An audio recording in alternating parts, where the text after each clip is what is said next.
Chen Lu poked her cheek with his index finger, causing the girl to involuntarily close the eye on that side. When I drink it later, I won't touch the bottle mouth. Okay. Liang Jiru challenged Chen Lu's words for 5 seconds. Zhang Chao tugged at his collar, trying to create a breeze. Seeing Liang Yan sigh deeply, he couldn't help but ask, "What are you sighing about?" Liang Yan gave him a look. "You know why I'm sighing?" Annoying to ask what he already knows. "Well, I'm not feeling bad. I'm happy my brother is doing well." Then he added, "He deserves it." Knowing she had no reason to hit him, Liang Yan simply warned Zhang Chao by clenching her fist. Startled, Zhang Chao moved away slightly. "Don't hit me. I haven't provoked you recently, Liang Yan nodded. After a while, just as Zhang Chao was about to light a cigarette, he suddenly got a tap on the head, freezing in place. "What was that for?" Covering his head, he asked. Liang Yan clapped her hands, satisfied. "Who told you to light cigarettes with your left hand?" After teasing him, she lowered her eyelids and asked, "Is it that only through heartbreak can one understand love?" Rubbing his head, Zhang Chao couldn't voice his anger and only said, "Don't you need to go through heartbreak to understand? You've never been in love before. My situation is different." Liang Yan reached out and gently massaged Zhang Chao's head, speaking softly. "I haven't experienced a breakup, only bereavement." In the scorching heat, Zhang Chao felt a chill. Meanwhile, Chen Lu was pulling Liang Jiru to eat under the shade, occasionally feeding the silly cow. Compared to spending time with Zhang Chao, which felt like being in prison and suffering from the heat, being with Liang Jiru didn't have that feeling. "Can I stay here this afternoon?" Liang Jiru swallowed the steamed shrimp in her mouth, cautiously asking if she could stay to see what Chen Lu was doing today. Most importantly, she just wanted to see Chen Lu. Without realizing it, she had become a fool who would miss him if she didn't see him for a few hours. "Don't you have classes this afternoon?" After thinking for a moment, Chen Lu continued to peel the shrimp, deliberately clearing his throat. "Let's see how you perform." "Ah." Liang Jiru obediently opened her mouth, waiting for Chen Lu to feed her the shrimp. Couldn't help but chuckle. Chen Lu fed her the shrimp. "You're quite well behaved. Is it okay? If you don't mind the heat, then yes." Chen Lu was somewhat helpless. "You don't have to work part-time today. You might as well go home and rest." "It's okay. I'll stay here quietly and study English. It won't disturb you."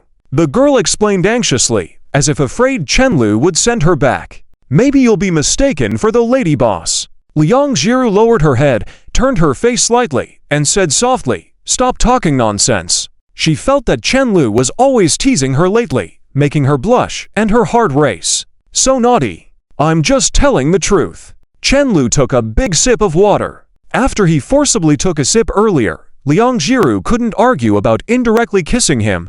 "By the way, I've arranged a position for you in the company." "What position?" Liang Jiru bit her lip, feeling very apprehensive, calculating in her mind how to refuse. Chen Lu could ask for her help, but she would never accept a salary from him. Just as the girl was in inner turmoil, Chen Lu calmly said, "Lady boss." Chapter 82. To trees do not make a forest with a heart under the field. Hooligan. Liang Jiru glanced at Chen Lu, who was smirking, then looked away, choosing to ignore him. Why is he still carrying the killing back gun? Wasn't that joke over a few sentences ago? Are you taking the level 6 exam in a few days? Chen Lu asked. Yes, the girl immediately replied.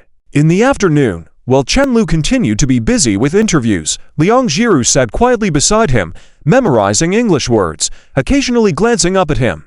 When Chen Lu was busy, she silently watched without disturbing. When he wasn't busy, she would take out a tissue to wipe his sweat, occasionally picking up a small fan to cool Chen Lu. Both in her actions and her eyes, an endless tenderness flowed. Whenever Chen Lu noticed, he would grab the fan and let the wind blow towards her, and then she would continue to blow him without him noticing, back and forth between the two. This professional setting with more men than women. Many people who saw this scene at that moment really felt like they wanted to die. They felt like innocent and cute little puppies walking on the side of the road, suddenly kicked for no reason. Why do they have to be treated this way even when they are doing part-time jobs? What has happened to the world? Is there no place for single dogs to survive? Time passed by second after second, and without realizing it, it was the turn of the last person. Chen Lu looked back to make sure there was no one else left and then let out a deep breath of relief. Finally, it was over. Should have screened the people online beforehand. In fact, by mid-afternoon, he didn't feel like going on.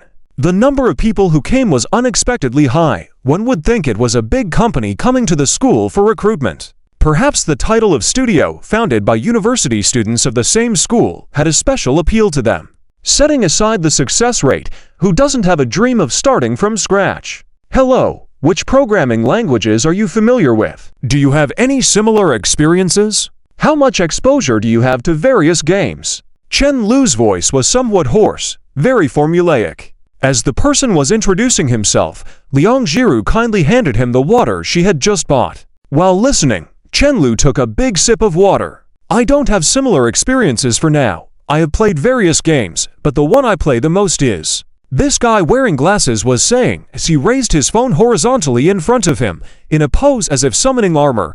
Primitive man, activate. Theft. Chen Lu sprayed all the water in his mouth to the side, coughing uncontrollably. Alright, I am not interested in what games you play. You know quite a bit. Leave your contact information, and after one more round of testing, you will pass. Okay. Finally, the surroundings quieted down again, with only Chen Lu and Liang Jiru sitting under the sunshade. Tired or not? Chen Lu asked with a light smile. Not tired at all? Liang Jiru earnestly packed her stuff. Being with Chen Lu just made time fly by, and she didn't feel tired at all. Chen Lu stretched lazily, yawned lazily. You can't just accompany me for the whole afternoon without spending anything. Let me treat you to dinner tonight. How about barbecue? Shall we go to the cafeteria? That evening, after discussing with Zhang Chao, Chen Lu created a small group of only 20 people. He prepared a test document and sent it to the group. With the final exams approaching, completing this in your free time will suffice. Of course, the sooner, the better. After finishing, you can send it directly to me. The deadline is within 3 days. His tone was gentle. Zhang Chao leaned over and asked curiously, isn't the number of people a bit too many? Chen Lu slightly smiled and calmly said, only the first 5, the rest can just have a cup of milk tea and leave. Only the first 5. Zhang Chao was puzzled for a moment, then he looked at the message Chen Lu sent in the group to understand a bit. Wow, you are so wicked. You appear so easygoing on the surface, but in the end, you only want the most proactive 5, right? He felt a bit embarrassed. You are like a completely different person when you start this. Your usual communication makes people feel enlivened, but your heart is so dark. Chen Lu nodded slightly. Completing what I sent is not difficult, but it will definitely take time. The ones who can complete it most quickly are likely more motivated or truly have a dream in this field. Or maybe they are just too idle. Chen Lu thought there would be someone who completed it by the next day at the earliest. However, unexpectedly, a guy had completed it that same evening. It was the crazy one interviewed at the end of the afternoon. Peng Lian, Senior, I've completed it. Could you take a look, please? Chen Lu, so fast. Peng Lian, pushing up glasses, JPG. Because this is my dream. Chen Lu furrowed his brows, then smiled and tapped on the screen, follow. Soon, the first batch of people in this budding studio was confirmed. Mid-June. After Liang Jiru finished the level 6 exam, she ran to the school gate early to wait for Chen Lu to return. Today was the day he returned from that competition, and she wanted to see him early. They hadn't seen each other in nearly 3 days, and because Chen Lu was too busy during this time, they barely exchanged a few words. It was almost 6 o'clock, yet the sun was still high in the sky, making the girl squint slightly. All around her were noisy chatter, but the girl stood quietly there. After what seemed like a long time, she finally saw a familiar figure in the distance. With so many prizes, Senior isn't going to share some? Lin Miao asked. Zhang Chao hugged Chen Lu's shoulder, his face full of smiles. Awesome. How did you come up with that? Just summarize the common points. Even the best ideas stem from the most ordinary soil. Chen Lu still had that serious look on his face. Lin Miao's paintings are also amazing. I was really unsure before. Zhang Chao was obviously the happiest among this group of people, and after speaking, he gave Lin Miao a thumbs up. I never thought our group would be a total dark horse among the college students. The game they created combined cards and doves, perfectly utilizing Lin Miaomiao's talent as a graphic designer. I really didn't expect us to win first prize. It's enough to apply for support funds from the school. Chen Lu looked at his phone and said, to focus to even look away for a moment. As expected, he bumped into someone head-on. Sorry. Chen Lu apologized and continued to look at his phone, but the person stood there without saying a word. Only then did he raise his head curiously. What he saw was an extremely beautiful girl, who was gently biting her lip, her long hair pulled back, swaying gently in the wind. Her clear eyes were looking at him, as if they were about to be filled with tears the next moment. What are you doing here? Chen Lu asked with a smile. Liang Zhirou's voice trembled slightly. I missed you.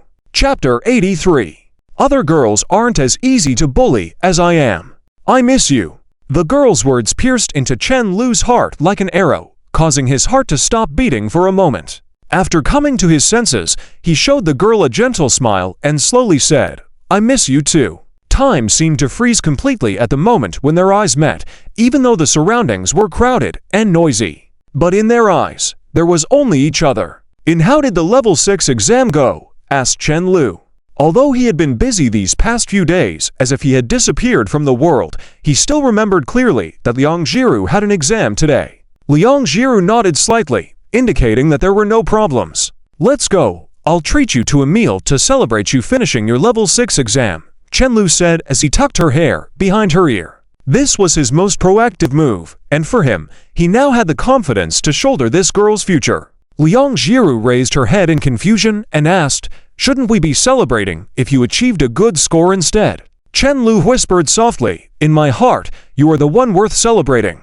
Chen Lu then glanced at Lin Miaomiao, who was bouncing over to them, and added, don't tell them, they will be angry. What are you two whispering about here? Lin Miaomiao tilted her head mischievously and looked at them. Chen Lu, feeling exasperated, thought to himself, can't they stand aside like others and not be a third wheel? Delaying the boss's important matters, they will find an excuse to cut your salary sooner or later. After answering all the messages on his phone, Chen Lu looked at the group and said, have you decided what to eat? I'll treat. With so many people, let's go eat stir-fry, suggested Lin Miaomiao. Let's go for something expensive. -1 Peng Lian. Zhang Cao's smile reached the sky. Anything expensive is fine. While Chen Lu silently watched the group discussing where to eat, Liang Zhiru whispered in his ear, I still have to give Chen Mo a class later tonight. Her care and concern for Chen Mo's studies had long surpassed the usual bounds of a tutor. If Liang Zhiru had a younger sister, she would not have been more concerned. Don't be so dedicated, teacher Liang. Chen Lu found it amusing and lightly tapped her forehead with his index finger. Do you want to stay with her or stay with me? Liang Zhiru stopped talking, feeling like she was not a professional tutor. Now, it was Chen Lu's turn to lean close to her and whisper, don't be nervous, participate appropriately in group activities. It's also part of the plan. All right, Liang Zhiru responded nervously. Every time Chen Lu spoke softly in her ear, she would feel weak all over, but she was too embarrassed to say anything. He smirked, you don't need to be afraid to talk to those strangers. Your status is much higher than theirs. Liang Zhiru, who had not yet reacted, blinked at Chen Lu, still not understanding. Then she remembered that the position Chen Lu mentioned was the boss, and her face turned red. She naturally had fair skin and thin skin, making her prone to blushing. Liang Zhiru pouted imperceptibly. It had only been a few days since they last met, but how could he bully her as soon as they met? Would you say the same to other girls? She asked inadvertently. Of course not, Chen Lu replied seriously. Liang Zhiru pursed her lips, inexplicably feeling happy. At that moment, Chen Lu suddenly breathed into her ear. I will only bully you for the rest of my life. Liang Zhiru, feeling restless, couldn't help but form a somewhat unbelievable conjecture. Could Chen Lu like me back, just as I like him? Arriving at the hotel, Zhang Chao snatched the host's seat from Chen Lu and chose a luxurious restaurant, ordering a variety of dishes with a lively group. Chen Lu had never seen such a large lobster in his life, and Zhang Chao ordered it with gusto. The already cheerful group was further uplifted by his mood, and one after another, they became lively. Chen Lu remained calm. His success was only the first step in his eyes. He had a more long-term vision. Call Zheng Haoyu and Li Xinian to come.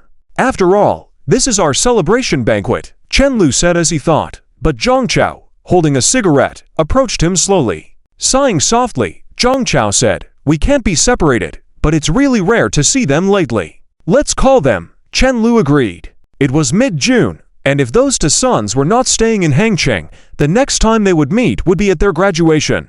Having spent 3 years together, Chen Lu felt a bit sentimental about this. "It's true that we rarely see Zheng Haoyu, but Li Xinian is a different story," Chen Lu said irritably. This guy was probably staying in Hangcheng to pursue Qin Wengxi. As expected, as soon as Zhang Chao sent a message, Li Xinian replied and said that he was currently with Qin Wengxi. Chen Lu had no choice but to invite him as well. 10 minutes later, Liang Jiru looked curiously at the various aquatic creatures in ponds of different sizes, feeling like she had entered an aquarium.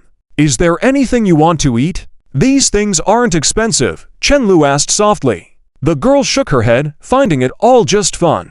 Like a child, Chen Lu couldn't help but joke, but he still stuck by her side closely. Liang Jiru would never stay here alone if he wasn't with her. At that moment, Li Xinian called to ask which room he was in.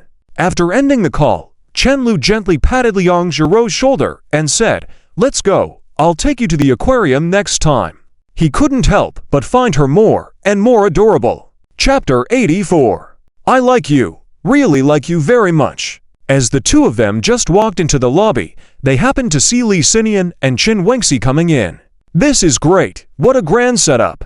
I've never eaten at a place like this before," Li Xinian praised, genuinely happy about the antics Chen Lu and Zhang Chao pulled. Qin Wengxi saw Liang Jiru and was visibly surprised for a moment, then politely smiled. "Senior, is this your girlfriend?" She looked at Liang Jiru and asked. Upon hearing this, Liang Jiru lowered her head and moved to the side, no longer maintaining the closeness with Chen Lu.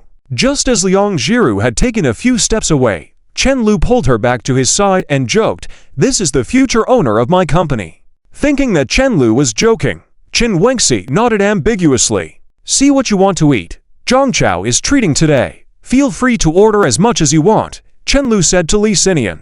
He continued gesturing with his hands. He just ordered such a huge lobster. "Wow, take me to see it. Over here." Chen Lu pointed to where Liang Jiru had just seen the fish, and the next moment Li Xinian took him out. No matter how old boys are, there will always be times when they act childish. For example, even now, nearly half of the university students still believe in Ultraman and Kamen Rider. They would even believe someone is Qin Shihuang. Liang Jiru wanted to follow, but Qin Wengxi pulled her to chat. "Hello, I'm Qin Wengxi. I'm in my sophomore year, studying law just like senior Chen Lu." "Hello, I'm Liang Jiru." Liang Jiru was a bit nervous. She wasn't good at dealing with such friendly and outgoing people. She also didn't understand why Qin Wengxi specifically mentioned that they were both studying law with Chen Lu. "You have a good relationship with senior. It's been a while since I've seen him so close to another girl," Qin Wengxi added, and then quickly explained, "You should know about Yuking, right?" Liang Jiru responded with a soft mm. Qin Wengxi continued, "Do you like him?" Liang Jiru was taken aback and quickly waved her hand. "No, I don't. It seems I misunderstood." "Well, you two are indeed from different worlds," Qin Wengxi concluded. When climbing the stairs, Chen Lu noticed that Liang Jiru seemed a bit down. He couldn't help but ask, "Are you not feeling well?" Liang Jiru restored her usual stoic demeanor, suppressing her tears and emotions. "I'm fine." Everyone was there to celebrate with joy, and she didn't want to create any trouble for Chen Lu by showing her emotions. Of course, she couldn't hide her feelings from Chen Lu.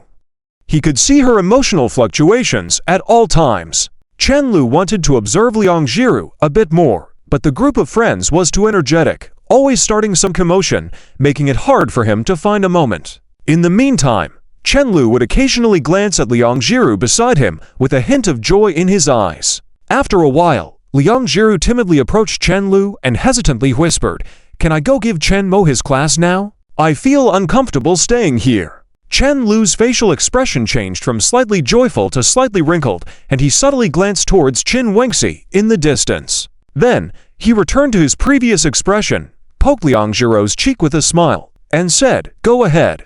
I'll come find you later." Then he raised his voice, "Lin Miao Miao, I've been drinking. Can you drive? Please help me escort Liang Jiru." Lin Miao Miao stood up, rolled her eyes at him. Just started, and already bossing people around. Let's go, Jiru. After the door slowly closed, Chen Lu's lips curved into a smile as he said, the future boss doesn't seem to be in a good mood. While everyone laughed, he jokingly added, remember, making me angry might not cost you your job, but angering the future boss will have dire consequences. Zhang Chao chuckled, you're pampering her even when she's not your girlfriend yet. Of course. Chen Lu and Li Xinian clinked glasses, but Chen Lu's gaze remained on Qin Wengxi. This silly one is the apple of my eye, he said. Qin Wengxi vaguely sensed the fierceness in Chen Lu's gaze and quickly looked away. A group of people dispersed after a while. Chen Lu and Zhang Chao found a driver and chatted in the car. Zhang Chao was already quite drunk, whereas Chen Lu was relatively sober. When Chen Lu received a text message notification, and saw the notification about the 80,000 yuan bonus, he sighed in relief first, then his lips curved up slightly, urging, hurry, and take me back. Now, apart from Liang Jiru not liking him in this state, all other problems had been solved. She no longer needed to fear burdening him. Chen Lu thought that, although he wasn't sure about Liang Jiru's feelings towards him, given all the other factors, things had been settled. Hearing his shaky voice, Zhang Chao mocked, you're just going home. Why are you so nervous? Nonsense, I'm about to confess to the one I like. The car stopped at the gate of Lijing Garden, and as Chen Lu got out of the car, the wind dissipated some of the alcohol in his system, making him a bit more sober. Go for it! Zhang Chao shouted loudly. Chen Lu swayed slightly as he gave Zhang Chao an okay hand gesture and walked towards his house. Just as he reached the entrance of the building, he saw Liang Jiru's figure. She was squatting there, both crying and smiling. Chen Lu shook his head, realized he had been too hasty and hadn't bought any flowers. What are you doing here? Chen Lu asked, his voice indicating a hint of the alcohol. Waiting for you. Liang Jiru's voice was hoarse. Chen Lu murmured in acknowledgement without asking how long she had waited.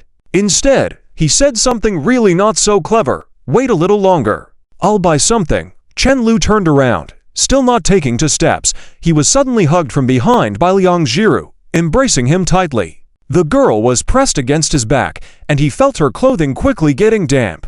This silly one must have cried again. What's wrong? He found it strange, and instinctively wanted to turn around. Don't turn around. Liang Jiru pleaded urgently, her voice tinged with anxiety. All right. Chen Lu stood there quietly, his mind still not comprehending.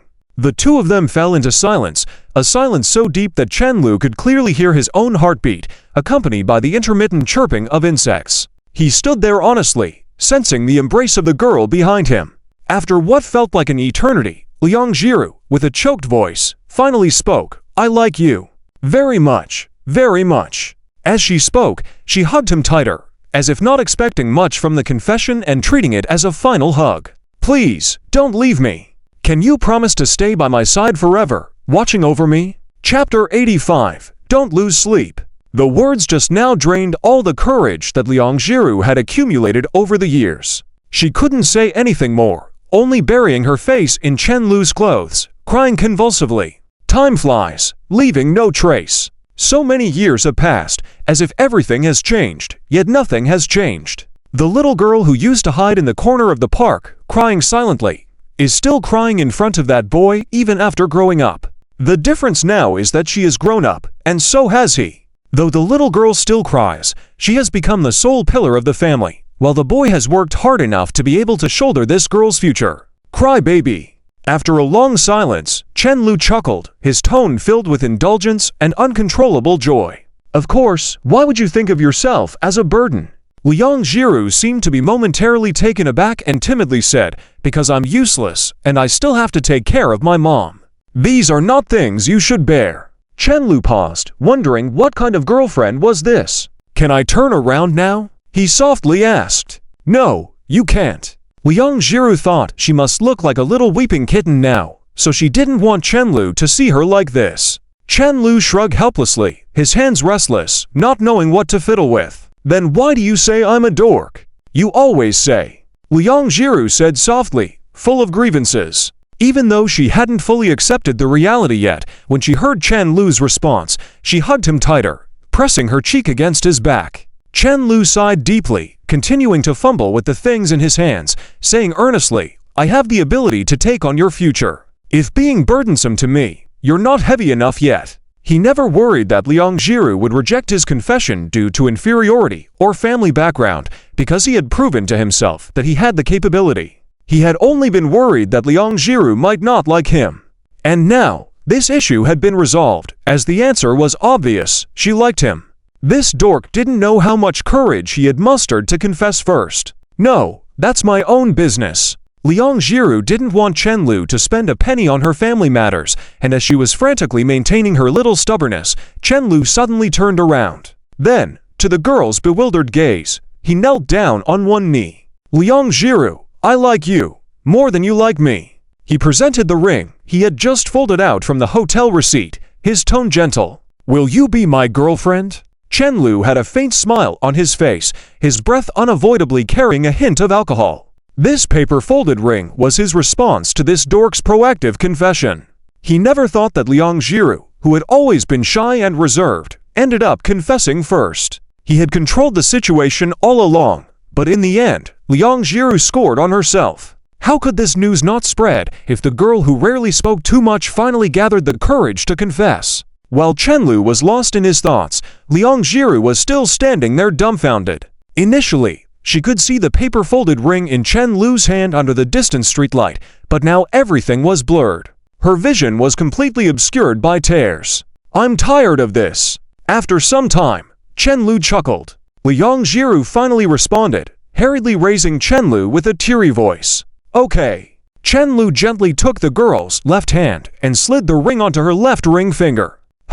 It's a little big. Chen Lu was slightly dissatisfied. It's because you never let me hold your hand. You're a rascal. The girl's eyes softened, her dimples mirroring her smile. Though her tears hadn't stopped, she also couldn't help but smile. You just confessed like a rascal. Chen Lu teased, tightly holding her left hand and wiping her tears with his right hand. It was then he noticed the bracelet on Liang Jiru's wrist and curiously asked, How did you get this?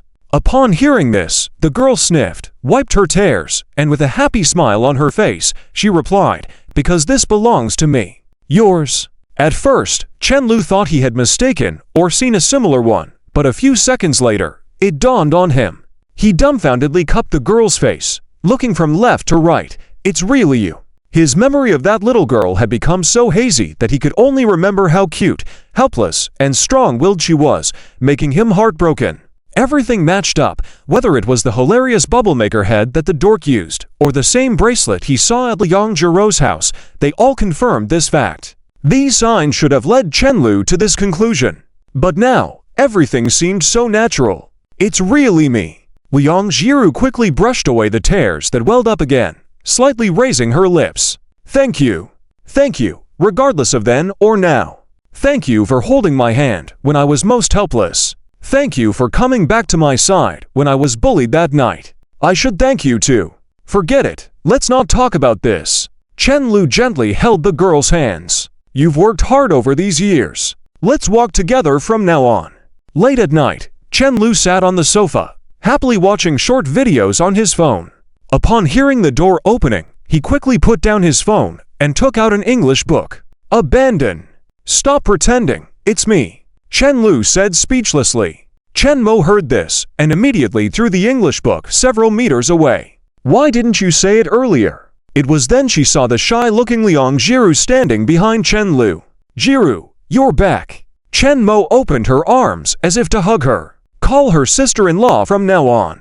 Chen Lu smirked casually. What? Chen Mo was frozen in place, still with her arms outstretched. You said what? How did she become my sister-in-law just because she went out with me and came back? Early morning, Chen Lu woke up slightly sober, suddenly sitting up in bed, holding his head, trying to recollect. Damn, was that a dream or reality? He couldn't quite distinguish if it was a dream or not, took out his phone, and thought of sending Liang Jiru a message. After typing a few words, he remembered the time. 3 in the morning. What good would it do to send a message at this hour? Chen Lu shook his head, complaining to himself. Just then, his phone vibrated. It was a message from Liang Jiru. Why aren't you talking? Chen Lu was startled, looking around before tapping the screen, continuing the conversation. Chenlu, why aren't you asleep? There was no immediate response. Chenlu, why are you not speaking? Liangjiru, sorry. Chenlu, what the heck? A few more minutes passed. Liangjiru, I'm so happy that I still can't sleep. Chenlu, I just thought I was dreaming. Liangjiru, I still feel like I am. Chenlu couldn't help but smile, sending a voice message, go to sleep. Good night, my dear girlfriend. An hour later, Chenlu looked at the dim light outside, sighing deeply. What kind of sleep was that? Chapter 86, The Silly Girl Deceives Herself the Next Day. Chenlu woke up grudgingly, feeling a bit dizzy. Before fully coming to his senses, he heard the phone ringing incessantly. Hello, who is it? Chenlu asked grudgingly, still not even bothering to check who was calling. It's your old man, Zhang Chao energetically said, looking completely different from the one who was barely conscious from drinking the day before. I'm sleeping now. Spit it out if you have something to say. Chenlu saw that it was only 8:20 now, lazily yawning. He couldn't even remember what time he fell asleep last night, just that he was already awake when it was barely dawn outside. Even though he really wanted to take Liangjiru out to play at this moment, his body just wouldn't allow it. Last night, I contacted the school, and our quota will be approved soon, Zhang Chao said excitedly. Chenlu, you're amazing. You were right. Everything went smoothly. I heard many people are having trouble with their paperwork still. You're quite efficient, but did you wake up your dad just to tell me this? Chenlu was speechless. He had already expected this situation. The school needed to maintain its reputation, prioritizing a project with a plan, and an award-winning individual is obvious. Moreover, the results they achieved this time exceeded even Chenlu's expectations. To be honest, he initially aimed for at least a participation award. At this moment, there was again a clamor on the phone.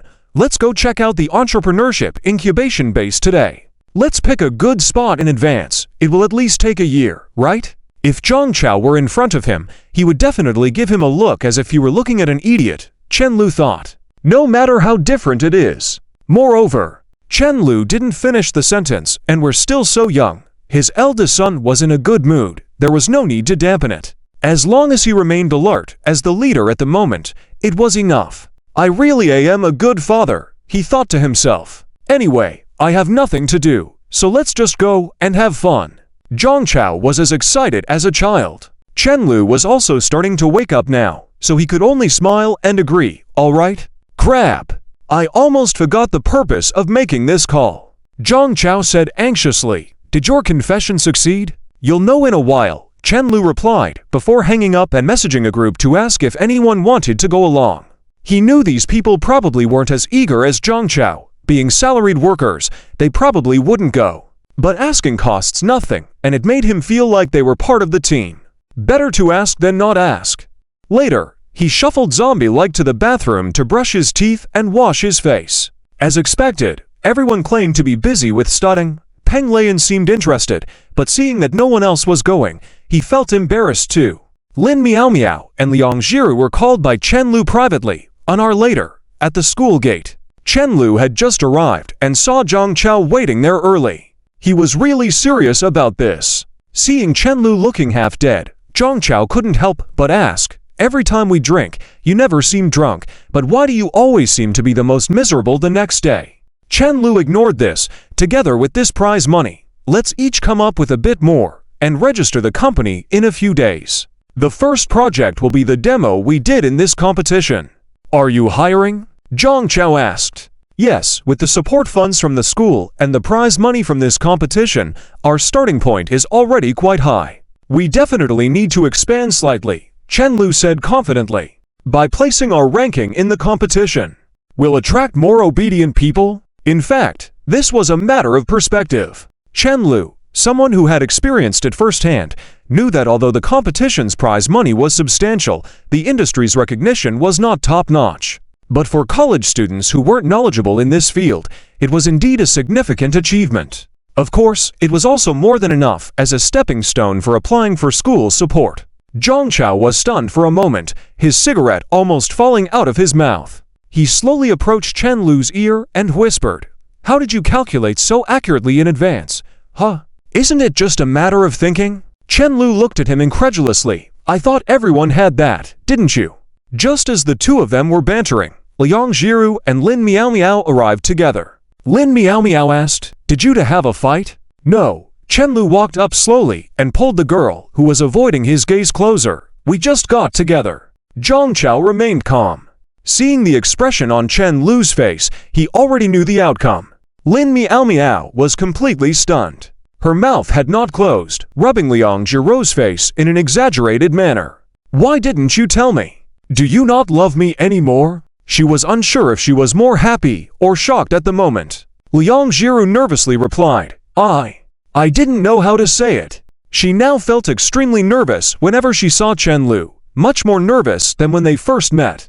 Chen Lu couldn't help but find it amusing, thinking how she wasn't this shy when they first met. Just like how Lin Miao Miao intentionally held her hand back then, he now gently took Liang Jiru's hand, casually saying, "Yes, she loves me more now." The girl lowered her head deeply, not resisting at all, letting Chen Lu lead her by the hand. In the eyes of passers-by, it looked like Chen Lu was molesting her. Lin Miao Miao turned her head to glare at Zhang Chao humming the background music. "Shut up." After the shock and joy, Lin Miao Miao's eyes were filled with fear. "I'll need so much dog food from you two in the future," she mumbled. Before long, the group arrived at the entrepreneurship base established in the school, a new and minimalist building. They hadn't visited here much before, as neither Chen Lu nor Zhang Chao had ever imagined it. It was even more of a fantasy for Liang Jiru and Lin Miao Miao. After contacting the person in charge here, Zhang Chao and a teacher warmly led them on a tour. Lin Miao Miao and Zhang Chao were full of curiosity, while Chen Lu and Liang Jiru followed along slowly. The two of them unconsciously stayed close. "I was a bit confused from last night's drinking, almost blacked out." Chen Lu suddenly spoke. "Then, does your promise still stand?" Liang Jiru became extremely nervous. She felt like a sudden lottery winner, afraid that she would wake up and realize it was a dream, or worse, that she had misread the situation. She still felt uncertain about the reality of the present, feeling abnormally uneasy. Chen Lu found it funny. "Of course, I'm not going back on my word, can I?" He smiled and extended his right hand towards the girl. "Do you want to hold hands?" Liang Jiru looked around like a deer, making sure no one was looking, then quietly held Chen Lu's hand. The warm touch made her heart beat faster, and she could only shyly continue to turn her flushed cheeks away, not even daring to look at Chen Lu. "Why are you being so straightforward? Could you at least continue deceiving me? I'll help you deceive myself." Chapter 87. Chen Lu, you deserve to die. Chen Lu hadn't had the chance to get nervous yet when he saw the girl's expression and felt the soft small hand trembling in his palm. It was a bit of a helpless laughter. "Why are you more nervous than when we first met? Someone might think I'm bullying a virtuous young lady." Liang Jiru pursed her lips. She now fully understood the feeling of a fluttering heart. Her heart was pounding, as if it would jump out at any moment. Although she usually saw couples holding hands as if playing, she wasn't mentally prepared yet. "You're bullying me, she said with a sense of injustice. "Shh." Chen Lu playfully looked at her. "Don't talk nonsense, or I might get even more excited." The girl was startled. Now she dared not say anything more, fearing this person might do something even more excessive in broad daylight. Before they were together, this person dared openly admit to taking advantage of her, so what else wouldn't he dare to do now? Seeing her reaction, Chen Lu couldn't help but smile, poking her forehead with his other hand. "Bullying a fool is so much fun." Liang Jiru pouted and protested, pushing her cheek against him, only to be gently pushed down by him. Chen Lu couldn't hide the smile on his face. This silly girl was so cute, even when protesting. After a while, perhaps due to the rush hour, more and more people started passing by. Many would glance at the two of them because it was rare to see such an attractive couple. People are always pursuing beautiful things, so seeing such a lovey-dovey scene was a pleasant sight. Chen Lu, as casual as ever, openly held the girl's hand, while Liang Jiru, although with her head down and long hair covering her face, couldn't hide her grace and figure in a dress. Liang Jiru was still shy. Unconsciously, she gripped his hand tighter, her arm pressed tightly against Chen Lu's, leaning towards him as if wanting to hide within his body. "Are you very nervous?" Chen Lu whispered softly into her ear, noticing her discomfort. Liang Jiru, almost imperceptibly, nodded. "Do you want to let go of my hand?" he asked, lightening his grip. After thinking for a moment, Liang Jiru mustered courage and held onto his hand firmly. "No, no need. Everyone has seen us anyway." In the conflict between longing, intimate contact with Chen Lu, and shyness, she chose to endure the discomfort and experience a happiness she had never felt before. Chen Lu's hand wasn't delicate, but it was comforting to hold, providing a sense of security. Where their skin touched felt like blooming flowers, warm streams flowing continuously from their joined hands into her heart. Liang Jiru discreetly glanced at their tightly clasped hands, then quickly shifted her gaze away. "They envy me for having such a cute girlfriend," Chen Lu proudly said. "Can't help it. After all, my girlfriend is the best looking in the world." "Don't speak nonsense," the girl scolded, holding on to him even tighter. She didn't know what was happening to her. Despite Chen Lu's exaggerated compliments, she felt happy inside. Chen Lu chuckled, continued following Zhang Chao with the girl trailing behind. A place like this was easy to explore. They wouldn't stay long here because the silly one was more important. However, this silly one could be by his side for a lifetime. Chen Lu thought to himself and glanced at the girl's side profile. The beautiful and gentle silly girl was his girlfriend. It was an indescribable feeling. "I will always treat her well." Chen Lu nodded to himself, suddenly noticing that the girl who had been clinging to him moments ago had disappeared. Turning back, he found Liang Jiru standing there, feeling embarrassed and hesitant to approach. "What's wrong? Are you afraid of heights?" Chen Lu asked with a smile. Liang Jiru replied softly. The height made her unable to look outside. Chen Lu pinched her cheek and joked, "Let's put up a curtain in a few days to block it off. This window is really thoughtless." Just as they finished talking, Zhang Chao approached. Curious, he asked, "Why block it off?" Hearing this, Chen Lu pretended to clear his throat seriously. Although he wouldn't actually do it, teasing this fool was also fun. Because the boss lady is afraid of heights. "Oh my gosh, you're terrible." Chapter 88. You should be happy. Zhang Chao and Lin Miao Miao spoke out to condemn Chen Lu, while Liang Jiru was almost embarrassed to death, wishing she were an ostrich. Even though she knew Chen Lu was joking, she felt happy inside. She just couldn't understand how Chen Lu could say such things without expression in front of so many people. He was becoming more and more shameless. The guiding teacher on the side also chuckled. Over the years, she had seen many budding freshmen, some successful and some not. The one common point among each batch of people was their positive and cheerful attitude during this period, holding immense expectations for the future. Even so, this batch of people was the most interesting she had ever seen. Especially Chen Lu, who could be immediately identified as the leader, maintaining composure while playing around with these people. She had witnessed many successful individuals, and in her eyes, Chen Lu already possessed the qualities needed.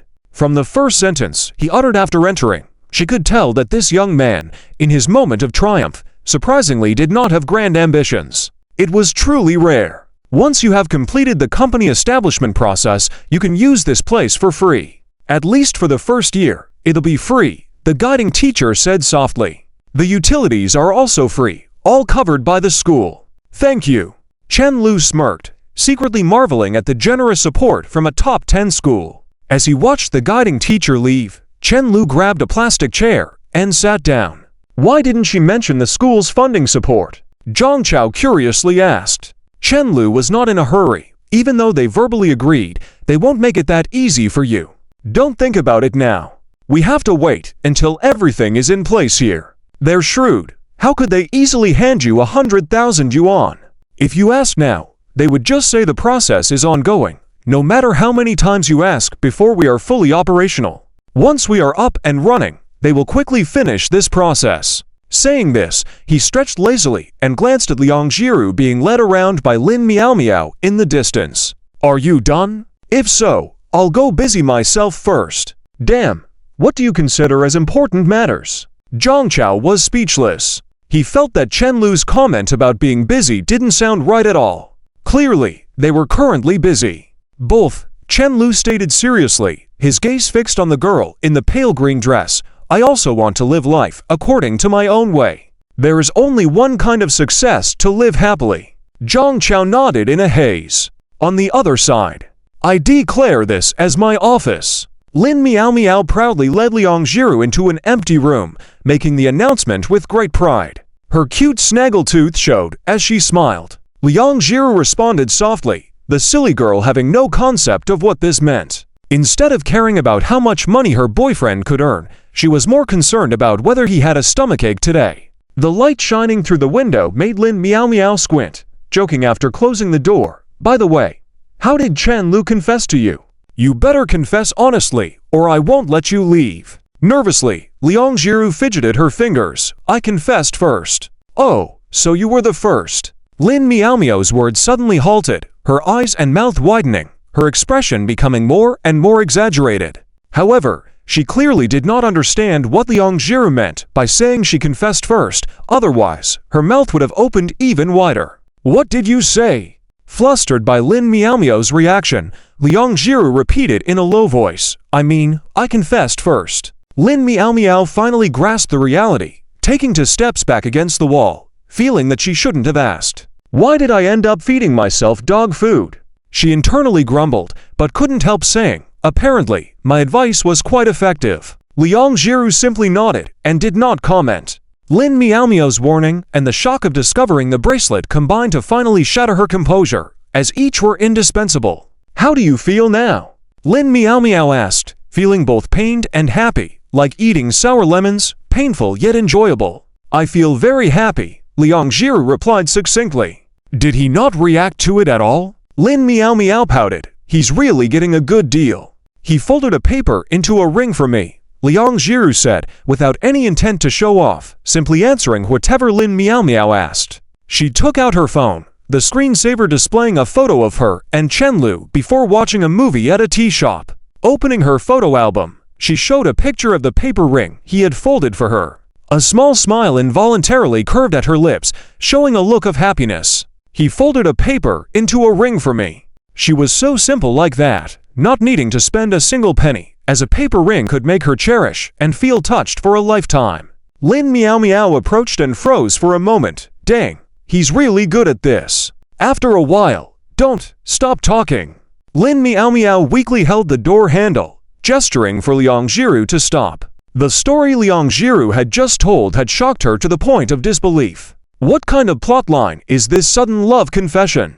How could it be so romantic? Is this even reasonable? Why can't I experience something similar? I've even forgotten the names of those kids I used to play with in childhood.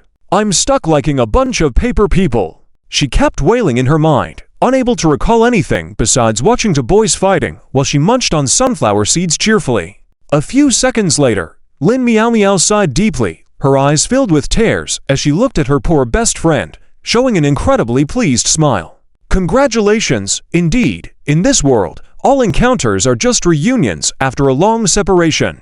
Considering Liang Jiru's experiences over the years, whether reuniting with Chen Lu or being together with him, it was all deserved for Liang Jiru. To Lin Miao Miao, everything this girl had been through were things she couldn't bear to think about happening to herself. This silly girl not only endured it all, but also retained a heart full of tenderness. Lin Miao Miao knew that from Liang Jiru's perspective, her friend's well-being was prioritized even above herself. Whenever they went out to eat, Liang Jiru always considered what her best friend liked. Gently taking Liang Jiru's hand, her voice tinged with a sob, Lin Miao Miao whispered, Jiru, do you know? You are the girl in this world who deserves happiness the most, without a doubt. Chapter 89. As we slowly approach, Liang Jiru was stunned for a moment, then quickly took out tissues to wipe Lin Miao Miao's tears. Seeing Lin Miao Miao smiling through tears at her, she also felt like crying a bit. You should be happy too.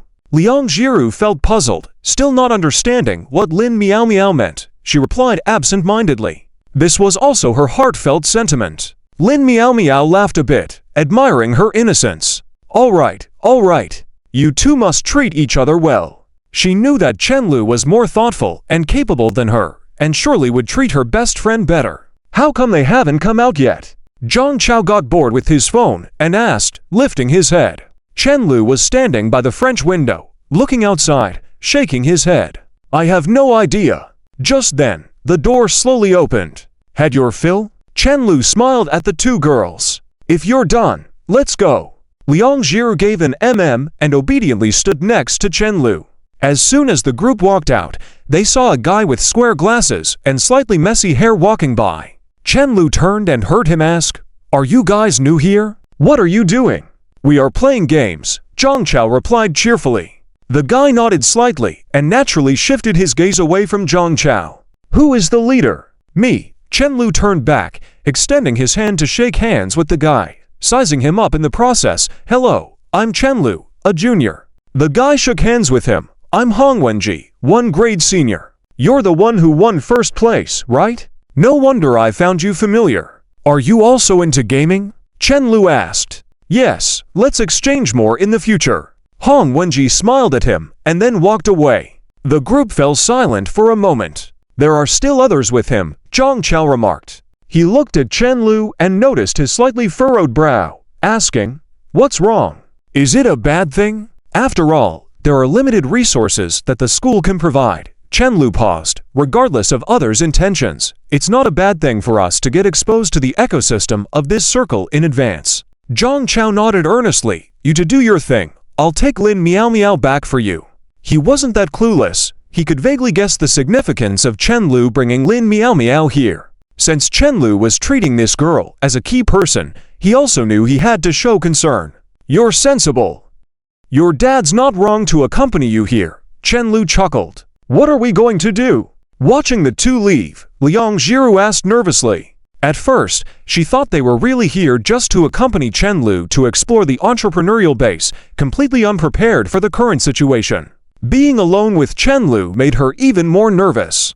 She hadn't fully adapted to her role yet. Chen-Lu turned to look at her, a faint smile on his face. "What do you want to do?" Liang Jiru, nervously pondering, suddenly remembered something, took out the bracelet from her pocket and handed it to Chen-Lu. "Take this bracelet back." Chen-Lu took it and examined it carefully. Unlike before, it was now entwined with many black hairs, resembling more of a bracelet made of hair. He was puzzled, not understanding the significance of this item. You don't mind, right?" Liang Jiru's voice grew softer, lacking confidence. "This will protect you from disasters." She intertwined her hands, explaining softly. The girl did not dare to elaborate, refraining from mentioning that in her family's belief, receiving this bracelet meant that a girl would protect a boy from harm. This was the effort she had painstakingly put into until early morning. Chen-Lu smiled and pinched her cheek. "How could I possibly mind?" "Thank you." Liang Jiru didn't flinch, allowing Chen-Lu to pinch her cheek. Their faces were close, the girl's beautiful and watery eyes gazing at him, lovely and charming. As an upright young boy, not feeling a bit impulsive at this moment would be abnormal. Chen-Lu cleared his throat, about to kiss her forehead. As he was about to do so, the girl suddenly pushed him away with force, almost causing him to stumble. It was only then that she realized her reaction, her eyes instantly filled with regret and guilt. "I'm sorry, I didn't mean to push you away." "It's okay, I was too hasty." Chen-Lu smiled lightly, his reason back in control.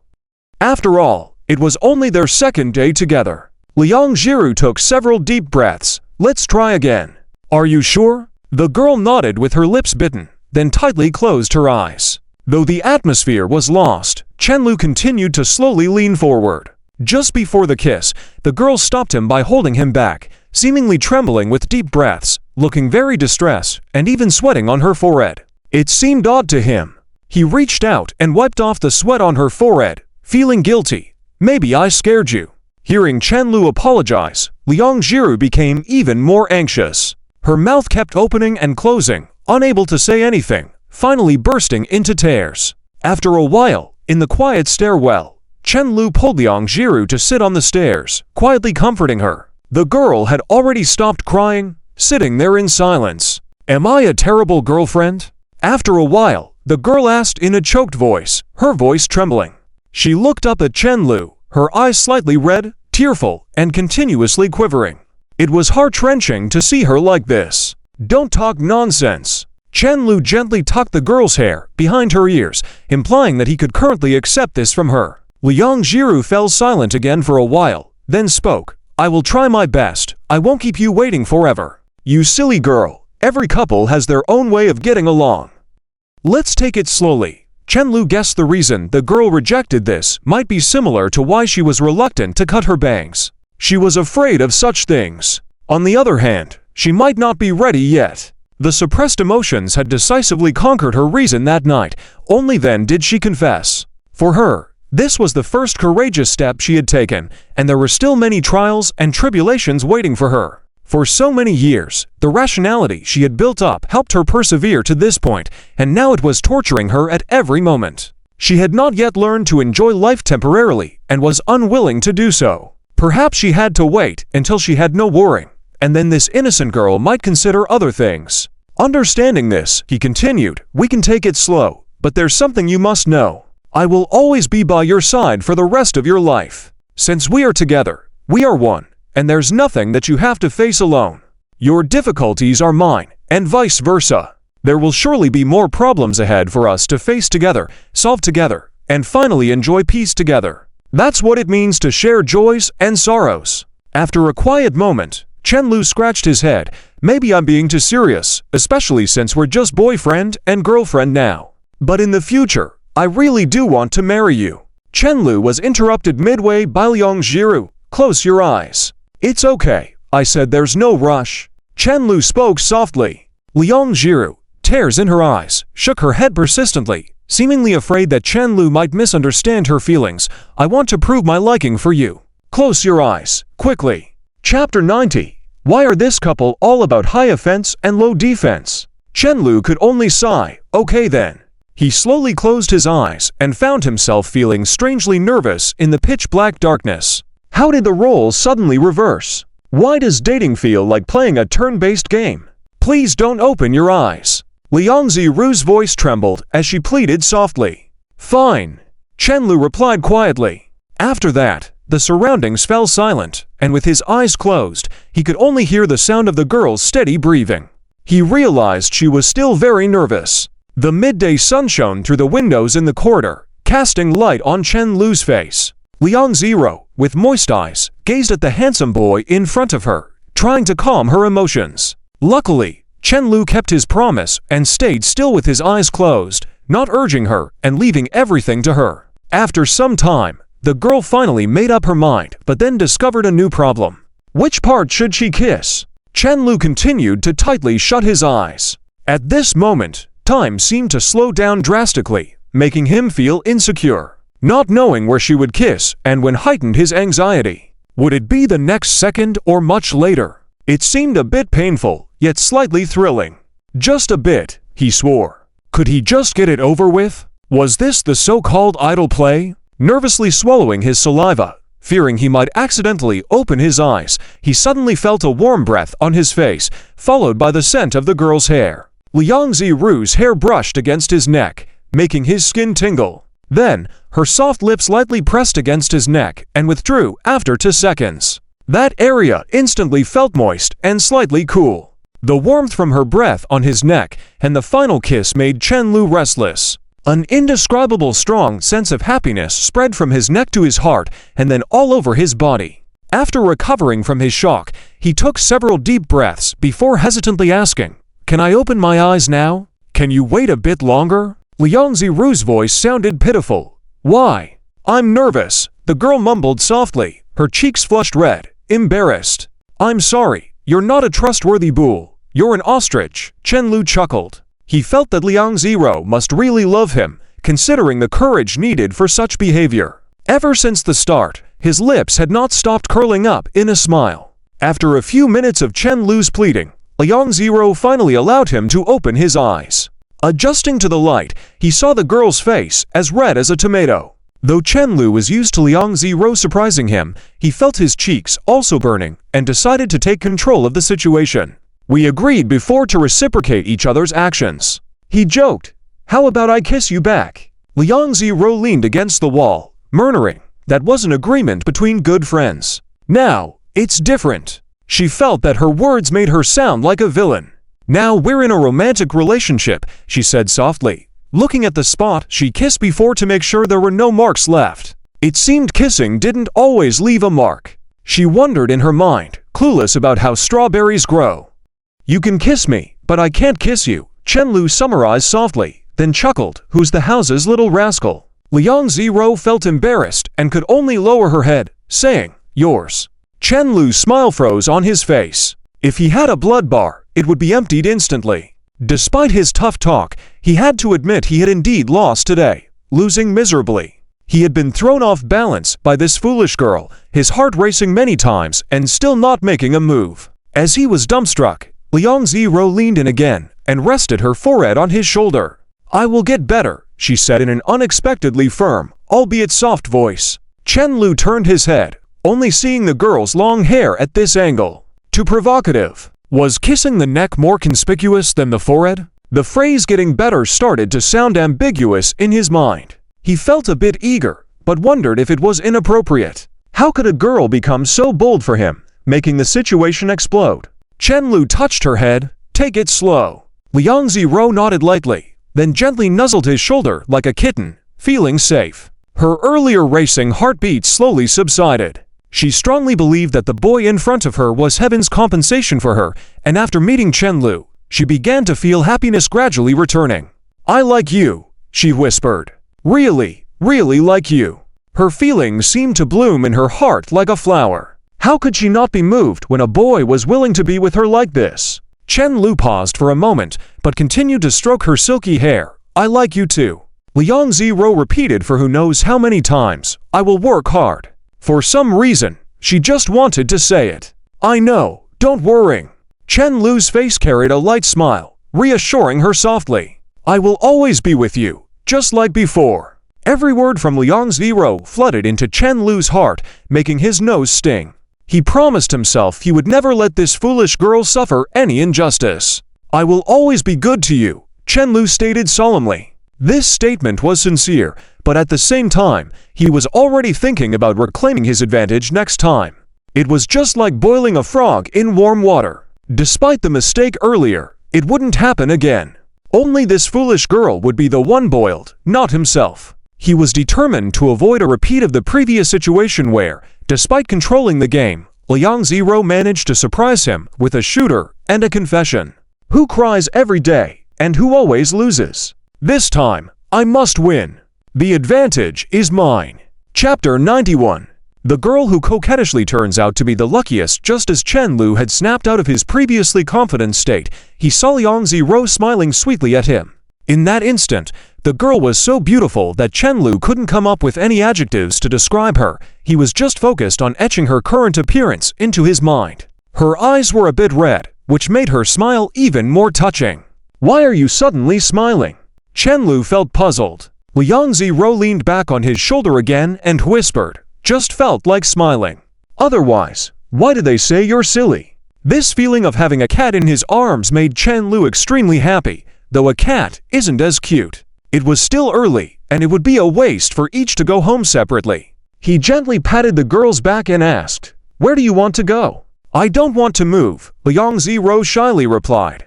"Don't want to move, yes?" Liang Ziro spoke while pressing even closer, leaning her whole body against Chen Lu. Just like this is perfect. For her, even just being like this at the moment was a level of happiness that could make her wake up laughing from dreaming. Chen Lu smiled wryly and sighed softly. This silly girl really knows how to take advantage. "Liang Ziro, theoretically, this is our first date. Isn't it a bit strange to just sit here like this?" he asked softly, looking at the ostrich beside him. He had imagined holding hands, strolling, watching movies like other couples, or at least going to an amusement park or haunted house. Common activities, but he wanted to experience them too. It was a bit too abstract to spend half a day here. "Let's stay a little longer, okay?" Liang Ziro raised her head, her watery eyes blinking at Chen Lu, sometimes lightly shaking his arm. "Sure, you can stay as long as you want," he agreed. It was nice to stay here. Chen Lu changed his mind in an instant. Who goes out to play on a hot day like this? Isn't that crazy? Just a little longer. Liang Ziro continued to lean her head on Chen Lu's shoulder, not being greedy at all. Just a little longer would be enough for her. She preferred to accompany Chen Lu in doing things he liked. A smile that she couldn't hide appeared on her face. This was her first time being so coquettish with someone, and she realized how happy it made her feel. Her father passed away too early, and her mother was always tired since then. She had to be strong. So whenever she saw other children being so happy wanting to buy things, or when she saw girls cuddling their boyfriends, she would tell herself in her heart that she didn't need those things and shouldn't think about them. She never expected she would have someone now with whom she could be coquettish, and it seemed like Chenlu was quite receptive to it. After her smile faded, she bravely continued to look at Chenlu, and to her surprise, she found him looking at her the whole time. Liang Ziro repeated in her mind over and over that it was okay to be childish, and then she continued to shake Chenlu's arm playfully. "Tell me you like me, okay?" she said in such an awkward way. "I like you," Chenlu answered seriously. "Can you keep liking me forever?" Chenlu didn't understand Liang Ziru's intentions, but promptly answered, "I will always like you. I want to stay like this the whole day." "Okay." The girl's smile was silly, and she said, "I want to eat ice cream." Before she finished speaking, Chenlu stood up and said, "Wait here, I'll go buy it for you." Liang Ziro was startled and quickly pulled Chenlu back to make him sit down again. "You, at least refuse a little," she said nervously. Chenlu furrowed his brows, looking at her with a tilted head. "Hey, what's going on, Liang Ziro? Your train of thought is quite interesting." Liang Ziro felt a bit guilty and whispered softly, "It feels unreal. I just coquetted with you, and you agreed to everything. It feels like a dream." These were all feelings she had never experienced before, things she never dared to think about. "You're something else." Chenlu couldn't help but laugh and playfully poked her forehead.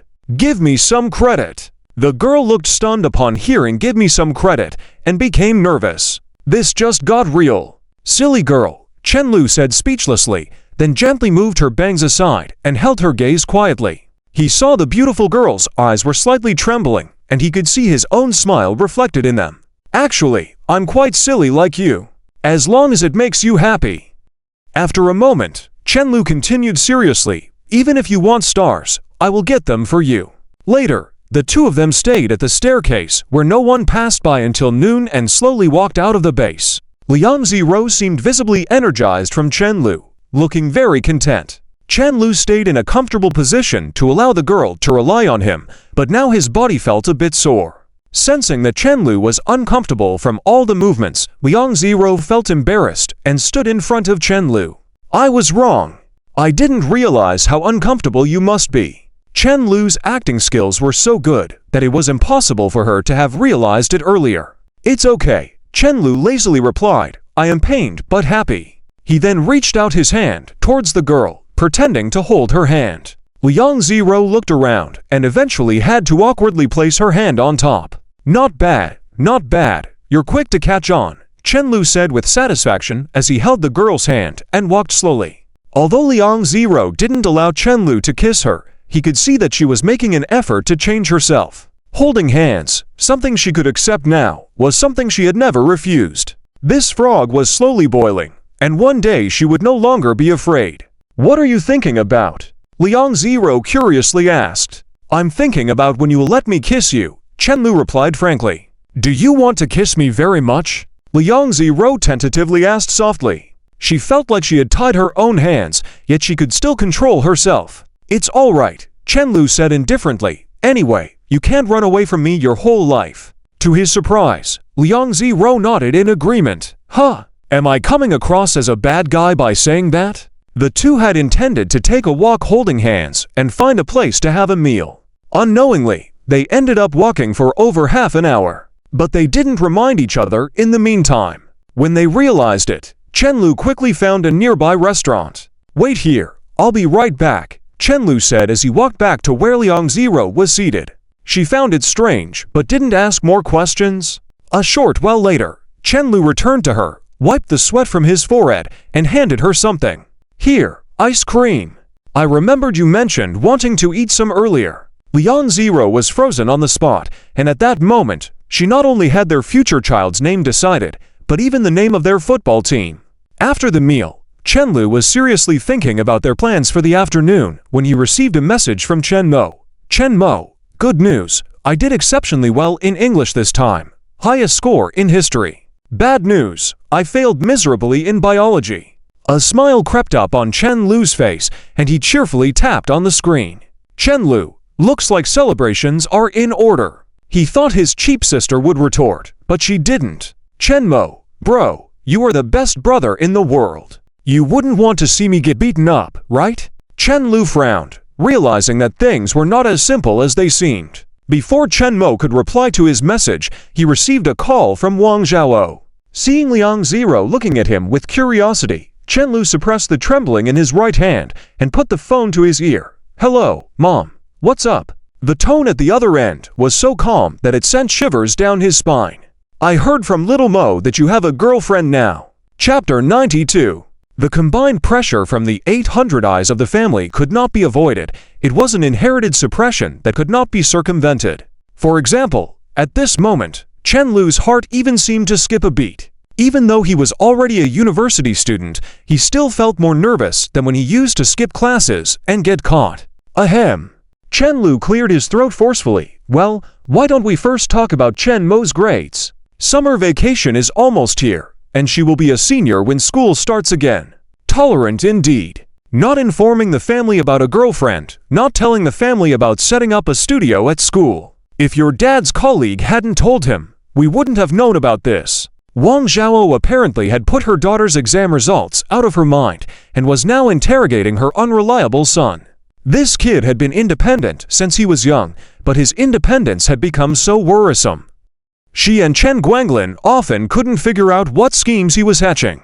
As parents, sometimes they still hoped their child could rely more on them. Why not wait until everything is smooth and then report everything?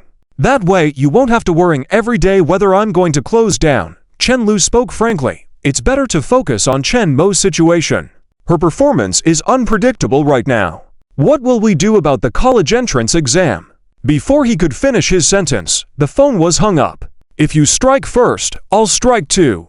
Chen Lu shouted in his heart, feeling powerless as he sat next to Liang Zhiru. Since the restaurant seats were long benches, after Chen Lu sat down, he shifted a little closer to the girl. Liang Zhiru was nervous because of his actions, but she didn't say anything and continued to eat slowly. Her brain was a bit overwhelmed at the moment. Why was she suddenly being called out to eat? My mom can be as lively as a child. Chen Lu smiled wryly. She's purely spoiled by my dad. When the girl turned her head and looked at him with curiosity, he leaned a bit closer and smiled at her. Don't worry. In the future, I'll spoil you too. Wang Zhao had obviously been very happy these years, and Chen Lu hoped that Liang Zhiru would be happy like her. You're talking nonsense again. Liang Zhiru felt happy in her heart, but also shyly turned her head away and lightly scolded him.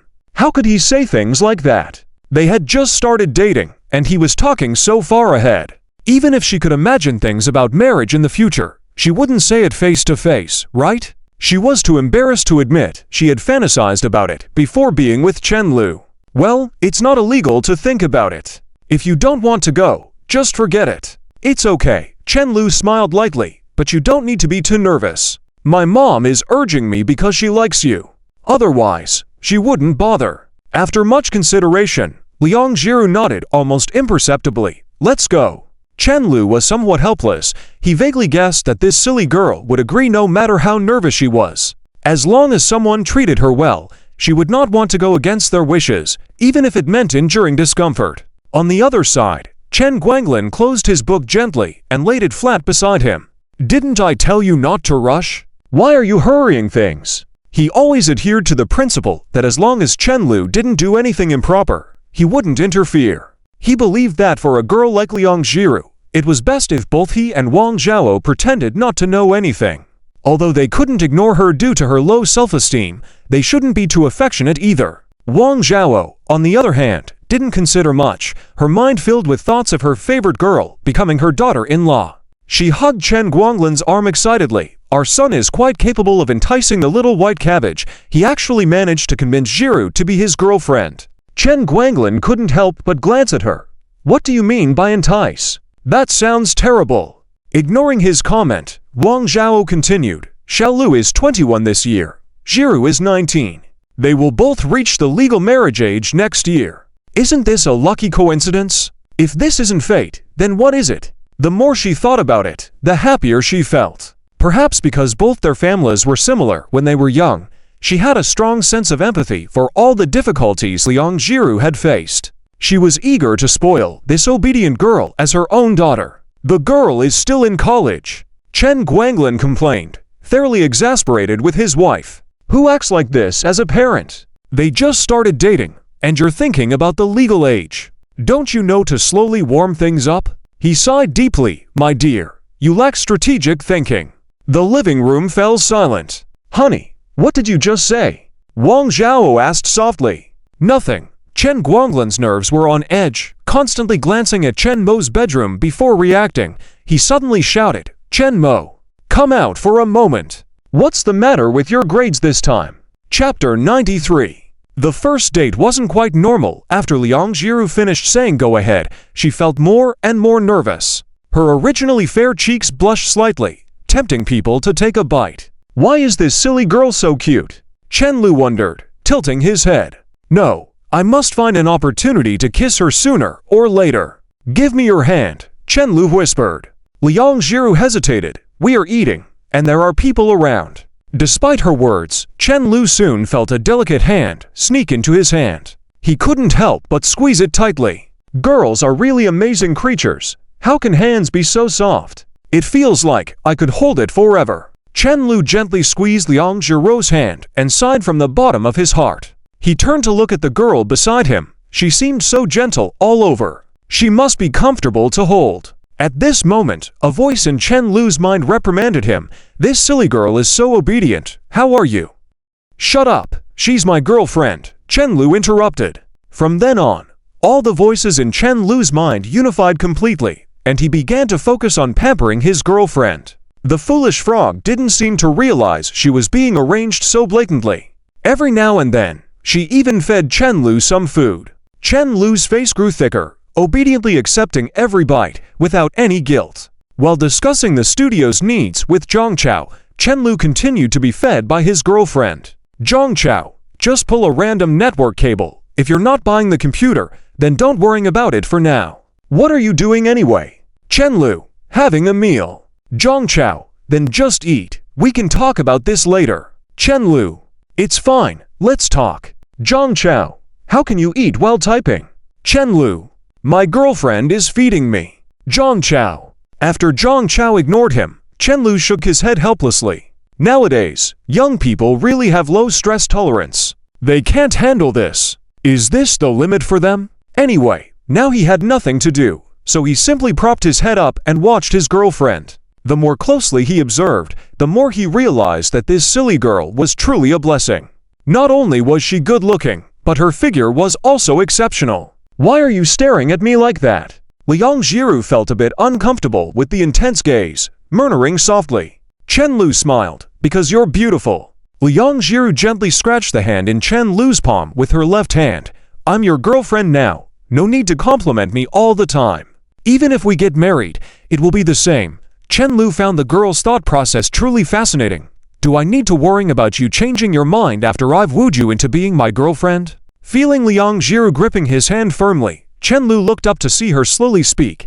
I thought you wouldn't be so nice to me, after all. After all what? Chen Lu leaned in to look at the girl's profile, eagerly waiting for her response. Liang Jiru still didn't dare to look at him directly, whispering extremely softly, after all, I can never leave you. The girl knew clearly that she could never be without Chen Lu in this lifetime. Her heart was so small that she could only accommodate Chen Lu.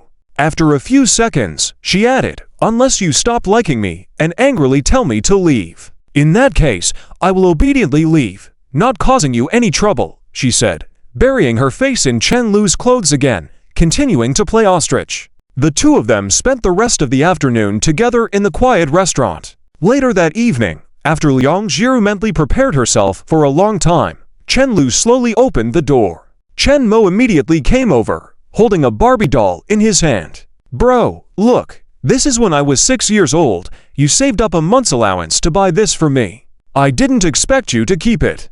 You are the best brother in the world. Chen Mo didn't even try to hug Liang Jiru in front of him this time. Instead, he blinked his eyes and looked at Chen Lu in a cute manner. If a stranger saw it, they would instantly melt. Chen Lu didn't say anything. He sat with Liang Jiru at the table, then took out his laptop from the bag and placed it on the table with a snap. He looked at Chen Mo, pointed to the laptop, and expressionlessly said one word, eat. Chapter 94. I'm worried. Chen Mo was startled for a moment, then quickly stepped forward to hold Chen Lu's arm. Brother. Although Chen Lu had always been gentle towards her since they were young, she was still afraid of retaliation.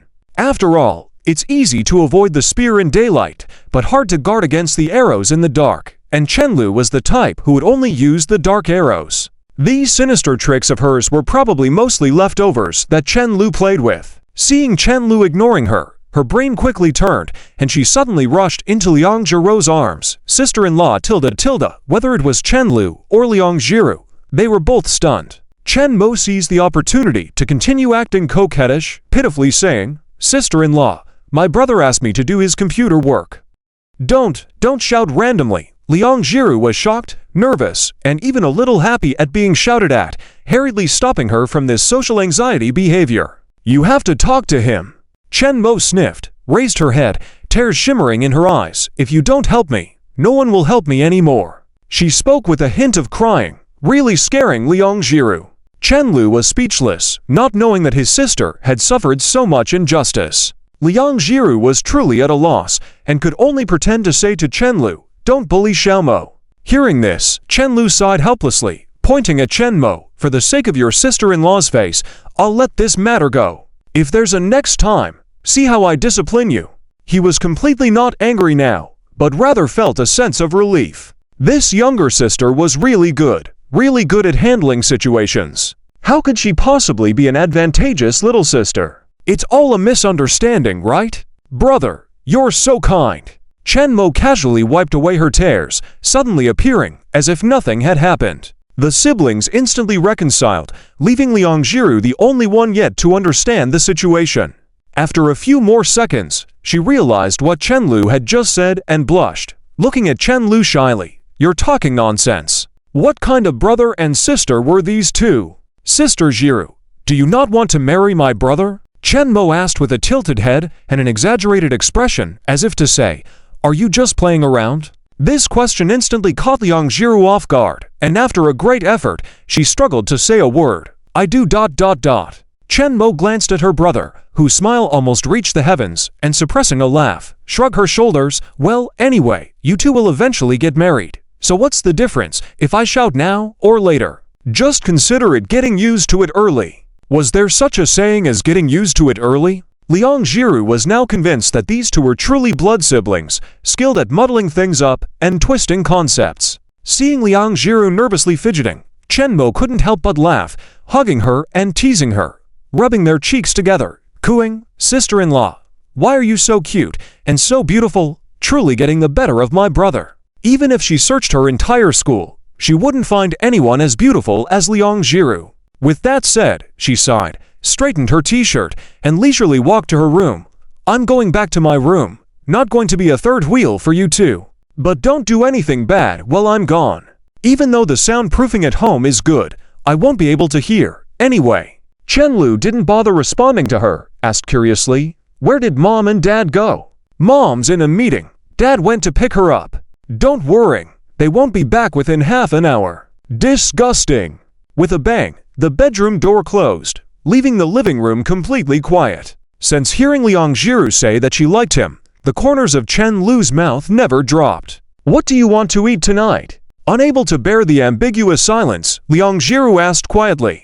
Chen Lu looked at the time before lazily sitting back on the couch. "It's still early, so I'll go down and accompany you to buy groceries later." Just as Liang Jiru nodded, she saw Chen Lu suddenly moving closer. "Do you want to come to my room later?" "No way." The girl quickly refused. Under these circumstances, going to his room was no different from walking into a lion's den. "I won't eat you."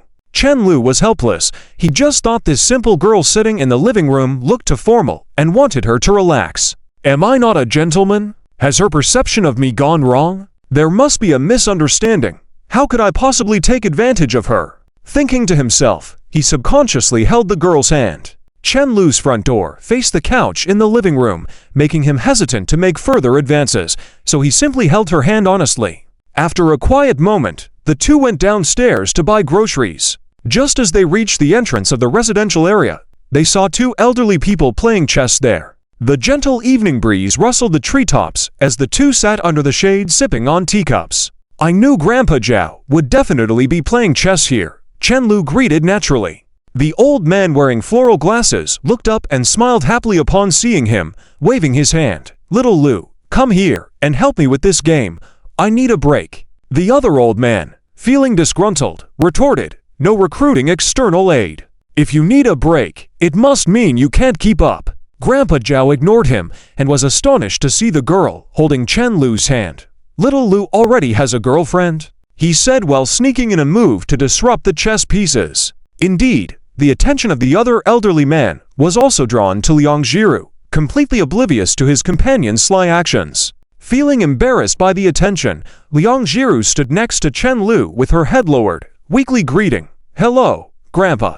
This girl is so smart and pretty," Grandpa Zhao commented with a shake of his head, sighing lightly, "Alas, getting old." He gestured with his hand, "In my memory, you were so small, but in a blink of an eye, you have a girlfriend. Time passes so quickly." Chen Lu echoed with a smile, holding the girl's hand tighter. For some reason, he felt a little lost hearing this. When an old person who has truly watched you grow up laments how fast time flies, it may signify that you've really matured. After all, at that age, elderly people cherish reminiscing the past the most. After a few more sentences, the two continued walking towards the nearby market. "Are you too close?" Liang Zhiru curiously asked. Chen Lu nodded slightly. "Yeah, shortly after meeting you, my family moved here. He's watched me grow up. His wife passed away many years ago, and since then, he fishes and plays chess every day." The girl softly hummed without further comment, always thinking that Chen Lu was really impressive in this regard. "I have to live longer than you when the time comes." Just a bit longer will do. After a while, Chen Lu suddenly muttered to himself. Finding it strange, Liang Zhiru turned to him with a serious expression. "I thought you would say you want to die before me, so that it wouldn't be as painful for me." Thanks to having a friend who loves watching romantic dramas, she was familiar with this kind of sentence structure. Shaking his head, Chen Lu denied the girl's speculation, saying in a low voice, "I'm worried." Liang Zhiru blinked her eyes, then hugged Chen Lu's arm a little tighter. Those simple for words seemed to contain 1,000 words. Soon, Liang Zhiru regretted following Chen Lu to buy groceries. Along the way, she had no idea how many introductions she had received from Chen Lu with a smug grin. This wasn't grocery shopping, it was clearly making social calls. Chapter 95 Bobo Couple. After the Bobo couple finished buying groceries, they returned home and started preparing dinner. Chen Lu felt quite novel. Last time when they bought groceries together, he was still fantasizing, and now he could really hold this silly hand while shopping. Very nice. After calling to probe the whereabouts of his parents, confirming that they were still going to be a while, he dashed into the kitchen to assist Liang Zhiru. Chen Mo heard some unusual sounds and first excitedly pressed his ear against the door to listen. Then he poked his head out with a puzzled look. "What are you doing?" "Cooking," Chen Lu replied matter-of-factly. "You want to cook?" Chen Mo ran out excitedly. She loved to eat the food Chen Lu cooked. Usually, she had to beg for a long time before Chen Lu would cook for her. "Your sister-in-law. Let me tell you, she cooks so well." Liang Zhiru had clearly given up resisting and continued with her own tasks upon hearing Chen Lu's remarks. Chen Mo became even more excited. However, instead of speaking, she pointed to the rice Chen Lu had brought out and then to the rice cooker. Chen Lu smiled at her and said, "Go away. Our family has such a good family atmosphere, but why do we have a female bandit like you?" After being mercilessly rebutted, Chen Mo had to sulkily walk over to the couch and sit with her legs crossed, watching videos. Chen Lu gestured with his middle finger at Chen Mo, then turned and went back to the kitchen. Liang Zhiru tied her hair back in a ponytail that was convenient for work, causing Chen Lu to gently squeeze it. "Just make something simple. We can't eat so much," Chen Lu said while washing the vegetables. Sometimes this silly girl was like a young calf, not knowing when to stop doing things. "Okay." Liang Zhiru felt relaxed from beginning to end because Chen Lu didn't give her many opportunities to do too much work. He took care of all the responsibilities he could. "Don't bully me. I'm busy." Liang Zhiru gently pushed away Chen Lu's hand from playing with her hair and scolded softly. This person was so strange that he could even play with hair. And he could play so joyfully. "If you don't hold my hand, I can only play with your hair," Liang Ziro pursed her lips and softly asked, "Can I play with it later?" Chen Lu had intended to stop there, but upon hearing the girl's gentle words, he wanted to tease her even more. He walked slowly behind the girl and blew air near her ear. Liang Ziro felt as though she were electrified, her body tingling all over, her legs getting weak. "You only know how to bully me." She turned around to look at Chen Lu, pouting slightly to express her dissatisfaction. Chen Lu took the opportunity to pinch her cheek, saying, "You're so cute. If I don't bully you, then whom will I bully?" "Then you can only bully me," the girl said timidly. "Other girls may not cook as deliciously as I do." Chen Lu took a while to understand that Liang Ziro seemed somewhat insecure, as she had mentioned previously that other girls may not be as easy to bully as she is. "Don't worry." Chen Lu held the girl's hands and smiled at her. "I only like you. My girlfriend is so good, I wouldn't even look at other girls." Liang Ziro seemed surprised by Chen Lu's directness and was momentarily at a loss, unconsciously moving back. Then, feeling a bit shy, she nodded her head, feeling unexpectedly happy. "If your boyfriend is so good, should I give him a reward?" Chen Lu shamelessly asked. Liang Ziro increased the heat slightly and asked, What kind of reward do you want?" "It depends on you," the girl said, pinching her fingers. She didn't want to let Chen Lu close his eyes. What a trick! Closing your eyes feels so insecure, don't you know? Though it was kind of thrilling. "If you don't close your eyes, there won't be any reward," Liang Ziro said, pinching her fingers. She definitely did not want Chen Lu to close his eyes. All right. Chen Lu opted for something rather than nothing. He closed his eyes decisively and even tilted his neck voluntarily. After a while, a pair of soft lips pressed lightly on his cheek, making a wet sound. When he opened his eyes, the girl was already cooking and acted as if nothing had happened. "Liang Ziro," Chen Lu called out softly. "What?" Liang Ziro looked like she had been caught stealing flowers and trembled slightly, not daring to turn around for fear that Chen Lu would get angry and try to kiss her back messily. Recalling the sensation from before, Chen Lu joked, "You got a free kiss." Liang Ziro felt a little guilty after his remark. "I did not." "Then let me kiss you back." "No, hurry up. I already kissed you first." Liang Ziro begged Chen Lu for mercy. "Yes, I can kiss you first too." The two playfully bantered in the kitchen until the sound of the door opening in the hallway prompted Chen Lu to clear his throat and walk out. Liang Ziro quickly straightened out her slightly disheveled hair near her cheek, her face flushing slightly. It seemed like she had let Chen Lu get his way a bit and kissed her cheek briefly. She took a deep breath and found that she wasn't as afraid as before, which made her unexpectedly happy. "Did you kiss me just now?" Chen Lu muttered to himself, wandering around with a confused expression. Wang Zizia curiously looked at him. "What did you say?" Nothing. Chen Lu quickly changed the subject. "I brought your daughter-in-law back for you." Excited and surprised, Wang Zizia didn't even change her shoes and hurried into the living room, asking, "Where is she?" "She's in the kitchen making dinner for you," Chen Lu proudly stated. Before he could say anything else, Wang Zizia ran to the kitchen and exclaimed, "Let me do it! Let me do it!" Chen Lu watched his mother's retreating figure and sighed helplessly. Then he heard his father also sighing at the same time. "Why are you sighing?" Chen Lu furrowed his brow.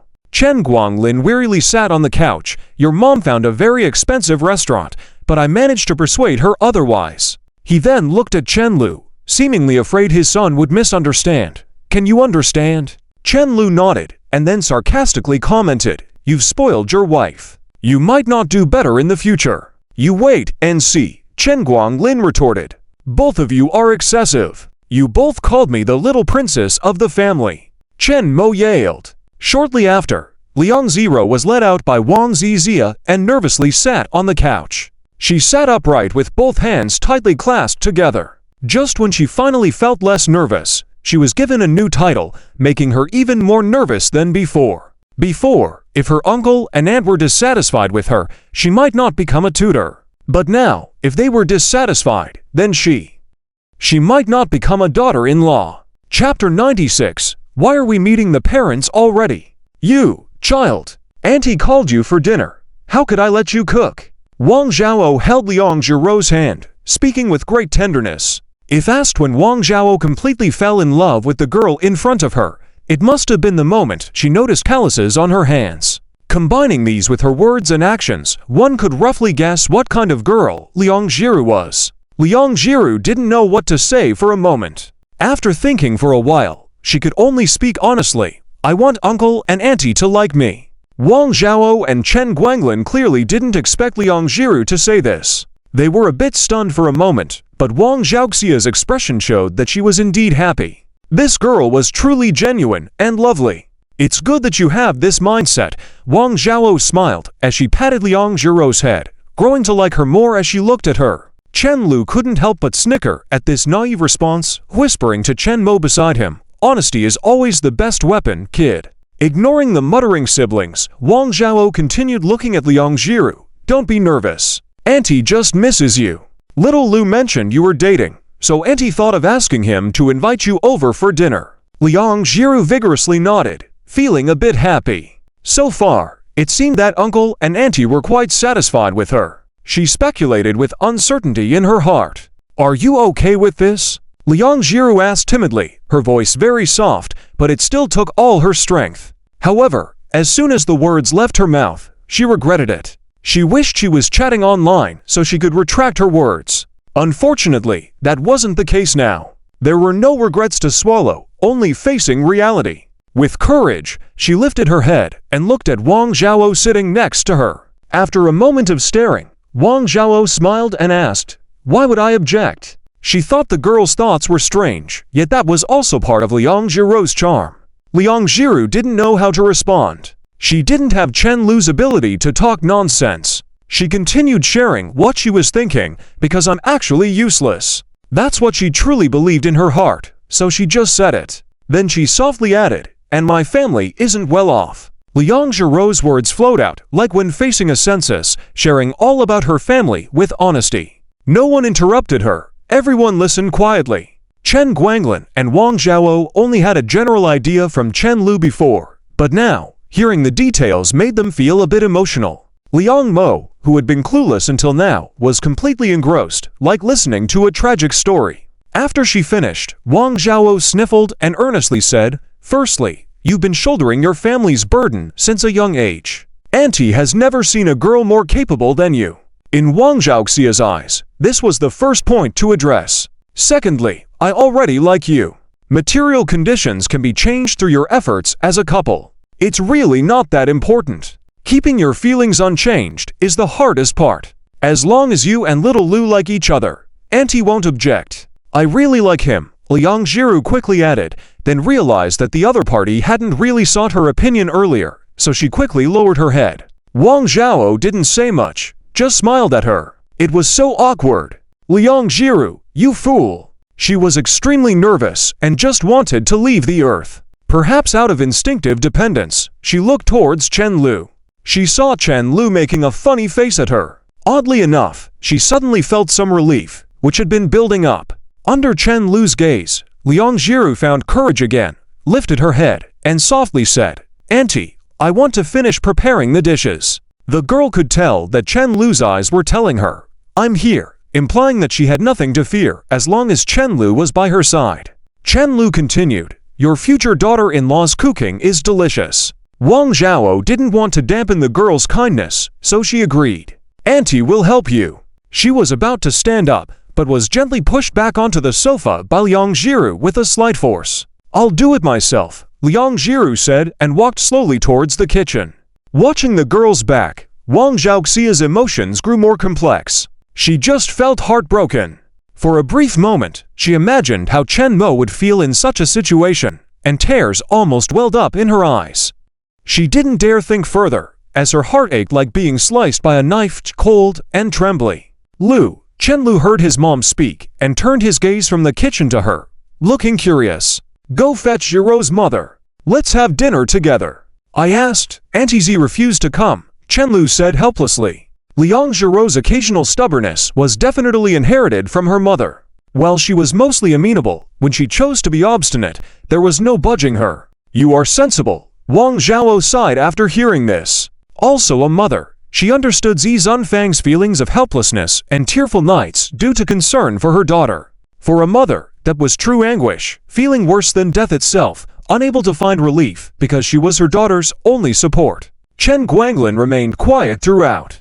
He briefly considered asking Chen Lu if he was serious, but seeing his son's gaze fixed on the kitchen, he realized his question was unnecessary. In his eyes, there was nothing left for him to worry about. As a father, he had given Chen Lu the confidence to only consider whether he liked something or not. It seemed that Chen Lu had decided to take matters into his own hands. That was fine too. Thinking these things, he lazily lay back on the sofa, waiting for dinner. "I'll help." Chen Lu naturally couldn't guess what his parents were thinking. He voluntarily entered the kitchen to assist Liang Jiru in finishing the meal preparations. Not long after, the two brought out four dishes and a soup to the table. Liang Jiru didn't cook her famous dish of boiled fish because Chen Lu didn't like fish. She had a premonition that her boiled fish might no longer be her specialty soon. The Chen family table was rectangular, and they never really cared about seating arrangements. Chen Mo sat in the main seat since childhood, while Chen Guanglin and Wang Zhao sat on one side. Chen Lu and Liang Jiru sat on the other side. Everyone except Chen Lu was genuinely surprised by how delicious Liang Jiru's cooking was. They couldn't stop praising her, particularly Chen Mo, who exaggerated his compliments with each sentence. During everyone's focus on Chen Mo, Liang Jiru secretly scooped food onto Chen Lu's plate. Chen Lu felt helpless, as he recalled how he used to be the one constantly feeding this silly girl at the beginning, but now the roles had reversed. As if afraid she wouldn't eat enough. "Now that Jiru is dating my brother, I don't have to pay for English tutoring anymore, right?" Chen Mo suddenly said contentedly. After all, given the circumstances, it would be awkward to ask for payment. "I can tutor her for free," Liang Jiru whispered, also thinking about this aspect. "No, you can't," both elders said almost simultaneously. As usual, Chapter 97, Chen Mo's beautiful fantasy of parting ways with June was completely shattered, leaving her wilted like a flower on the table. This sister-in-law was good in every way, except she refused to be corrupted with her. "Why waste your precious youth hanging out with my brother instead of focusing on studying?" At the dining table, Chen Lu continued to steer the conversation, easing Liang Jiru's nervous emotions quite a bit. Chen Lu's care was always subtle like this.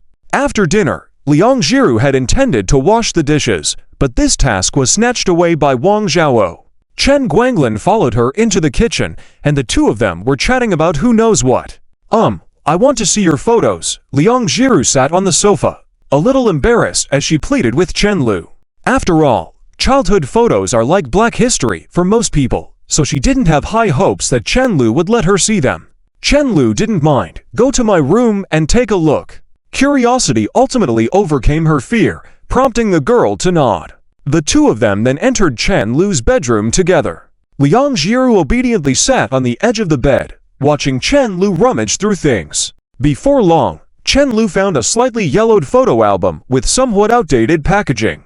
"This is it, from 100 days to 12 years old." Girls always seem interested in their boyfriend's childhood photos, so Liang Jiru was quite happy looking at them. Except when she felt a little shy looking at Chen Lu's underwear 300th day photo. Soon, she saw photos of Chen Lu when he was a little older. The boy in the photos with a faint smile indeed matched her memory. "I was as tall as you at that time," Liang Jiru said proudly, a faint joy apparent on her face. Even if Chen Lu wasn't that little boy, she still liked him a lot. However, after that sense of fate, she felt an added sense of destined happiness with him. She was a girl after all, and even though she wouldn't actively pursue it, she still liked romantic things to some extent. A real hero doesn't dwell on past glories. "Why don't you mention the present?" Chen Lu mocked the girl while tidying up the room. Liang Jiru seemed like she wanted to make up for not witnessing everything herself, painstakingly going through the album from childhood to the present. However, while flipping through the album, the main focus unexpectedly shifted from Chen Lu to herself. This surprised her and touched her. Chen Lu had developed all the pictures he took for her and marked them with dates. Seeing herself in clothes from the drama club, standing there shyly with a turned face, brought forth complicated emotions. At that time, she couldn't even smile, and she hadn't even considered becoming Chen Lu's girlfriend. It truly felt like a dream. In the end, she found a sketch on an A4 paper in the album. It was a drawing of a girl holding a bag, half of her body soaked in rain, as if waiting for someone. Liang Jiru couldn't judge the artistic talent, but she found the drawing beautiful and realized that the girl in the sketch was her. Liang Jiru stared at the drawing, blinking her eyes. She felt that Chenlu was always like this, ordinary in daily interactions, but occasionally surprising her with special gestures, so romantic that she felt like giving her whole self to him. With the room now in order, Chenlu approached her and said, "I drew this when I couldn't sleep." Liang Jiru looked up at him. "When was this?" "The day you first messaged me asking to meet." "But it was you who asked." Liang Jiru mumbled softly. Proudly, Chenlu said, "But you agreed." The girl fell silent. She wanted to bury herself when she said it back then, but now that Chenlu remembered, she felt even more embarrassed. "Your face is all red," Chenlu teased, moving closer. "My cheeks are sensitive, they turn red easily," Liang Jiru responded defensively. "Is that so? I don't believe you. Unless you want to kiss me." Liang Jiru's alert eyes locked onto him. "Yes, I do," Chenlu admitted boldly, surprising the girl completely. Rolling on the bed and burying her face in the blanket, revealing only half of her face and one eye, Liang Jiru stared at him incredulously. Chenlu chuckled, stopped teasing her, and handed her the sketch. "This is for you. In a way, this scene represents the beginning of our love." Since everything about her was his, he wasn't in a rush for the next step. "You were quite edgy back in the day," Chenlu said mockingly, while looking at a childhood photo of himself holding a sword. "After all, you were the flame dragon warrior," Liang Jiru responded with a light laugh. Embarrassed, Chenlu muttered to himself, "Can you forget that statement?" Laughing, Liang Jiru said, "Not a chance. Actually, I think Xingshan looked cooler, or maybe Shiwang," Chenlu soliloquized. "You still haven't changed your profile picture, have you?" Liang Jiru asked as she lay on the bed. "It's quite nice, it was the first thing you gave me. Very meaningful," she continued, as she remembered how she cried when her relative's naughty child broke it. Sitting beside her, Chenlu pinched her cheek and asked, "Who else resides in your brain besides me?" Like a cat, Liang Jiru squinted her eyes and rubbed his hand, saying, "Only you." Chenlu was briefly stunned before saying, "Silly girl. So adorable, ... Perhaps to avoid misunderstandings, Liang Jiru didn't stay in Chenlu's room for long. "Mom, I'm taking her back," Chenlu shouted. Wang Zhao and Chen Guanglin hurried over upon hearing him. Although this is a bit rushed, it's a custom in our hometown to give a red envelope when the son brings his girlfriend home, Chen Guanglin explained, handing a thin, beautifully packaged red envelope to Liang Jiru. It seemed like a well-prepared gesture. Seeing that Liang Jiru was a bit unsure, he added, "It's just a few hundred yuan as a token of our appreciation for you." "Thank you, uncle." Liang Jiru nervously received the red envelope, tears welling up in her eyes. She had never experienced this feeling of being accepted before, and this relationship was significant. Just as they reached the door, Liang Jiru tugged lightly at Chenlu's sleeve. "What's wrong?" Chenlu asked. "I feel a bit guilty towards uncle and aunt," Liang Jiru interjected nervously, fidgeting with her fingers. "Huh? How did you let them down?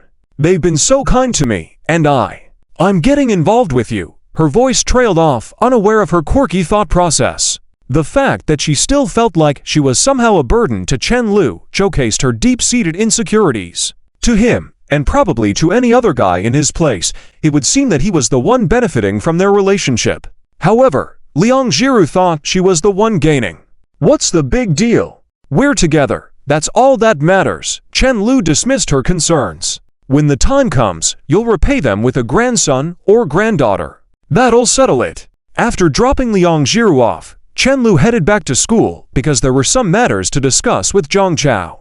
As he arrived at the dormitory entrance, he saw Mo Yuking waiting there. Letting out a deep sigh, he spoke slowly under the cold fluorescent light. "Don't waste your time on me. I'm with Liang Jiru now. Since you didn't respond before, why let yourself be tortured by belated feelings now? Look forward, all the past is behind us." Chenlu spoke heavily, feeling that he had done his part by saying this. Mo Yuking seemed taken aback for a moment. "What did you say?" Chapter 98 Passing Clouds and Mists. "I have a girlfriend now." Chenlu looked at the slightly sorrowful girl, recounting each word one by one. Mo Yuking finally regained her senses, but there was still an expression of disbelief on her face. At this moment, all she could think about was that girl who appeared timid, but happy, staying by Chenlu's side. Had they held hands already? or shared passionate kisses. Regardless of the scenario, it caused a piercing ache in Mo Yuking's heart. If only she had been a bit more proactive, all of this could have belonged to her. The boy before her, his future seemed to have nothing to do with her anymore. Just because she didn't know how to cherish. Mo Yuking stared blankly at him, speechless for a long time. 7 years had passed. Why had she never taken the initiative even once? Why not even once? She couldn't understand it. She couldn't comprehend her own self-satisfaction, nor her sense of entitlement. It wasn't until Chen Lu let out a sigh full of resignation once again that she finally snapped back to reality. At least give me a chance to make it up to you, please. Her crimson lips trembled slightly, tears kept swirling in her eyes, and she was overwhelmed with regret. There's no need, I've said it before, whether it was growing up together as children or the past 7 years we spent together, I have no regrets till now, so you don't need to make it up to me in any way. And, if you truly care for my well-being, you should keep your distance from me, Chen Lu solemnly stated. Whether it was wishful thinking or simply missed opportunities, for him it was all in the past. When one is truly at peace with themselves, looking back only elicits a silent understanding that it's all in the past. He had sacrificed too much for this, and now he just wanted to bury all these experiences. These words struck like lightning in Mo Yuking's mind. Chen Lu's meaning was crystal clear. She was now an outsider who could disturb his emotional stability. Back when he pursued her, he had maintained the same distance with other girls too. Unexpectedly, now it was her turn.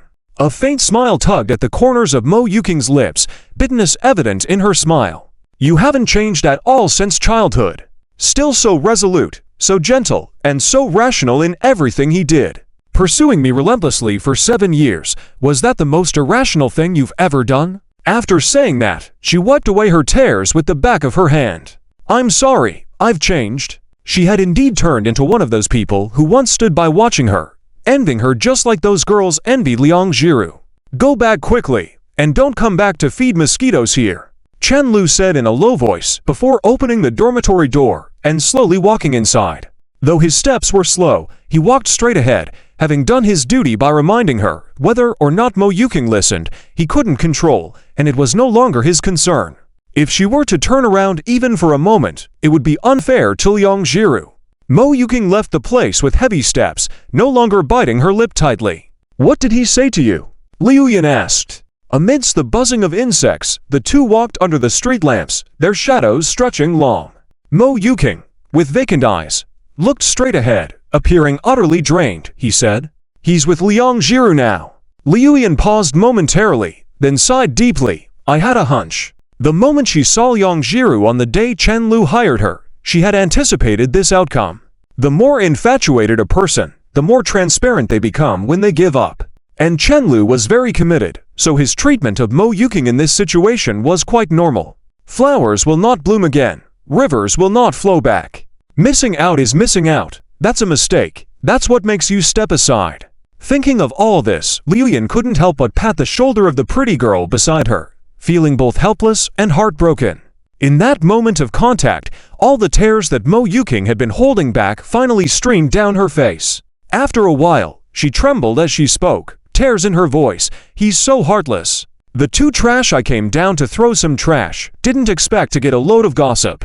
Just after walking down 2 flights of stairs, Chen Lu heard Zhang Cao's voice. Looking up, he saw the other leaning on the staircase railing, blowing smoke rings playfully. You're damn boring, Chen Lu said resignedly. Liu Yan and Zhang Cao's collaboration in locating him ensured that Zhang Cao could arrive on time at the front line of the gossip every time. Where's the trash you want to throw? Chen Lu asked unenthusiastically. This guy was dead set on destroying the stairs. Trash. Zhang Cao clearly hadn't expected this question. After fumbling around with his hands for a while, he could only awkwardly wave the cigarette, but in his hand, here. XX, the trash is in your head.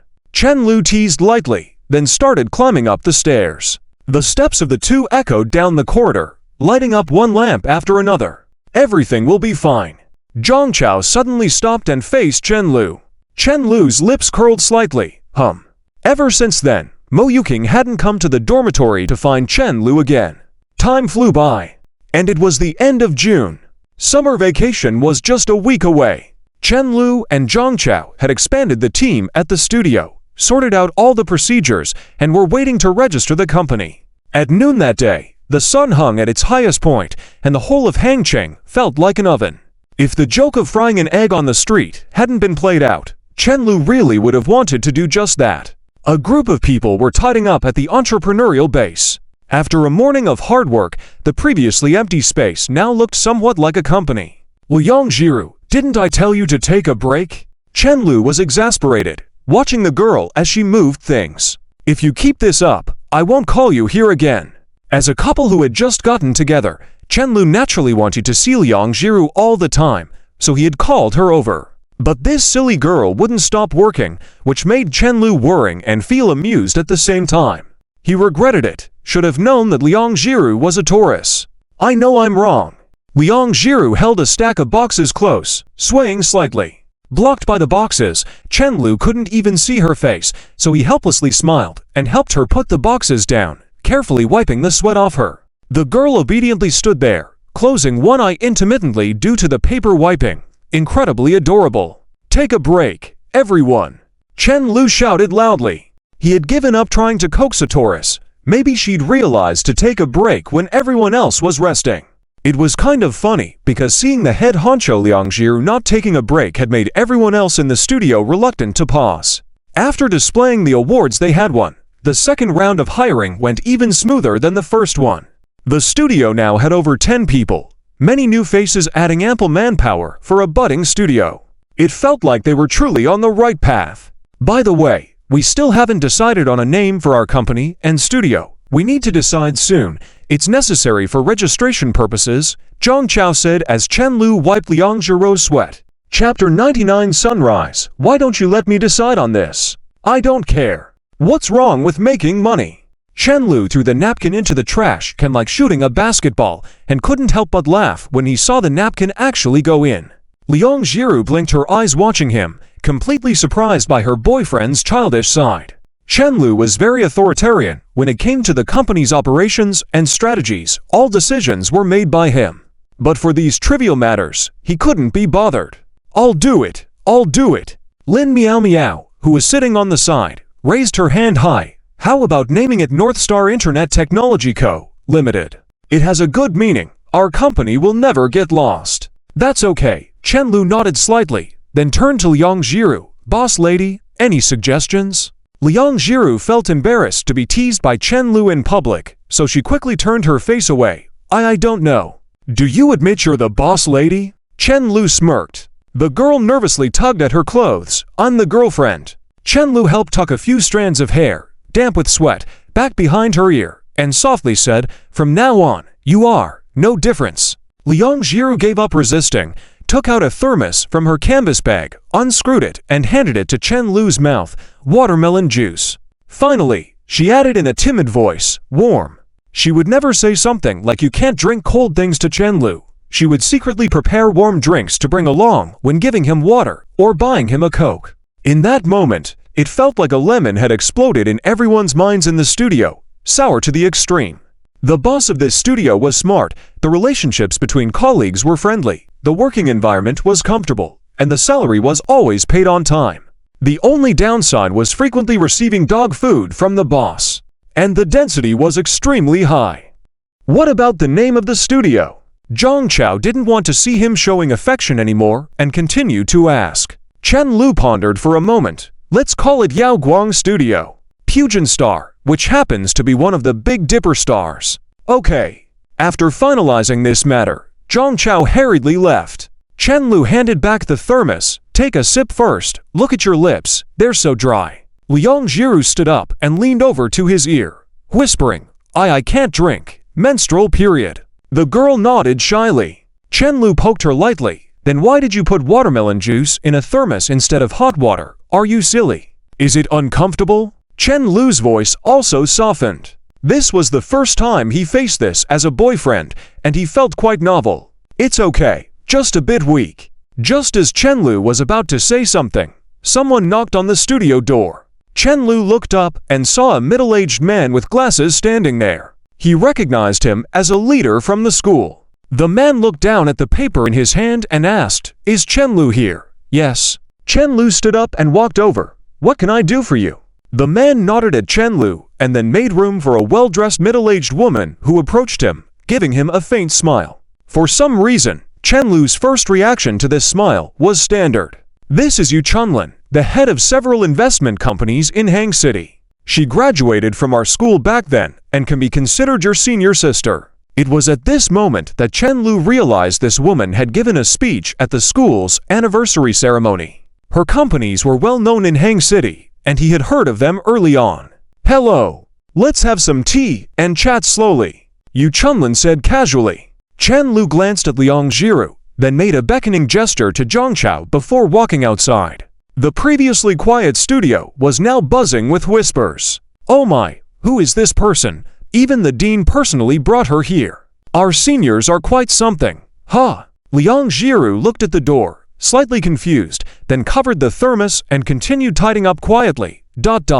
In the leader's office, Chen Lu sat on the sofa, outwardly calm but feeling lost inside. He couldn't understand why he was being sought out. Surely this investment tycoon had bigger fish to fry. Standing at that level, it was impossible for him to pay attention to a small workshop like theirs. His plans were clear, his goals ambitious, but unknown to others. Let's take it one step at a time, Chen Lu thought to himself. Yu Chunlin gently placed her teacup on the table and gave Chen Lu a subtle once-over. She wasn't here specifically for this fledgling studio. She just happened to pass by while visiting her daughter in the country and remembered that her alma mater had a game studio that recently won first prize. Of course, in her eyes, this achievement was not worth mentioning at all. But she keenly observed a few intriguing points. These were law school students who had gathered a few computer science students to form a temporary studio. This showed that these people had not previously worked together, but were still able to produce a decent demo under such circumstances and beat skilled teams to take the lead. Whether it was leadership, ability to identify talents, or industry acumen, the person in charge showed promise. During a conversation with the school leaders, she also learned that they only started seeking the school's support after winning the award. These were the reasons she was willing to spend less than 10 minutes meeting with Chen Lu. Just a professional habit as an investor. If it required more time, or if Chen Lu wasn't present, she would definitely not bring it up again. I've been following the competition you participated in recently. Yu Chunlin began. I'm very interested in your studio. Chen Lu smiled happily in response, knowing deep down that he shouldn't take her words at face value. Yu Chunlin didn't continue talking about games, as she knew she might have a good grasp of the market, but she definitely didn't understand games. What's the market? Whatever can be accepted by most people is market. Smart people can predict in advance, and the wise ones adapt to it. Some foolish ones try to lead themselves. She then asked, I'm not from the industry, so I won't inquire about the details of your game. I'm more curious if you've considered future profitability.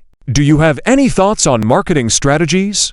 Have you thought about what achievements are needed to sustain the company's operation? What are your plans if everything goes well in the beginning?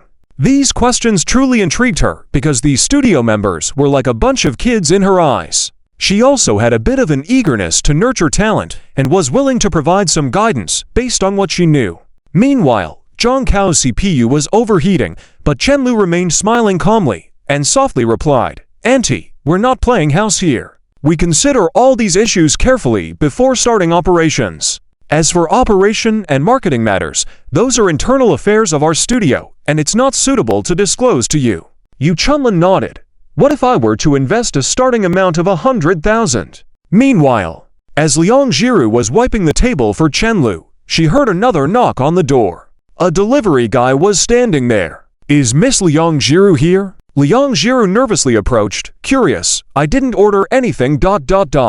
This is your brown sugar ginger tea. Chapter 100 Everything is the best arrangement. I didn't ask for it. The girl tilted her head, emitting a not very intelligent voice, both silly and gentle. Lin Meow Meow walked over with an expression of speechlessness and poked her head. Silly, it must be your boyfriend who got it for you. Wasn't he called out? So he must be busy and getting it for you at the same time. I'm touched. Lin Meow Meow felt like a sour lemon right now. Other people's boyfriends don't forget to buy a cup of brown sugar ginger tea for their girlfriends on the way to discuss important matters with the school leaders. Her boyfriend may be good in some ways, but unfortunately, he's like a paper man. Liang Jiru just realized this, said a shy thank you, carefully took it, and gently closed the door. Then subconsciously looked at the receipt, pursed her lips, seeming a bit hurt. You're unbelievable. Are you feeling sorry for your boyfriend's money? You guys might as well kill me. Lin Meow Meow couldn't stand it anymore. She really wanted to drag these two into a pigsty immediately. Liang Jiru felt a bit embarrassed by what was said, lowered her head quietly back to her seat, afraid of drawing attention to herself. Although everyone in the studio had already focused their attention on her, she sat on the chair, looking at the small bowl in front of her, silent for a long time. It seems that even if it was just a small matter she mentioned, Chenlu would remember it. When she said she wanted ice cream in the morning, it was already lunchtime, but Chenlu still remembered and even went out in the heat just to buy her ice cream. She didn't think much about it during her period, but Chenlu remembered, even thinking about her before doing something that seemed so important. It turns out being kept in someone's heart feels like this. Liang Jiru smiled lightly, rubbed her eyes with the back of her hand, wiping away a few drops of tears. Invest in us. Chenlu was inevitably surprised. The man next to him, who had looked relaxed and carefree, was also shocked to hear this. Zhang Chao just wanted to say, damn, even though his family was well off, this money wasn't something he could just take out. He still couldn't understand why Chenlu, or this studio, had gained the recognition of this ant in front of him. Although he always thought his brother was pretty capable, it wasn't enough to attract this level of investment directly. The starting point is 100,000. This statement is really ambiguous. Yu Chunlin's expression remained indifferent. She was only surprised by Chenlu's calmness in the face of change. This was just a young man in his early 20s. As an investor, she had seen too many people starting their own businesses or already successful in their careers, and she had only seen this style of work in a very few individuals. Regardless of what he was thinking, at least his response passed. Thinking of this, she slightly increased the investment amount in this studio. As long as she could become the controlling shareholder in the future, bringing in a manager, doubling or tripling the investment amount based on the initial 100,000 was entirely negotiable. Finally, under her scrutinizing gaze, Chenlu smiled and slowly said, "Thank you for your kindness, but we don't need it for now." Yu Chunlin turned to look at him, a slight smile forming on her lips. "Not needed." Chenlu nodded politely, jokingly said, "Our operating costs are very low, and the investment for the foreseeable future will be within a controllable range, so we currently don't need that much money. But who knows, maybe one day I'll come running to you to invest." Yu Chunlin recalled the number of people she saw at the studio earlier, and the smile on her lips grew a little more. She now understood that Chenlu's words were a mix of truth and falsehood. It was true that the investments were within a controllable range, but as for the low operating costs, that remains to be seen. This young man had big ambitions, very interesting indeed. All right. Yu Chunlin didn't feel like losing face. After all, Chenlu's refusal was already polite. Moreover, investment is something that requires negotiation between both parties, not to mention she had her own intentions. Some people were willing to give up some sovereignty for development, some wouldn't. It seems you have a well-thought-out plan. Yu Chunlin sincerely praised in a soft voice. She then slowly got up. "I won't say more. I hope we have the opportunity to cooperate in the future." This was a farewell wish to Chenlu, considering that a small studio like his wasn't qualified to discuss cooperation. "I will strive for it." Chenlu smiled at her. Watching the woman walk away, he unconsciously let out a sigh of relief. He always felt like this person was like a snake, spitting out words while constantly assessing him. "Mom, you made me wait for 10 minutes. Outside the door, a girl with a ponytail pouted and complained. Yu Chunlin patted her head. "I was meeting a student." The girl remembered what her mother said on WeChat. "Is it that Chenlu? I've actually heard of him. Yes, I was even considering investing a bit. Do you think his studio has a bright future?" The girl was very curious. A studio formed by a group of university students. To be honest, very few can emerge successfully from the sea of corpses. At least I haven't seen one with my own eyes till now. Yu Chunlin said expressionlessly. "So why invest in him then?" Yu Chunlin's expression turned serious. "I'm not interested in the studio itself, but in this person. Even if the studio goes under, a person like him could still climb back up. She playfully tapped her daughter's head. "Stop chasing celebrities all the time. You have plenty to learn yet." The girl rubbed her head, curiously looked towards the office. It's quite interesting for a college student to do this kind of thing. After exchanging a few pleasantries with the school leaders, Chen Lu and Zhang Chao slowly walked out of the office. "Wow, so much money. Why didn't we take it?" Zhang Chao leaned next to Chen Lu, curious and feeling sorry at the same time. Chen Lu sighed helplessly, then explained slowly, "Firstly, our current funds are indeed sufficient. It's good to have enough funds at the beginning, but having too much isn't always a good thing. We may not have the operational capacity of that scale. Too much money can easily lead to lofty goals, and if we fail, it'll hit even harder." After speaking, he smiled. "Secondly, this is my son's dream. The decision-making power has always been with me. Once we achieve success in the future, we can pursue what we really want to do. If the decision-making power is no longer with me, then in the short term, money might not be a worry, but you won't have the opportunity to fulfill your dreams." Zhang Chao stood frozen in place. For a moment, he forgot to move, feeling his nose tingling. He suddenly thought that maybe it wasn't so bad that his old man had changed his aspirations by force. A few seconds later, he yelled and caught up. "Wait for me, Dad." Chapter 101. Good deeds bring good rewards. As Chen Lu returned to the studio, he saw that everyone had already tidied up the studio. Perhaps because everyone around him was of the same age, the environment was more comfortable, and most people felt a sense of belonging. They were more proactive in their work. Chen Lu cleared his throat and said, "Everyone, please sit down. Let's discuss some matters." He walked over to Liang Jiru, and upon seeing the girl finishing her drink, he gave a barely noticeable smile. "Let's talk about the next steps in our work process." He looked at everyone and raised his voice. "In the coming period, Lin Miao Miao will lead the art team, and the programming will be handled by Peng Lian. As for music, it's not something we need to consider at the moment. We can outsource it for now. Lian, what are your plans for summer vacation? Do you need to apply to stay on campus?" Peng Lian, who was from out of town and was already prepared to rent a place to stay, asked. He had good skills and a strong passion, which is why Chen Lu chose him to lead.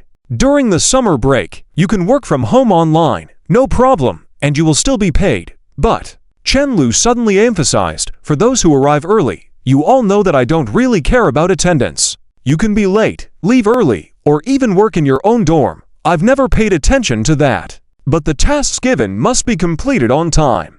His expression turned serious. "The programming team must have the framework set up by July, and responsibilities will be assigned accordingly. If the tasks are not completed, you will not receive your salary." Because the game they were working on was not too complicated, Chen Lu planned to have a playable version by the end of August at the latest. After that, a series of operations would be needed to start generating revenue.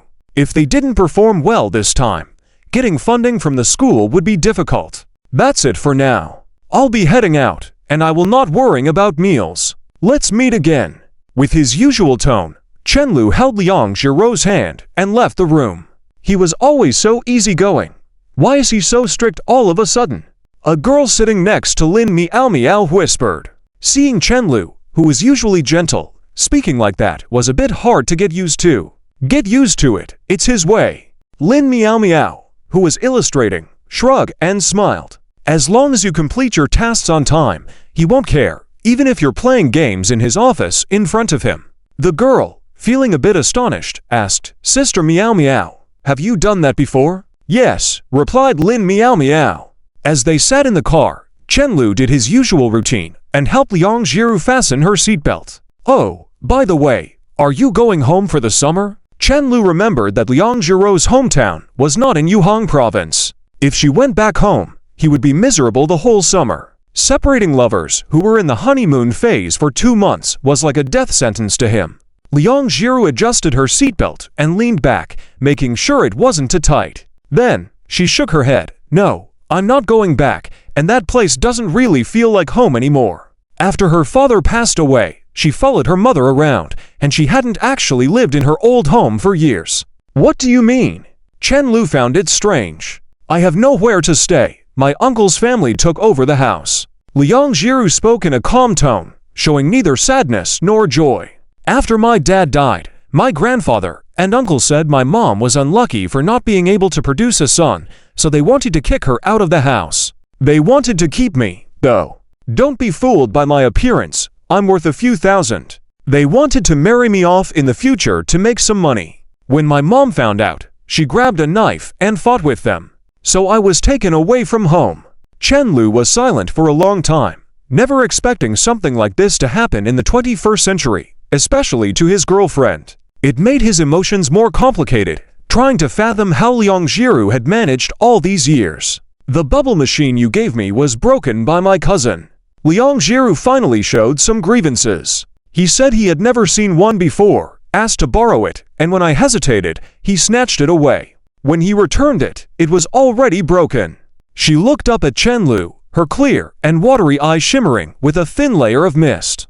And then all I had left was the photo on my mom's phone. Chen Lu gently touched the girl's cheek, intending to say something, but faltering.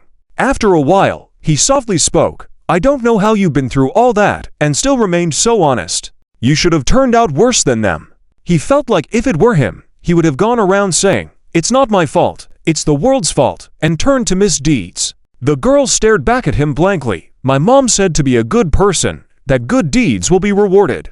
Chen Lu sighed in helplessness. Good deeds being rewarded is something made up by bad people to deceive good people like you.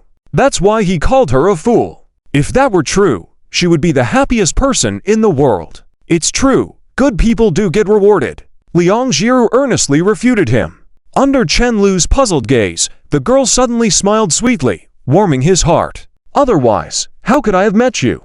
Chen Lu twitched his mouth, chuckled, and pinched the girl's face. All right, you have a point. Can I hug you? Liang Jiru suddenly asked softly. Even though it had been a long time, the memories of the past still made her a bit sad. Sure. Chen Lu found her adorable. I suggest next time, don't ask, just hug. Okay. The girl responded a bit awkwardly and unfastened her seatbelt, ready to get out of the car. Where are you going? Chen Lu asked. I want to hug you, of course, Liang Jiru said as if it were the most natural thing. Chen Lu furrowed his brows. Can't you hug me in the car? Hearing that, the girl slid back into the vehicle, curiously looking at him. Then she gradually shifted closer to him, feeling a bit awkward. Come over here directly, Chen Lu whispered. Hesitantly from the passenger's side, Liang Jiru shuffled over to Chen Lu's side. That's when Chen Lu felt something was off. It seemed a bit too stimulating, hard to resist. Before he could calm down a bit, the soft girl hugged him, feeling like a fluffy little cat was between them. After a few seconds, as Liang Jiru let out a whimper, Chen Lu slowly buried his face in her soft neck. Chapter 102. Liang Jiru also works very hard. Liang Jiru tried hard to suppress the instinctive impulse to push Chen Lu away. Finding it too difficult, she gritted her teeth and directly pulled Chen Lu tightly into her arms. Chen Lu, smelling the girl's unique fragrance, unconsciously held her even tighter. The two seemed to want to melt into each other's bodies, embracing tightly. Can I kiss you? Chen Lu asked softly this time. After a few deep breaths, the girl nodded almost imperceptibly. Hold my hand, Liang Jiru whispered. After a few seconds, he reached for the girl's wrist, raised her left hand, and kissed her neck. Liang Jiru's skin was indeed as soft and tender as it looked. Perhaps feeling it was not enough, he started to gently peck at the girl's neck, leaving one wet and hot kiss after another. Feeling the nibbling on her neck, Liang Jiru felt her strength draining away, and she could only weakly lean against Chen Lu. Waves of electric currents seemed to continuously spread from her neck to her whole body, causing her to involuntarily let out a few soft moans. Sensing her neck being licked, she shuddered. She couldn't understand why her neck was so sensitive. Don't lick there. Unfortunately, she soon realized that words were no longer effective, so she had to give up resisting completely. Her other hand, not held by Chen Lu, kept grabbing at his back, tremblingly grabbing his clothes. Soon, both of their minds went blank, completely forgetting about time. Who knows how long had passed? Chen Lu lifted his head and saw the girl tilting her neck, breathing rapidly, her face flushed, looking at him. Seeing this scene, especially the girl's hazy eyes, Chen Lu's heart skipped a beat. Liang Jiru, with her mouth slightly open and soft lips, made Chen Lu unconsciously swallow his saliva. Perhaps noticing Chen Lu's thoughts, the girl somewhat nervously pleaded in a low voice, "Can we slow down a bit?" Chen Lu smiled at her. Sure. The silly guy had tried hard enough to accommodate her just now, and he could tell. Pushing further would just be too much. With the suggestion approved, the girl relaxed and contentedly buried her face in Chen Lu's embrace. How she wished time could stop at this moment. "This is different from me kissing you." After a while, Liang Jiru weakly muttered while leaning on Chen Lu's chest.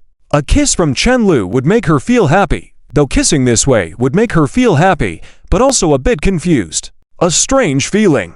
Chen Lu, hugging the girl who acted like a kitten, softly said, "If I keep kissing your neck like this, I don't know how you'll handle it in the future." Liang Jiru raised her head curiously. "What do you mean?" "It's nothing." Chen Lu felt guilty under the girl's pure gaze and quickly looked away. Liang Jiru, seeing this, continued to press her ear against Chen Lu's chest, listening to his pounding heartbeat. "Why are you bending like that?" Liang Jiru looked at Chen Lu's strange posture and curiously asked. Chen Lu coughed twice. "Don't ask what you shouldn't ask." Chen Lu and Liang Jiru kept pulling and teasing each other, but in the end, they were coaxed into going to the cafeteria by Chen Lu. The cafeteria happened to be the busiest at that moment, with people everywhere.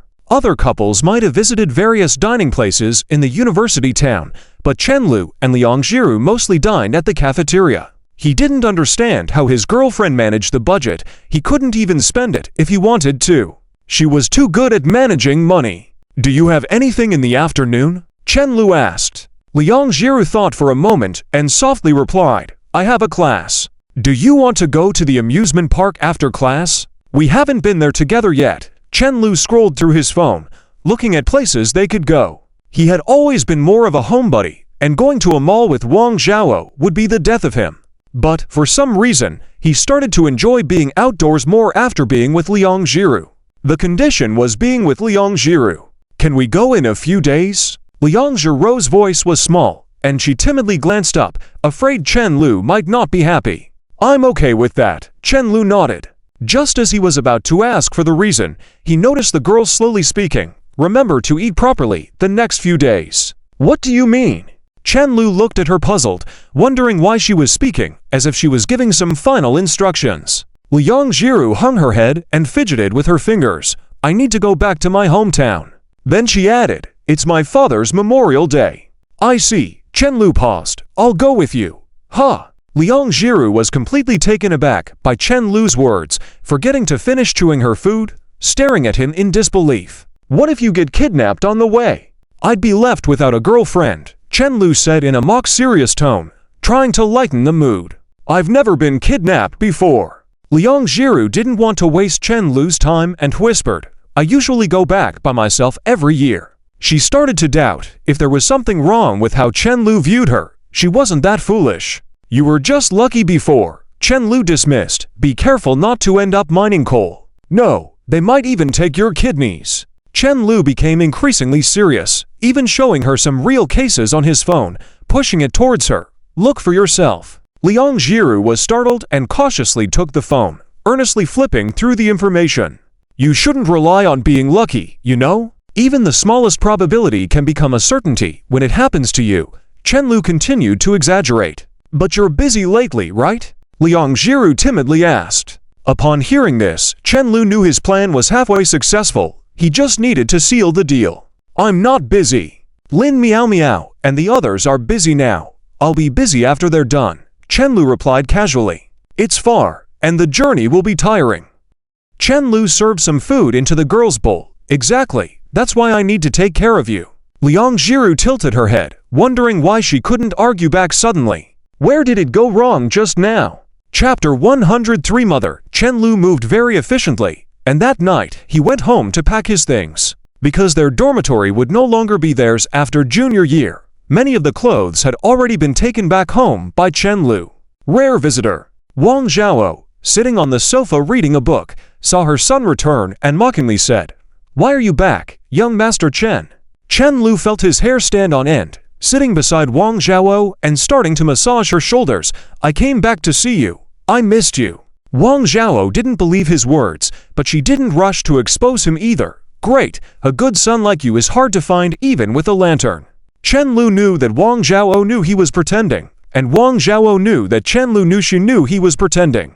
Anyway, the two of them chatted amicably for a while, presenting a beautiful picture of maternal love and filial piety. After a while, Wang Zhao felt that the massage was almost done, so she took out a Seven Wolves outfit belonging to Chen Guanglin and placed it on the coffee table with a loud thud. "So, why are you back? Mom, can't I come back to my own home?" Chen Lu was speechless. "Besides having something to do you stay at home every day?" Wang Zhao looked at him unkindly, realizing that her parenting style was partly to blame. She and Chen Guanglin often ran off to have their own time together, as Chen Guanglin didn't like restricting Chen Lu and Chen Mo's growth. When Chen Lu was in high school and couldn't see him, she didn't mind, but over the past 2 years, she had been hoping more and more for her children to stay at home. She was getting old after all. Wang Zhao sighed inwardly. From passionate love to the daily grind, and now watching the fruits of her love's labor fussing around. Maybe this was also a part of love. Not bad. Chen Lu noticed that his mom seemed a bit sad, but he wasn't afraid of being scolded, so he moved closer and said, "During the summer break, my studio will be working online, so I'll be at home every day to give you massages." Wang Zhao gave him a sarcastic look with a smile. "It's better if I don't see you. Less worries for me. Do whatever you want." Children are independent individuals, and she didn't want to tether Chen Lu to her side. "Speaking of which, why did you come back?" "To pack my things." Chen Lu finally told the truth. Liang Jiru's father's death anniversary is coming up, so I plan to accompany her back to her hometown. Wang Zhao nodded slightly. "Is it far from here?" Chen Lu grabbed 2 outfits randomly from the bedroom and stuffed them into a bag. "Quite far. I probably won't be back until the day after tomorrow or the day after that." "Then go with her. I'm worried about her going alone that far." Chen Lu suddenly felt a little bitter. "Why aren't you worried that I'll be kidnapped? It would be an achievement if the kidnappers managed to sell you off," Wang Zhao said with a laugh. After that, she seemed to remember something, squinted at Chen Lu, and said, "The first time your father accompanied me to pay respect at your grandpa's grave, he suddenly knelt down and said to your grandpa, 'Please entrust everything to me from now on,' and it almost brought tears to my eyes." Chen Lu had never even seen a photo of his grandfather, and Wang Zhaoxia's kindness towards Liang Jiru was also somewhat related to this. "As touching as it may be, it doesn't match my dad's character at all." Chen Lu clicked his tongue, truly unable to imagine that the young Chen Guanglin would say such words. Just thinking about it, he could easily picture him evading the responsibility. Early the next morning, Chen Lu arrived at Liang Jiru's home and knocked on the door gently. After just a few knocks, the door was immediately opened. Liang Jiru was wearing the t-shirt that Chen Lu had bought for her, and she had already gotten up early and finished getting ready. Apparently, she didn't want Chen Lu to waste even a second waiting for her. When the girl saw him, she nervously adjusted her bangs and quickly stepped aside to let Chen Lu in. "Good morning." Liang Jiru wasn't sure what to say and somewhat inexplicably asked, "Did you miss me last night?" Chen Lu whispered. Liang Jiru nodded slightly, feeling embarrassed. In fact, she even dreamt of Chen Lu last night, but the dream was somewhat inappropriate. Chen Lu shamelessly smiled and then stopped his shameless teasing of the girl in her own home. After eating and drinking for a while without seeing that silly girl come out, he decided to lie on the table and take a nap. He felt that he was not cut out for early mornings. Otherwise, he wouldn't have skipped class due to not being able to get out of bed. Just as he was about to close his eyes, Liang Jiru slowly walked out with red eyes. Zi Zunfang's situation was similar. He had to pretend he didn't see them and gently asked, "Ready to go?" Outside, Chen Lu glanced at the navigation and frowned. Seeing that it would take at least 4 to 5 hours to drive, and Liang Jiru's hometown seemed particularly remote, that was why he chose not to take the high-speed rail. "How did you go back last time?" he asked incredulously. Liang Jiru heard the estimated driving time announced by the navigation and regretted letting Chen Lu come with her even more, whispered, "By bus. No direct route. We have to transfer 3 times." Chen Lu nodded, finishing his can of Red Bull. Far or not, he wouldn't feel bored with this silly girl by his side. Let's go. Chapter 104. I Love You just caught the tail end of the morning rush hour, so it took a little longer to get out of the city. Once on the highway, Chen Lu started driving faster. "Why were you crying just now?" Chen Lu asked softly. Liang Jiru was visibly surprised when she heard this, not because Chen Lu found out she had been crying, but because he waited until now to ask. After all, whenever her emotions fluctuated, Chen Lu would immediately notice. My mom said to stop caring about her in the future. Her response was unexpectedly brief. Chen Lu was at a loss for words for a moment, then he sighed deeply. Auntie really loves you very much. Liang Jiru responded softly, turning to look out the window. She wondered what this guy was thinking. After a while, Liang Jiru spoke very softly again. I didn't agree. It took Chen Lu a few seconds to realize the meaning behind the girl's words. He reached out and gently touched the girl's head with his right hand. I've said it before, being with you is not just for fun. I really want to be with you for a lifetime. So there are many things we have to bear together. I've considered it, and I have no regrets. Besides, he looked ahead, suddenly becoming very serious. I have the ability for it. Chen Lu didn't start this studio job like Zhang Chao did for his dreams. He simply wanted to have the ability to bear this silly girl's future, to give Liang Jiru the chance to think only about whether she likes him or not. He felt that staying with the best girl in the world till old age couldn't be considered a dream. Liang Jiru, I like you. Do you like me? He asked again. I like you, especially like you. Liang Jiru nervously and seriously responded. She was curious why Chen Lu suddenly said this. Since you like me, and I like you, we are together now. Don't think about anything else, and don't think I'll find you burdensome. That's not possible. Liang Jiru felt like her heart had been pierced, turning her head to look at Chen Lu's profile, her gaze trembling. I will also work hard. Her voice trembled. You've always worked hard, Chen Lu said with a smile. I've been watching. In fact, I know, you were even thinking about secretly buying me a new camera. The girl felt her nose tingling, turning her gaze away once again. Chen Lu would always say something that touched her deeply out of the blue, even when she said she would always like him no matter what. Did he feel it wasn't enough, that she had to like him to an extreme extent? From time to time, the silly girl would glance at the guy beside her, quietly contemplating. But she had already liked him to the point of no return. The atmosphere in the car quickly became cozy, with only the soft voices of the two chatting and the occasional navigation prompt breaking the silence. They had enjoyed this kind of companionship since they first met, chatting back and forth, never feeling bored. Being with someone you like was supposed to be like this. Even when they were sitting quietly together, they only felt comfortable and happy. Chen Lu realized for the first time that he could chat for so long. Whatever he said, Liang Jiru would listen attentively and seriously. Liang Jiru felt even happier, as she had always taken the bus back alone before, never imagining she would return this way one day. In the blink of an eye, more than 2 hours had passed, and Chen Lu pulled the car into a service area. The car slowly parked in a space, then the engine shut off. Do you need to use the restroom? Chen Lu asked softly. The girl shook her head lightly. Chen Lu reclined his seat a bit, lazily yawning. I'll sleep for 20 minutes, wake me up on time. He still had to drive for over 3 more hours, and he couldn't bear it without a rest. This was the first time he had driven such a long distance since learning to drive. All right, Liang Jiru looked at the time, thinking of letting Chen Lu sleep a bit longer. Would you like to go outside for some fresh air? Chen Lu raised his eyelids to look at her. No need, you go ahead and sleep. Liang Jiru said softly, I'll watch you sleep here.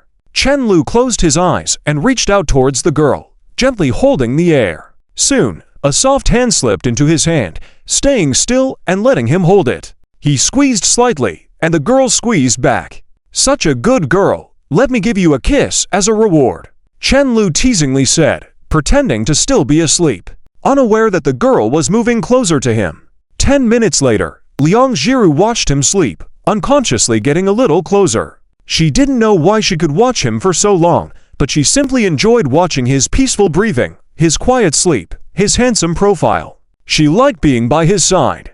2 hours had passed in the blink of an eye. If only they could be together for a lifetime. When you truly love someone, even a lifetime seems too short. Liang Jiru felt like she had become a greedy person.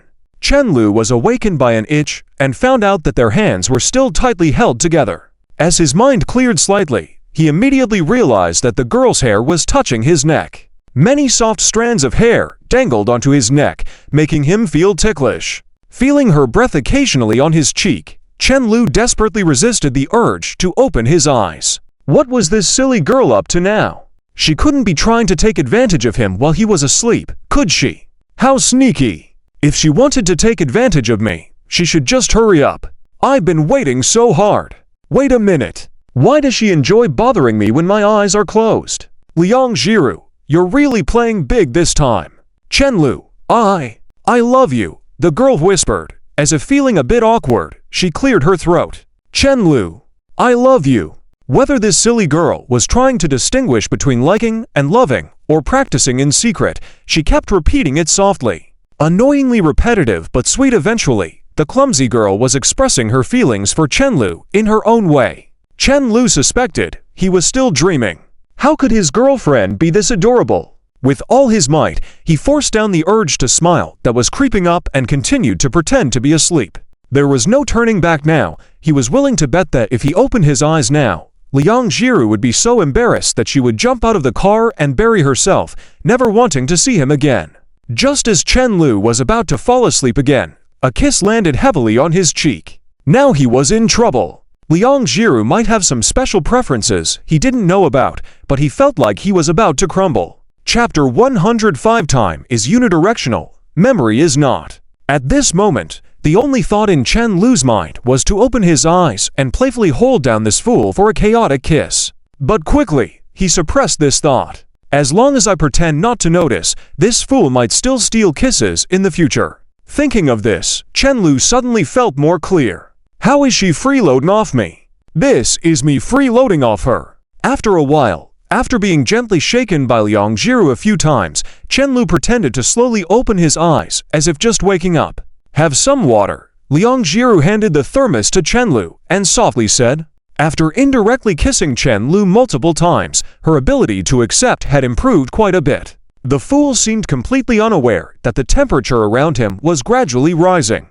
Only a top chef who knew how to cook frog in warm water like Chen-Lu took the cup and drank a few large sips. I had a dream just now, Chen-Lu said. Liang Jiru looked at him curiously. What dream? I dreamt you stole a kiss from me. The girl suddenly couldn't look at him, quickly sat down. Dreams. Everything in dreams is fake. She felt extremely nervous, her fingers intertwined tightly. Liang Jiru, look at what you've done. You almost got mistaken for a female hooligan. You only sneakily kissed your boyfriend, and Liang Jiru felt like she wanted to die of embarrassment. But soon, she changed her thoughts to deceive herself. It's just a kiss. 10 minutes have passed. How could he possibly wake up just now? There's no way Chen-Lu is that boring. Yeah, that must be it. Chen-Lu sneered. Even if it's fake, I'm still happy. It was nearly noon now. The scorching sun hung high in the sky, the intense light making it hard to keep eyes open. Chen-Lu took out sunglasses from the car and put them on Liang Jiru, then started the engine. Looking at Liang Jiru wearing sunglasses, Chen-Lu couldn't help but chuckle, looking quite handsome. This innocent and cute fool wearing sunglasses had a unique charm. 3 hours later, Chen-Lu parked the car near Liang Jiru's hometown.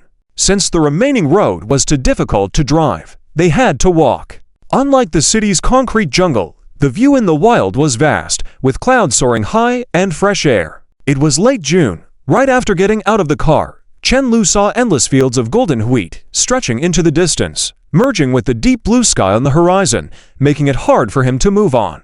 When a breeze blew, all the wheat floated together like waves, undulating continuously. He felt as if he could even smell the fragrance of wheat. It seems that the love for farming was imprinted in the genes of every farmer. Do you want to try? Liang Jiru stood beside him and asked softly. Seeing Chen-Lu fascinated, she found it amusing as it seemed her seemingly all-knowing boyfriend also had moments of ignorance. So cute. Can you eat it directly? Chen-Lu turned to her in surprise. While he occasionally visited his hometown with Chen Guanglin, he didn't know much about these things. He naturally didn't know that nature, just like a slide or an amusement park, could provide children with a complete and happy childhood. Yes, the girl said softly, picking a small ear and rubbing it in her hands. After blowing gently, she held out her hands, with only a few grains of wheat left. Here, Chen-Lu, in disbelief, picked up a grain and put it in his mouth, frowning more and more tightly, feeling a strange taste.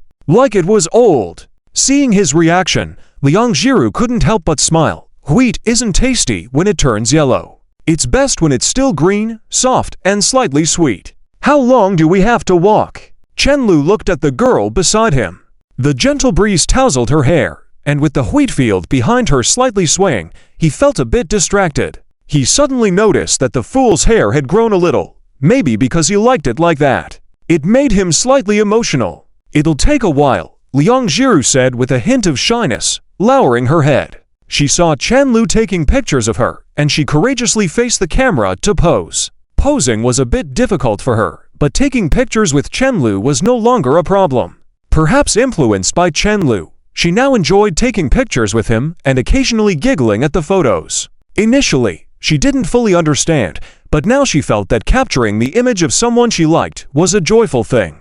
Looking at the photos later could even help her remember what happened that day. After Chenlu put down his phone, he smiled and reached out his hand to her. Then let's walk slowly together, my girlfriend. Liang Jiru's guilt diminished, and shyly, she held Chenlu's hand, walking along the path together. After the environment changed, all the previous pressures seemed to have been left behind. Seeing Chenlu's surprised and playful reactions, she felt as if she was on an outing.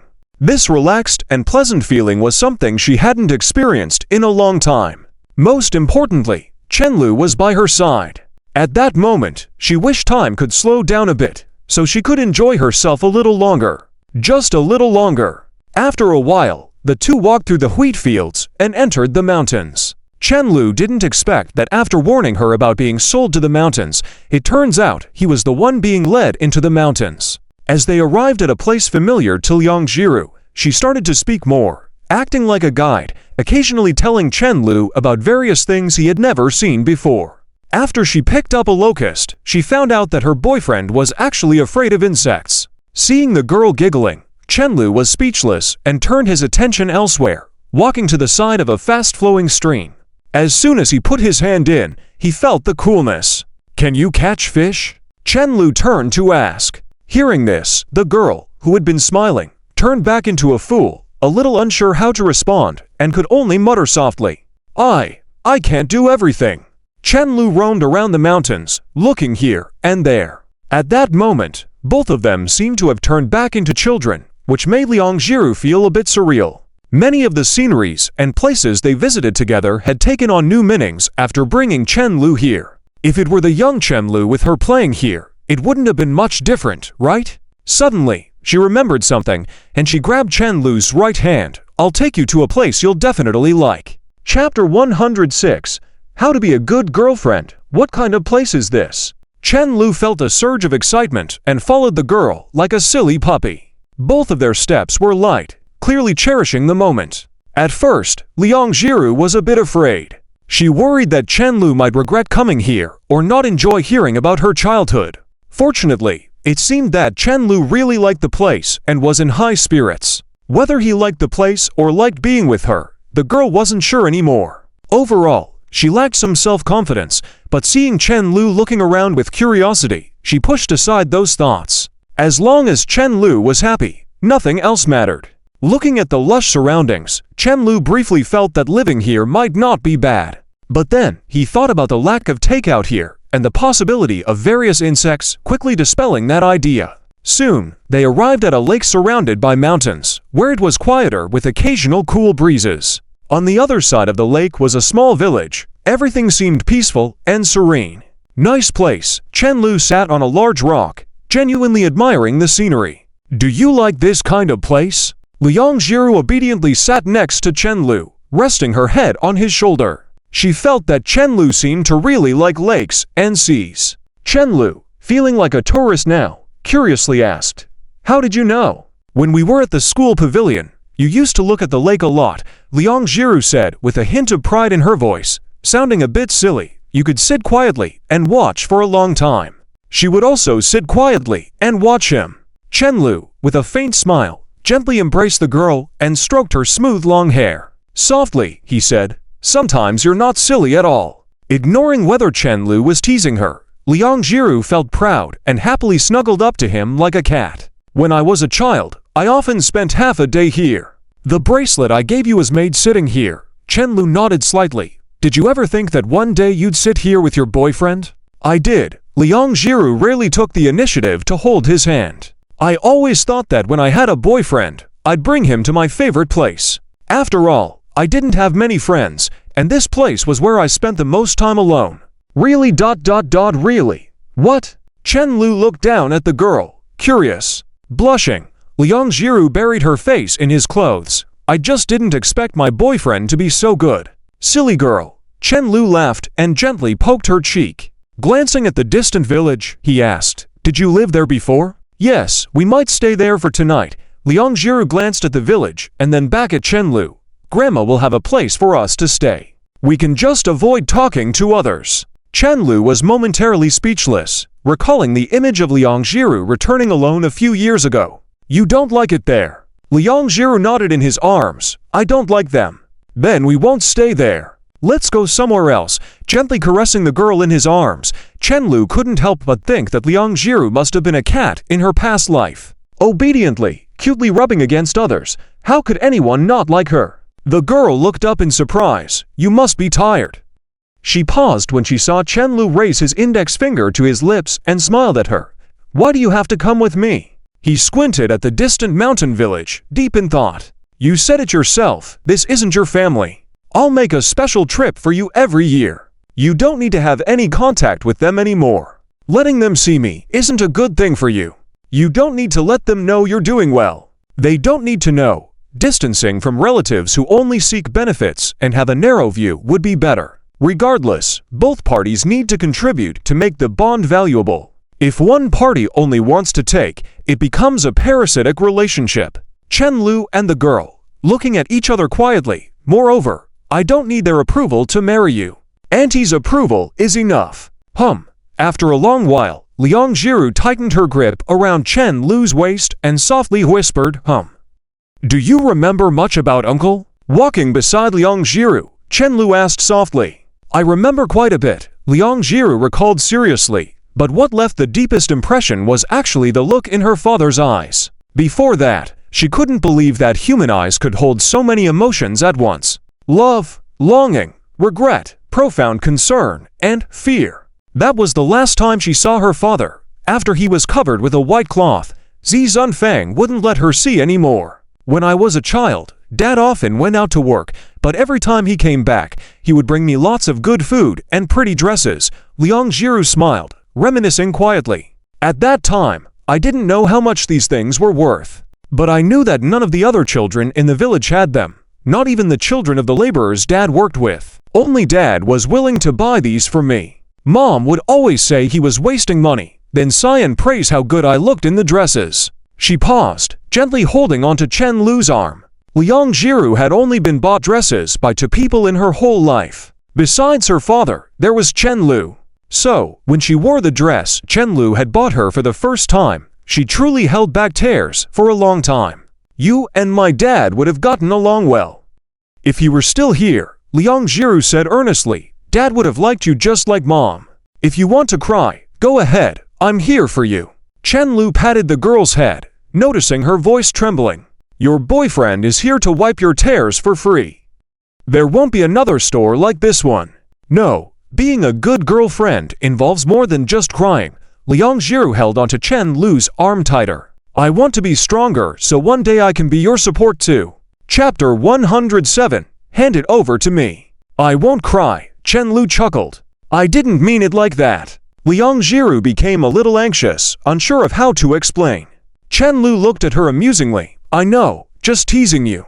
Liang Jiru pouted, feeling that Chenlu, who had been especially nice to her, was now starting to tease her. That's too much. She couldn't get angry for sure, so she could only protest a little to maintain a semblance of normalcy. Along the way, Chenlu didn't care about anything, just following wherever Liang Jiru went. Fortunately, Liang Jiru was very familiar with the route and soon brought him to a small mound of soil. She pursed her lips, suppressing her sorrow, and began pulling out the weeds surrounding the mound. "Let me help you," Liang Jiru heard, lifting her head in surprise to see Chenlu squatting on the other side, doing the same thing attentively and efficiently. She didn't say anything more, just sniffed and continued to pull quickly. The girl knew she couldn't stop Chen-Lu, but she also knew that if she worked quickly, Chen-Lu would have less to do. Time passed quickly as they busied themselves, and before they knew it, the surroundings were enveloped in dusk, the darkening sky casting a heavy mood. By this time, they had cleared the weeds around the grave, and Chen-Lu stood up, clapping his hands. "If you have something to say, I'll wait over there for you," he said to the girl. Liang Jiru's gaze lingered on Chen-Lu's mud-covered hands, nodding with a complex expression. Then she took out the paper money she had prepared from her bag and drew a circle on the ground with her finger. Chen-Lu leaned against a tree in the distance, silently watching the girl. A few minutes later, all he could see in her eyes was a flickering flame. The dancing flames in the dark illuminated her delicate and pretty side profile, along with the tears sliding down her cheeks uncontrollably. Liang Jiru's eyes, heated by the flames, involuntarily closed. She knelt quietly on the ground, gently patting the soil with her hand before speaking softly, "Dad, I'm sorry. The money for Mom's treatment is still being saved little by little. It looks like I have to wait until after graduation in any case. I'm still so useless, but I really did my best. By the way, Dad, I found a boyfriend. He's especially good to me. I really like him. I haven't only been focused on my friends and neglected Mom. Please don't blame me." Perhaps revealing her most vulnerable thoughts, the girl's voice choked. "If you don't blame me, come see me in my dreams. You haven't visited in a long time. I almost forgot how you look." Muttering to herself, she suddenly noticed a figure standing next to her. Gradually lowering to almost the same height as her, Chen-Lu knelt beside her. Swift and decisive, no hesitations. "Uncle, hello, I'm Chen-Lu," he said in a low voice, looking at the girl's stunned expression. Then he added, "From now on, leave everything to me." Liang Jiru opened and closed her mouth, unable to speak a word. In fact, she didn't know what she wanted to say at that moment. She turned her head silently, continuously feeding the paper money into the fire, watching them turn crimson, and finally into ash. The fire in her eyes became blurry, but the tears on her cheeks could not be stopped. She cried in fits and starts, and Chen-Lu knelt next to her, quietly accompanying her. Liang Jiru felt that if someone asked her in the years to come when she started thinking about marrying Chen-Lu, she might say she wanted to marry him every moment. But if asked for the exact moment she wanted to marry Chen-Lu the most, it would be now. In this moment, all the scars of hardship over the years began to truly heal gradually. "Walking in the mountains late at night is really scary," Chen-Lu complained while gently wiping the tears off the girl's face with a tissue. The two sat in the car, and Chen-Lu, unusually, turned on the car radio. Don't ask why, he just suddenly felt like listening to music. Nothing to do with boosting courage. He also realized now that moonlight also provided illumination. Unlike in the city, when there was no moon in the night here, it was truly pitch black. "You're actually afraid of bugs," Liang Jiru teased with a sob in her voice. Chen-Lu was exasperated. How could his reputation be ruined by tiny bugs? "Can we forget about this incident?" "No," Liang Jiru said with a drop of tears still in her eyes. But Chen-Lu could tell she was genuinely smiling at the moment. Looking at the girl, Chen-Lu couldn't help but smirk. Forget about his reputation, let her be happy. "Actually, I wasn't afraid of bugs when I was a child." Chen-Lu ignited the engine, looking helpless. "It wasn't until later when I took a magnifying glass and observed their mouthparts, especially grasshoppers and spiders." He shuddered slightly. "Since then, I started fearing bugs. I just can't accept them touching my skin." Liang Jiru was a bit startled by his words, rubbing her eyes and saying softly, "Are you so tired that it's unsafe? Otherwise, how about sleeping in the car tonight?" She mustered up the courage to suggest something she would normally never suggest. Sleeping in the car for a night might suffocate someone. Little silly. Chen-Lu poked her head. If it were just him, he might have opened the car window a bit and managed to sleep for the night. But with her, he wouldn't feel at ease without taking her home. "Then you sleep for a while," Liang Jiru whispered again, seeming afraid of Chen-Lu opposing her opinion. Chen-Lu was indeed very tired, and she could see that. The several empty cans of Red Bull on the side confirmed this. She gestured towards the back seats. "You can rest your head on my lap and sleep." Her voice grew smaller and lighter, eventually disappearing. Surprisingly, upon hearing this, Chen-Lu felt wide awake and full of energy. However, The last bit of common sense prompted him to smirk as he asked, "We're in the wilderness at night. Even if you shout your lungs out, no one will come to save you. Aren't you afraid of me being unscrupulous?" Liang Jiru shook her head firmly. "I'm not afraid. You're not that kind of person. What if I am?"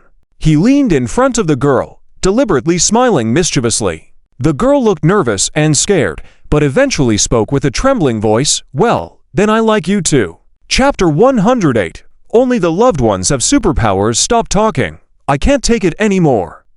Chen Lu felt like he was about to spew out a mouthful of old blood, quickly covering his chest and taking 2 deep breaths. "She's just a silly girl. Stop attacking me all the time." After Liang Jiru finished speaking, she seemed embarrassed and turned her face away, unwilling to look at him. "Even if you have ulterior motives towards me, I would still like you the same," Chen Lu deliberately whispered after a while, as if trying to regain control of the situation. Perhaps to maintain the dignity of a chef who only knows how to cook frogs, he always liked to compete in this regard. "I know you probably don't believe me. Do you want to test me?" Chen Lu asked. "You'll know whether what I said is true or not by then." "I don't want to." Liang Jiru heard this and felt extremely shy, her voice even slightly louder than usual. "If you don't want, I won't do it." Before this silly girl could react, Chen Lu landed a kiss on her cheek where tear stains still lingered, making it taste salty. Liang Jiru was a little frightened by his actions. She couldn't tell if he was joking or serious, so she could only close her eyes and follow along. Fortunately, Chen Lu handled it well, and soon the girl was no longer so tense, tightly embracing Chen Lu and allowing him to kiss her cheek and neck. Unlocked permissions do feel pretty cool. Even though they still couldn't kiss, at least this silly girl could accept the kisses on her neck and cheek. With this kind of progress, wouldn't kissing be just around the corner? At this moment, Chen Lu regretted not adding more firewood to the bottom of the pot. People are always greedy, and Chen Lu used to think that kissing her on the face was satisfying enough, but now he couldn't help but want to go further every now and then. After all, he didn't know what kissing felt like. Much later, Chen Lu teased Liang Jiru to his heart's content, feeling as if he were electrified and driving happily like a king. "You are thinking naughty thoughts." Liang Jiru, sitting on the passenger seat, hugging her knees tightly, buried her face and said with a tiny voice, "Why do you say that?" Chen Lu found it strange. You just teased me earlier." As a person living in the 21st century, there were some things she couldn't ignore, especially with Lin Miao Miao, the experienced driver, by her side. Although Lin Miao Miao had never had a boyfriend, she drove as if it was a plane on the ground. Chen Lu cleared his throat awkwardly. "I didn't tease you. I didn't. Don't make baseless claims." "Yes, you did." The ostrich sitting next to him spoke stubbornly, feeling as if there was a remote control pressing against her the whole time. Did Chen Lu really carry a remote control with him? Chen Lu didn't know how to explain for a moment, so he simply snorted, "If you talk nonsense again, I'll kiss your mouth." Liang Jiru was intimidated, like an innocent girl being bullied, couldn't defend herself. Seeing the girl's embarrassed and shy look, Chen Lu showed a smug smile. Clearly, having a thick skin meant having no weaknesses. Soon, the car fell silent, with no more hurried breaths from before, and no sound of their previous conversation. Chen Lu drove down a deserted road, with the car headlights only illuminating the lush trees on either side, feeling far from lonely. "You are too easy to tease," Chen Lu suddenly said with a smile. When he saw Liang Jiru's lack of response, he turned curiously and saw the girl closing her eyes, leaning peacefully against the window, her chest rising and falling regularly, her outstretched hand dangling close to him, slightly open. Even when she slept, this silly girl looked adorable, cute, and obedient. At that moment, Chen Lu felt that the whole world had become completely quiet, making him just want to silently watch her sleep. Seeing the girl's relaxed expression and the slight uplift of her mouth, Chen Lu couldn't help but smile helplessly, adjust the air conditioning temperature slightly higher, and reach out his right hand to tuck her hair behind her ear. "You silly girl, you're so happy even in your dreams." After a while, he somewhat regretted not noticing the girl reaching out her hand while he was busy driving, gently holding it after muttering softly, "You're completely defenseless. I might trick you into becoming my wife sooner or later." Chen Lu didn't make another sound along the way, afraid of waking Liang Jiru.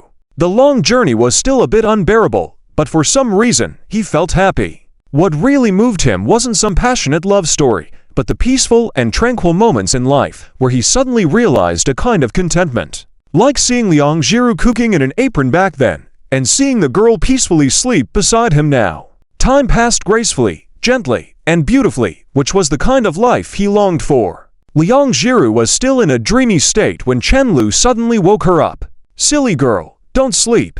Wake up. If you don't wake up soon, I'll take you to a hotel." Hearing Chen Lu's voice and seeing his gentle smile, she realized that she was just dreaming.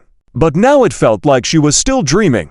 "Where are we?" Rubbing her sleepy eyes and yawning, she asked. She couldn't remember when she fell asleep. It felt like only a short while had passed, and she was still groggy. Chen Lu sighed, smiling, and pointed to the alley outside the window. "We're home, huh?" Liang Jiru was still a bit slow to react, staring outside blankly for a few seconds before accepting reality. It felt like she had crossed over. Seeing the surprised look on Liang Jiru's face, Chen Lu felt all his fatigue disappear.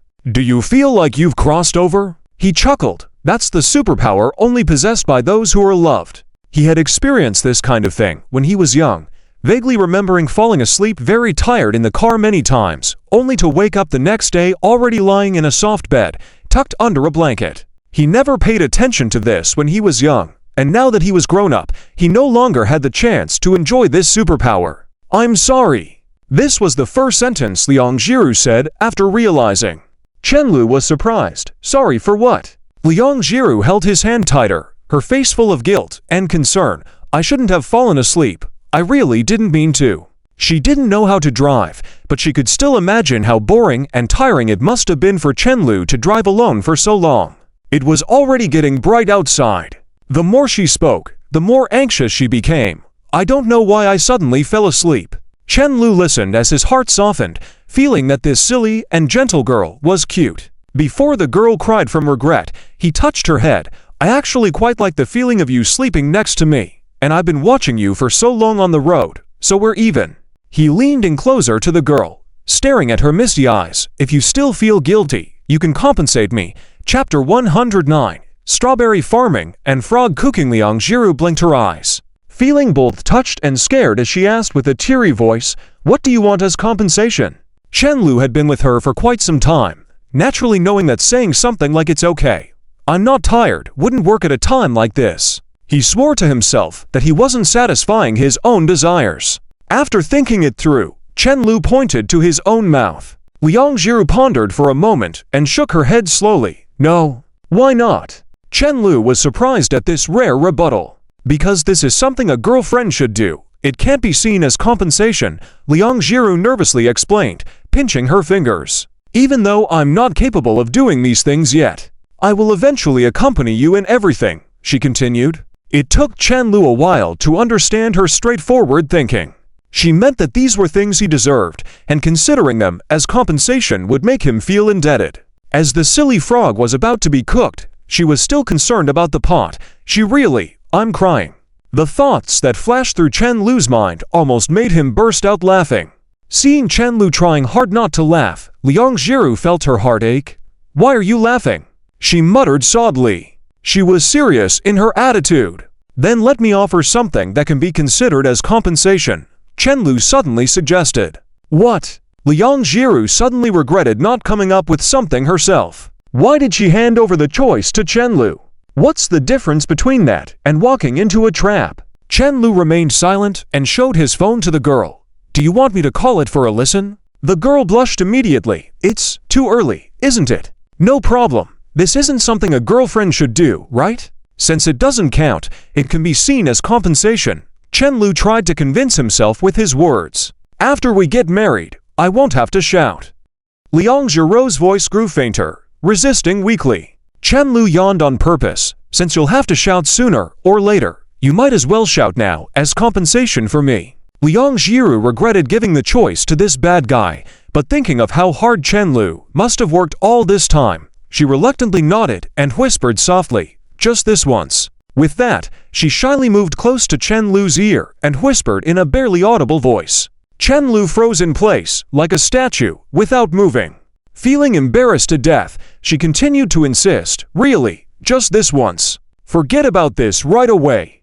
I didn't shout for anything just now." As soon as she finished saying this, Chen-Lu suddenly grabbed her wrist. After a while, the two walked side by side in the alley, with Liang Jiru looking like a bullied fool as she fixed her messy hair. Even though it was slightly dim, the blush on her cheeks could still be seen, along with the prominent red marks on her neck. She quickly pulled her t-shirt up a bit, feeling like it would be better if her mom didn't see that. Liang Jiru now knew how love bites were left, but becoming Chen-Lu's experiment felt like a heavy price to pay. It seemed like she was marked as his possession, feeling completely embarrassed. Continuing to pull her t-shirt up to pretend she didn't notice anything, Chen-Lu, looking at the girl, felt a bit guilty, but also somewhat pleased. After all, these strawberries were left by his own mouth.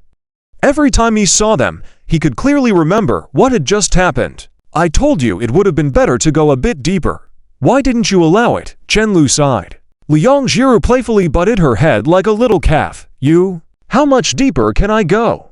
Going any deeper means taking my clothes off." All right, let's not talk about it." Chen-Lu shrugged and held the girl's hand. After her cheeks were no longer that red, he escorted her back home. In the following days, Chen-Lu continued to focus on the project's progress while Liang Jiru worked overtime to review. Every university student had a genetic lock that could only be opened the night before exams, unleashing an unprecedented speed in brain function.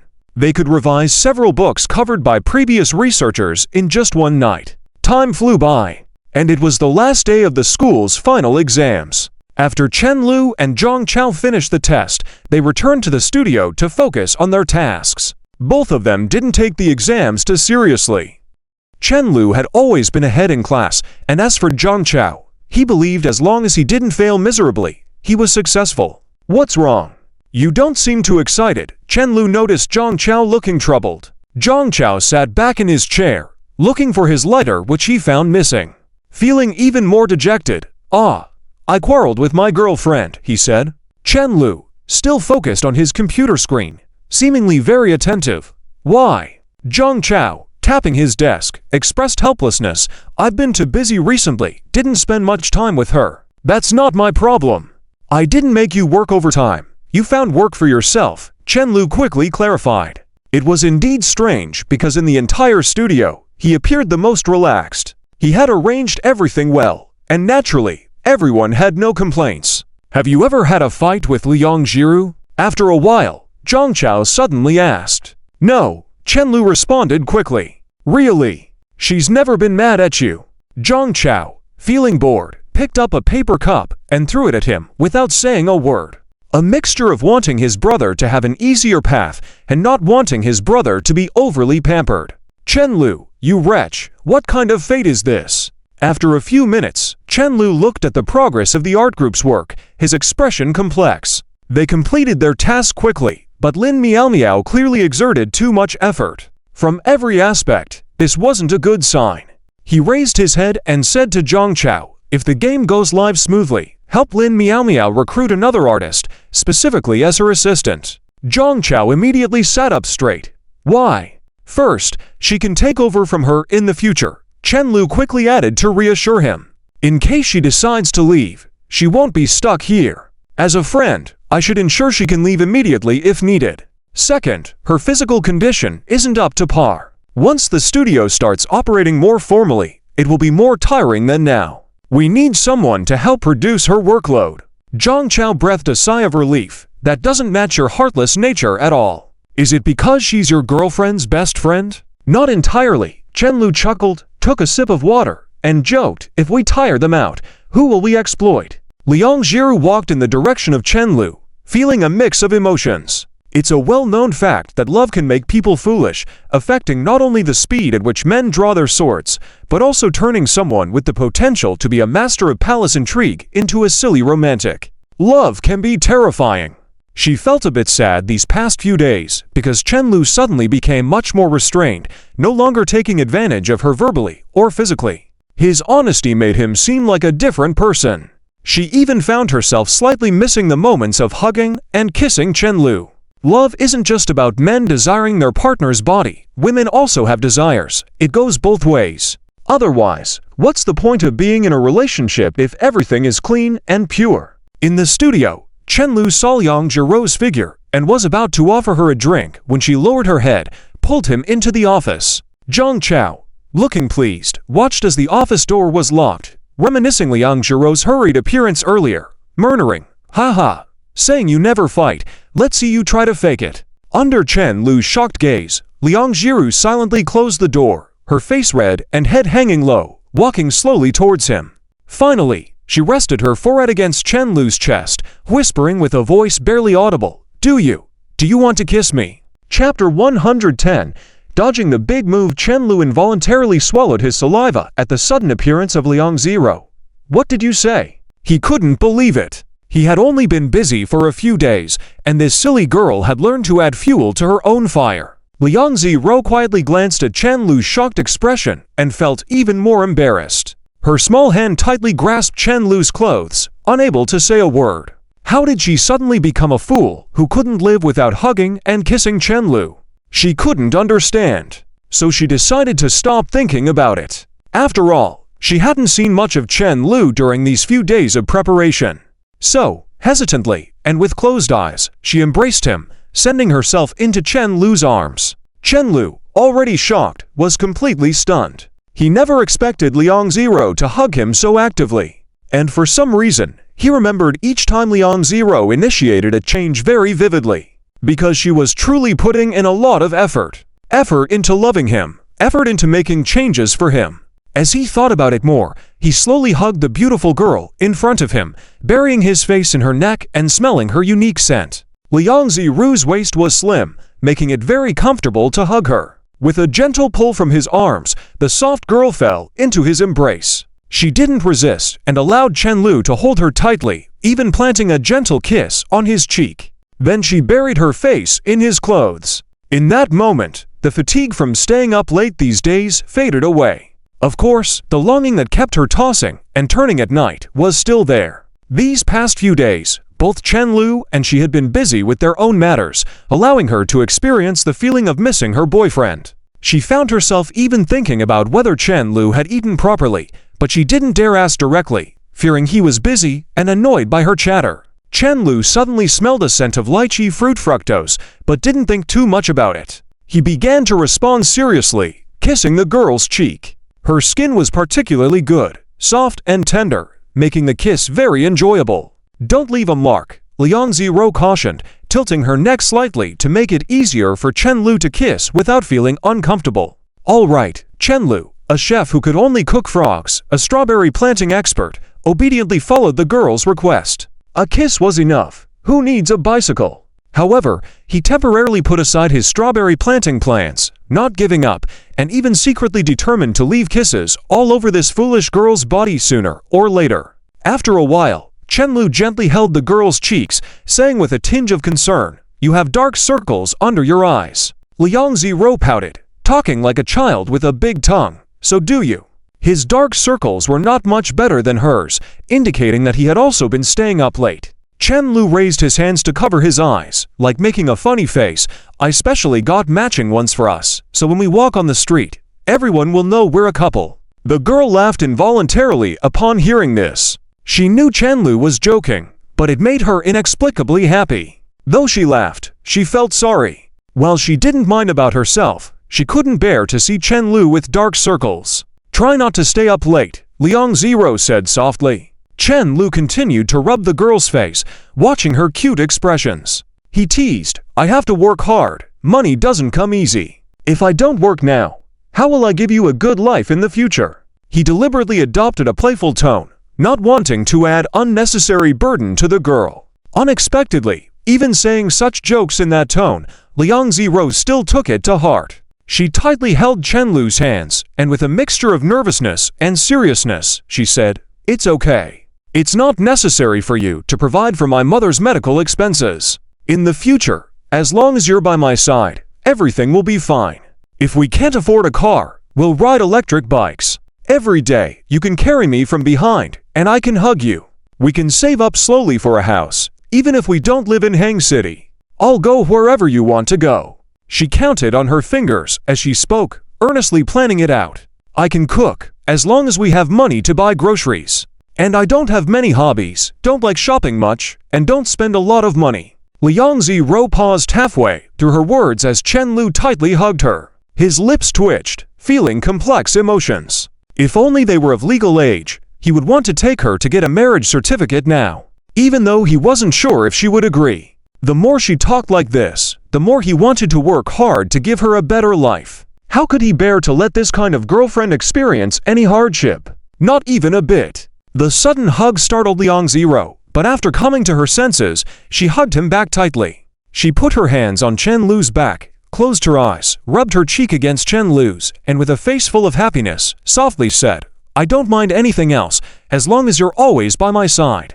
She felt Chen Lu's rapid heartbeat and resolved to work even harder. What if she really turned into a wealthy woman capable of supporting Chen Lu in the future? Then she wouldn't let him do anything, just pampering and loving her every day, while spending the rest of the time playing games. Coincidentally, Chen Lu also had the same thoughts. He gently stroked the callus on the girl's hands, an unusual sight, and looked at the proposal on the table with a rare firm gaze, determined to take on her future. As a guy with no calluses on his hand, why did his girlfriend have them? After a while, Zhang Chao saw that Liu Yan only responded with a beat-up expression, feeling a little sad. But when he remembered his good buddy Chen Lu was also having a fight, he immediately felt a lot happier. That's how people are, not afraid of their hardships, but afraid of being the only one to suffer. Seeing the door to Chen Lu's office slowly open, he cleared his throat, suppressing a smile and preparing to enjoy the show. As a result, Chen Lu sat in front of him looking disgusted.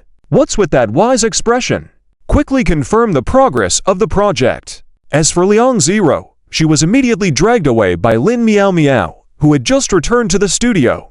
How was it? Did he eat the fructose I gave you? How was the feeling of the first kiss? Lin Miao Miao became more excited as she spoke. Wasn't he surprised? Liang Ziro shook her head blankly. We didn't kiss. Lin Miao Miao's mouth half opened, stunned for a moment. Why didn't you kiss? You even sent it to his mouth, and he held back. She couldn't believe it. Even if she were in the same situation, she would have kissed him. When a beautiful and cute girl like her throws herself into someone's arms for a hug or a kiss, how could he resist? Liang Ziro hung her head deep. Maybe he didn't understand what I meant. Lin Miao Miao tapped on her digital tablet with a pen, making a clattering sound. The more she thought about it, the more she felt that Chen Lu should not be so dense. So she asked, "Did you say what I told you to say? No?" Liang Ziro looked like a guilty child, not daring to meet the gaze of Lin Miao Miao, the theoretical tutor. I was too embarrassed to say it. Lin Miao Miao sighed in exasperation. Then what was the point of preparing yourself mentally? Ziro, you're already a mature girl. You have to learn to make him want to kiss you. Only by learning this can you capture a man's heart, understand? Liang Ziro nodded knowingly, not doubting the professionalism of the theoretical tutor in front of her, even though her only relationship experience came from anime, galgames, and adult videos. Chapter 111 Early Ambush. The house that was ambushed 2 months early was discussing matters with Zhang Chao. Chen Lu saw Lin Miao Miao publicly leading the fish catching and couldn't help but ask with a smile, "Have you finished editing the settlement interface?" Lin Miao Miao was unhappy. "I am doing something more important than work. It would have been nice if you had treated me to a meal." If there weren't so many people present, she would have said, "You will have to kowtow to me sooner or later." Chen Lu looked at her with a tilted head and didn't say much. After all, this person's way of thinking was quite different from a normal person's. So he turned his head and continued chatting with Zhang Chao. Can this game make some money? He didn't have high expectations for the first attempt as long as they didn't lose money. Any extra profit would be a bonus. All beginnings are hard. As long as they can stabilize, they will eventually become more skilled. From the feedback on the trial play, it seems optimistic. Zhang Chao responded. Chen Lu usually only took care of setting the direction, and Zhang Chao took care of everything else himself. That's why I keep saying that your idea to participate in the competition at the beginning was really brilliant. At least it shows that our game concept is a success. Chen Lu nodded after hearing that, so in the first month, we won't give them a performance bonus. I'll take some money out for emergencies and then make it up to them later. If it was another heartless boss, they wouldn't even think about giving out this stuff. Zhang Chao grinned, then realized, why the rush? I need to make sure that I can take out 100,000 yuan at any time in the next few years. That's easy. Zhang Chao didn't ask further. When you have saved up 100,000, I'll start sharing the profits with you. Chen Lu quietly looked at the faint smile on Zhang Chao's face. He always felt that everyone was giving him a reason to work hard. It made him feel guilty if he didn't work hard. When he was thinking like this, Zhang Chao suddenly exclaimed, "We won't be able to stay in the dorm soon.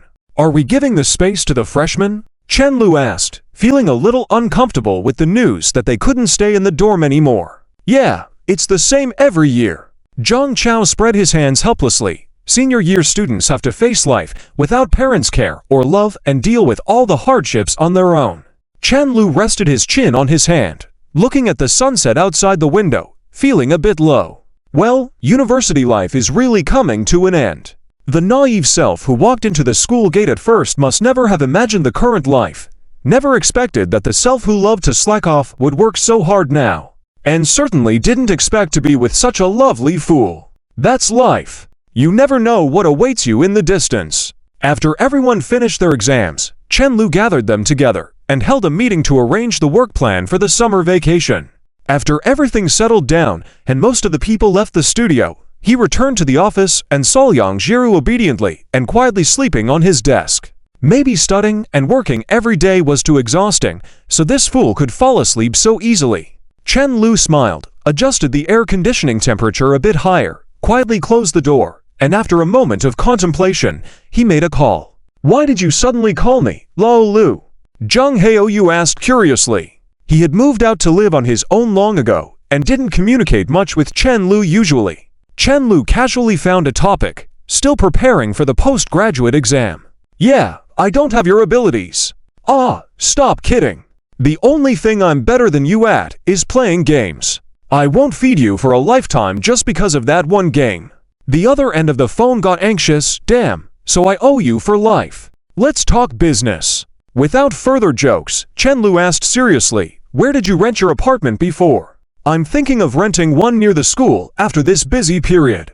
It's too much trouble commuting between my home and the studio." He had just counted, and unexpectedly, there were quite a few people who wouldn't be going home during the summer break at the studio. What Zhang Chao said was true. Some people indeed have dreams, especially at this age when they haven't experienced life's harsh realities. Having dreams and being willing to work hard for them is normal. Touched, he decided on the spot to give each summer employee an extra 1,000 yuan. After all, if the game could go online a bit earlier and catch the peak summer holiday traffic, they could earn more than just those few thousand yuan. Since nearly half of the studio employees wouldn't be going home for the summer, it wasn't good for him to disappear every day. Lin Miao Miao and Peng Lian were not in their third year, so they could easily choose to stay on campus during the summer. But Chen Lu didn't have the need to do so. Without much thought, Zhang Haoyu took over the task. "I'll help you with that since you've helped me so much. What type are you looking for? A one-bedroom?" Chen Lu looked at Liang Jiru sleeping on the desk and sighed softly. "How about a two-bedroom, one living room?" Living together now would be too early. He wanted to have a place for this fool to nap at noon once school started, so they wouldn't have to nap together at the school pavilion every day. The weather would gradually get cooler, and it was easy to catch a cold when sleeping outside. It's impossible to rush things. He had managed to resist kissing this fool until now. When you truly love someone, desires naturally exist, but in such matters, both parties would be more willing when the time comes. After all, this fool would soon be his in every sense of the word, so there was no need to rush anything. "Okay." Without much further questioning, Zhang Haoyu simply agreed and hung up the phone. Chen Lu listened to the sound of the call ending and unconsciously smirked. Despite their different temperaments, these guys were all very good to him. They were all good sons. It's just a shame they were about to graduate soon. Liang Jiru had fallen asleep, so Chen Lu had the idea of taking her for a walk around the school. The two of them walked around the track like other couples at the school, then went to other places. The sky outside had already darkened, the evening breeze bringing some relief from the summer heat, making the night much cooler. Holding Liang Jiru's hand, Chen Lu asked softly, "Do you have any plans for the summer vacation?" "A part-time job." The girl responded immediately without much thought. "How about taking the opportunity to go to the amusement park with me?" We talked about it before. Okay. Liang Jiru nodded gently. She was looking forward to it. She had never been to an amusement park, and she had only been to the movies with Chen Lu not long ago. Spending a lot of time with Chen Lu had gradually brought out her hidden girlish feelings. After all, she was a girl. If her life circumstances hadn't forced her to, how could she be so sensitive to romance? Not to mention how much she liked Chen Lu. It feels like we're about to enter society in the blink of an eye, Chen Lu suddenly remarked. The girl turned her head to look at him curiously. Are you still very lost? I was a bit before, but now it's much better, Chen Lu answered truthfully. Just then, two girls wearing black stockings passed by. Chen Lu frowned at the sight and couldn't help but think, was it really appropriate to wear that in the middle of summer? Liang Jiru gently took his arm and said, I've already told you, I'll always be there for you. It's just… What is it? Chen Lu asked. Can you avoid looking at other girls? The girl lowered her head and said shyly. Chen Lu hurriedly cleared his throat. I didn't, it's nothing. He felt misunderstood. Just a casual observation. But before he could explain, the girl's flirty voice was heard. If you like those kind of stockings, I can wear them just for you to see. Chapter 112. Destined. Chen Lu turned his head in surprise and saw the girl hiding her face in his shoulder, too afraid to look at him. Is that true? He asked, shocked.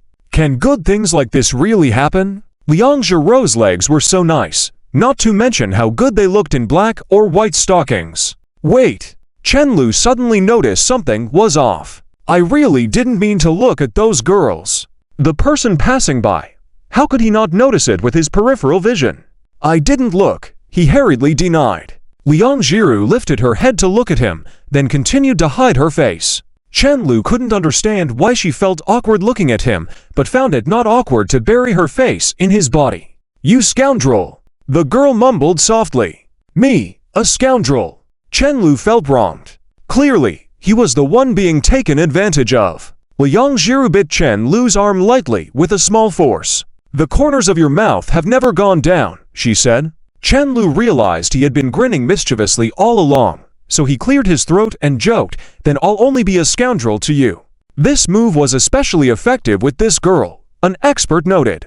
Indeed, Liang Jiru continued to look at him, her beautiful eyes showing a clear foolishness. Really? Of course, Chen Lu said solemnly. But are you serious? He asked again. Liang Jiru suddenly felt extremely embarrassed and fell silent. Why was this person acting like this? Did she have to promise to show him something for him to be satisfied? No way, that would be so embarrassing. Yes, I am. The girl finally couldn't bear to leave her boyfriend hanging there and honestly responded to him. Chen Lu's face brightened up at her words. I always feel like you're promising me something grand, Liang Jiru. The two of them hadn't even kissed yet and were already discussing this. I'm not. Liang Jiru pursed her lips. I'm trying. It's okay. I like eating pastries, Chen Lu said with a smile, lightly squeezing her hand. It doesn't matter when, as long as they are there. Liang Jiru softly hummed in agreement. She felt that Chen Lu was exceptionally good to her in this aspect. Even though he occasionally took advantage verbally, he never did anything she didn't want. Since the last time she had been scared enough to keep breathing deeply, Chen Lu hadn't made her scared again. As she thought about it, she realized that all these years of persistence were leading her to meet him. No, to meet him again. The next day, Chen Lu lay lazily on his bed, gazing at the blue sky outside his window. Although it was summer vacation and he would soon have to leave the school premises since he was no longer a student, he didn't quite feel it yet. Maybe it had to do with his habit of meticulously planning everything in advance, being overly prepared, which now made him numb to the reality. After all, he had been running this studio for quite some time. Just as he was contemplating whether to go back to the school to pack up, Chen Mo suddenly burst into his room.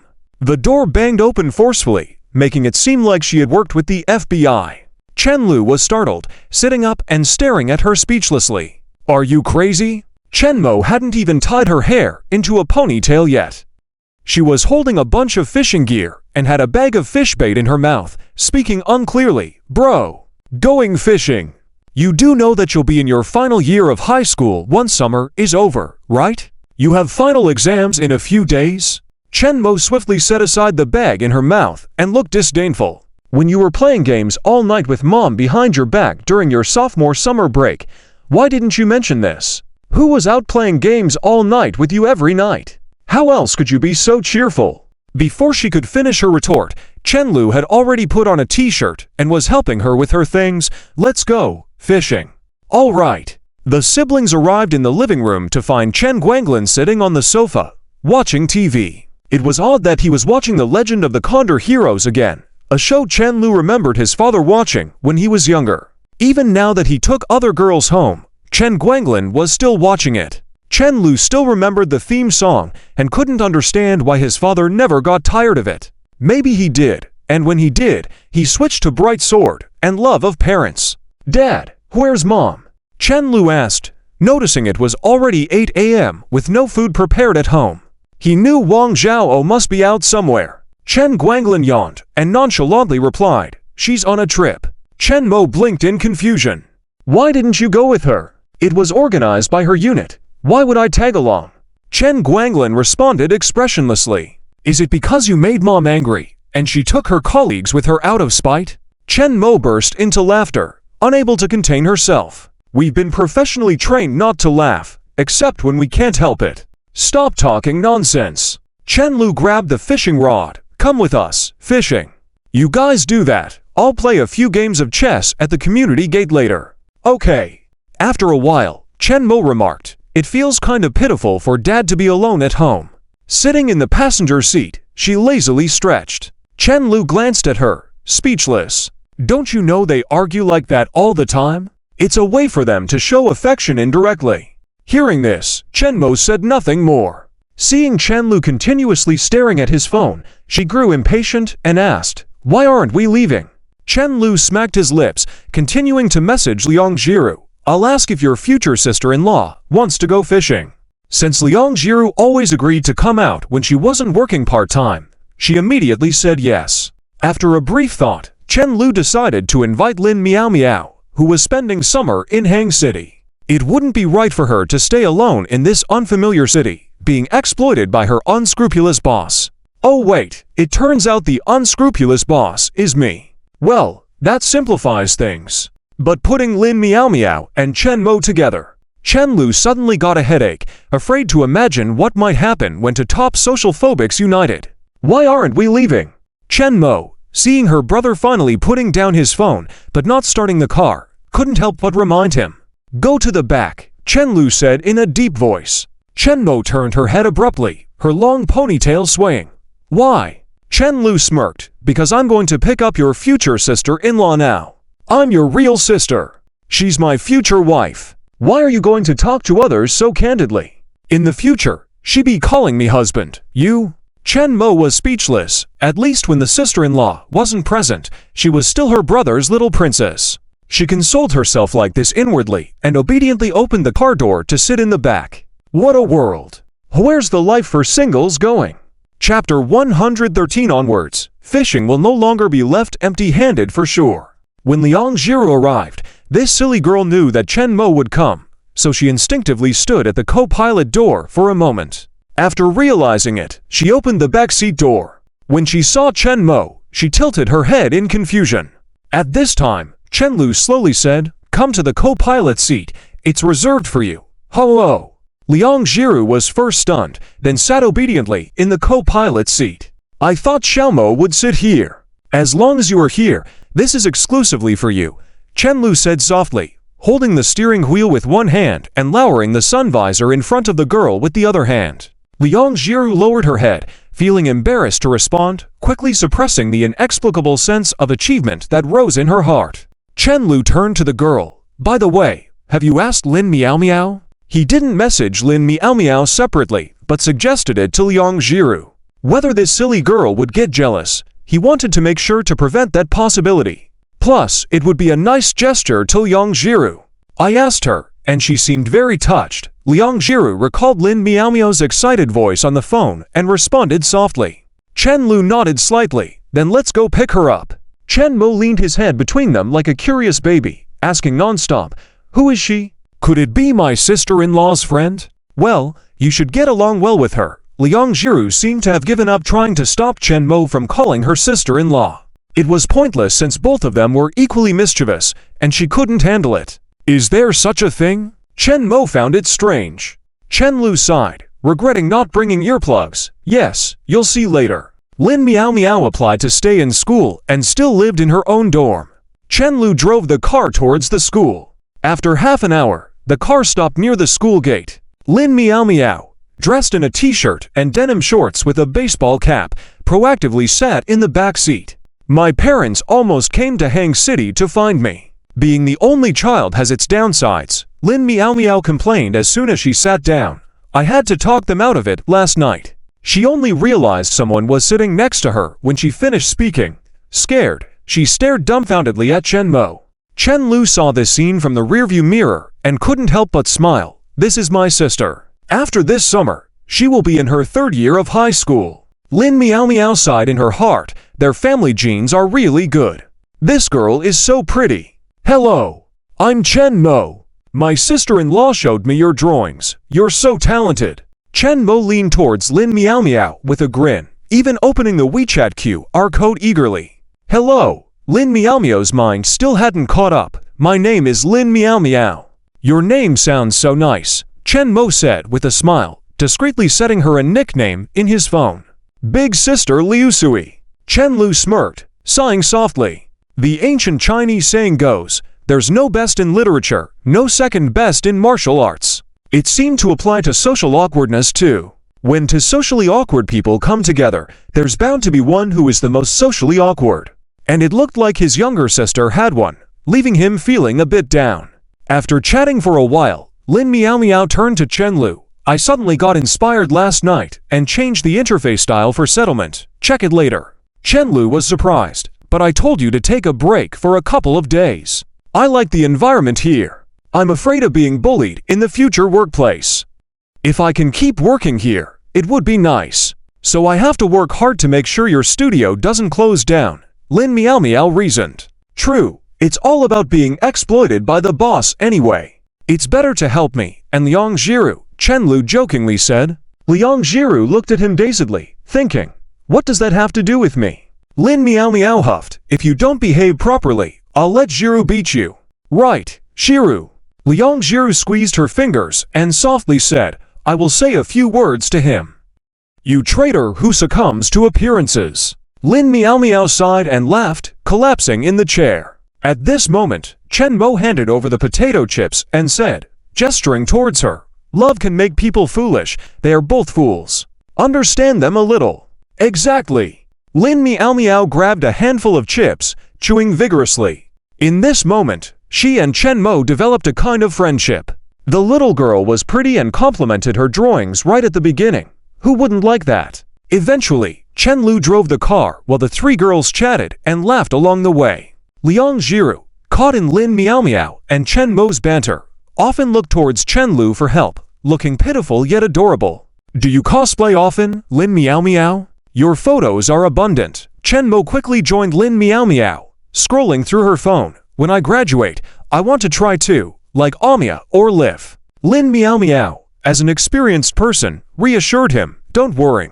Everyone is nervous the first time. It gets more and more fun later. Your light makeup looks good. I can't even put on makeup.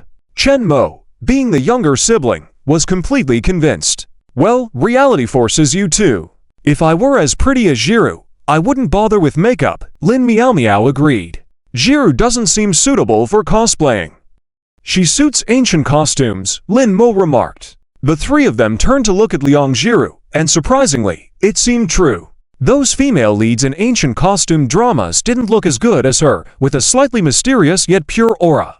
I don't want to, Liang Jiru said nervously, not wanting to wear it outside and kill herself with embarrassment. Chen Lu was speechless at their quick bonding, feeling like they were about to become sworn siblings. Eventually, they reached the reservoir and started setting up their fishing gear. Each had a fishing rod, and Chen Lu had borrowed 2 stools from the gatekeeper on the way out. The weather wasn't too hot that day, even a bit cool by the reservoir. Hang City's weather was unpredictable. While Chen Lu was lost in the wide lake view, he suddenly felt a cool sensation on his arm.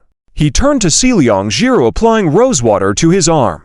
She insisted on helping him, then sat down obediently. Let me bait your hook. Chen Lu knelt down next to her, genuinely putting the bait on her hook. Chen Mo joked, leaning in, "Bro, you wouldn't fail to catch a fish in front of your girlfriend, right?" Fishing was about luck, and it was common not to catch anything. Otherwise, why would people fish all day and then buy fish at the market? "Stop jinxing it," Chen Lu retorted. "If I can't catch a fish, I'll just drain this place." An hour later, seeing the few fish caught by Chen Mo and Lin Miao Miao, Chen Lu felt a bit defeated. Even Liang Jiru had caught a fish. Looking at his empty bucket compared to theirs, exasperated. Why? Was there really a beginner's luck concept here? How could Chen Mo catch one then? Upset, Chen Lu looked at the calm water surface, feeling more and more irritated. Only the girls were catching fish. Even Liang Jiru got one. "Brother, cheer up!"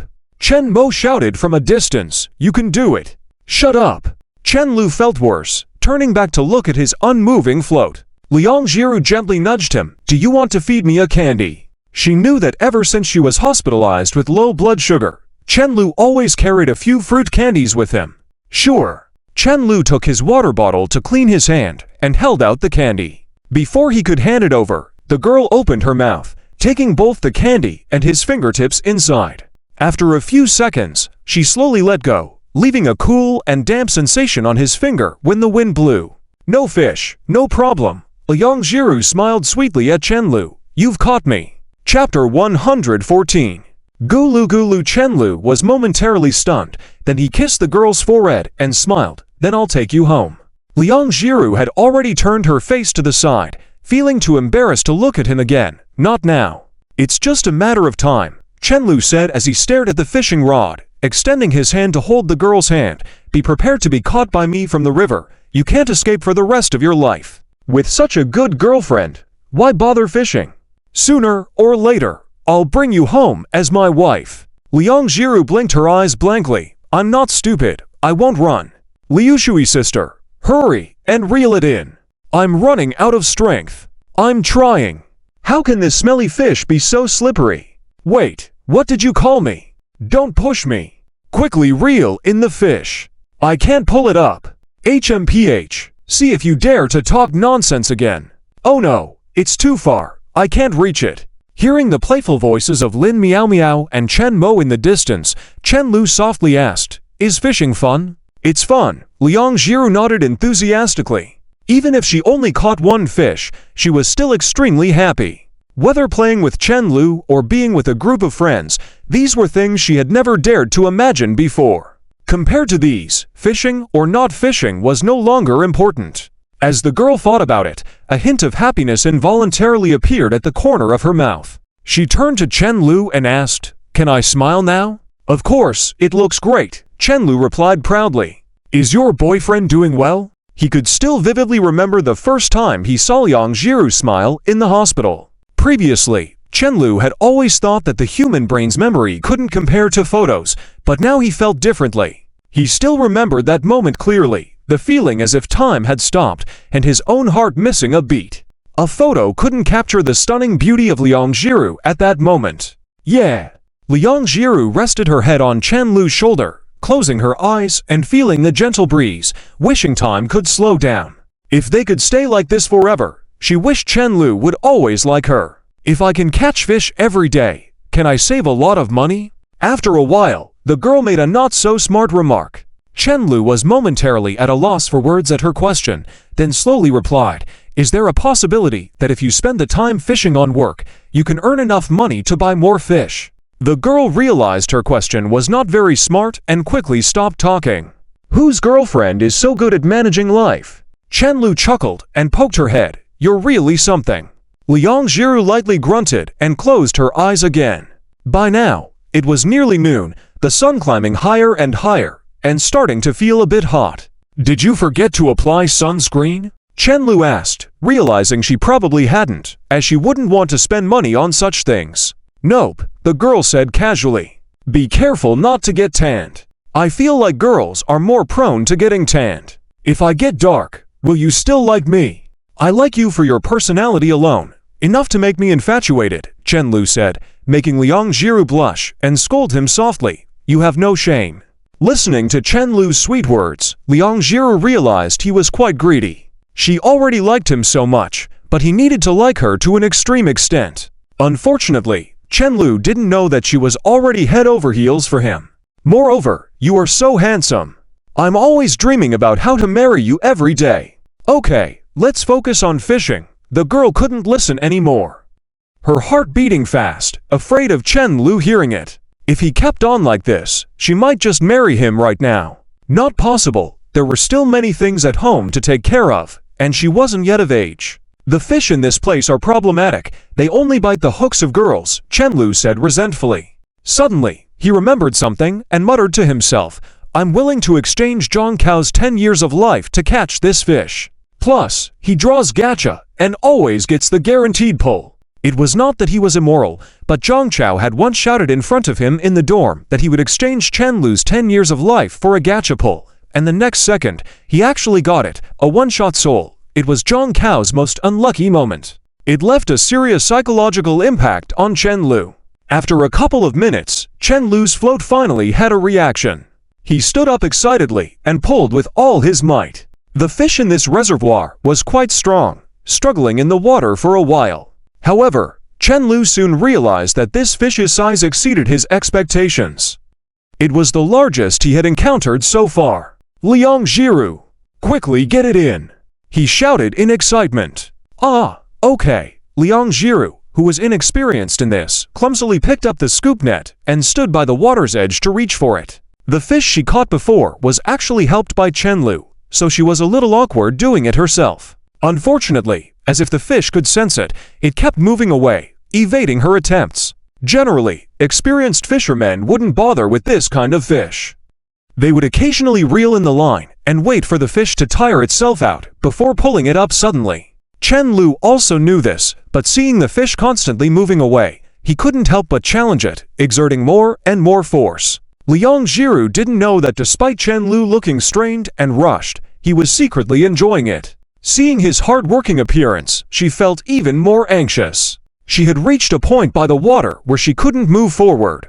After a while, the fish finally calmed down a bit, and the splashes were reduced. Liang Jiru took the opportunity to scoop it up, pulling it over with all her strength. Maybe because she was tired, or maybe the fish in this reservoir were strange. After she netted it, the fish only struggled a little before calming down.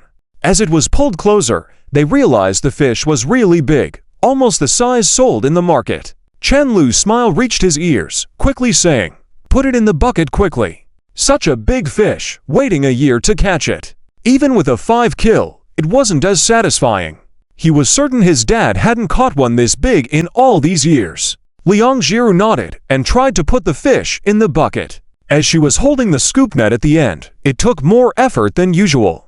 Just as she was about to put the fish in the bucket, the previously calm fish suddenly started thrashing again, startling her, and she inadvertently took a couple of steps back. Accidentally stepping on empty space, she blinked silently, not even realizing she should have called out. Splash!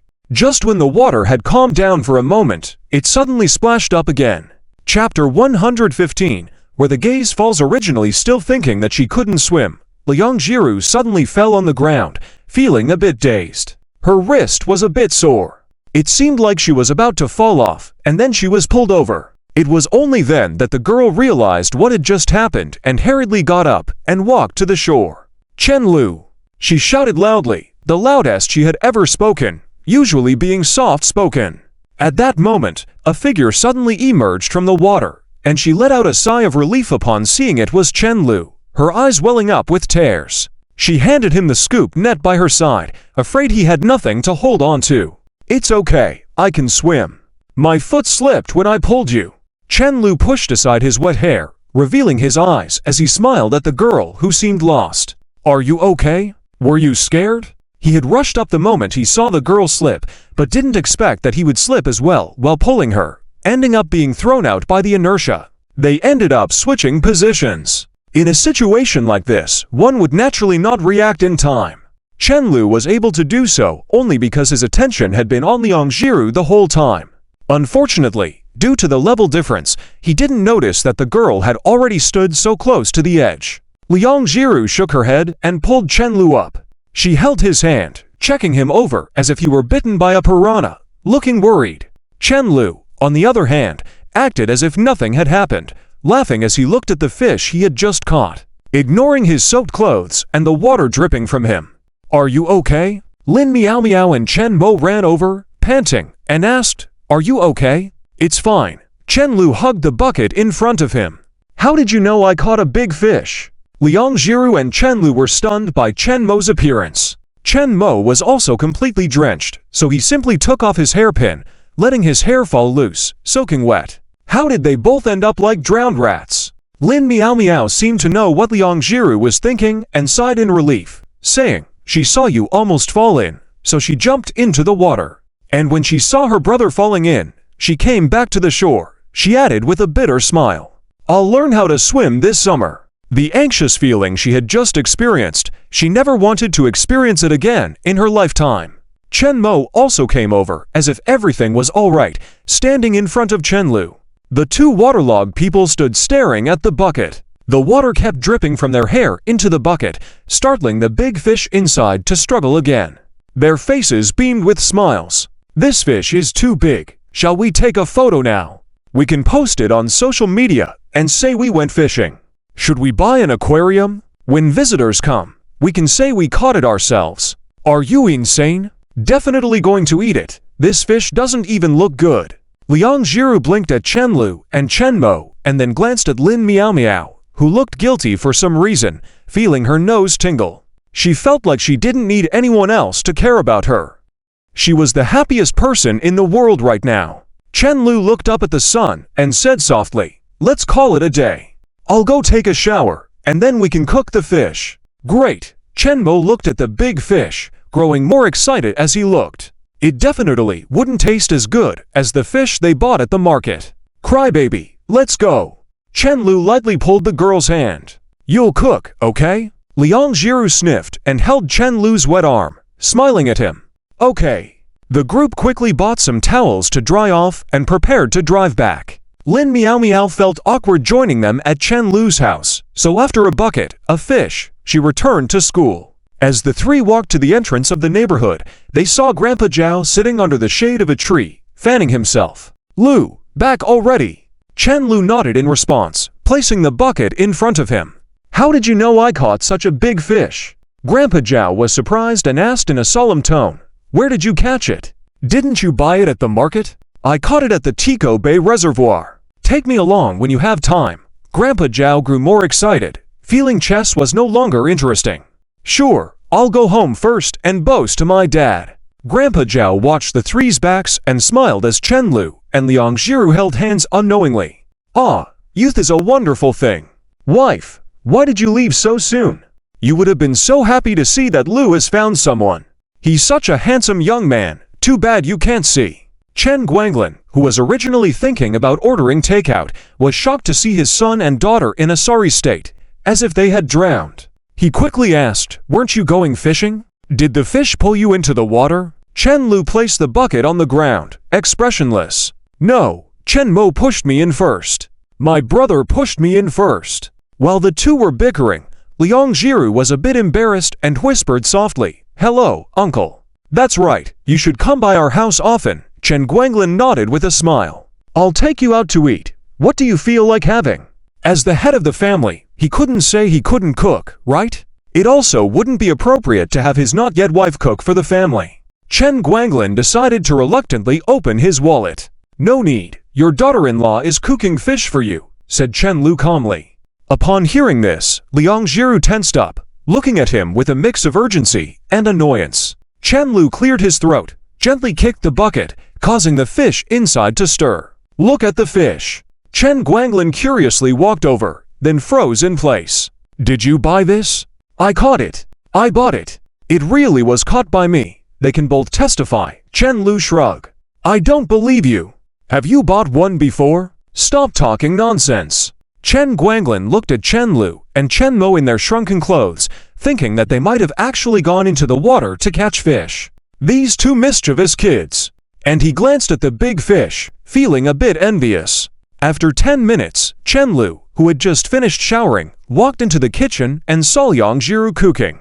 She tied her hair in a bun exposing her smooth and attractive neck, earnestly cutting the vegetables, making a rhythmic sound. Her slender and cute figure from behind made him want to hug her from behind. Chen-Lu had once imagined doing so discreetly, and now he could hug her openly. The girl was startled as he hugged her, trembling slightly in his arms, but she didn't resist and even rubbed against him like a cat. "When did you learn to swim?" she asked softly. Chen-Lu thought for a moment and said, "I learned when I was in primary school. I learned to swim because I almost drowned when I was a child. Thanks to your clever boyfriend, holding his breath and not moving, he actually floated up." He didn't mention that as a child, he almost drowned in a swimming pool, sneaking into the deep end when Chen Guanglin went to the bathroom, but he was quickly pulled out as soon as he was spotted. He was then scolded by Wang Zhao when he got home. Chen-Lu always felt that the design of that swimming pool was problematic. He had always been able to touch the ground, but who would expect a slope in the middle? One step into the air and his feet couldn't touch the ground anymore. Chen-Lu buried his face in the girl's neck, smelling the faint fragrance. "You're cutting so fast, aren't you afraid of cutting your hand?" Liang Jiru raised her hand to Chen-Lu's eyes, bending her fingertips. "Hold the joint against it, and you won't cut your finger." "Oh, I'm starting to think I'm an idiot," Chen-Lu said without moving his eyes. He could cook, but he didn't realize he could do this. Or maybe he just lacked experience. He picked up a piece of cucumber he had cut and popped it into his mouth. "Teach me how to cook when you have time. Your cooking is so delicious." The girl turned around, tilted her head, and looked at him. "You don't have to learn.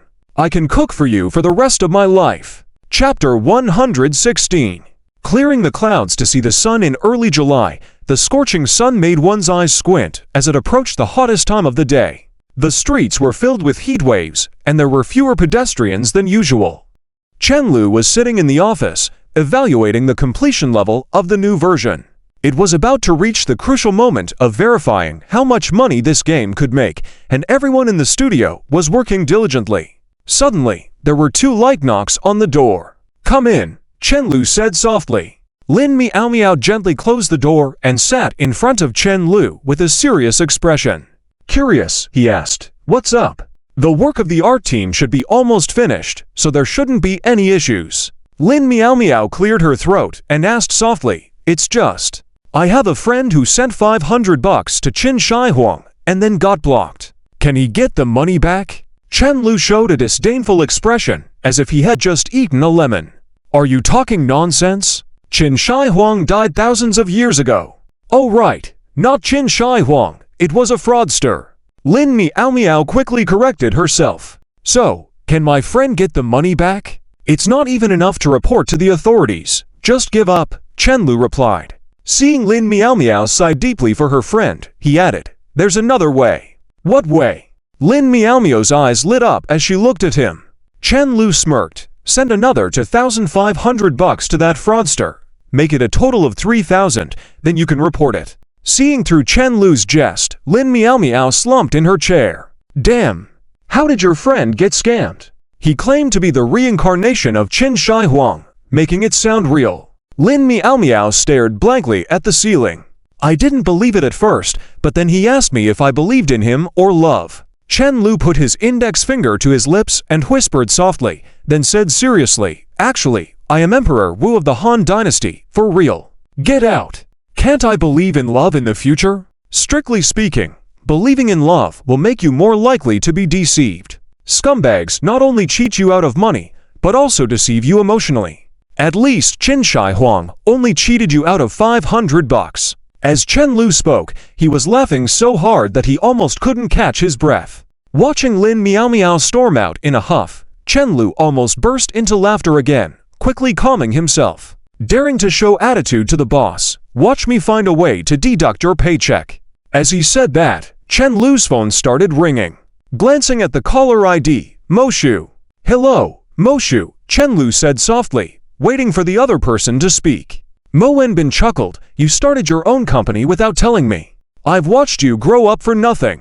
"I'm just kidding. There are less than 20 people in the entire company," Chen-Lu replied. "No worries, everyone grows up from childhood. When you expand further, I'll invite you to a few dinners. It will be beneficial for your company's future operations." "You're like a real uncle to me," Chenlu said with a smile, knowing that Mo Wenbin was sincere. However, whether to accept his help was another matter, as he wasn't keen on using Mo Wenbin's connections for his development at the moment. After a short chat, Mo Wenbin suddenly asked, "What's the conflict between you and Yuking? Can you tell uncle about it?" Chenlu hesitated. "I've been wanting to tell you about this in person, but I was afraid you didn't have time to meet me. Let's meet and talk about it then." Mo Wenbin paused. "Do you have time now? I'll send a driver to pick you up, and we'll have dinner with your dad tonight." Chenlu was about to respond after glancing at Peng Leian's report, but Mo Wenbin cut in with a professional tone. "Let's talk later. I have an impromptu meeting. You have to make time when an elder wants to have dinner with you. Give me a call if you're free later tonight." Chenlu waited in silence until he heard the dial tone, then placed the phone flat on the table. He tapped his index finger lightly on the table, deep in thought. Something didn't feel right. What did Mo Shu want to talk about? Mo Wenbin saw the long-haired girl who had just entered the room, quickly hung up the phone, a hint of awkwardness in his expression. Such an expression was rare on his face, possibly because while he played other roles, he was also a father. Mo Yuking bit her lip lightly and asked softly, "Why did you call him?" Mo Wenbin felt a bit helpless. "You never told me why you suddenly wanted to go abroad, so I had to ask Lu.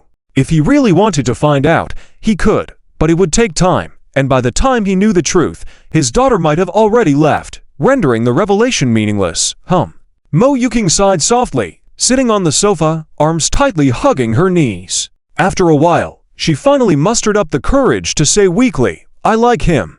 Mo Wenbin was taken aback, perhaps because it had been so long since they had communicated properly, and he had been making mistakes repeatedly today. When he got reports of someone claiming to be his daughter outside, he was almost furious. Then, hearing that Mo Yuking was planning to leave soon almost threw him off balance. Over the years, he had never remarried, with only Mo Yuking as his daughter, so naturally, he was attached. Even though Mo Yuking misunderstood that he initiated the divorce and refused to see him.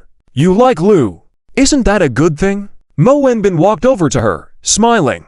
"You two grew up together, and Lu and I have been friends since childhood. Lu has more abilities than most people his age, and he is definitely loyal. Many will envy your love story in the future." As he spoke, his smile suddenly froze, then slowly faded. Her daughter's expression seemed off. "He has a girlfriend." Mo Yuking pressed her chin against her arms, then buried her face deeply. Realizing this was not just a childish quarrel, Mo Wenbin became serious and regained his usual composure. When Mo Yuking was in elementary school, she had tears and complaints about Lu playing with other girls. But this time was different, with a huge difference in circumstances. After all, they had grown up. That shouldn't be right. Mo Wenbin furrowed his brows, finding it strange. "I always thought Lu liked you." Mo Yuking lifted her head again, tears streaming down her delicate cheeks. "But I made him wait for 3 hours at the restaurant. But I always ignored him affectionately, and his lonely expression was never comforted by me. Later, I didn't reply to his messages. I only chat with him when I want to talk to him. He's usually so recriminatory, but he never argued back, even when I scolded him." As tears flowed more freely, she spoke louder, almost shouting, yet with a hint of helplessness. Then she murmured softly, "He has been chasing after me for 7 years in vain. I've made him doubt himself, unable to lift his head.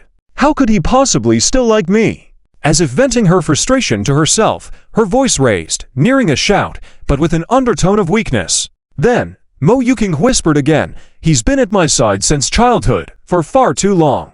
I've grown accustomed to it. Used to his kindness, I began to take advantage, always feeling that maintaining the status quo was fine, never daring to take that next step. I was just thinking that since Lu has always been by my side, why take on new risks in a relationship? So as not to end up like you guys." She stopped mid-sentence, not finishing. It was meaningless, all excuses. Mo Wenbin wanted to reach out and pat his daughter's head, halfway extending his hand, but retracting it silently, opting to sit beside Mo Yuking, not too close. "Can I hug you?" Mo Yuking asked softly with a trembling voice, carrying a hint of tearfulness. Chapter 117. Bubble of Illusion. Mo Wenbin's heart shattered upon hearing these words, feeling a pang of pain with each beat. "Silly girl, I am your father," he said softly, letting Mo Yuking lean her head on his shoulder. You've been competing with me for so many years, truly a silly girl. He didn't realize that he had repeated the term silly girl twice. Perhaps in his heart, no other term suited his daughter better. Naive, proud, and stubborn. Why was she so silly? Mo Yuking cried in Mo Wenbin's arms like a child, just like when she was young. Mo Wenbin watched, unknowingly tearing up himself, feeling like time had suddenly rolled back many years. As parents, they didn't really want their children to grow up, because growth inevitably meant losing something. People couldn't mature without reason. The more childish a person was, the happier they tended to be growing up. Not to mention, as they got older, they would discover that the world was still not so beautiful. Mo Wenbin didn't know how to comfort her for a moment, so he started telling his own story. From his acquaintance with Mo Yuking's mother since childhood, to becoming closer step by step, entering the realm of marriage, and eventually devoting all his thoughts to his career, until finally, Mo Yuking's mother filed for divorce. Due to his guilt over being so focused on his career, he didn't want custody of Mo Yuking. Ironically, the catalyst for Mo Yuking's mother wanting a divorce in the first place was when Mo Yuking had a high fever and he still had to go out for a meeting. After the divorce, she focused all her energy on making money, just like him, unable to take care of the family. Both of them fully understood each other's thoughts and struggles at the time. But there was no turning back. Regret was the most useless emotion. It would only lead to self-torment and couldn't change anything. In others' eyes, Dad probably has everything. In reality, I have nothing. I have the ability to provide the best life for you and your mom now, but she's gone, and you're gone. It's because when I was young, I didn't know what was truly important. I wasn't as open-minded as Uncle Chen. He advised me then, and I should have listened. The father and daughter gradually exchanged more words, ultimately understanding each other a bit more. After a long time, Mo Wenbin felt his throat dry, but he still occasionally muttered that it was all his father's fault. If only he had realized earlier that companionship was more important than providing a better life for his family, or if he had let Mo Yuking stay with him after the divorce, his daughter might not have ended up in this situation. Dad, I want to try on wedding dresses, Mo Yuking suddenly said. Mo Wenbin stood still for a while, not knowing whether to be happy that his daughter was calling him dad again, or shocked that she suddenly wanted to try on wedding dresses. Under his blank gaze, Mo Yuking wiped away a tear, lightly smiling. There won't be another chance in the future. I need to wake up. I need to grow up. A few seconds later, Mo Wenbin understood what Mo Yuking meant. His mouth opened and closed without saying anything. He hadn't resolved his own inner conflicts. He wasn't qualified to advise his daughter to be more understanding. Dad will take you, he said, shifting his gaze to the window, tilting his head slightly, silently lamenting. Chen Guanglin, you really understand yourself. How can you be so clear about what you truly want? Have you really made up your mind? If you stay in the country, Dad can accompany you. Mo Wenbin made a final attempt to persuade her, ending Chen Guanglin for the first time in his life. Mo Yuking shook her head slightly. I promised him, when I was a child, that I would marry him when I grew up and become a successful lawyer, helping those in need with legal issues free of charge. Since I broke the marriage promise, I have to fulfill the other part. In the afternoon, in a luxurious bridal shop, Liu Yan looked at the exorbitantly priced wedding gowns, unable to resist pursing her lips. They could have just grabbed one, but they were being kind enough to gift one, even though they were all very beautiful. She wiped away the tears on her cheeks and returned to her usual self. It was as if she didn't know that Mo Yuking would be leaving for abroad tomorrow. Hello, here's your coffee, a salesperson said to Liu Yan. Liu Yan shockedly took it and discreetly placed it on the nearby table. Even if it was complimentary, she didn't dare drink it, fearing it might spill on the wedding gown. At that moment, Mo Yuking walked over in her fishtail wedding dress. She looked pure, elegant, and stunning in her white gown with its flowing lace train, accentuating her long legs and figure. Sanctified, noble, and incredibly beautiful. Liu Yan couldn't think of any other words to describe her, her attention completely captured. It's beautiful, but she doesn't look happy enough. Yuking, you need to smile. If you don't, others will see you as a fake bride. Does it look good? Mo Yuking removed her veil, twirled gracefully, and asked Liu Yan. Liu Yan nodded. It's really beautiful. Mo Yuking forced a smile and approached Liu Yan. Come, help me put it on. Liu Yan couldn't hold back her tears. She knew that by following this fake bride, she couldn't truly become a real bridesmaid. She couldn't help but shout, "This is why were you so stubborn back then? Couldn't you have awakened earlier? You were supposed to win. Chen-Lu doesn't owe you anything. Why couldn't you figure it out?" Her sudden outburst echoed in the spacious hall as she complained about Mo Yuking's past immaturity and vented her frustration at her selfishness as she was about to leave. Mo Yuking looked up, the white veil on her head swaying slightly. She regained her composure, sniffled, and with teary eyes, she gazed at Liuyan. "I really regret it." Liuyan fell silent. She now only felt the sorrow of understanding how difficult it was for people to treasure before losing. Unfortunately, time always moved forward. Some things could be corrected after realization, but some couldn't. She asked herself many times why. Why were people so childish sometimes? Why couldn't they cherish things earlier? Why didn't she advise her more seriously? Why didn't she threaten to end their friendship at the time? Why didn't she persuade Chen-Lu to leave her alone for a few months? Unfortunately, she didn't have answers to these questions. To cherish is to avoid losing, and to appreciate only after losing. It closed the loop. As Mo Yuking smiled, tears streamed down her face. Both women cried and gazed at each other. After some time, Mo Yuking took Liuyan to a salesperson. "I want to buy this," she said, taking out a banking card. "Charge this." "All right." The salesperson bowed slightly. "Your husband will surely be touched." Mo Yuking smiled at her without saying a word. After experiencing the feeling of purchasing a wedding dress, her self-indulgent daydream had completely come to an end. This item would only be discarded after buying it. "You should try one as well. Let me see how you look in a wedding dress," Mo Yuking suddenly suggested, giving Liuyan a false sense of enthusiasm. Liuyan couldn't miss the implications in Mo Yuking's words. Frozen like a statue, she finally choked out, "Yuking, I hate you." Chapter 118. The next morning, in the studio, Chen-Lu sat impatiently on the chair, his tone mixed with a hint of anger. "I told you I'm not going. I have a girlfriend. Mom, don't you like Liang Zero? Why are you doing this? Just friends? Marongqing and I are not just friends. I pursued Marongqing for 7 years before I got together with Liang Zero. Is it appropriate for me to go? How will Liang Zero feel? Even if I tell her it's not possible. Yes, she will definitely understand, but her mind is fragile. Why unnecessarily complicate things?" After hanging up the phone, Chen-Lu turned on the air conditioner, pressed his temples, and let out a deep sigh. It's really a waste of time. At this moment, the door of his office was slowly pushed open, and Liang Zero walked in carrying breakfast for him, silently placing it on the table. Chen-Lu hesitated for a moment and softly asked, "How much did you hear just now?" Liang Zero sat in the seat he had prepared for her, lowering her head slowly. "I heard everything." She never lied, especially not to Chen-Lu. "Don't be sad, you heard me say that I'm not going." Chen-Lu gently held the girl's hand and whispered. Liang Zero pursed her lips, fidgeting with her fingers anxiously. "When she gets nervous, she does this. You go."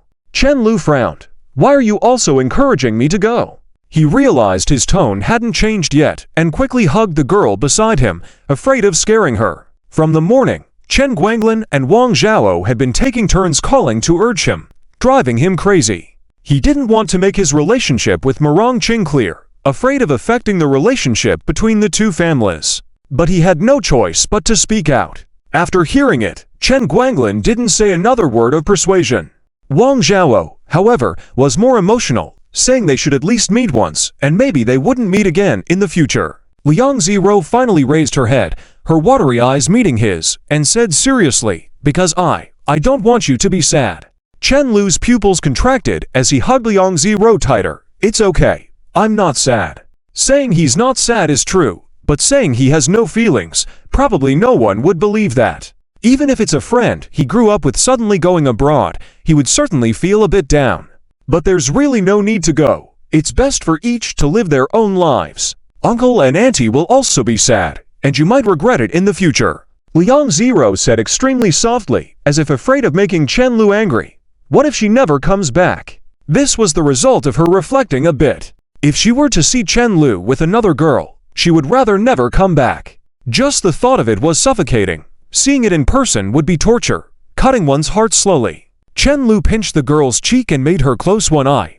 "Do you know what you're saying? Silly, a big silly." There's no one sillier than you. Liang Zero replied reluctantly, lightly bumping him. I'm very smart. Where are you smart? Chen Lu asked. The girl continued, if you have regrets, this thing with that girl might always stay in your heart. I don't want that. I want you to only see me in your eyes forever. She looked at their intertwined hands, feeling a bit embarrassed. Is it selfish of me to think this way? There's always this feeling of treating you as my own possession. Chen Lu kissed her cheek firmly and smiled. That's not selfish at all. It's very normal. I feel the same way. I even fear losing you. This kind of quirky thinking had long been familiar to Chen Lu. Well, that was one of her charming traits. Don't worry. Liang Zero kissed him back, whispering in his ear, I'm yours forever. The girl felt a bit puzzled that Chen Lu felt the same way.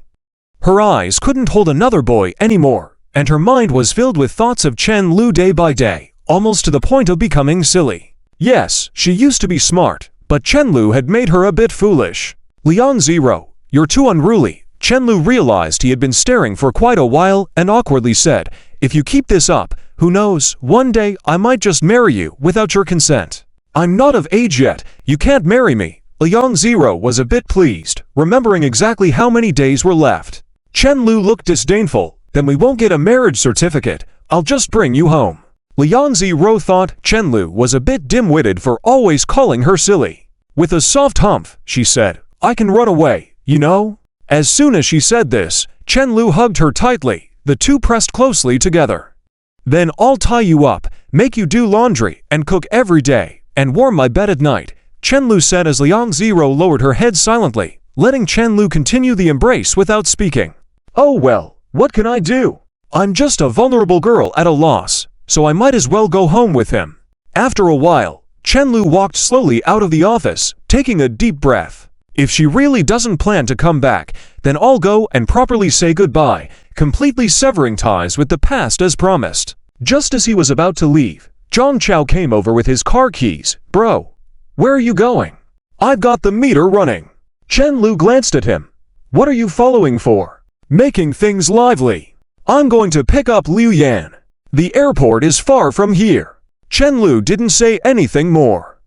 After all, he didn't have to drive himself. The car drove on the viaduct, and for a while, no one spoke. Chen Lu suddenly felt a wave of heat hitting his face and turned to see Zhang Chao opening the window and flicking the ash outside. Perhaps noticing Chen Lu's gaze, Zhang Chao suddenly spoke. I don't think she come back.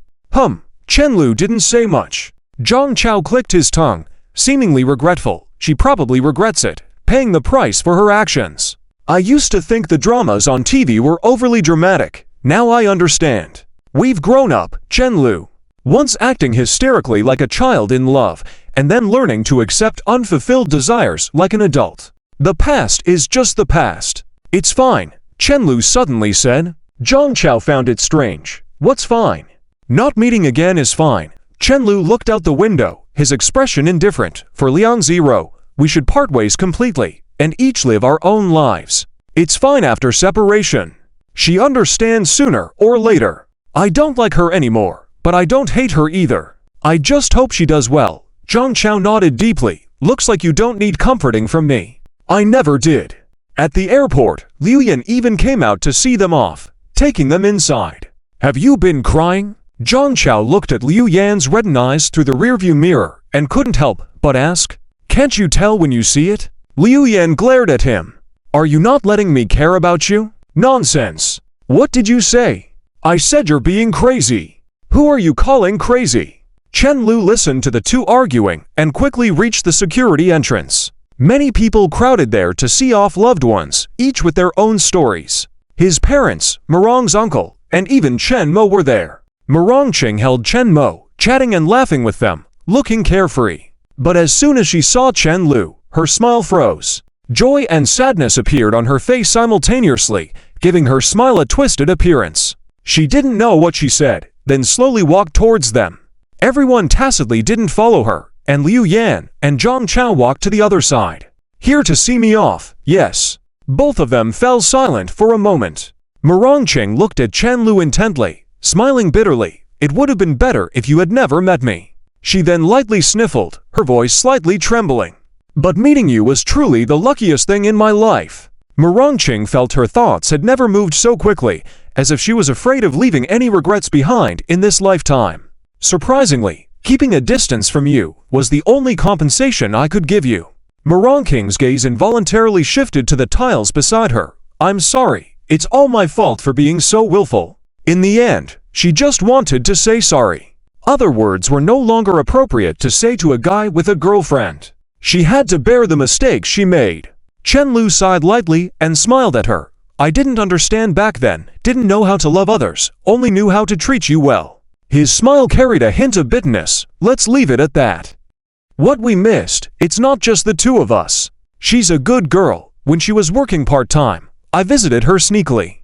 I wish you happiness. Chen-Lu nodded slightly, softly confirming. He didn't know if he even made a sound. It would have been too awkward to nod again. Murongqing glanced at the time, her face turning somewhat pale, and quickly spoke up. Can I ask you one last question? Can you answer truthfully? Chen-Lu gathered his scattered gaze back to her. What is it? Murongqing's tears finally couldn't be held back, falling drop by drop to the ground.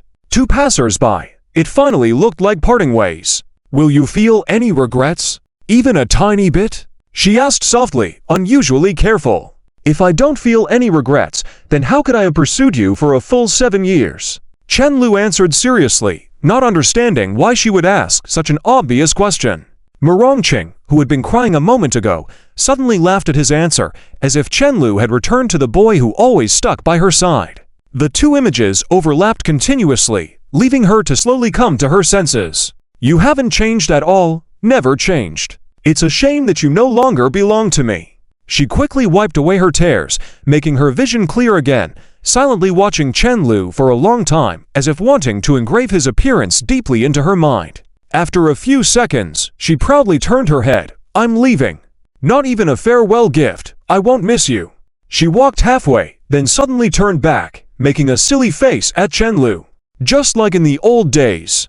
On the way back, Liu Yan observed Chen-Lu's expressionless face in the rearview mirror. Feeling conflicted, Chen-Lu, are you the most miserable person in the world right now? Or the happiest? Pursuing for 7 years, only to miss out in the end. But there are two beautiful girls who like you. One even surprised you by wearing a wedding dress for you.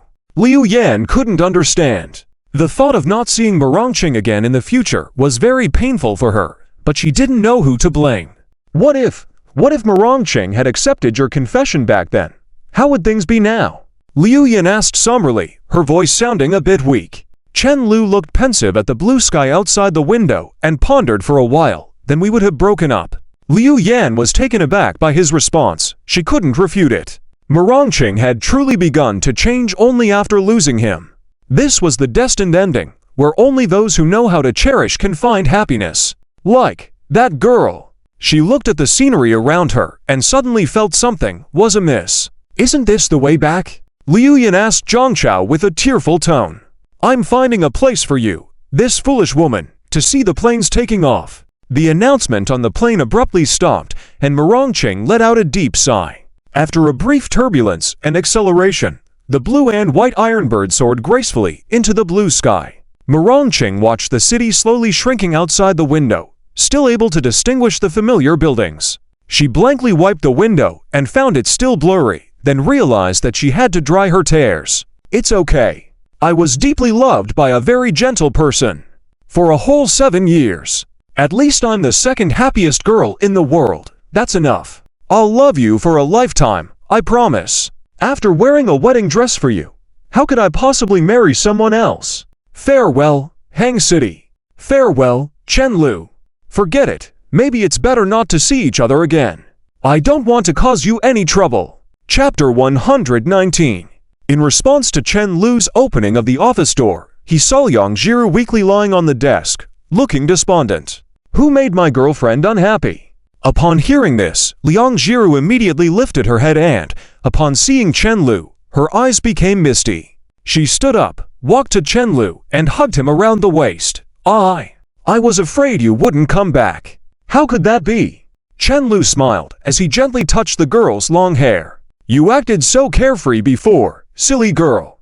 But I just don't want you to be upset, Liang Zhiru said with increasing sadness. Chen Lu also embraced the girl in his arms, patting her back gently. "My girlfriend is so good," he said, feeling a small wet patch on his front. Lowering his head, he saw Liang Jiru silently sobbing.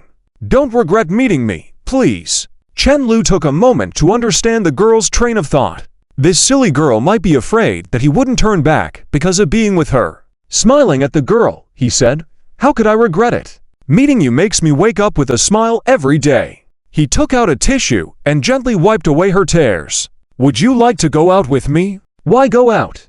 Liang Jiru raised her slightly red eyelids to look at him, melting hearts with her gaze. Chen Lu felt that Liang Jiru had gone through several stages recently in front of him. At first, she hardly cried, then she could cry for a long time, and now she seemed to come and go like a storm. It was quite magical to see how she changed with the progress of their relationship. "I need to pack up the newly rented apartment and move everything from the dormitory." Chen Lu shrugged. "After that, your boyfriend won't be much like a university student anymore." "Oh, okay." She was about to sling her bag when Chen Lu stopped her. "But let's agree in advance, you can only accompany me, not work." "I won't clean," Liang Jiru said shyly.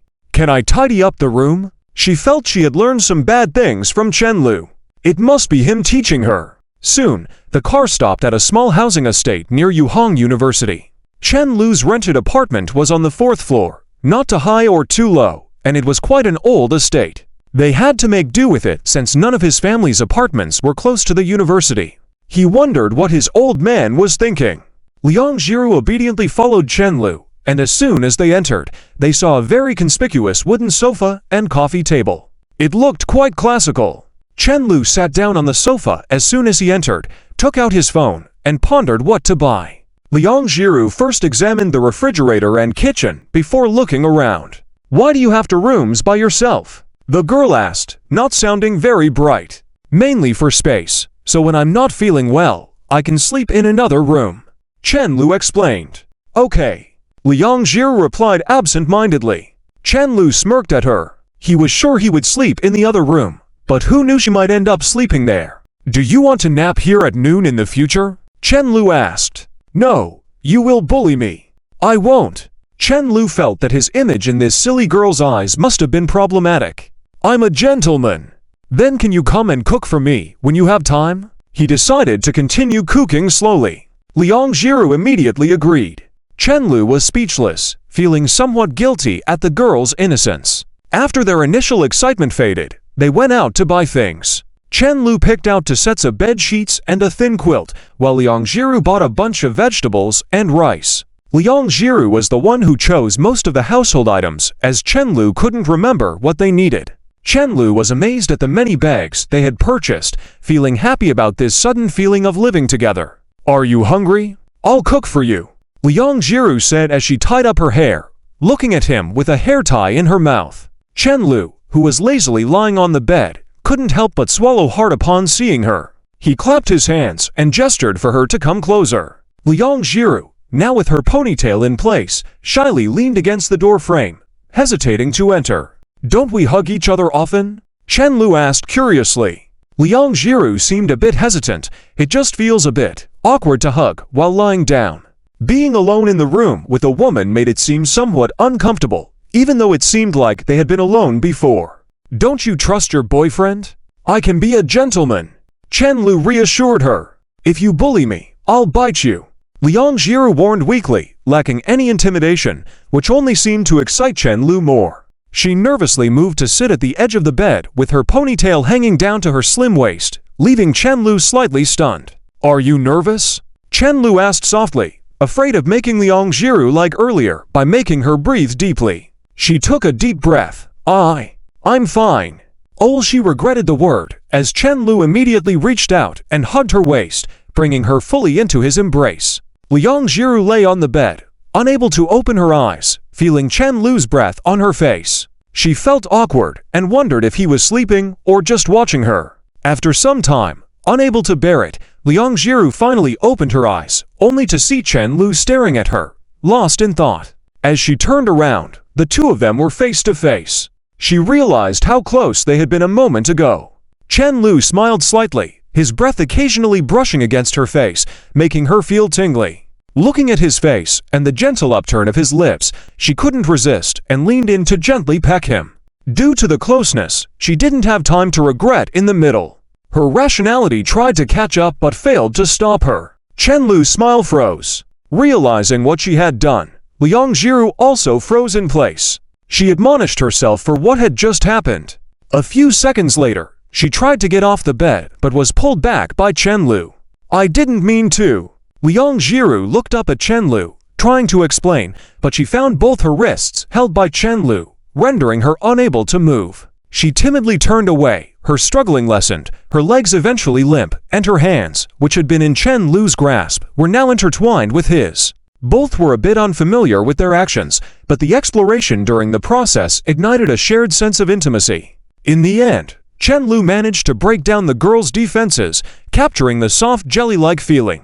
The girl clumsily responded to his desires, gradually losing herself in the moment. "Now I taste like lychee. Now I taste like cola."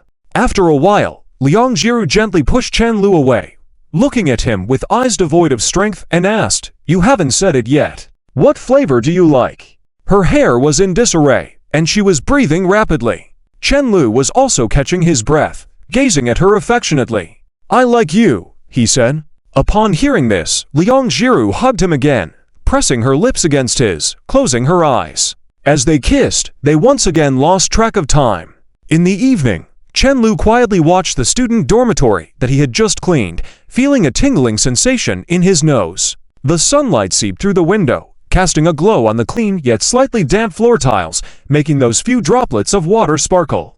This scene felt familiar. It reminded him of when he first entered 3 years ago.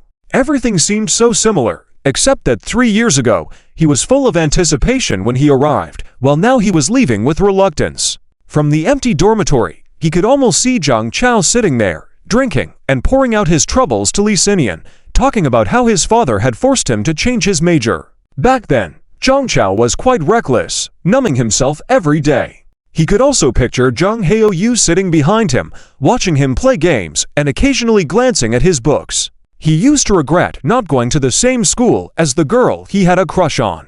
For some reason, all those nearly forgotten memories suddenly appeared vividly in his mind, like a hallucination happening right in front of him.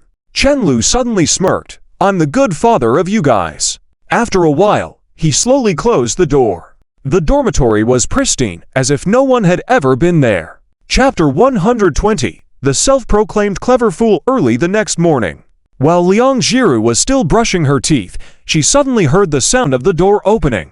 Following that was the voice she missed and was familiar with. "Auntie, good morning. Zilu is here." She was stunned in place, not even noticing the toothpaste mixed with water flowing from the corner of her mouth. She had finally managed to temporarily put aside what happened yesterday, but now everything came flooding back. After washing her flushed cheeks with cold water, she walked out slowly. She felt too embarrassed to make eye contact with Chenlu, and not only that, she couldn't even bring herself to look at Zhizunfang, afraid that they might see what happened between her and Chenlu. It was strange. When they first got together, she noticed that Chenlu was more nervous than usual. And now, after kissing, it was even more different. She wished she could dig a hole and bury herself in it, but she couldn't resist looking at Chenlu's lips. The more irrational she was yesterday, the more she wished she could die today. Chenlu didn't seem to care at all, chatting with Zhizunfang and occasionally smiling at her. The girl was wearing home pajamas and shorts, rubbing her sleepy eyes, looking adorable in a daze. Only at home would Liang Jiru dare to wear clothes that showed a bit of her thighs. Surprisingly, her foolish legs looked really good, slim where they should be, and fleshed out where they should be. Liang Jiru also noticed Chenlu looking at her, making her already cool cheeks heat up again, making her restless. She couldn't just go change clothes now, it would be too awkward. She had to hold her legs tightly and silently move to the side. "Chenlu, please stop staring. Please stop. Please leave. Can't we go out together? Mom, why are you still smiling at me? How embarrassing." As a result, Chenlu suddenly smiled and asked Zhizunfang, "Auntie, is there any food to eat?" "Of course, how can Auntie not take care of your meals?" The morning sun shone into the alley, occasionally accompanied by the crisp chirping of birds. Even though it was July, it was still cool at this time of the day. The two walked side by side in the alley, Chen-Lu looking very pleased with himself, walking lightly. After all, he and Liang Jiru were more than just boyfriend and girlfriend. Or rather, although they were still boyfriend and girlfriend, it was no longer as innocent as it used to be. Love and desire were truly inseparable. He couldn't believe in a platonic love. Chen-Lu felt if Liang Jiru asked him before he took advantage whether he liked her or just desired her body, he really wouldn't know how to answer. He did like her, that was true, and he desired her body, that was also true. Admitting it or denying it didn't seem right. It was a tricky situation. Fortunately, this foolish girl never thought about such questions. Thinking about all this, Chen-Lu asked the girl again, "I stole your first kiss, don't you feel anything?" "Not really," Liang Jiru answered truthfully. She felt she was going to be thoroughly enjoyed sooner or later. Aside from feeling embarrassed, she had no regrets. It all belonged to Chen-Lu, so there was nothing else to feel. Should she tell him she was actually happy at that time? Absolutely not. Her aunt once said that a girl must maintain her composure, even when she longed to be held. Even though she didn't understand why, Chen-Lu seemed to become more enthusiastic after that day. Where did she get all that experience from, anyway? Liang Jiru doubted her skills as a love advisor, as she suffered quite a bit yesterday. "Next time you kiss, could you keep your hands in place?" Liang Jiru looked up at Chen-Lu, unconsciously puffing up her cheeks. Chen-Lu didn't know how to explain for a moment. I mean, it's a guy thing, you know? All guys are like that, unable to restrain themselves. Chen-Lu sometimes really had brilliant moments. For example, most of the time yesterday, they were holding hands, which made it impossible to touch anywhere else. Seeing that Liang Jiru seemed skeptical, he quickly added, "If you don't believe me, I can call Zhangchao right now." "I believe you. I believe you." Liang Jiru grabbed him. "I believe you. Just keep your hands to yourself from now on." It wasn't a question to ask someone else, and a joint call would make the whole world know they kissed. Suppressing a smile, Chen-Lu put his phone back in his pocket. He hadn't really intended to call, and he silently praised Zhangchao for being a good cover. "Big boy, you're my top-notch ally." As they reached the end of the alley, Liang Jiru asked softly, "Where are we going?" "To find a place to thoroughly enjoy you," Chen-Lu casually joked. The girl suddenly had an idea, walking up to him and hugging his arm tightly. "Let's go to a crowded place for fun." She swayed gently, as Lin Miao Miao had taught her, occasionally rubbing against him. "Isn't that nice, please?" After a moment of hesitation, Chen-Lu didn't answer. Then he suddenly turned around, smiled at her, and said, "Sure." Just as Liang Jiru was smirking with relief and happiness, Chen-Lu lifted her chin with his finger and lowered his head slowly. I will never try to be clever again. Chapter 121 Your Future with Me End of Volume 2. After a long time, the distance between the two gradually increased. Liang Jiru lowered her head and wiped the corner of her mouth with the back of her hand. She sneakily glanced in the direction of home and felt increasingly guilty. How far had she strayed from home? Wasn't she practically moving Earth under the Emperor's feet? This Chen-Lu was too good at taking advantage. She must be smarter in the future and not be fooled by him again. The girl kept thinking to herself. Otherwise, wouldn't she end up doing everything before getting married? She made up her mind. Even though her heart and whole being belonged to Chen-Lu, she must maintain her boundaries. Kissing and hugging could follow Chen-Lu, but everything else had to wait until after marriage. At the earliest, they should wait until they had a marriage certificate, or should they just get engaged first? What if they got engaged before getting the certificate and Chen-Lu tricked her again? It couldn't be too early. Can't give in too easily. You're so bad, Liang Jiru gasped softly as she hummed. She had planned to go to crowded places to prevent Chen-Lu from making a move. Unexpectedly, Chen-Lu agreed, but chose to mess around with her before they left. After all, the higher the wall, the taller the demon. You flatter me too much, Chen-Lu shrugged, smiling at her. Liang Jiru stared at him dumbfounded, with her mouth slightly open, feeling like her boyfriend's cheekiness was getting worse and worse. However, this time Chen-Lu was relatively obedient. His hands didn't move from where they were, he just kissed her. She didn't know whether she should be happy or not.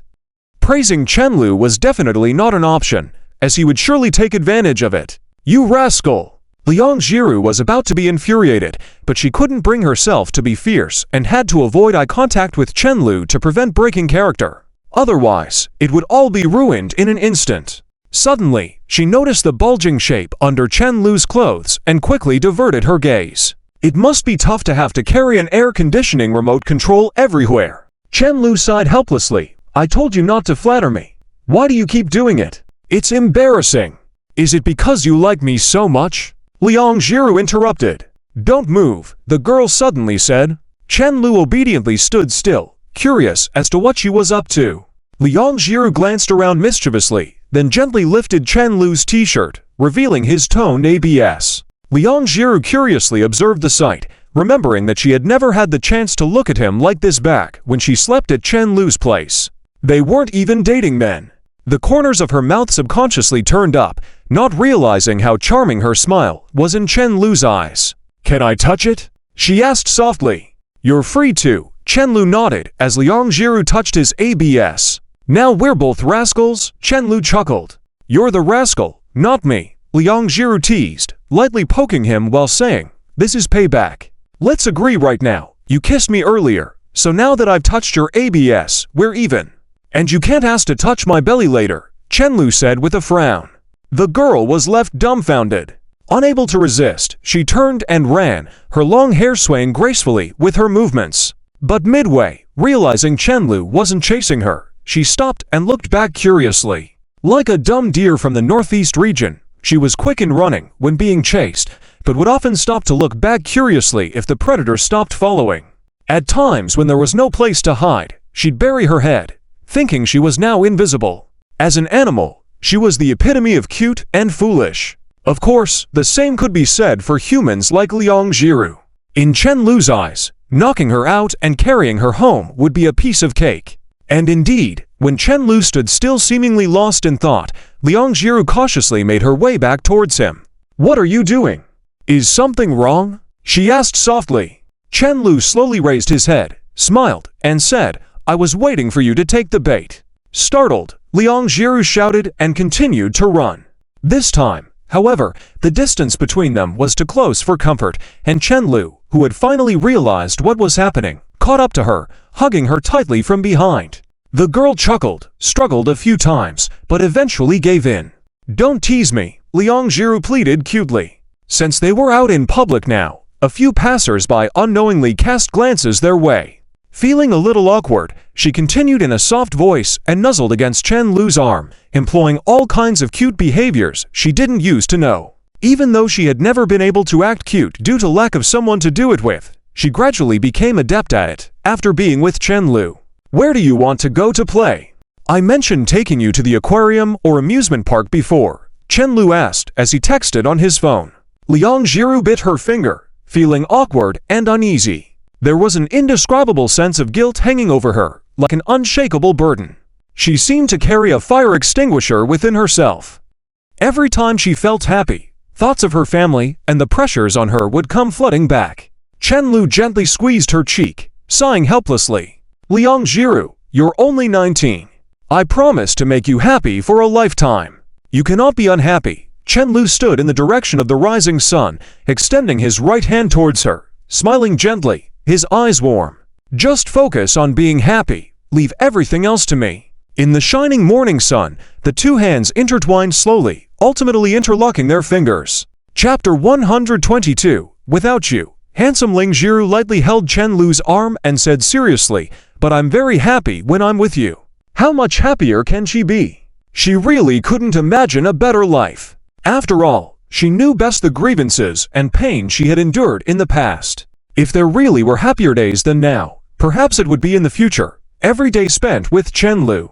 Girls always love to fantasize, especially when they have someone they like. After being together, she would often sneakily imagine their future life after getting married. If Chen Lu agreed, she would take him out to buy groceries every day, being willful and making him help carry things while she just held onto his arm. In the mornings, they would wake up together, and she could even cling onto Chen Lu lazily. Once her mother's illness was cured, she would spend money on buying many new dresses to dress herself up beautifully, only wearing them during her period, teasing him, making him realize he was a rogue every day. It would be even better if they had a baby in the future, but she wondered if Chen Lu liked children. Since he doted on his sister, he should like them, right? Lost in thought, she held onto Chen Lu's arm even tighter. Chen Lu felt both happy and speechless, playfully tapping the girl's head. "You're too easily satisfied." Ling Jiru had no intentions of arguing, closing her eyes and resting her head on Chen Lu's shoulder, a smile on her face. She enjoyed this feeling when her whole weight leaned on him, knowing Chen Lu would support her well. If being called lazy by Chen Lu meant she liked this feeling, then so be it. She thought to herself, "I've decided to teach you how to experience life, like how you learned to smile in the beginning." Chen Lu suddenly said, "This will be the next task you need to complete." Student Ling Jiru. "Was our trip to the movies your first time?" He asked again. "Yes. For a long time to come, I'll show you various things you've never experienced before," Chen Lu said seriously. He didn't care if it was awkward to say that, he would quickly forget about it once mentioned. Ling Jiru had never lived like a normal girl, never shopped for clothes based on preferences, never experienced makeup during the most curious age, and never hung out with friends or traveled. Her world was too small. She had even just visited the cinema for the first time recently. Although some experiences should have been had at that age, even if it was a bit late, Chen Lu would make sure she experienced everything. Ling Jiru turned to look at Chen Lu, blinking innocently. How long will that take? She felt Chen Lu would start using this as part of the plan, as an excuse like he did when they first met. "Fine, I'll just play along with him honestly. Who asked me to be smarter than him?" The girl thought to herself. Eventually, Chen Lu and Ling Jiru discovered a very serious problem. They both suffered from decision-making difficulties. Chen Lu didn't mind where to go. He'd just listened to Ling Jiru. Coincidentally, Ling Jiru thought the same way. They were stuck in a dilemma of where do you want to go?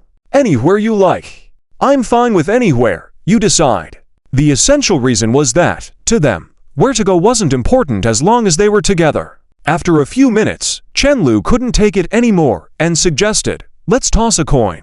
He was about to open WeChat to send a dice rolling emoji when he saw a post from Chen Mo. Don't ask how sending a message led to viewing a post, just know there were various notifications vying for his attention.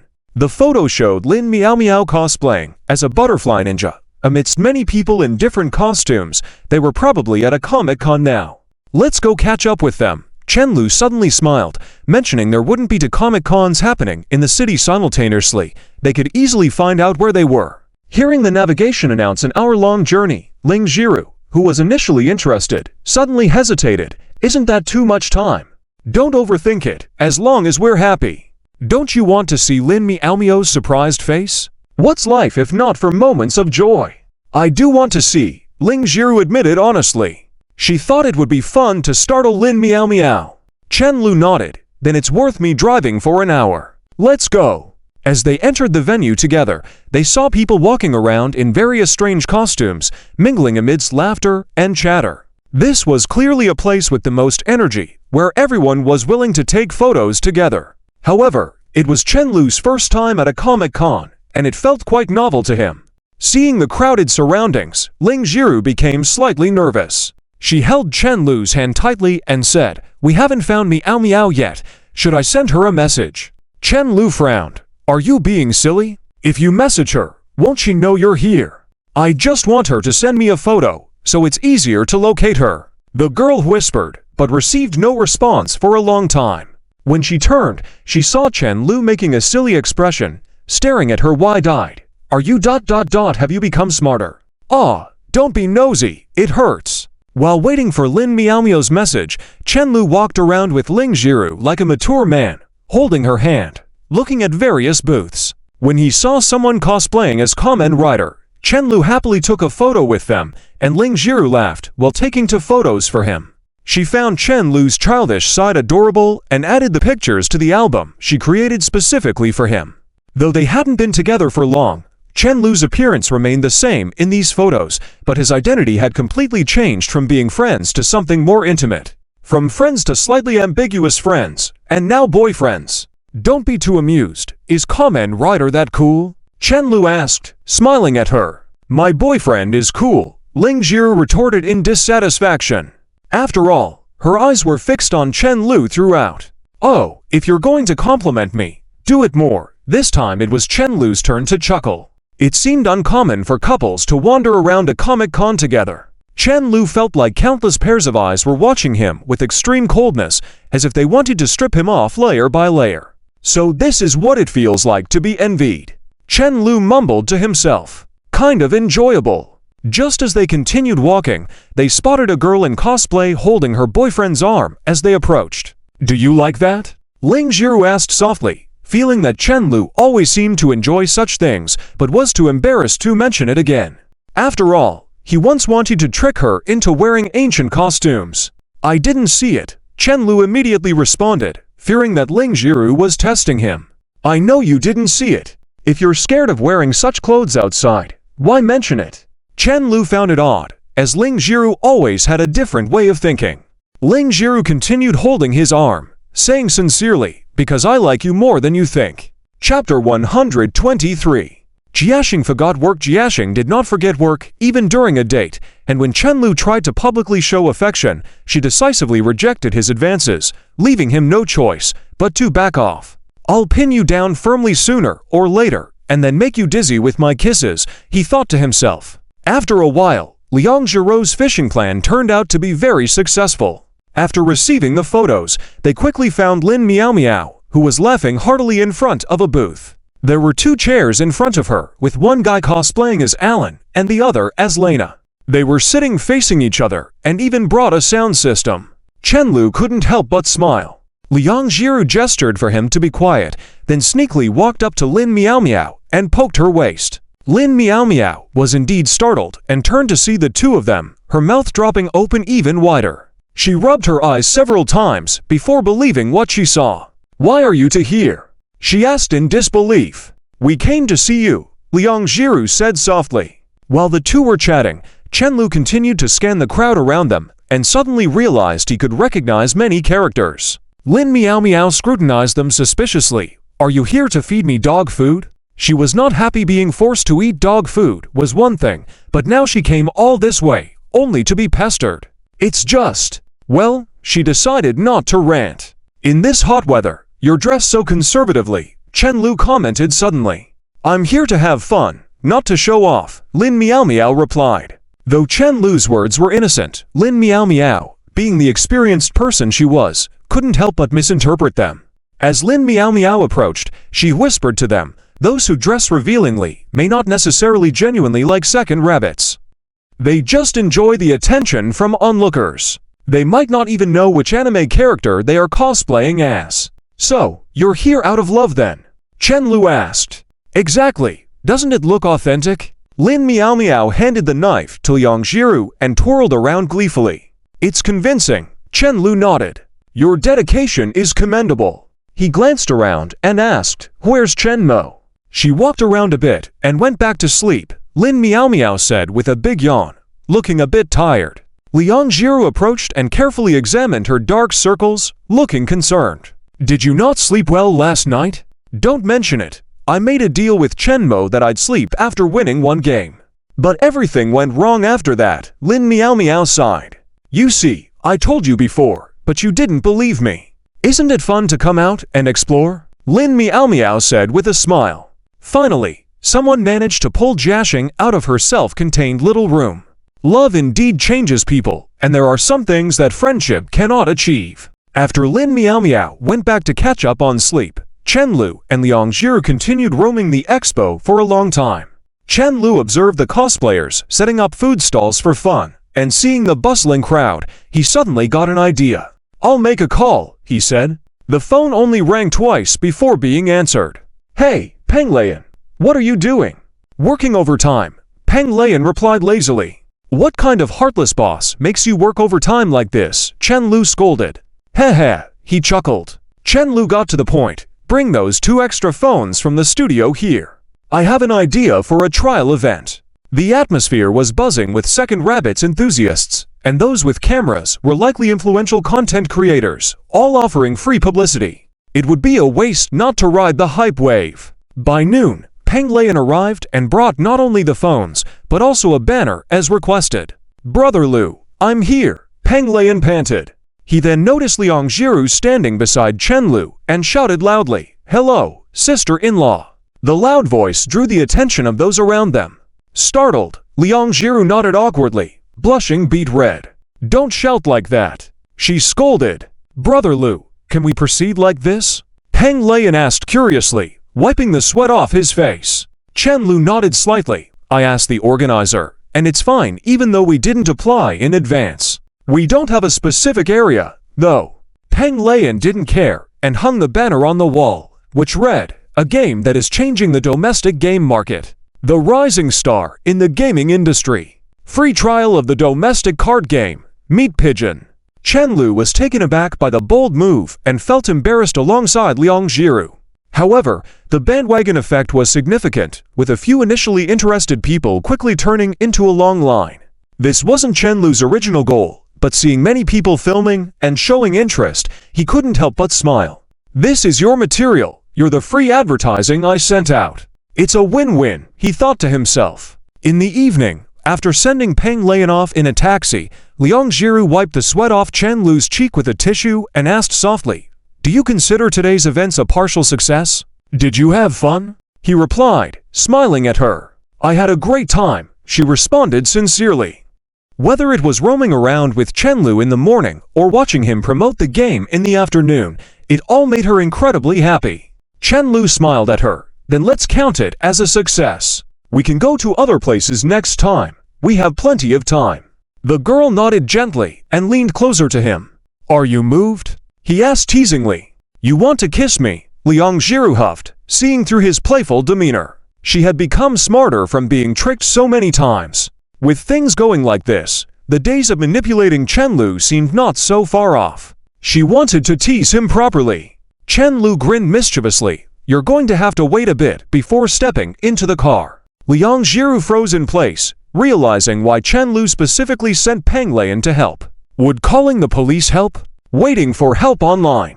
Chapter 124 Changing the trajectory of Fate. Time turned to August. As many people were more interested and enthusiastic, the game went online much earlier than Chen Lu had anticipated. By August 6th, the company's profit pool had already reached tens of thousands in profit. Although small games on this platform did not require a license, 70% of profits belonged to the WeChat mini games platform, leaving only 30% for the game studio. This was achieved in less than 2 weeks of the game being online, with promotion not even in full swing yet. As a newly established studio, this achievement was not just impressive, but significant. The next step was to see the growth rate, whether it would be substantial or not. "Let's go eat, okay?" Lin Meow Meow stirred things up in the studio. "I'm craving that lobster bigger than my head right now." Just as Chen Lu was about to speak, he heard Zhang Chao suddenly shout, "Tomorrow, let's go out for a good meal. Rest for the day today. Everyone has worked hard recently." After everyone left in high spirits, Zhang Chao slowly sat down in front of Chen Lu. Chen Lu's expression immediately turned serious. When there was this kind of silence among men, it often meant that things were not trivial. "Liu Yan told me to tell you that when she accompanied her friend to the hospital, she saw Liang Jiru crying," Zhang Chao straightforwardly stated.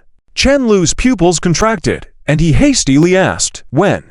"Yesterday." Zhang Chao seemed unsure of how to broach the topic. "Is Liang Jiru's mom somewhat disabled?" "Yes." Chen Lu felt there was no need to hide the truth. His attention focused on the matter Zhang Chao brought up. There was only one possible explanation: Zi's Unfang's situation was not optimistic. Otherwise, Liang Jiru wouldn't have failed to inform him. He would have to deal with her sternly sooner or later, but it wasn't the right time now. After half an hour, he sat in the car, staring fixedly at the balance in his bank account, the faint white light of the screen reflecting in his unmoving eyes, making his expression even more solemn. With the profits earned now along with the money he already had, he had over 100,000 to spare. As long as it didn't affect the company's operations, this money could be used, especially with the current small scale of operations. Even if the company faced temporary financial difficulties later on, he could cover for it himself. Exhaling a long breath, he slowly opened the car door. Without much hesitation, this was his original purpose. He walked leisurely down the alley, his expression much calmer. Liang Jiru was still working part-time. All he needed was to persuade Zi Zunfang.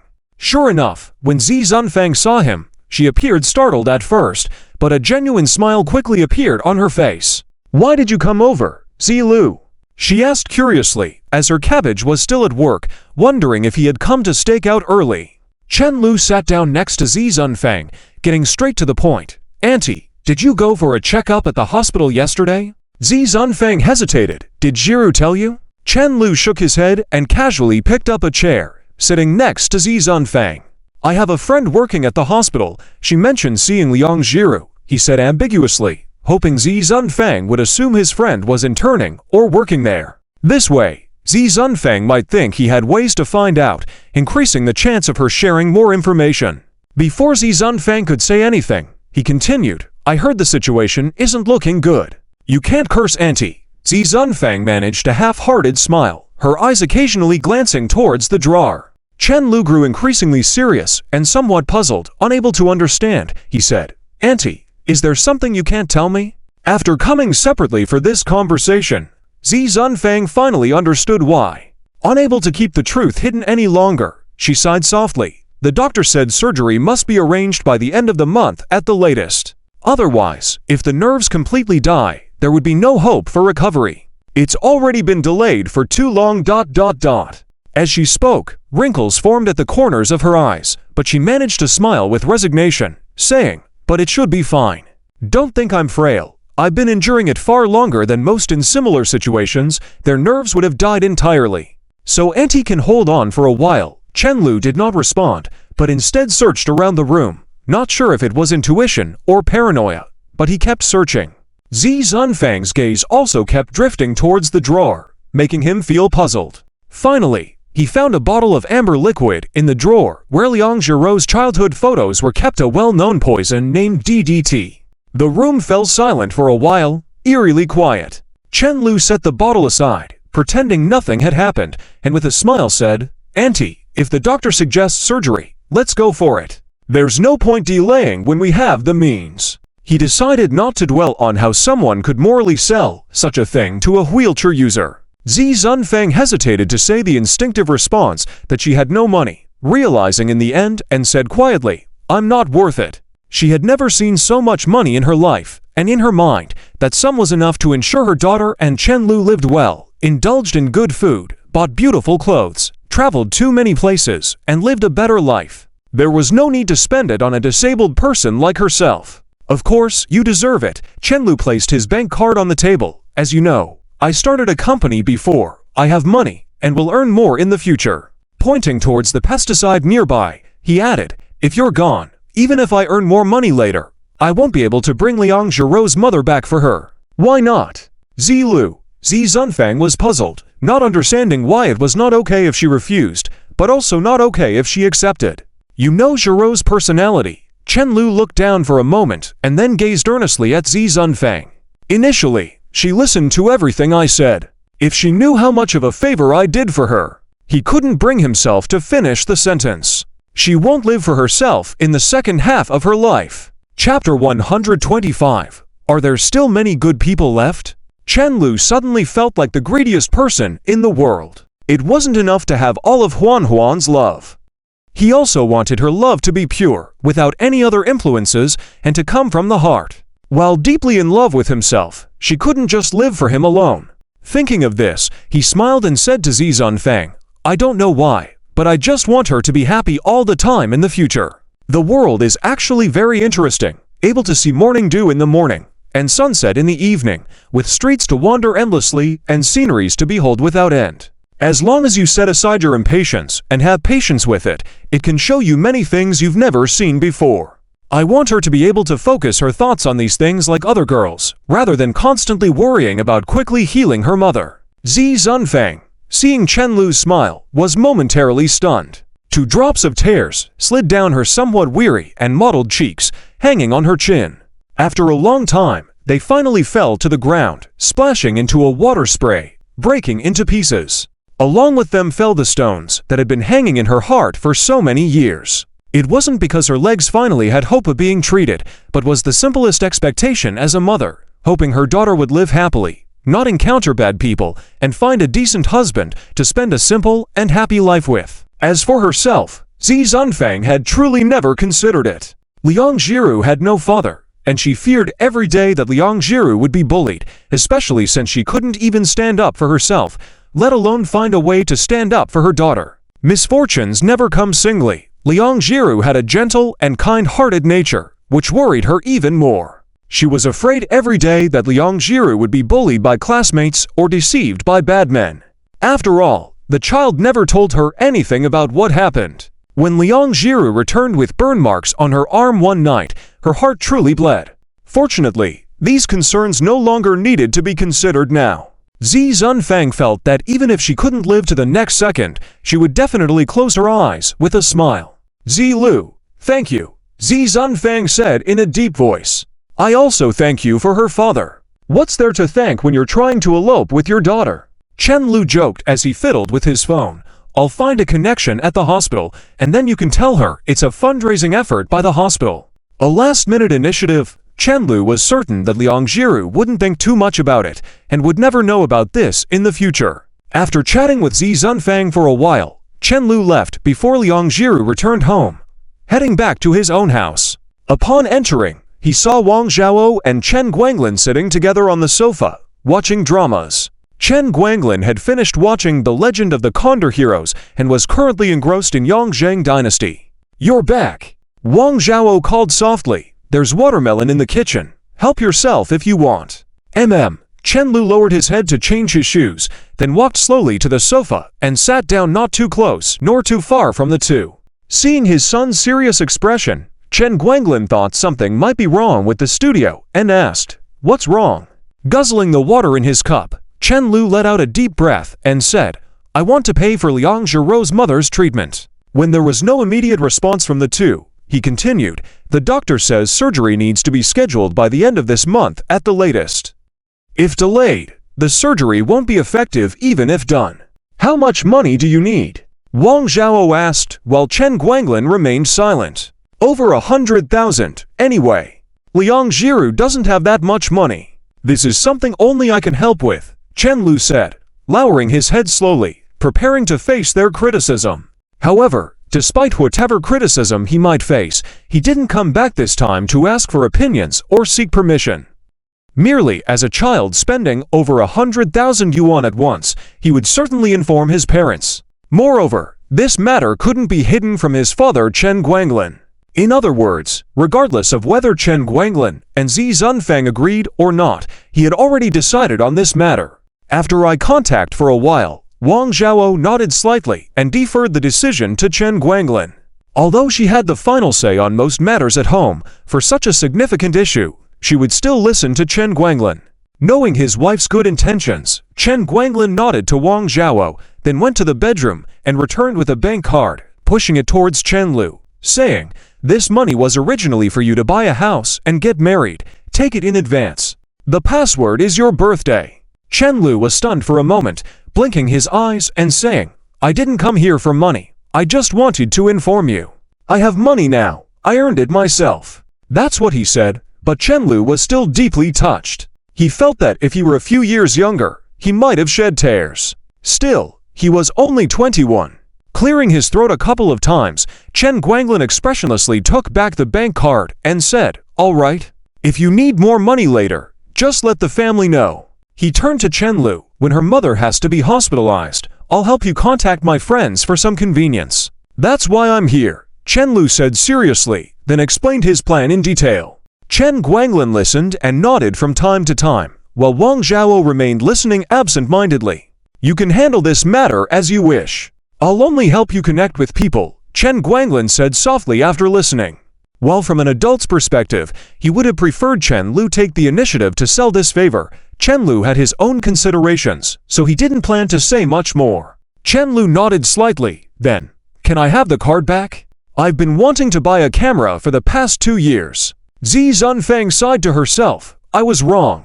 As long as the money is in place, everything can be quickly resolved." In less than 2 days, Chen Lu had arranged everything. Liang Jiru sat on a metal bench in the hospital corridor, looking stunned. She gawked at the remittance information, feeling like she was dreaming.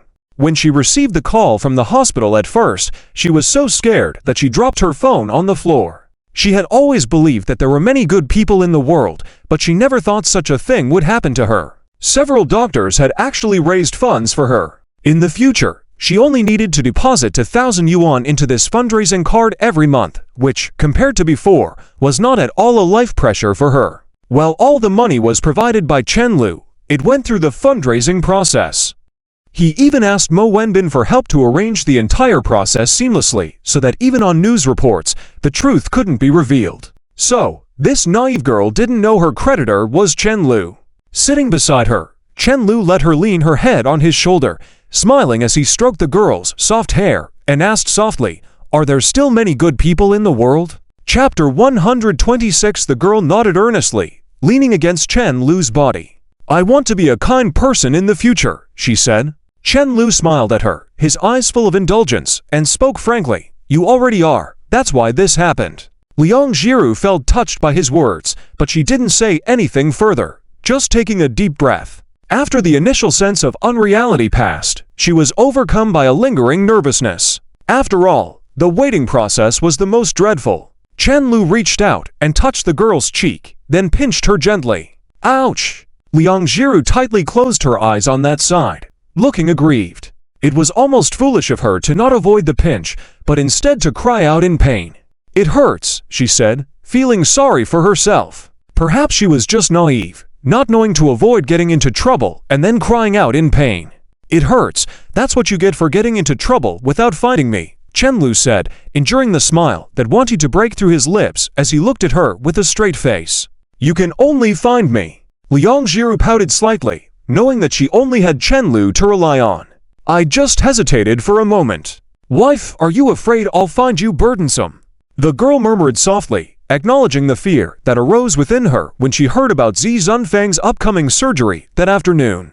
She had hidden away for who knows how long, crying silently. She repeatedly wiped away her tears while scrolling through her contacts, hovering over Chen Lu's name, but she couldn't bring herself to make the call. She repeated this process countless times until her eyes were no longer swollen. Then she returned home to cook for her mother. She knew that Chen Lu would immediately rush over to help her, but she hesitated, trapped by her fear of inconveniencing others and being rejected when asking for help. These habits, developed over many years, were deeply ingrained and not easily changed.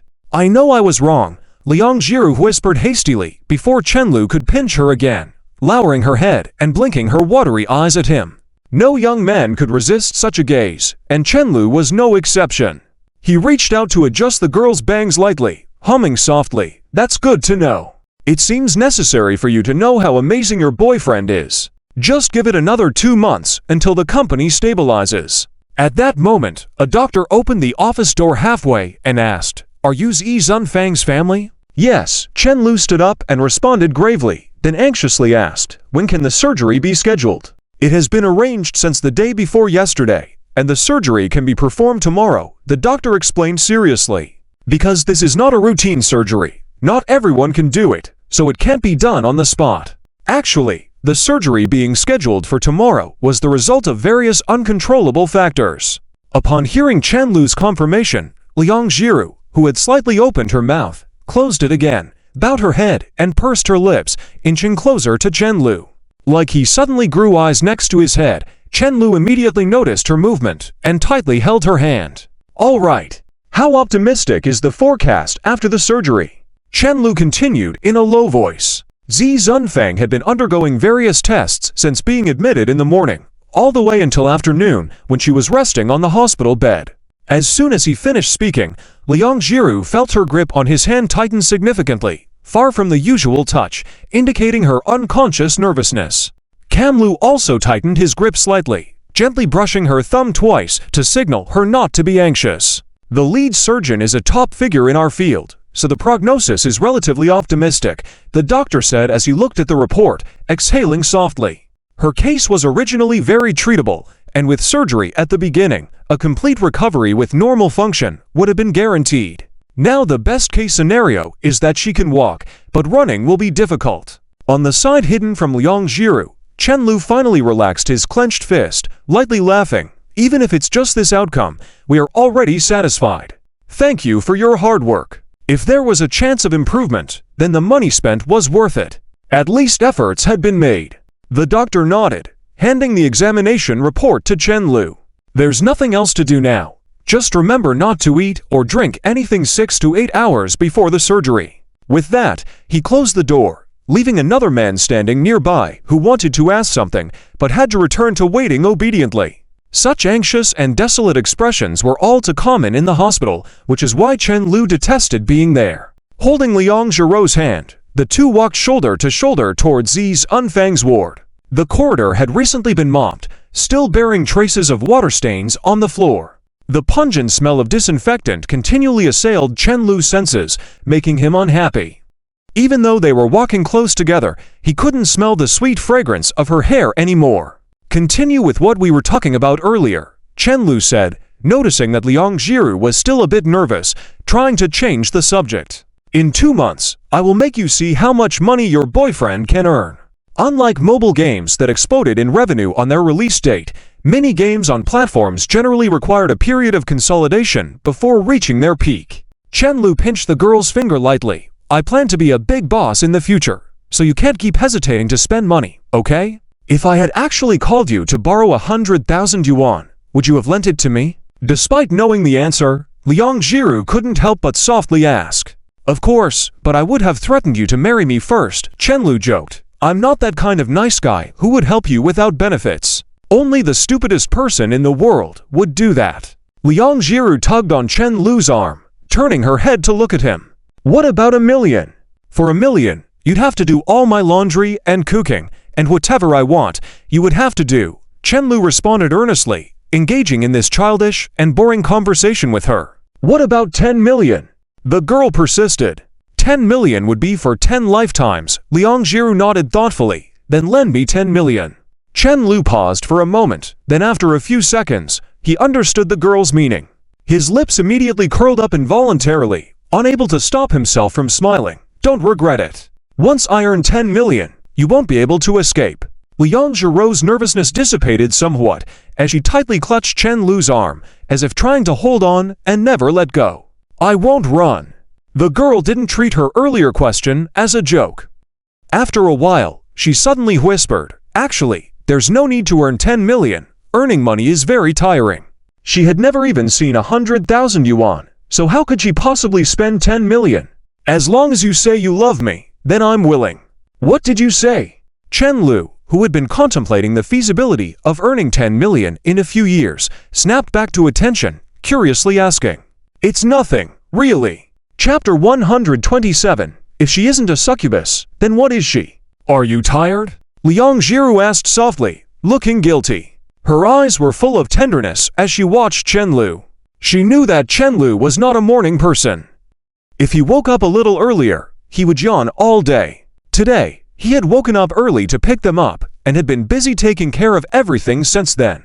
Chen Lu's eyes were now bloodshot, clearly pushing through fatigue. "It's okay. Leave everything to me," Chen Lu responded nonchalantly. Liang Zhirou held Chen Lu's face, looking at his slightly tired eyes, which were gradually turning red. Chen Lu gripped her hand on his cheek and teasingly asked, "Still can't figure out why I'm so good to you?" The girl nodded lightly. He lightly kissed the back of her hand and said, "Like you. I like you more than you think." Liang Zhirou's gaze flickered, her breath becoming increasingly erratic, though her eyes held a hint of resignation. "This person makes my heart race every day. What exactly is he after? I have no money left. All I have is this person and this life. If you want, just take them both." "You didn't answer my question earlier." Chen Lu tilted his head. "What question? Why do I like you so much and yet you're still so good to me?" "You only said it would be the same even after we got married, but you didn't give a reason." "Because I want a lot more from you. Your love isn't enough for me. I want you to be happy every day and free of worries." Chen Lu turned to look at her. "And you haven't even married me yet." Liang Zhirou turned her head away. "I'm not old enough. So when you're old enough, you'll marry me." Chen Lu leaned in, continuing to tease near the girl's ear. "You die." The girl looked at him, embarrassed and annoyed, losing even a bit of guilt. "You bully. Who forces a girl to say such things? I can't just say, 'I'll marry you as soon as I'm old enough,' can I? Even if I really want to, I can't say it like that." Liang Zhirou was getting angrier thinking about it, while Chen Lu kept teasing, and in the end, the girl gave him a firm knock on the head. They continued chatting as they returned to the hospital ward. Upon entering, Chen Lu froze in place because his mother was sitting by the bed, chatting and laughing with Zi Zunfang lying on the hospital bed. He rubbed his eyes forcefully to make sure he wasn't dreaming. "What are you doing here?" Chen Lu asked curiously. Wang Zhao gave him a look. "Can't I come and visit?" Then she gestured towards Zi Zunfang. "I told you that he's quite a character." Zi Zunfang couldn't help but smile at her teasing, the wrinkles on her face still looking weary. Standing together, the age gap between them seemed even greater. Zi Zunfang appeared much older than Wang Zhao, even though she was only a few years older. They didn't look like they belonged to the same age group. Chen Lu then realized he was still holding the girl's hand, feeling a bit unsure of what to do in this situation. Despite his thick skin, holding hands in front of both sets of parents made him nervous. As he pondered whether to let go of her hand, the girl, who was also aware of the situation, discreetly let go. This made him slightly annoyed, but before he could react, Liang Jiru looked at him with pleading eyes. Feeling a bit of excitement, like a victorious general, he coldly snorted in his mind and decided to temporarily cease the struggle. "Is this it? You can't handle this." Given that he has been so busy all day, Wang Zhao nodded. "Let him handle any matter. Don't spoil him. Let him do what needs to be done." She then pulled Liang Jiru to sit beside her. "I dream of having a well-behaved daughter like Jiru. You have no idea. My daughter can create chaos like nobody's business. She's grown up only knowing how to cook instant noodles, always asking Mom, 'I'm hungry,' or 'Mom, what are we having for dinner tonight?' every day. Liang Jiru cooks better than I do after cooking for so many years." Now it seemed that the grass was always greener on the other side, as Wang Zhao listed numerous advantages of Liang Jiru. But when it came to Chen Lu, she only sighed, thinking, "This poor kid." Zi Zunfang listened with delight. Who doesn't enjoy hearing their children being praised? Liang Jiru felt embarrassed, unable to say a word.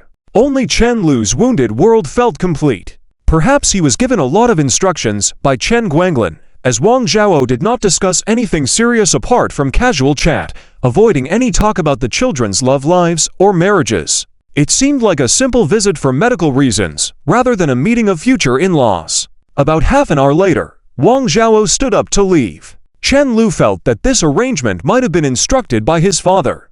Knowing Wang Zhaoxia's character, she would have stayed to help if not for prior instructions. "I have some matters to attend to at work, so I'll leave now." Wang Zhao spoke gently before patting Chen Lu's head. "This kid is useful, just assign him any tasks." She gave one final instruction. "Mom, if you say that one more time, I'll run away from home." Chen Lu jokingly retorted. Wang Zhao blinked in surprise. Is that even an option? Zi Zunfang hadn't laughed from the heart like this in a long time. Since Liang Jiru's father passed away, she had been too busy to have any friends. She found the prospective mother-in-law's childlike personality to be quite amusing. Even Liang Jiru couldn't help but smile at the remarks. Late at night, knowing he had a lot to do early the next morning, Chen Lu decided not to go home, as it would be too much hassle. While the hospital room had only one accompanying bed, additional beds could be brought in.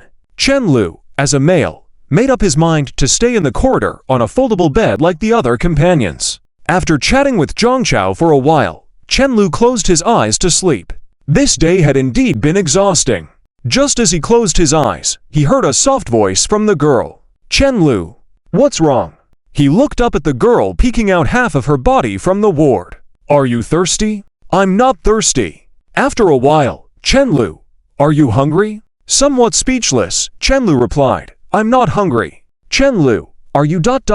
unable to bear it anymore?" Chen Lu pulled her onto the somewhat narrow bed, smiling gently as he asked, "What exactly do you want?" "I can't sleep."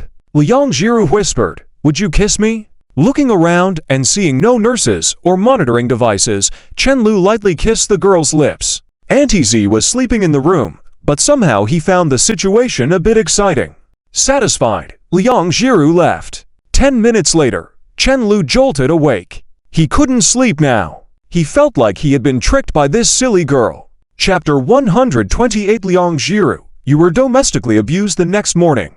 Upon hearing the alarm clock ringing, Chen Lu, still drowsy, opened his eyes and saw a pair of very attractive eyes staring at him. Before he could even be startled, his brain was already captivated by the girl's appearance in front of him.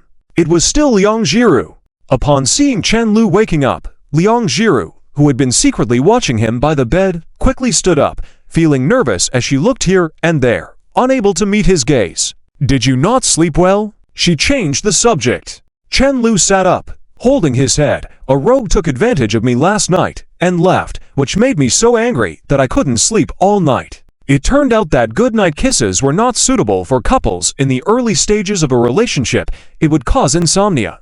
I wasn't." Liang Jiru felt a bit guilty. How could she call herself a rogue for being intimate with her own boyfriend? "Why did you say you weren't, instead of saying you didn't?" Chen Lu raised an eyebrow, smirking at her. "Are you admitting to your actions last night?" Liang Jiru didn't want to talk. This person was too mischievous. He was even gentler when he was asleep. If Chen Lu could be a bit more foolish, she would be able to return the favor in kind. A few seconds later, she slowly sat by the bed and proactively massaged Chen Lu's eyes. "Let me make up for it," Chen Lu said. Liang Jiru's actions and tone were gentle. "It's morning now, too many people around." "Sorry." The girl looked at Chen Lu's dark circles apologetically. Chen Lu's indifferent expression said, "It's fine, it's not all your fault. Zhang Chao asked me to play chess with him at night, so he bears half of the blame. Last night, in their last game, he was 1 star away from winning, and that kept him awake all night." Liang Jiru pouted in a grieved manner, feeling like she had felt guilty for nothing.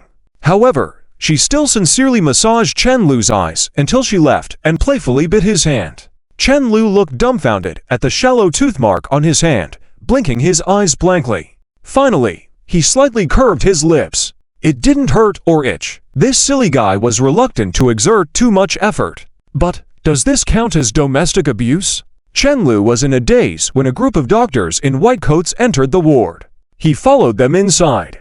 "Don't be too nervous, try to relax," the taller doctor spoke softly. After Chen Lu went in, he turned back. "You're Guanglin's son, remember me?" "Hello, uncle." Chen Lu greeted with a smile, although he couldn't recall who the person was. As long as he didn't mention remembering or not, smiling and saying hello like this would likely give the impression that he did indeed remember. Most people wouldn't inquire further. "To earn this much money at a young age, you're more promising than your father." The doctor laughed and glanced at Liang Jiru, who was totting up. "Both of you have good taste." Liang Jiru cocked her head in confusion, but the imminent surgery of her mother was too nerve-wracking for her to continue pondering. After giving some instructions and chatting with Chen Lu for a while, the doctors left the room. Just as the last person was leaving, a mischievous girl sneaked in through the gap. Zi Zunfang paused for a moment and then said, "Miao Miao is here." Before knowing Chen Lu, Liang Jiru was friends with Lin Miao Miao, who had also eaten at their home, so Zi Zunfang had a distinct impression of Lin Miao Miao. "Yes, I came to see you." Lin Miao Miao smiled, revealing her trademark tiger teeth. "Why didn't you go home this summer?" Her smile suddenly vanished, replaced by resentment towards Chen Lu for making her work late last night to handle issues. "Because I'm working under Chen Lu." Working overtime wasn't the scariest part. It was seeing the boss play games online while you were toiling away late into the night. "You both know how to set up quite an appearance," Zi Zunfang said in surprise, having no idea about the company and the details of Chen Lu's business that Liang Jiru hadn't mentioned to her. Only when Chen Lu solemnly announced his decision to put all his money into the business did she learn a bit about it. Chen Lu's family was much wealthier than she had imagined, and Chen Lu himself was more capable than she had ever thought. She vaguely remembered people around her saying that wealthy men in the city were usually wicked and quick to change wives for mistresses. Her impression of such people came from the character Hong Shixian in the series she had watched, Temptation to Go Home. She unconsciously glanced at Chen Lu, who was handling work competently, and then smiled sincerely. "My son-in-law will never be like that." Around 8:30, the nurses came in to prepare Zi Zunfang for surgery. Liang Jiru, already anxious, became even more nervous, as if it was her undergoing surgery. Even though Zi Zunfang was calm, Liang Jiru's face turned pale. She held Zi Zunfang's hand tightly until they reached the door before slowly releasing it, feeling drained. Her hands were slightly trembling. The next moment, the girl's hand was grabbed tightly by Chen Lu. Liang Jiru remained frozen for a while before turning to look at Chen Lu, who smiled gently and said, "It's fine, I'm here." "Don't be too emotional, don't be too emotional," Zi Zunfang muttered, pushing them towards the operating room door. The room was closed tightly, and it was eerily silent as no one visited here, except for the faint buzzing sound of the bright green sign that read "in surgery." Chen Lu sat quietly on the metal bench, his chin resting on his hand, lost in thought. Now, anyone else could panic, but not him. Lin Miao Miao and Liang Jiru sat beside him, looking somewhat nervous. Liang Jiru felt more at ease seeing Chen Lu's calm demeanor, almost feeling a sense of surreal happiness. This was the first time in her life she had experienced the feeling of having someone to depend on, and how comforting it could be. For someone who had always been busy dealing with various matters alone, this feeling was even more pronounced. While lost in thought, she noticed Chen Lu giving her a greasy look. It was intentional. The girl responded with a smile tainted with tears, a bit stiff and somewhat distorted. "You should accompany her outside, instead of waiting here." "I can stay here alone," Zi Zunfang remarked sternly. Before the words settled, Chen Lu stood up. "I was waiting for you to say that." With that, he extended his right hand to Liang Jiru and said with a smile, "Relax, I'll take you somewhere nice." Chapter 129. Breaking through the clouds. Liang Jiru hesitated for a moment, but slowly reached out her hand and stood up with some help. She didn't expect Chen LS to bring her back to the park where they first met years ago. Perhaps because the elderly people who used to exercise here had already bought breakfast and gone home, the whole park was deserted, with no one around. Chen LS looked around from time to time, searching for traces of memories. Since he moved, he had never come back here. To be honest, memories had become quite hazy. Even the slides they used to play on had been replaced, something Chen LS only realized after staring at them for a while. Maybe kids nowadays don't play on these anymore. They might be busy going to spray pesticides together during their holidays. He felt a bit nostalgic about the days when they used to play spinning tops together. As he was lost in his thoughts, the girl beside him suddenly stopped. "You were the one who talked to me here." Liang Jiru pointed to the side and spoke softly. Chen LS looked at her in surprise. "You remember so clearly." The girl nodded gently, her gaze still fixed there, as if reminiscing about something. "Back then, no one wanted to tell me how serious my father's illness was. I had to figure it out on my own. Children may know less, but they are not idiots. She turned to face Chen LS. "For me and my mom, that incident felt like the sky was falling. Even back then, I was thinking about what to do in the future." Chen LS remained silent, just listening quietly. "Back then, I couldn't understand why so many people had fathers, but I was about to lose mine. Feeling suffocated, I sneakily ran away by myself. I often wondered from childhood till now why so much suffering had to happen to me. But not anymore," Liang Jiru said, bending her eyes and revealing an extremely sweet smile. "At least I met you by fate." Her smile was so beautiful. That was Chen L's only thought at that moment. For some reason, he suddenly remembered something Yin Hua had said. Never believe that suffering is worthwhile. It was futile to be entangled in past sorrows or current hardships. What mattered was to always carry a heart ready to embrace the sunshine while thinking of solutions. After all, the clouds always dissipate. Losing the ability to smile when welcoming the dawn is when suffering truly defeats someone. Thankfully, this silly girl was much stronger than he had imagined. She was successful. Chen LS smiled and took the girl's hand, whispering softly, "It seems like I didn't play with you back then, but I can play with you now." Seeing Chen LS about to pull her towards the slide, Liang Jiru quickly stopped him in a low voice. "That's too childish. I bet you've never played on this even at your age." After all, returning here as a college student, this silly girl wasn't the little child she used to be. Chen LS gave a disdainful look as he pulled the girl to the tall slide. This might seem childish for elementary school students, but just right for college students. Demonstrating, he climbed up without hesitation. The slide that used to require several steps to climb when he was a child now only took one or two, and he even had to crouch down. "I'm coming down," Chen LS called out with a smile. However, due to his height, he touched the ground after just a short slide down. He blinked in surprise. It used to feel like you could slide for a long time as a kid. Liang Jiru couldn't help but suppress a chuckle at the sight. Seeing her laughter, Chen LS didn't feel embarrassed. Instead, he approached her ready to play together. "When would this silly girl realize it's impossible to laugh in front of me? I am always watching you." Ultimately, Chen LS managed to coax Liang Xiaoro onto the slide. "Slide down quickly," he urged with a smile. Liang Xiaoro looked down at Chen LS from the top of the slide, and then at the slide that seemed too short for her now as an adult. She decided to place one foot on the railing and said to Chen LS, "Catch me." Even big kids can have childish ways. Chen LS was startled for a moment, then saw the girl leaping high. She closed her eyes tightly, and before she could feel weightless, Chen LS moved forward to catch her. It was her first experience of being carried like a princess unexpectedly in this way. "If my strength were a bit weaker, I wouldn't have caught you," Chen LS scolded lightly. "Really? How can this silly girl be so crazy at times?" Liang Xiaoro held Chen L's neck tightly, smiled softly, and said, "Don't worry, my boyfriend is the best." Chen LS felt pleased as he tightened his hold on her. "You can play however you want, after all I said if," he replied.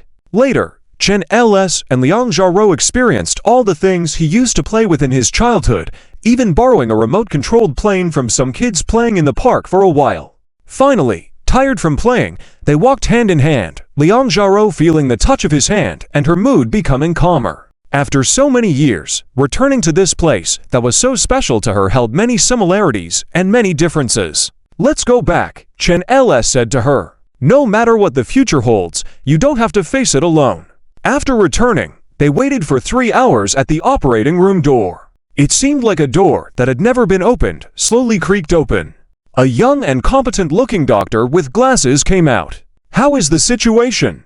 Before Chen LS could stand up, Liang Xiaoro, who was usually shy, rushed to the doctor, anxiously asking, "Is everything all right?" "Very optimistic. Dealing with this kind of situation with current medical methods shouldn't be a problem," the doctor reassured. "The rest depends on the post-operative recovery. In any case, she will definitely be able to walk in the future. Oh, and most importantly, continuous rehabilitation training is essential. Only through good recovery can we get rid of crutches," the doctor instinctively reminded them. For a person who lost the ability to walk due to leg issues, such reminders were unnecessary as they knew the value of rehabilitation training. The patient's muscles are severely atrophied. It may take a long time to recover. Be mentally prepared, the doctor advised Liang Xiaoro. "You've done well." If she hadn't received massages regularly, she wouldn't be in such an optimistic condition now, he added, then turned back into the operating room, feeling a little nostalgic. Would he be able to do the job of massaging his mother's legs that he did every day for so many years? He couldn't find an answer at that moment. Later, Liang Xiaoro cried for a long time in Chen L's arms. A week later, even though the doctor advised to more days of observation, Jiao Zunfeng insisted on being discharged. She had already been through the necessary observation phase, and she understood the cost difference between a single room and a shared room. With Chen LS pushing the wheelchair and Liang Xiaoro carrying a canvas bag, they slowly made their way. "I owe you both so much," Jiao Zunfeng said softly. "Auntie, you're all better now." Chen LS didn't engage with that, simply jokingly saying, "If my mom wants to scold me again, you stand behind me and protect me." "All right, I will," Jiao Zunfeng nodded with a smile. The three of them walked and talked in the alley, disappearing around the corner. Finally, a ray of dawn pierced through the dark clouds and into the quiet alley, illuminating a dewdrop on a blade of grass against the wall like a transparent diamond, shining brightly. Chapter 130. Gift. At the end of August, the start of the school year was approaching. Due to being too busy with many things, Chenlu always felt like this summer vacation passed in the blink of an eye. Oh, he didn't have summer vacation anymore. Suddenly, he felt like cursing someone. Humans are inherently not diligent beings. Even if they start their own business, they still don't feel like going to work. The older he got, the more he realized that childhood holidays were the most enjoyable. After all, going to school was all about looking forward to the end of winter vacation and the start of summer vacation. Apart from the assignment called Happy Summer Vacation, there were no worries at all. It had been raining for a few days in a row recently, and he had hardly seen the sun. Chenlu lazily crawled out of bed like a zombie and ambled to the bathroom to freshen up. These days the studio wasn't that busy, so he continued to live in this rented house as usual. It wasn't because of any conflicts with his parents. He just found it easy to get into arguments after spending too long at home. Distance does make things more beautiful, even among family members. Some things are often realized too late. 10 minutes later, Chen Lu sat on the sofa, staring at the computer screen, studying the recent progress report and profit data. Micro-message games were like this. The company could only take 30% of the profits, and it still depended on the whims of the game company. It was really uncomfortable. When you earn 100,000 but only take home 30,000, you're more likely to feel like you lost 70,000 rather than celebrate the 30,000 you earned. This was Chen Lu's current state of mind. After all, he had to use 30% of the profits to support the entire company. It was fine to live day by day if you just wanted to have enough to eat, but if you wanted to grow bigger, you had to consider a way out. In the end, he had to go through the proper channels of applying for a license. Although a personal monthly income of several tens of thousands seemed good now, people are always greedy. When one desire is fulfilled, a new one arises. He also wanted to give Liang Jiru a better life, even better than earning just tens of thousands per month. If it were just him alone, he might only want to find an easy job to make ends meet, but after being with Liang Jiru, that notion suddenly disappeared without a trace. Let's not rush it. Let's spend the current profits first, Chen Lu muttered to himself, thinking that overeating was dangerous no matter what you're doing. If a person can't earn more than what they believe they're capable of, even if they luck out, they will eventually give it back due to their inadequacy. At least, after a while of good publicity, they could make another windfall. Just as he was thinking this, there was a light knock on the door. Curiously, he walked to the entrance, opened the door slowly, and saw a long-haired girl in a dress standing at the door, smiling at him. If the spring breeze and gentleness had a shape, it would look like the way the girl smiled. "Who's the beauty looking for?" Chen Lu asked with a smile. "Rogue," Liang Jiru gently scolded as she walked in and changed her shoes. Whether at Chen Lu's home or the rented house, there were slippers specially prepared for her, which made her oddly touched. Nobody would dislike being treated with thoughtfulness. It's much better than just saying, "You don't need to change, you can come in." Then you haven't found the wrong person. I am indeed a rogue. Chen Lu suddenly embraced the girl from behind and mischievously said. He quite liked this posture. He could rest his chin on Liang Jiru's shoulder and even gently kiss her neck. Liang Jiru was startled by him and shivered a bit. Symbolically struggling for a while, she said, "Stop it. I haven't even finished changing my shoes yet." There was no way he could get away with it. Resisting slightly was just a formality. "After changing your shoes, can we have fun?" "Not really." Chen Lu teased her for a bit and then resumed a serious demeanor, walking to the living room to turn on the air conditioning, crossing his legs on the sofa this time. Being too young might not be good. By embracing the silly girl from behind just now, he now had a built-in air conditioning remote control. Liang Jiru sat next to Chen Lu, looking curious, watching the computer screen with him. "Aren't you busy these days accompanying Auntie for physical therapy? How come you have time to come play with me?" Chen Lu chuckled. "Because I missed you." Liang Jiru closed her eyes, hugged Chen Lu, and said she had been with Zi Zunfang, doing very light exercises. By now, Zi Zunfang could walk 2 steps on her own without any support. Even if it was just 2 steps, it still made her tear up with excitement. In Liang Jiru's eyes, time apart from Chen Lu was counted in seconds. 2 days apart felt like an eternity. She now understood how tragic the love story of the cowherd and the weaver girl was, only seeing each other once a year. No wonder it rained most of the time on Kixi Festival.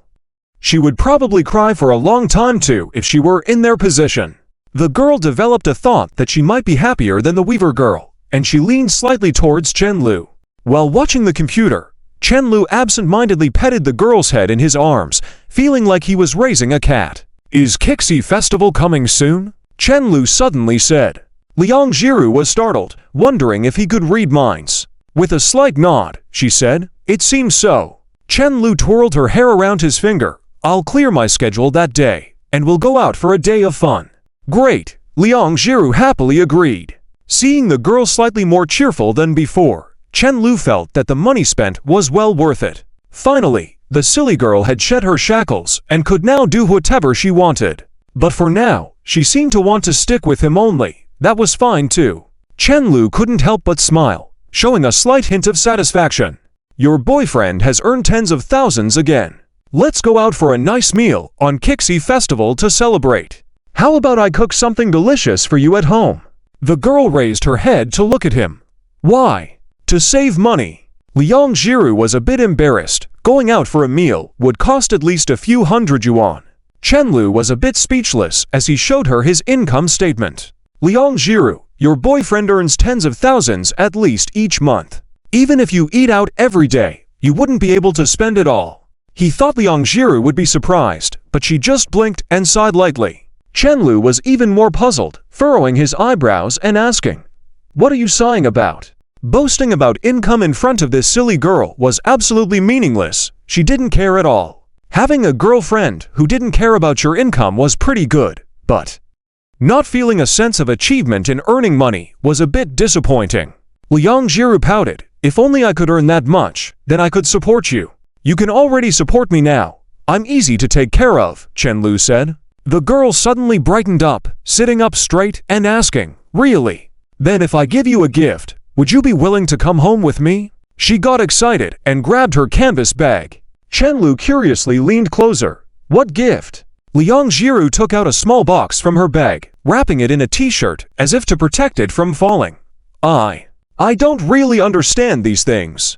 Meow Meow helped me pick it out." The girl kept fidgeting with her fingers, not daring to look at him. "If you like it, that would be great." After Chenlu unpacked the gift and saw the SLR camera in his hand, his eyebrows couldn't help but raise with complicated feelings. Perhaps because the fundraising couldn't be advanced, this silly girl purchased the camera ahead of schedule. Chenlu suddenly felt that if Liang Jiru ever asked for his life, he wouldn't hesitate for a second. This SLR camera costs over 10,000. You are willing to buy this, but not willing to go out for a meal. It's different. I'm fine with whatever I eat, Liang Jiru said seriously. Chenlu fell silent, watching the girl in front of him, tense and stubborn. He couldn't help but lean in again. The living room, which had been full of chatter just moments ago, suddenly fell silent with only occasional sounds of breathing.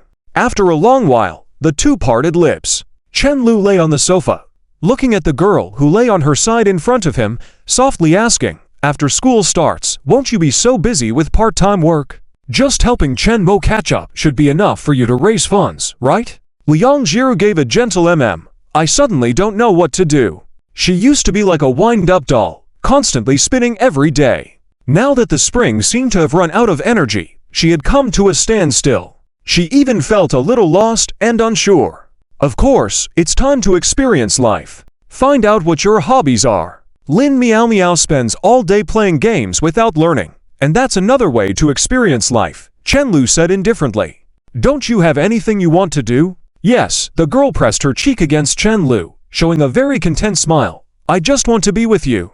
Chapter 131. Not wanting to lie to someone living alone has the benefit of living alone. At work or at home, there's no way to be as intimacy as now. Chenlu pinched the girl's face. Haven't we already been together? Yes, that's why I hope we can continue to stay together like this, Liang Jiru softly said. After speaking, she raised her head and saw Chenlu smiling at her. No drive at all. No pursuit. The girl was unhappy. She stood up all of a sudden. You say it again. I will hit you. If you hit me again, I will kiss you. Threatened by Chenlu, Liang Jiru lost her momentum all of a sudden, moving shyly to the side, looking around, and finally went into the kitchen. What are you doing? Chenlu asked curiously. Just taking a look to see if you need anything. Liang Jiru touched her lips with her index finger, seemingly pondering something. I forgot to buy MSG and cumin last time. She still remembered to cook lunch for Chenlu every day, otherwise he would not eat properly when busy. It's not the first time. Obviously she can cook. Chenlu still ordered takeout or didn't eat properly. Really, after you start school, stay here every lunchtime. I may not come back every noon. Chenlu followed to the kitchen, saying seriously, otherwise, you won't even have a place to nap. It's not always summer. You will catch a cold sleeping in the pavilion. He was really serious. If Liang Jiru was afraid of being bullied by him and didn't dare to come here, he could stay in the office at noon without coming back. It's too early. Liang Jiru felt embarrassed. It's a nap, not cohabitation. Chenlu continued to try to change her mindset. Come to take a nap. What's to be afraid of? Can lovers be clean and innocent? Liang Jiru was stunned. How could Chenlu be so sophistical? Does Does it have to give birth to a child to be considered clean and innocent? We only hug and kiss, and nothing more. Of course we are clean and innocent lovers. Chen Lu spread his hands. Otherwise, isn't it a waste for me to rent this 2-bedroom apartment? It's so expensive to rent here near the school. Chen Lu, who had just been showing off that he could earn tens of thousands in a month, suddenly began to care about money again. Liang Jiru was inexplicably stunned. She found Chen Lu's words made sense. Well, all right. I will lock the door. Although she liked Chen Lu very much, there were still some boundaries she had to keep.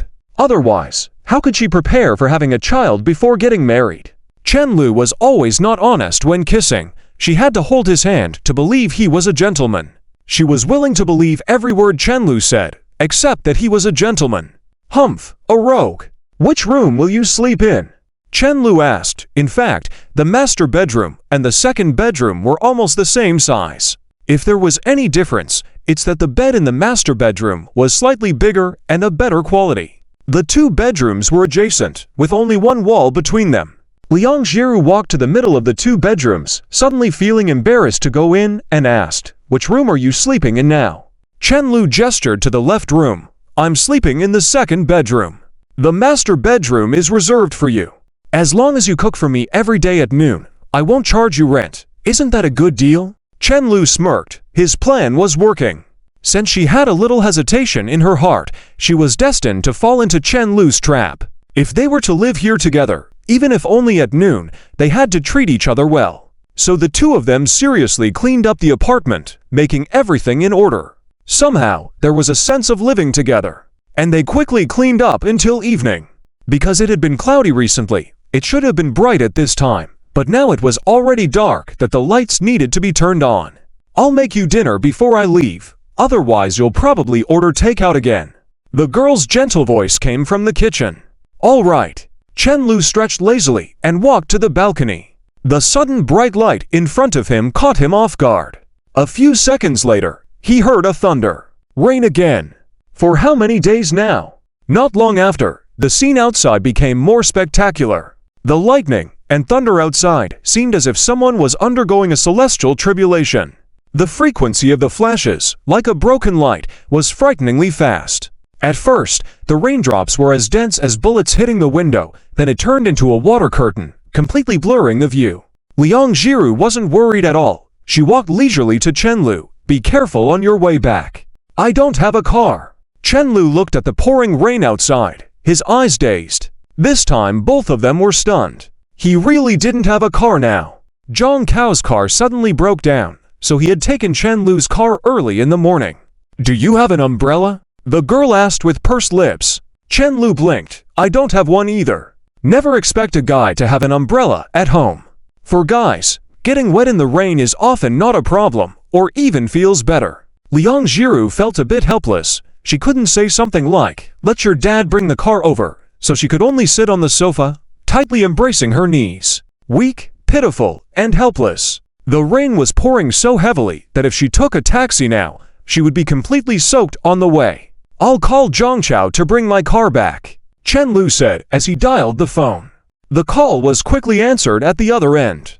"Quickly bring the car back. I need to send Liang Zhe back," he urged. "It's already so late." "You wait. Oh, it's raining so heavily." Zhangchao paused. "Someone had a car accident. I have to go to the hospital to check on them. I really don't have time to bring your car back." "Do you even know the relationship between that person and you?" Chen Lu said coldly. "My phone is running out of battery. I have to hang up first. Buddy, sorry. I'll definitely return the car by tomorrow at the latest," Zhangchao said and hung up, and then he was no longer reachable. It seemed like his words just now, "It's already so late," caused a misunderstanding, and since then, the two weren't on the same page.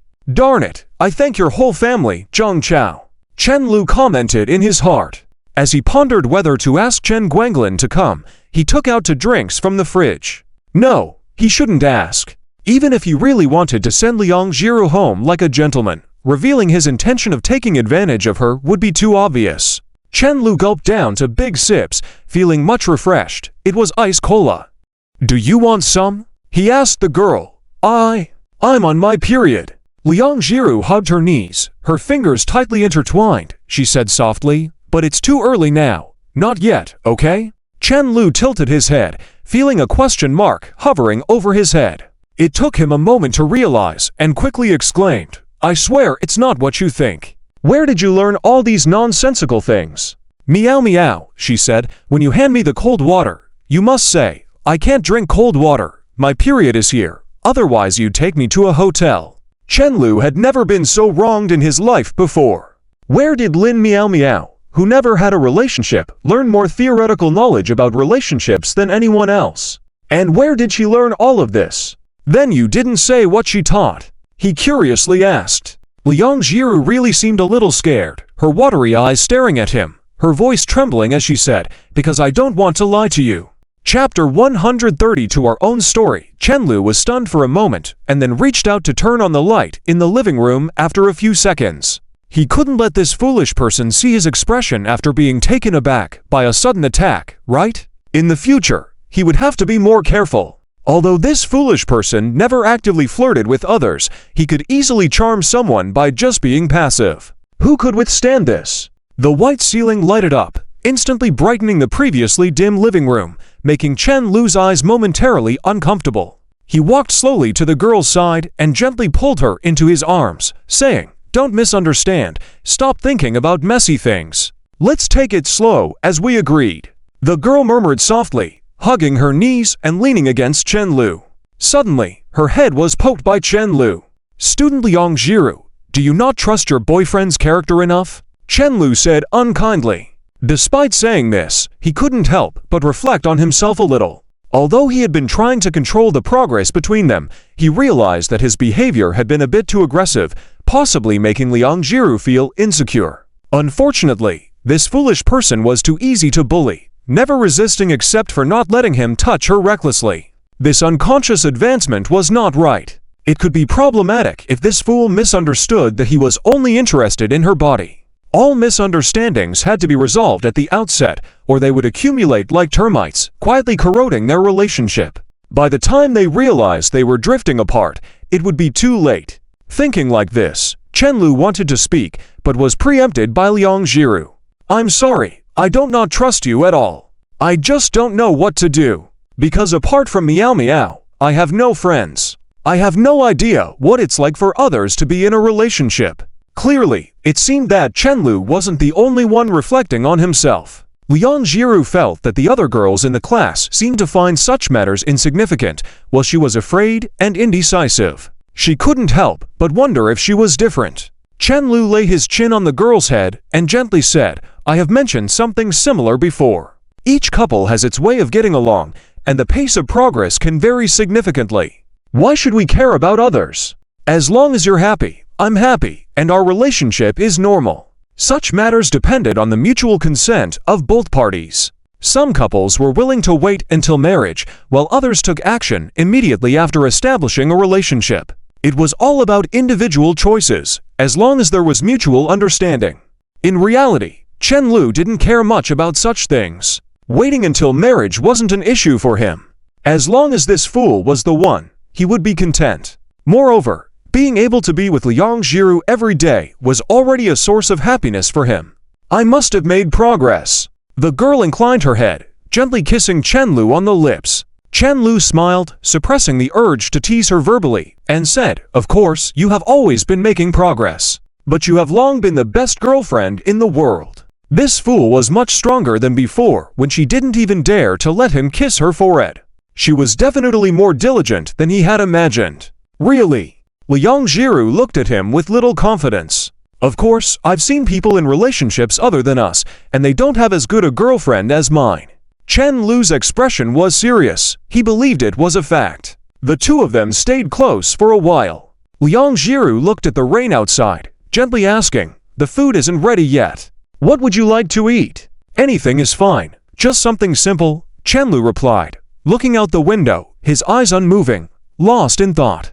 After a while, Liang Jiru put down her hand, wearing a hair tie like a watch on her wrist. She saw Chen Lu lying on the sofa on his side, still asleep, holding his laptop in his arms. He looked somewhat cute. She tiptoed to Chen Lu, cautiously pulled out his laptop and placed it on the coffee table. Her movements were gentle and slow to avoid waking him up. Seeing the dark circles under Chen Lu's eyes, she quietly checked the time and then sat obediently next to him. Let him sleep a little more. Seeing Chen Lu looking a bit weary, Liang Jiru felt a pang of discomfort in her heart. She didn't care how much money Chen Lu could make. She supported him because his career was his dream. It was as simple as that. 15 minutes later, Liang Jiru sat on the sofa, covering her mouth with her right hand, yawning deeply. No, the food would get cold if he kept sleeping. Wake up, the girl patted Chen Lu gently, saying softly. However, Chen Lu still didn't react much. She poked his cheek, squatting in front of him. Seeing him sleeping soundly, she suddenly felt mischievous. She reached out, pinched Chen Lu's nose, prompting him to open his mouth. She had to use her other hand to cover his mouth, which worked better. Chen Lu immediately sat up. As Chen Lu reached out to grab her wrist, she quickly withdrew it far away. I hold grudges, Chen Lu said in a deep voice, his eyelids drooping, appearing drowsy. Should we eat? Liang Jiru timidly squatted behind the coffee table, meekly suggesting. Chapter 133. Longing for life for dinner. In Chapter 133, the menu consists of stir-fried green peppers with shredded potatoes and cola chicken wings. The items in the refrigerator were all purchased by Liang Jiru for Chen Lu previously, but she never expected that Chen Lu didn't usually cook for himself at home. Despite having so many dishes in the refrigerator, he would still order takeout. If it weren't for the distance from her home to here being too far, she would have wanted to come over and cook for Chen Lu. She always felt that takeout was not as healthy as homemade food. I feel a bit tired, maybe because of the rain, Liang Jiru said as she served the meal to Chen Lu, rubbing her eyes. Chen Lu only seemed to wake up slightly at this moment. It's said to be something engraved in human genes. There's a theory that in the past, people couldn't hunt or farm on rainy days, so they had to stay home and sleep in. Slowly, this habit emerged in everyone, Chen Lu explained. Liang Jiru took a bite of the chicken wing Chen Lu handed to her and curiously asked, what did they do while staying at home? Were they like us? Although she didn't often look at her phone, she still felt that people in ancient times seemed to be bored every day. Perhaps they also had children, Chen Lu said truthfully. Why do you think people in ancient times had so many children? Apart from the high infant mortality rate, it's because they had too much free time when there was nothing to do. Liang Jiru blushed and didn't say anything, regretting asking that question a bit. She quietly picked up some food to feed Chen Lu and urged him to eat quickly, hoping he wouldn't say anything more. My girlfriend's cooking is really delicious, he lightly praised with a smile. You'll get tired of it eventually. No, I can love your cooking for a lifetime, just like how I love you. Liang Jiru pretended to lift the bowl and eat, hiding her smile behind the bowl. The house was quiet, with only the sound of the occasional soft conversation between the two.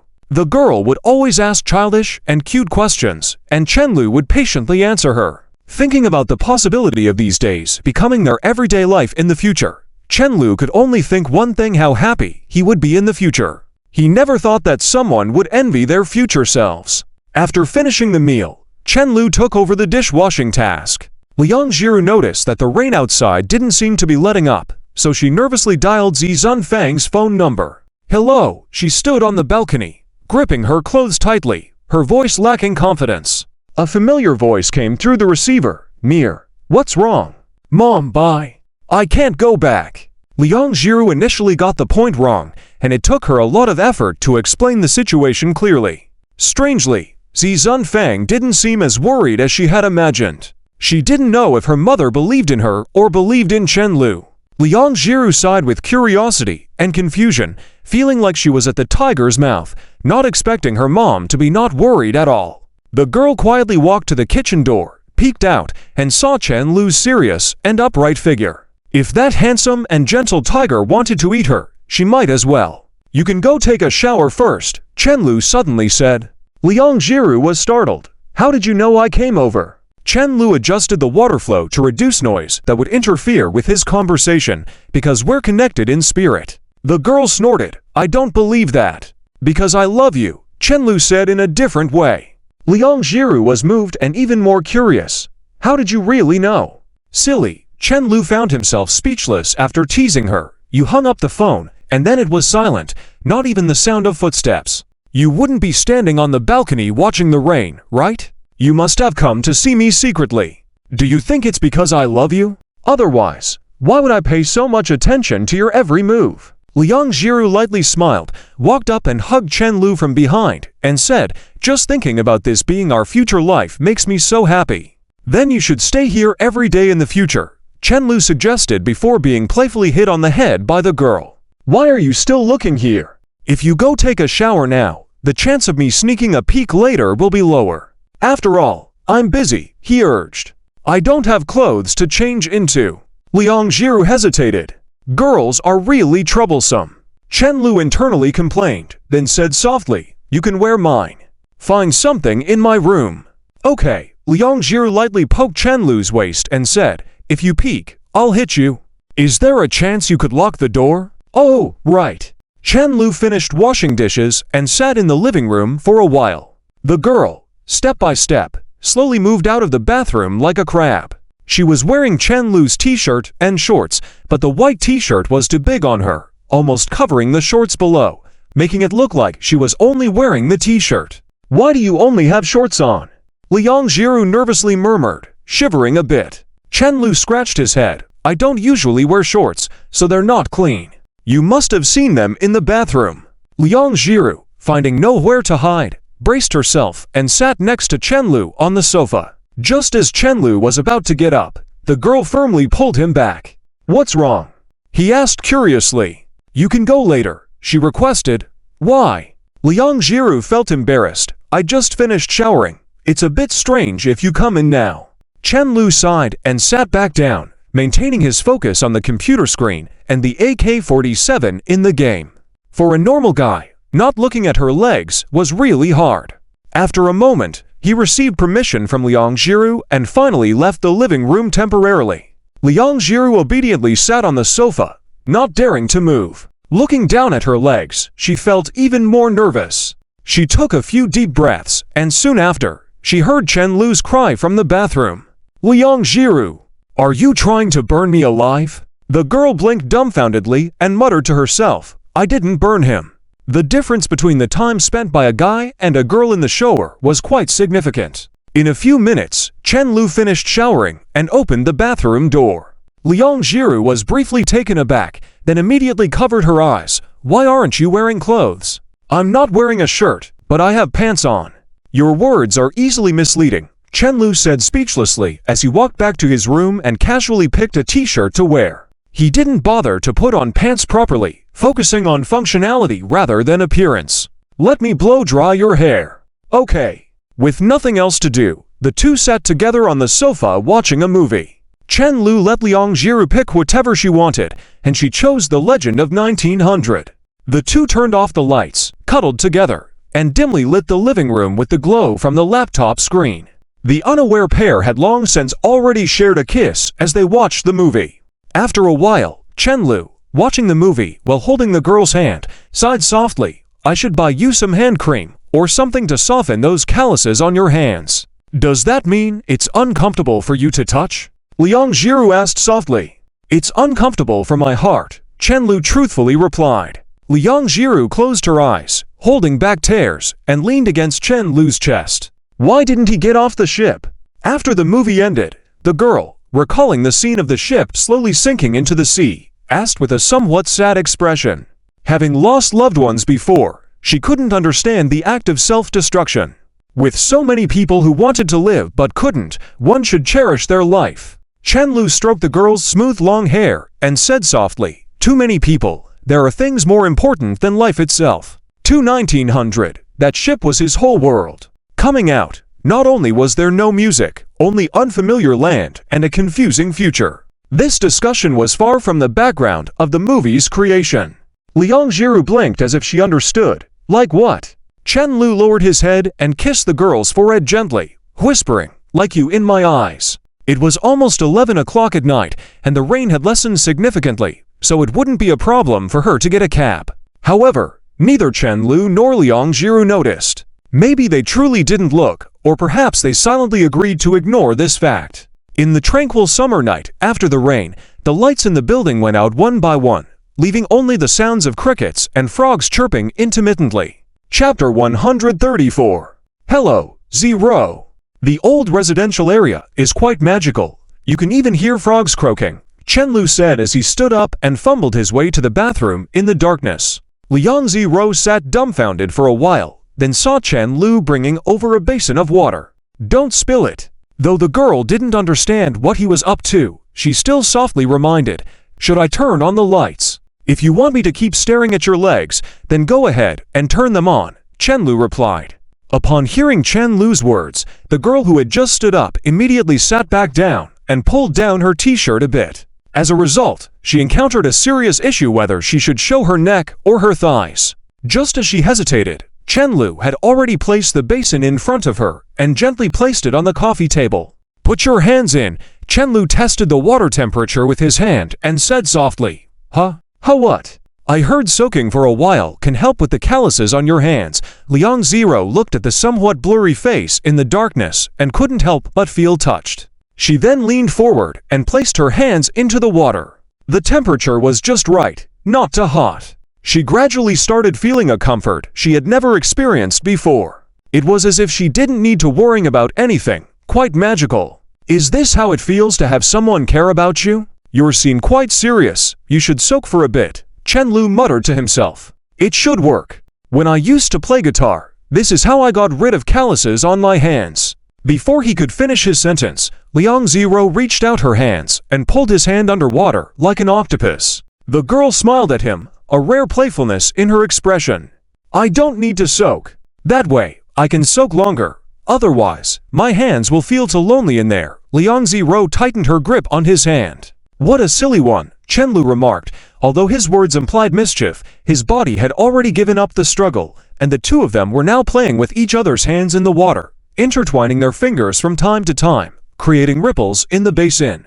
Do you have any plans for tomorrow? After a while, Chenlu poured out the water, returned to the sofa, and hugged the girl tightly, asking softly. Not really, Liang Zero sighed unconsciously. She didn't know why, but the thought of having nothing to do made her feel a bit insecure. She repeated to herself many times that her mother's surgery was already over and would get better. Furthermore, she felt lost, as if she had suddenly lost her life's purpose. She now understood what Chenlu had told her before, that she had never lived for herself. Chenlu nodded slightly, placing the notebook on his lap.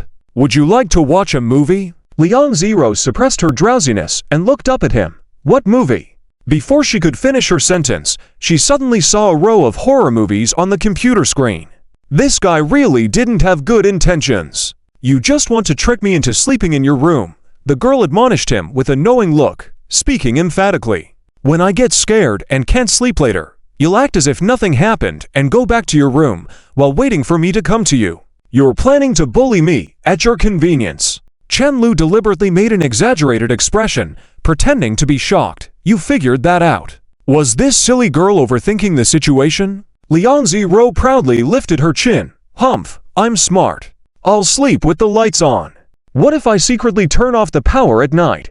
How would you deal with that? Chenlu continued. I'll call the police. Liang Zero suddenly noticed that Chenlu had been relatively honest in his actions tonight, which eased her mind, but his playful banter was a bit more than usual. Was it some kind of reverse psychology? Then you won't see me for a really long time. The girl immediately lost her courage. Maybe it's better to forget about it. Chenlu smirked triumphantly, closed the computer slowly. Apparently, he was just teasing her from the beginning.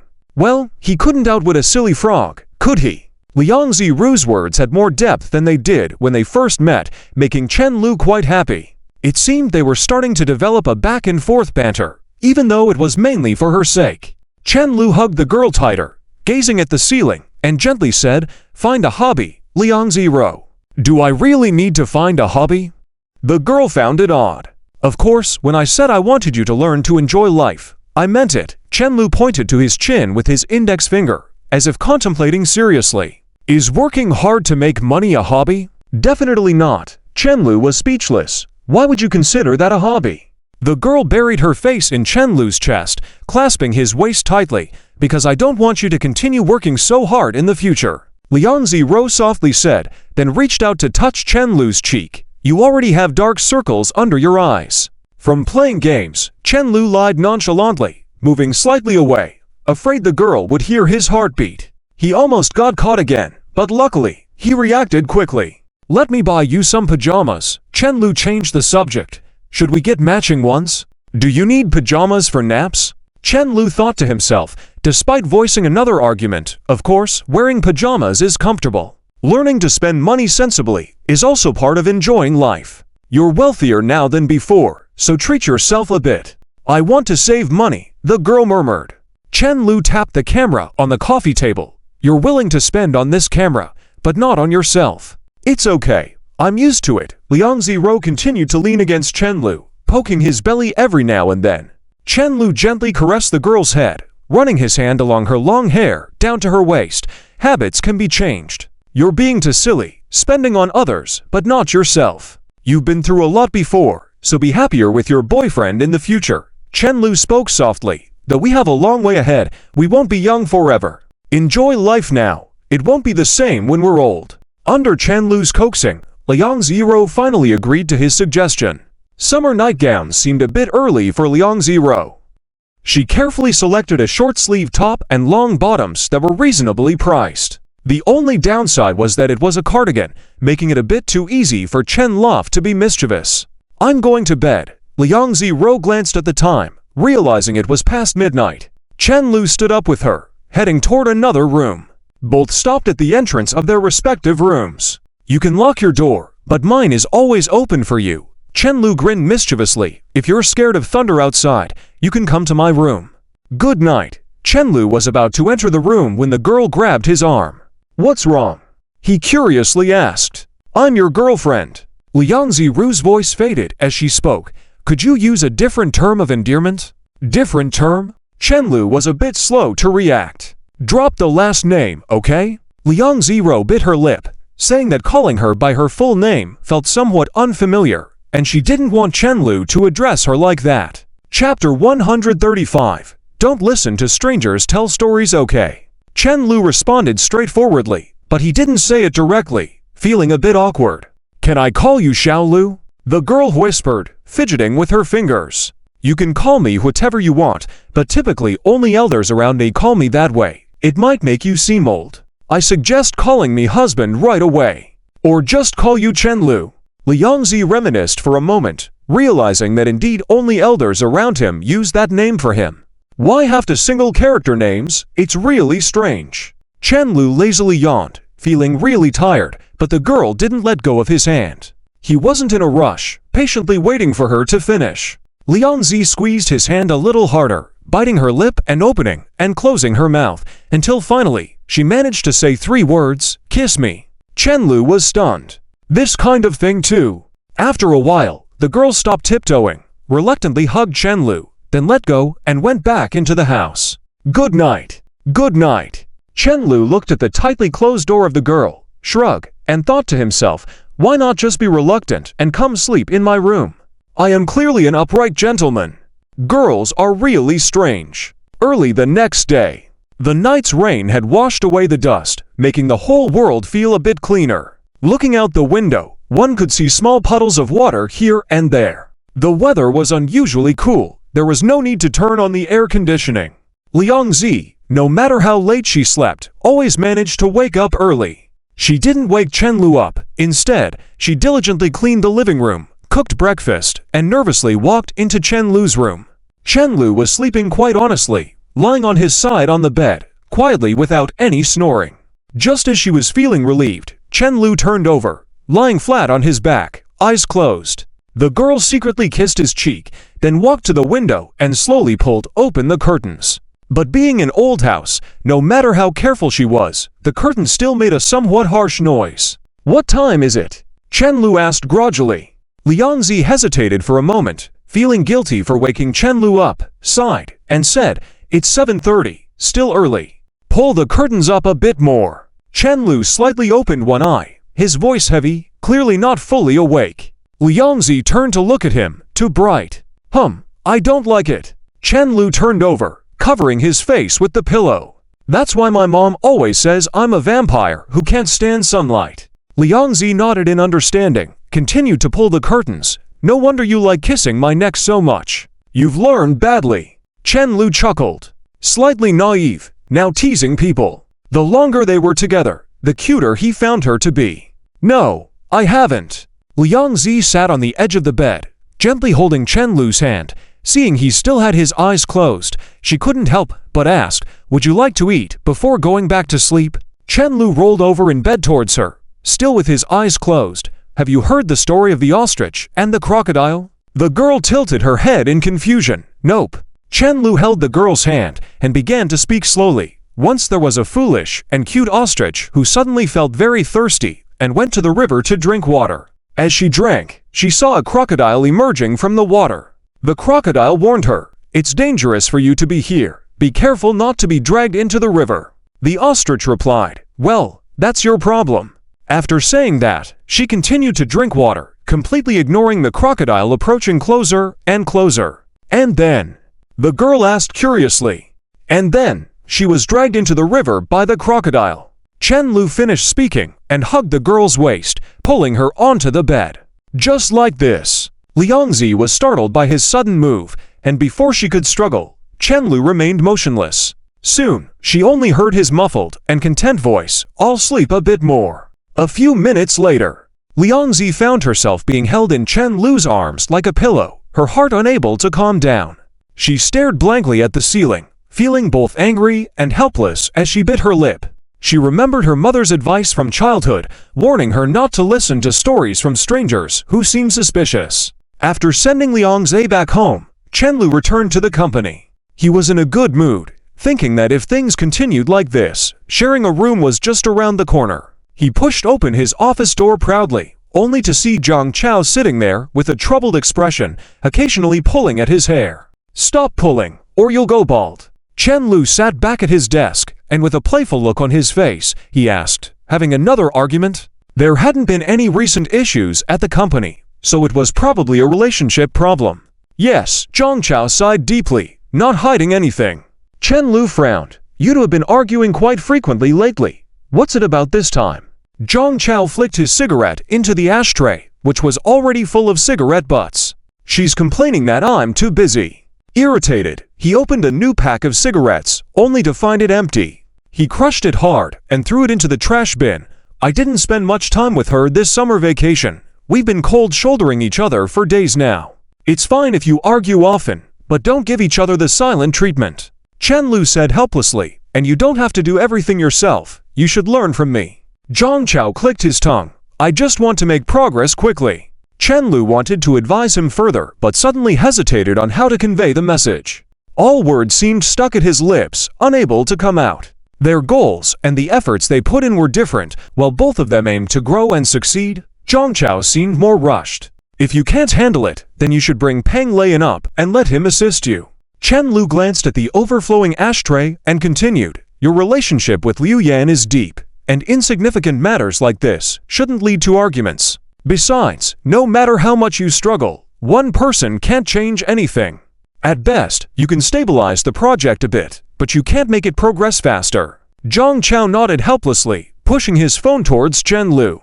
"Take a look at this." Chen Lu took a look and saw a video of their game, presented by a well-known AC station up host. It was undoubtedly at the top of AC stations. Such a popular up host? Chen Lu was surprised. Not only that, more and more people are streaming this game. Zhang Chao's troubled expression turned into a smug smile. "All because of the butterfly effect you caused at the Comic-Con. We didn't even spend a dime on advertisement in this regard." Chen Lu smirked, feeling like things were taking off. "There's more bad news," Zhang Chao suddenly said. "What bad news?" Chen Lu asked. "There's a lot of competition, and all of them are making games of the same genre as ours." Chen Lu leaned back in his chair. "That's not exactly bad news. We anticipated this when the game started gaining traction. As long as we maintain our unique features and creativity in future versions, while other similar games exist, they won't be identical. People's imaginations are limited. Sometimes, such coincidences are normal. In our line of work, we can't have a perfectionist mentality. This time we've moved fast, but sooner or later we'll have to learn from others' creativity. Zhang Chao nodded in agreement, but there's one company that seems fishy. They bought the right to replicate our game and compete with us once we leave the platform. Chen Lu's gaze turned sharp. He never intended to stick to the microgaming industry forever. Zhang Chao placed a web page in front of Chen Lu. It's a subsidiary of that company. Investor. Lin Jingming. Chen Lu was stunned. Do you know him? He's Mo Yuking's stepfather. Zhang Chao cursed. Damn. What's he trying to do to us? He wouldn't bother with such a small company like us. Chen Lu didn't say more, focusing on the demo video of their rival game. A few seconds later, he patted Zhang Chao's head. Hey, the key is not here. Did you not notice this? To prevent player churn, they released a new character pack every now and then, with an exclusive card set, making the already engaging game more playable. But in the video, there was a set of cards that Chen Lu recognized. Zhang Chao was puzzled. This is a character we eliminated after internal testing. It's identical. Chen Lu had rejected this character initially because it was too powerful, not suitable for a microgaming platform where ads played when you died. But if this character was available for 6 yuan in the initial recharge, it would be perfect for their game that was about to go independent. Chen Lu put down his phone, took a sip of his cola. The enemy is within. Chapter 136. There's a spy within. Terminating transactions. Zhang Chao finally reacted. Damn. There's a spy. He had never imagined that the plot of insider information leakage within a company, as seen on TV shows, would happen to him. He then turned his gaze to Chen Lu. What should we do? Chen Lu almost spat out his drink, mocking. You're acting like Liu Bang. Facing a dilemma. Ha! Seeing the seemingly clear but foolish look in the other person's eyes, he calmly spoke again. It's not a big deal. Once or twice is fine. If they really want to take advantage of us, I'll make them spit it all out. Zhang Chao twirled the lighter in his hand, sighing, I just can't swallow this. You need to change your mindset. Different periods have different goals. Right now, all we can do is to secure our own little piece of land and slowly expand in the future. Chen Lu said as he showed him videos of top players playing their game. It's not far off now. The spread of this game exceeded everyone's expectations. The speed at which it spread in the internet age was exponential, more exaggerated than one person telling 10 and 10 telling 100-fold. Internet celebrities and viral trends can skyrocket overnight. Games too. While it was uncertain how long it could be sustained, the profits from this game for the foreseeable future would be beyond everyone's expectations in the company. I was too hasty. Zhang Chao's mood finally calmed down a bit. He couldn't understand how Chen Lu remained so calm in the face of every situation. When he first learned about this issue, he didn't know how long his brain had been overloaded, feeling far from handling it as smoothly. This once again confirmed what he had realized when he first became familiar with Chen Lu. This guy could succeed in anything he did. Chen Lu shrugged. So, first find a way to reconcile with your girlfriend. As long as the company is steadily growing, we'll be making money effortlessly. Why can't we have both love and career? What about the spy? Zhang Chao asked. Chen Lu still appeared nonchalant. I said, I'll give him this one chance only. Once we expand, they won't be able to access the core anymore, so don't worry too much. Pointed out to Peng Lian. If he can find it, great. If not, forget it. Don't waste time on this issue. The art team couldn't access these things. The problem would only likely arise within the programming team. After observing for a while, apart from Peng Lian in the programming team, there wasn't anyone that satisfied him. The art team could all be promoted in the future, not the programming team. They couldn't meet business demands. It seemed that this area needed to be handled by someone with work experience. This was the root reason why Chen Lu didn't really care if there was a spy in the programming team. Though it seemed like he was slacking off every day, in reality, Chen Lu was well aware of everything happening in the company. Planting seeds is truly disgusting. Zhang Chao sighed lightly. If someone puts rat poison in another house's pot, why do you find it disgusting?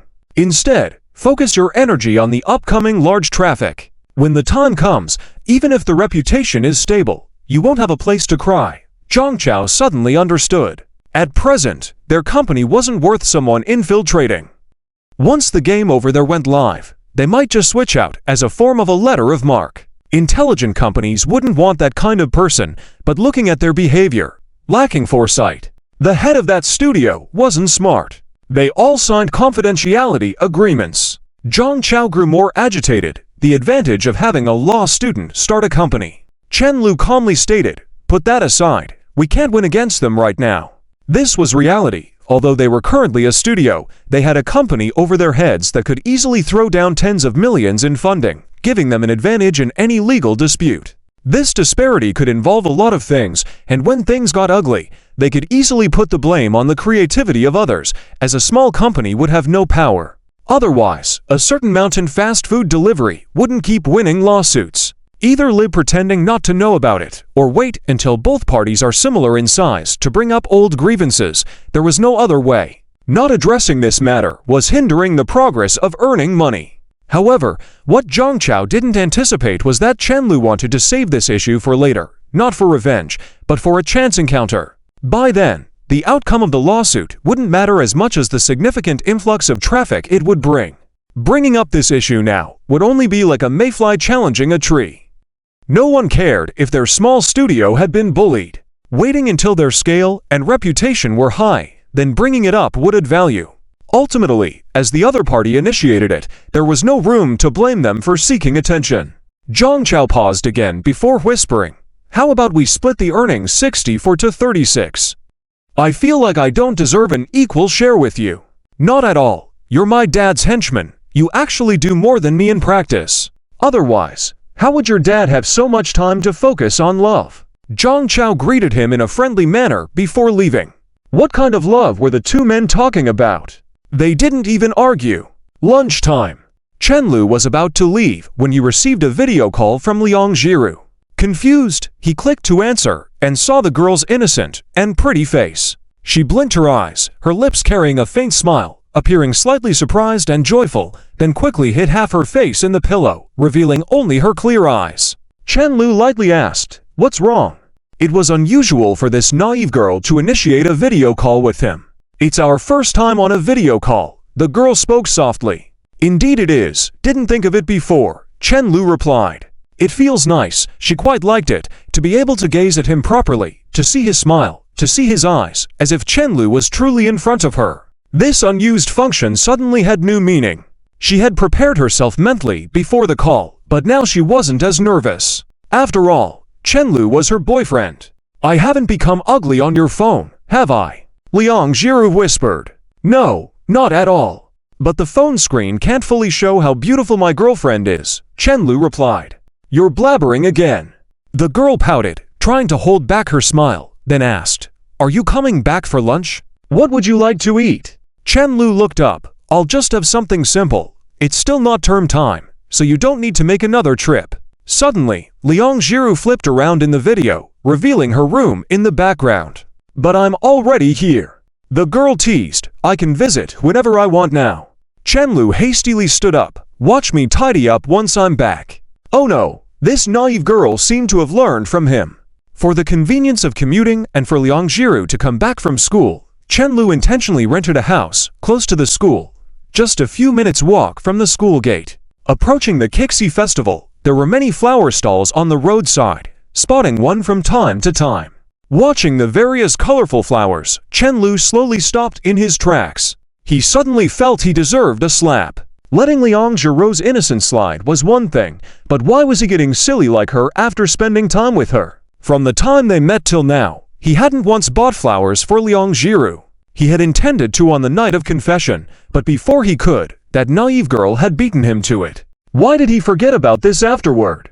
"I'm such an idiot," Chen Lu muttered to himself. Even if Liang Jiru might not like it very much, she should have what other girlfriends had. This was also part of teaching her to enjoy life. A qualified frog cooker must learn to brand his own mind with rational steel. Thinking this way, he purposely went to buy a large bunch of flowers. Chapter 137. The meaning of recording. Chen Lu returned to the door of the rental house. He had only knocked on the door twice before it was immediately opened. "So fast, dinner isn't even ready yet," Liang Jiru said softly. The girl now had a neat long ponytail, wearing a newly bought apron, looking cute and lovely. It really felt like living a normal life. Not using the keys to open the door was indeed the right choice. Chen Lu proudly smirked, took out the flowers hidden on the side, walked into the foyer, and slowly closed the door. While the girl was still in a daze, he softly asked, "Do you like it?" Seeing the girl standing there in shock and moved, Chen-Lu finally felt relieved. Indeed, most girls love romance. He should have thought of it earlier. They almost forgot that Liang Jiru had never been in a relationship. "Are you so touched that you want to marry me immediately?" Chen-Lu playfully teased. Unexpectedly, Liang Jiru subtly nodded and softly said, You're such a fool. You're so easy to fool. I might end up tricking you into having children if I give you more gifts." Chen-Lu ignored the fact that his joke backfired, and with a smile, handed the bouquet of flowers to the girl. Wait, he hadn't even successfully climbed a mountain with 2 hands, and now he was thinking about children. Chen-Lu quickly shook his head and steadfastly stuck to the strategy of gradually cooking the fool in warm water, proceeding cautiously, but urgently. He almost got ahead of himself. Liang Jiru held the large bouquet of flowers and softly said, Thank you. Do we really need to thank each other? Change the expression quickly, or else I'll start teasing you. Chen-Lu approached her, threatening with a stern face. The girl nervously bit her lip, then whispered in Chen-Lu's ear, "Darling, thank you." She quickly lowered her head, her voice getting softer by the moment, even though her cheeks were visibly blushing. "Do you like hearing this?" Chen-Lu couldn't help but swallow hard. "I do." "That's good." Liang Jiru, having successfully passed the test in her heart, heaved a sigh of relief. But just as she was about to walk away, Chen-Lu stopped her. She could only lightly pound on Chen-Lu's chest in a weak attempt to resist, words and tongue intertwining, unable to speak. The girl blinked in frustration, then slowly closed her eyes. "You said you liked it, and yet you are repaying me like this." After a while, Liang Jiru tittied up her slightly messy hair, looked at the bouquet lying against the wall, and grew fonder of it. "But you have to remember this is a one-time purchase. Wasting money." Chen-Lu knew she would say that. Liang Jiru crouched down, carefully feeling the petals of the flowers, a faint smile playing on her lips. "Yes. Then next time, I'll give you paper to fold." "There's no need for that." Chen-Lu looked puzzled. "Why?" The girl raised her head, smiled gently at him. "It wastes your time." "I can't help wanting to kiss you again. What should I do?" Liang Jiru grunted. "Then I won't cook for you." Chen-Lu happily stroked the girl's silky hair, looking out at the blue sky of the living room, feeling unusually content. Coming home to find dinner almost ready, and a beautiful wife waiting for him. What kind of fairy tale life was this? As he was lost in thought, Liang Jiru suddenly stood up, rushing towards the kitchen in a panic. "What's wrong?" Chen-Lu asked curiously. "If you have nothing to do this afternoon, come with me to the studio." During dinner, Chen-Lu suddenly said. Seeing the girl looking at him with curiosity, Chen-Lu shrugged helplessly. "I have to help Zhangqiao with some things. When he has nothing left to do, then I can properly spoil my girlfriend." Chen-Lu felt like he was a great father, capable of moving the whole world. Why were they fighting? Liang Jiru found it even more strange. She couldn't bear to argue with Chen-Lu either. Fight? Isn't it a waste of time to quarrel when you are together? Chen-Lu swallowed his food and said softly, "It's normal to argue. We might have disagreements in the future too. There are no two leaves alike in the world, and no two identical people. Differences between people are inevitable. As long as it doesn't go too far, arguments don't really affect relationships. It's just crucial to resolve the issues eventually. Things pile up without resolution, resulting in bringing up past issues in the future, which is the most dreadful. Many people feel that their relationships end without any problems, just suddenly being tired, but it's not always the case. It could be the result of accumulating unresolved issues time and time again. Many times, people can't even remember all the issues, which makes them feel like the relationship just ended on its own. Thinking of all this, Chen-Lu suddenly said, "You can argue with me if I make you angry, but please don't give me the silent treatment, okay?" Liang Jiru shook her head vigorously. "I don't want to argue. What if I make you angry? You won't make me angry, and I won't get mad at you." The girl sounded even more serious than Chen-Lu. "What if I'll headbutt you? And then what? Then I'll hide where you can't see me to cry." If even Chen-Lu bullies her, she won't have anywhere to cry. Chen-Lu felt like laughing and sighing at the same time, and eventually reached out to pinch the girl's cheek. "You're really a fool." After dinner, Chen-Lu started fiddling with the DSLR camera Liang Jiru had bought for him. The more he looked, the more emotional he became. How could this fool buy such an expensive thing without batting an eye? Are you feeling down? Liang Jiru sat beside him and asked softly. Not really. Chen Lu replied. You can't hide anything from me. Liang Jiru made Chen Lu rest his head on her lap, gently caressing his cheek. Chen Lu let out a deep sigh. It's mainly because I'm a bit disgusted. Some people smile at you on the surface, but have no hesitation in stabbing you in the back. Your girlfriend won't do that. The girl didn't quite understand what was happening, but softly said, I'll always like you. Very much. Not just pretending to like him, but really loving him. I know. Chen Lu suddenly sat up. Bring the flowers over here, and I'll take a picture for you. I haven't used this camera yet, and your gift album for me isn't filled yet. Liang Jiru obediently held up the bouquet and stood in the living room, watching him. Smile, Jiru, Chen Lu said. Unable to suppress his smile, he looked at the picture in the frame. The change in this fool from their first meeting was incredible. She didn't even dare to look at the camera before. Oh, didn't even smile back then. Hearing his words, the girl smiled shyly, raising one hand and making a scissor gesture. You're so silly. I'm not silly. The girl's pouting face was captured in the photo. Looking at the photo, Chen Lu suddenly realized that what was being recorded was not just the action, but when a person is good-looking, these things become irrelevant. Liang Jiru slowly approached him, curious. You see me every day. Why do you need to take pictures of me so often?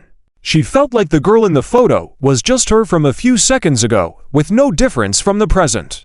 This kind of picture may not hold meaning at the moment it comes out. Its significance will be given by time. When we are old and gray and look back on it, then you'll understand, Chen Lu explained gently. When all my teeth are gone and I've turned into a wrinkly old man, you can still look at the photos and remember the handsome young man you had as a boyfriend. I don't need the photos. Liang Jiru said softly, planting a gentle kiss on Chen Lu's cheek. I remember each day with you.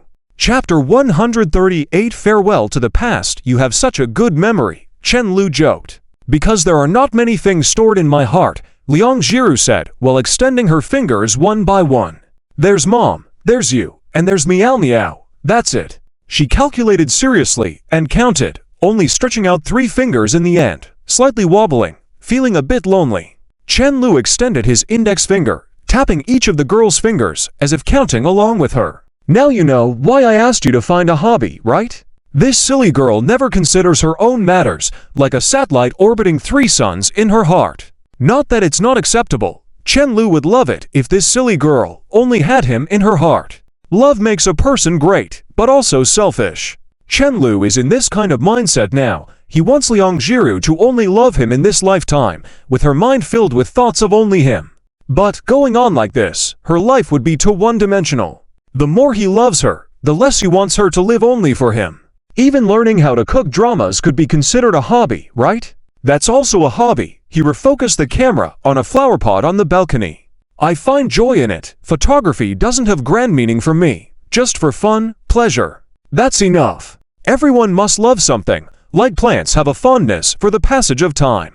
Otherwise, life would be too monotonous, just like your current state. Staying with me cannot be considered a hobby. It's just a part of life. Because I can accompany you in doing everything you want. Liang Jiru also looked towards the balcony, blinking in confusion, lost in thought. Meow Meow's hobbies are numerous. Every day she is happy. Many things she wants to do.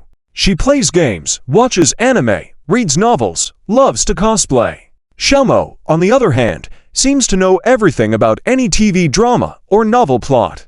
Chen Lu's hobbies are even more numerous. He's always eager to learn new things, but at the moment, he seems most interested in being flirtatious with her. But she truly cannot find that spark. In the past 19 years, she has been running continuously towards one goal after another. Asking her to find something she wants to do on her own, she couldn't find it. She has been pushed forward by pressure for too long. That's why these days she feels inexplicably lost. Despite her age, the only thing she actively did was confessing to Chen Lu. As the girl was lost in thought, feeling increasingly confused, she suddenly realized her hand was being gently held. Take it easy, Chen Lu said softly. And he smirked. Just soak in the warm water and let me slowly cook you. Leave the rest to me. Liang Jiru took a deep breath, as if relieved. Okay, that feeling of not belonging seemed to disappear a bit. After a nap, Chen Lu, still half asleep, walked into the living room to see Liang Jiru, who seemed to have woken up earlier, standing in front of the full-length mirror, occasionally playing with her bangs. She was wearing the same pajamas as him, her figure still so elegant. Unfortunately, no hugging for now. What are you doing? Chen Lu yawned and asked, then picked up the remote to turn on the air conditioner in the living room. It was still August, the peak of summer, but this idiot didn't even want to turn on the AC. Liang Jiru turned around when she heard his voice, a bit shy, lowering her head. After taking a deep breath, she raised her head and looked at him. I secretly went to the hair salon at noon and cut my bangs. Chen Lu was taken aback, then approached her slowly, hugged her slender waist from behind, and looked at the reflection of the two in the mirror with curiosity. Why did you suddenly want to cut them?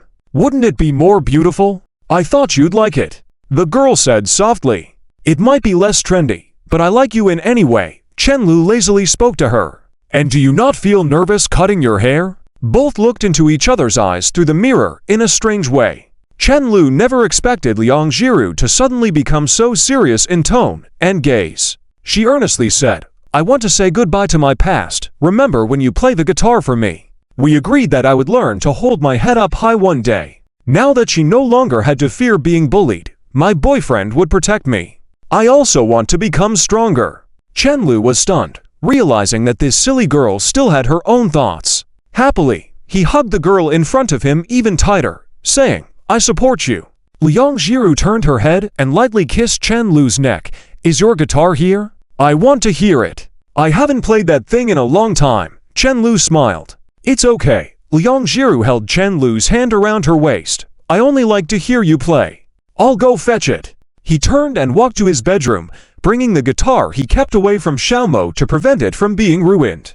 A few minutes later, Chen Lu sat on the sofa, looking at the girl in front of him, feeling a bit lost. He has always known how beautiful his girlfriend is, but now he was constantly admiring her most beautiful appearance. It felt like a speeding heartbeat, like a special time in a game when you unexpectedly receive a reward that keeps on going. Isn't this a bit disturbing? Liang Jiru asked softly. Chen Lu, adjusting the strings of the guitar, responded, Not really, just speak softly. What do you want to hear? After some thought, the girl said, I want to hear the songs you played for me before. She hadn't heard many of them. Your wish. Chen Lu took a deep breath and, now fully awake, casually played a few chords, before earnestly playing. Liang Jiru leaned slightly towards Chen Lu, something she dared not do earlier. Soon, she became more and more engrossed in the music, as she had been in the past when they first met on the school playground. Chen Lu played seriously, and she listened seriously. It felt like nothing had changed. What's different is that this boy is now her boyfriend. The light that suddenly shone into her life at first has now become the dawn, illuminating her dim life like daylight. Your hands, they're so good. As a few songs ended, Chen Lu said somewhat dissatisfied. He hadn't touched the guitar for so long. Any calluses left from practicing were long gone. Mainly, Liang Jiru liked listening to it, but she didn't express it, letting her guard down. I really like it. The girl's voice sounded more lively, kissing him lightly on the cheek. Chen Lu cleared his throat loudly and straight-facedly said, I only sell my songs, not my body. If you want to kiss me, there's an extra charge. Chapter 139.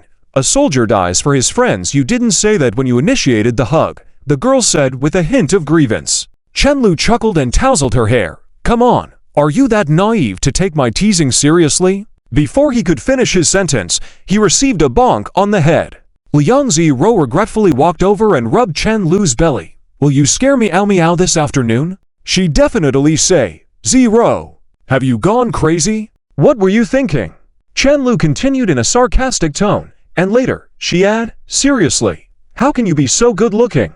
He sensed that Lin Meow would be both surprised and delighted, no doubt. Liang Ziru nodded and looked dazedly at her reflection in the mirror, feeling strange. Despite always knowing what she looked like, there was a sense of meeting herself for the first time. She straightened her back, revealing a somewhat standard smile. It was a bit stiff, but much better than when she couldn't smile at all in the beginning, which had even startled Chen Lu. Liang Ziru's gaze gradually became resolute, with a hint of confidence and cheerfulness that had never been seen before. Let the past be the past, to be worthy of Chen Lu's efforts. "Hello, Liang Ziru," she said to herself in her heart. In the afternoon, inside the studio, as soon as the two walked into the company, whispers immediately started circulating. "Oh my, turns out our boss is a scumbag. Earned money and immediately got himself a new girlfriend. Are you blind? Isn't that still the boss lady? Let me put on my glasses. Damn, did the media report wrong? Isn't that Zero? Is that really Zero? She's so pretty. I always thought she and Brother Lu looked like a good couple. Kill me now." There were some differences in the styles between the programming team and the art team. "They are discussing docking the boss's pay," Chen Lu said softly, and then went into his office, as he had things to attend to. Lin Miao Miao had been stunned since seeing Liang Ziru, and apparently, she was the most shocked. Yeah. Am I not dreaming?" Lin Miao Miao said dumbfoundedly. "I don't think so, unless we're dream sharing."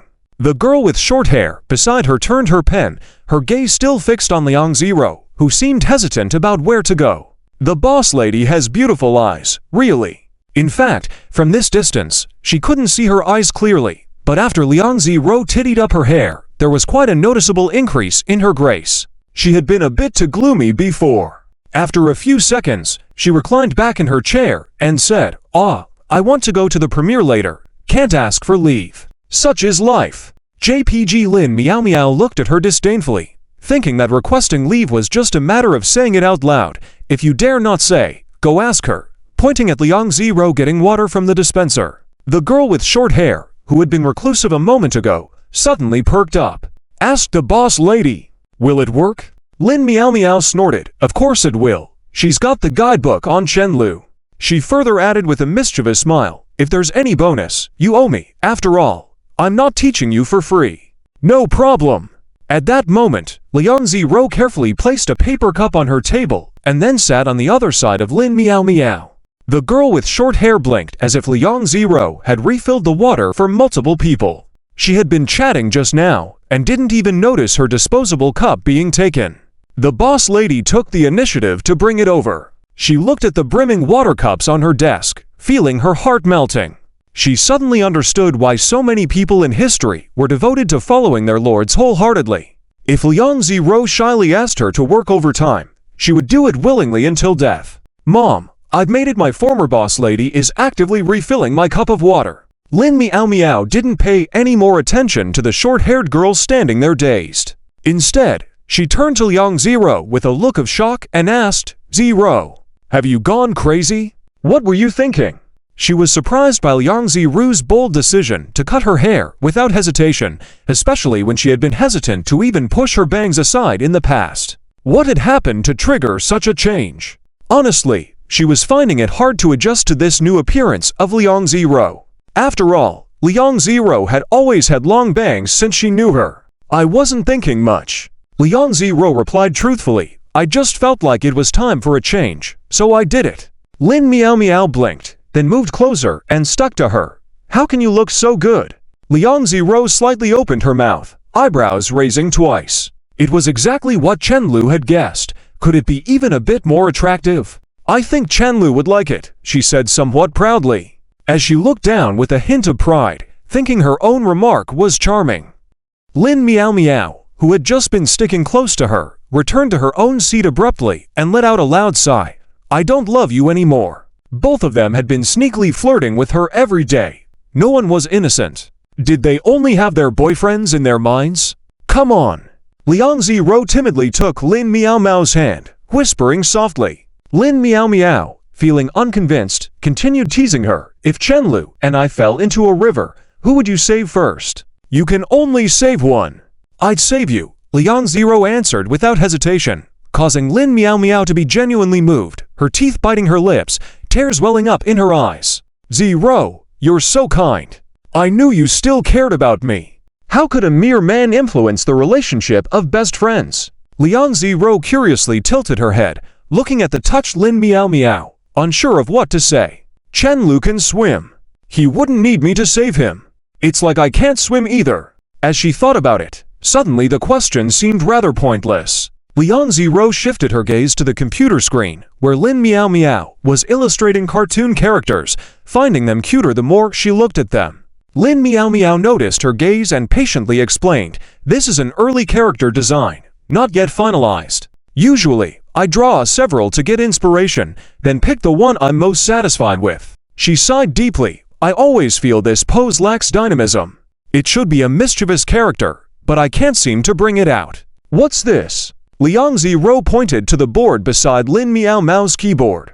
"Haven't you seen it before? It's a digital tablet. The one in my dorm is smaller. This one is a bit more professional. They serve the same purpose." Lin Meow Meow suddenly became enthusiastic, deciding to show Liang Zero the ropes since they were both loafing around. "This thing is quite magical. Let me teach you." After a while, Liang Zero watched as Lin Meow Meow drew a character that was slightly less attractive due to the rushed nature of the draft. But since she could mimic, it meant her drawings were still appealing. Lin Meow Meow gawked at the character Liang Zero drew, looking rather dumbfounded. She didn't know how many times she had been left speechless in the last few moments. If she had any inspiration, maybe she would have come up with this pose. The original drawing was like this, portraying speed. It's crucial to convey more information through still images, which is a profound art. Although it wasn't an original drawing, the reason Ma Teifeiyan was so famous was also related to this aspect because one look indicated it must be fast. Lin Meow Meow didn't even notice her paintbrush had fallen to the ground. Muttering, "Zero, it's a waste for you to study accounting." Chapter 140, "Want to eat you up, what should I learn then?" Liang Zhiru curiously asked. She had always thought that this profession wasn't bad. After graduation, she could join a state-owned enterprise. At least, she wouldn't have to worry about eating and drinking, and wouldn't have to worry about losing her job. But that was her initial idea. Now, she felt like her life had unknowingly drifted onto another track, a track she couldn't return from. Lin Meow Meow bent down to pick up a paintbrush, tapping on the monitor. "You definitely won't join my drama club, but you can paint with me Tilda should we not use our youth to play, but to study." She knew that Liang Zhiru would have more free time after school started, but she never really considered persuading her to join the drama club, because it was simply impossible. Even if this silly girl had nothing to do every day, she wouldn't join in acting. Liang Zhiru looked at the figure she painted, not ugly, but not particularly good-looking either. She quickly lowered her head and said, "Stop kidding. I can't paint. My hands are clumsy, and I wouldn't learn fast." Not that she didn't like it. Lin Meow Meow noticed this and gritted her teeth, pulling out her own dark history of learning to paint from her album. She had considered clearing her space numerous times, but in the end only set it to private. Dark history was still history, a part of her, although she could never show it to anyone. But for Zhiru, this sacrifice was nothing. She held her phone up to Liang Zhiru. "Be more confident, Zhiru. When I started learning to paint, I wasn't as good as you." Liang Zhiru looked at the character that did not resemble Saber, puzzled. "This is Saber," Lin Meow Meow explained, seeing Zhiru's confusion. Liang Zhiru stared blankly. Lin Meow Meow had also painted Saber before, and the difference was truly indescribable. Theft. Just as she didn't know what to say, the girl next to her ended up spraying all the water she had just drank, and then coughed incessantly. Lin Meow Meow's face turned completely dark, her hand holding the phone visibly twitching. "Meow Meow, I didn't see anything, I swear." The short-haired girl who had come over to watch hurriedly distanced herself. Lin Meow Meow looked expressionlessly at Liang Zhiru, saying coldly, "This person wants to take leave this afternoon to attend the premiere. Go tell your man to approve her leave." She deliberately enunciated each word. Liang Zhiru nodded lightly, then stood up and walked towards Chen Lu's office. Shortly after walking a few steps, she heard Lin Meow Meow's furious voice. "Didn't you see that she wants to leave this afternoon to attend the premiere? Why didn't you object?" "Oh," Liang Zhiru quickly turned around, scolding lightly, "Don't talk nonsense." The short-haired girl, terrified, wiped her mouth and ran to Liang Zhiru. "I won't go anymore. No need to tell him. I'll learn to paint with Meow Meow instead." Missing the premiere might make her a bit upset for a few days, but if she didn't cheer Lin Meow Meow up, she might face endless retaliation. This person could really hold a grudge. The time she had called her Lin Liushui, she was dealt with severely. In the evening, Chen Lu and Liang Jiru each carried a bag of groceries and slowly walked back to the rented house. The sun hung on the horizon, casting long shadows of the two.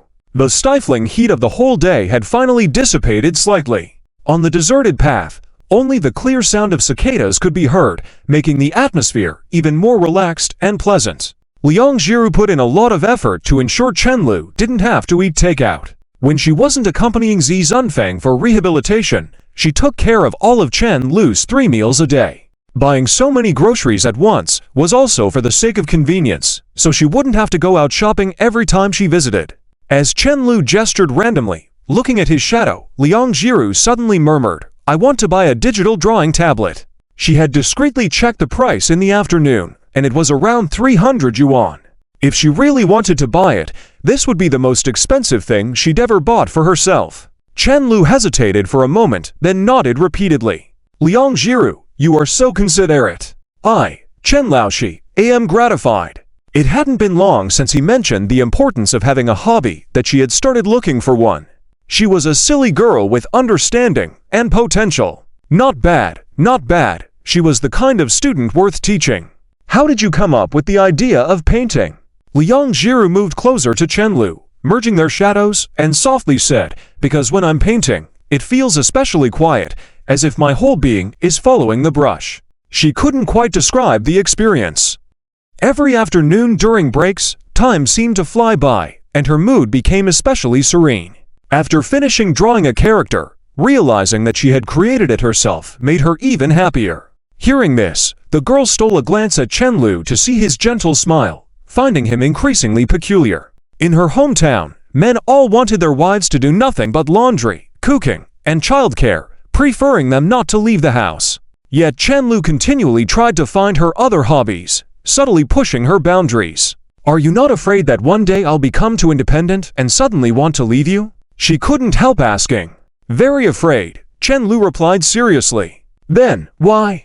Before you were my girlfriend, you were Liang Jiru."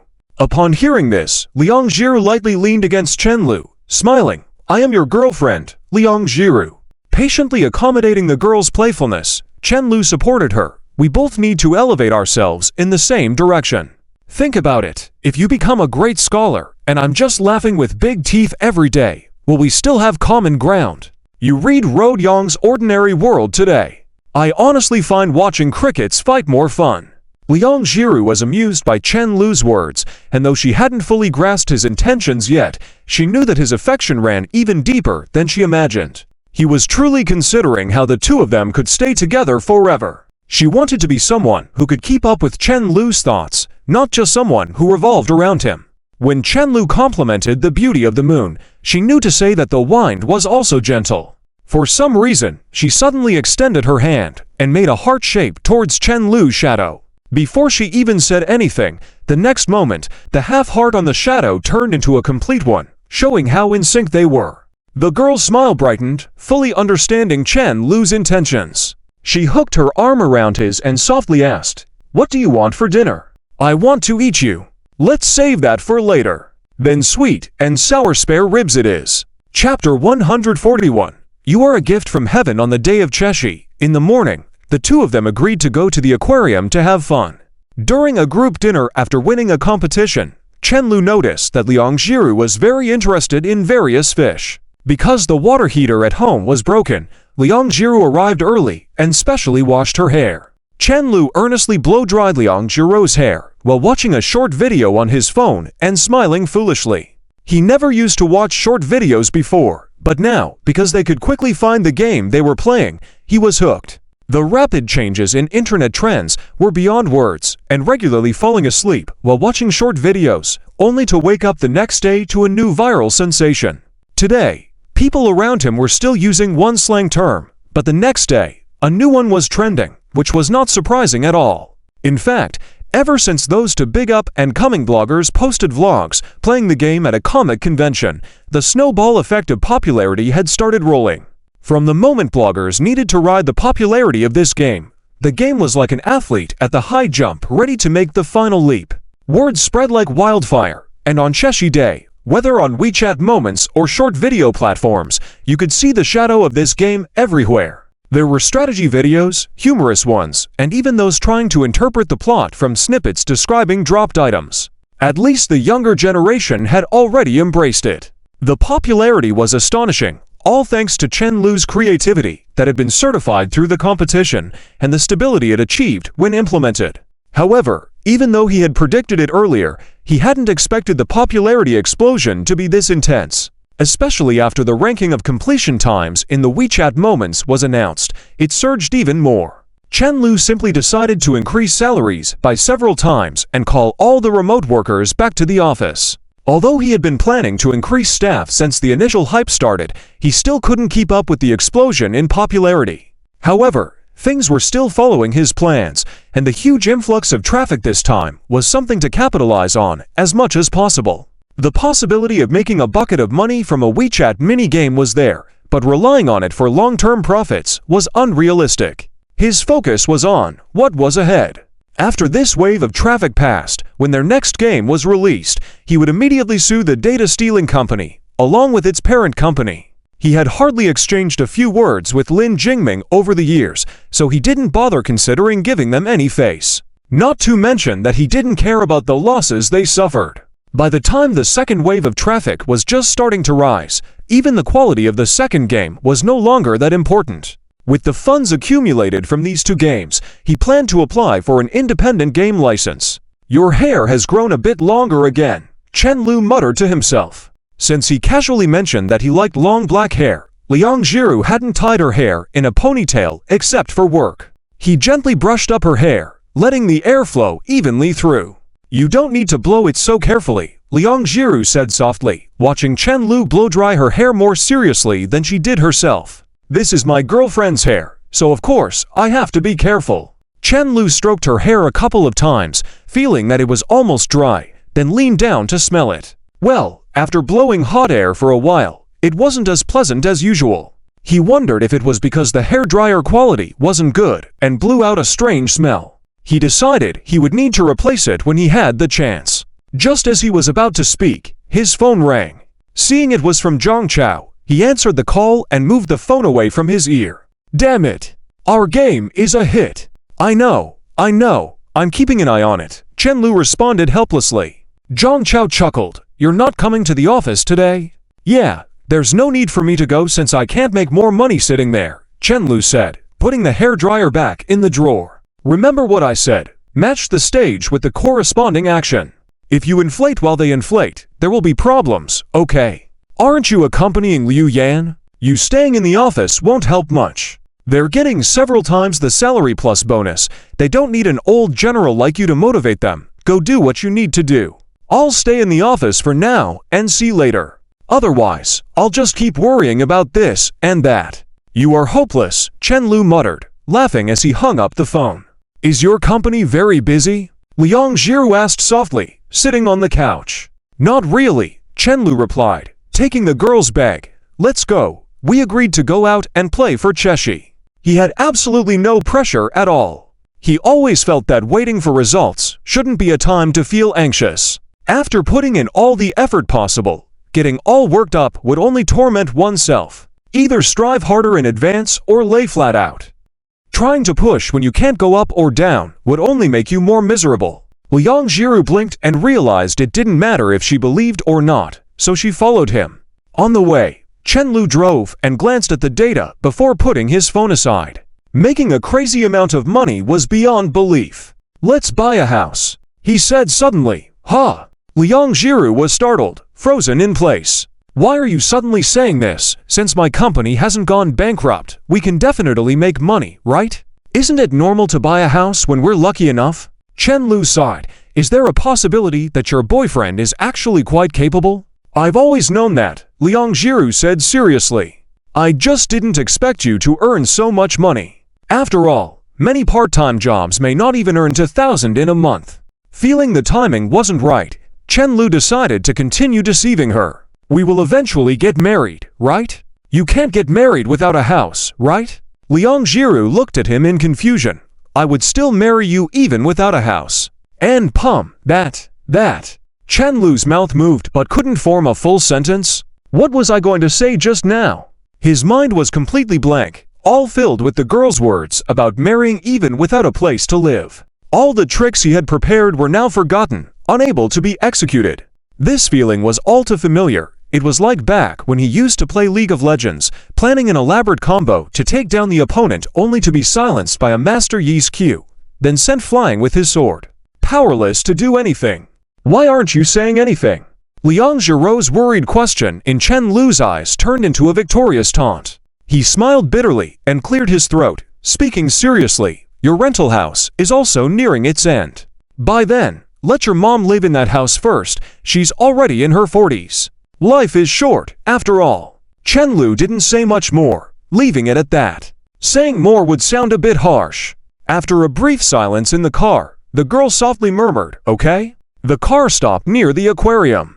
Chen Lu was just helping Liang Jiru unbuckle her seatbelt when he heard her softly ask, "Are you the wish granter, sent by heaven for me?" He paused, then smiled and replied, "You are." Chapter 142. Liang Jiru couldn't help but smile, the corners of her mouth lifting slightly, reflecting the deep autumn water in Chen Lu's eyes. Her gaze alone could describe the word gentle. The girl suddenly found that laughter seemed to have become quite easy for her. In the end, it was because the happiness that had always been hanging in the sky, like the unreachable sun in the myth of Fuxi chasing the sun, suddenly became within reach. "Look, before you didn't let me undo your seatbelt, and now you're letting me." Chen Lu teased, "I suggest you just give up struggling with everything. After all, sooner or later, I'll win." "You're being a rogue again," Liang Jiru lightly scolded. This person either acted as a rogue physically or took advantage verbally, just like what his mother said, stubbornly naughty. Fortunately, he only treated herself this way. It felt a bit strange to be slightly happy, wasn't it? Chen Lu looked at her puzzled. "I said I want to buy you another dress. Why don't you agree? Where are you lost in thought?" Innocent and naive were practically written all over his face. "You've been wearing this dress I gifted you for so long, always refusing to let me buy you a new one. Stubborn," Chen Lu said as he reached out and pinched the girl's collar, getting a clear view of her beautiful collarbones. Ah! The next second, he was bitten by the embarrassed and annoyed girl, who kept shaking his hand. Liang Jiru lightly hummed, showing that she also had a temper after all. She thought, was it wrong to feel a bit happy? Chen Lu was about to get off the car when he realized Liang Jiru gently grabbed his arm. "What's wrong?" Curious, Chen Lu asked. The girl felt a bit embarrassed looking at him and said softly, "Give me a kiss."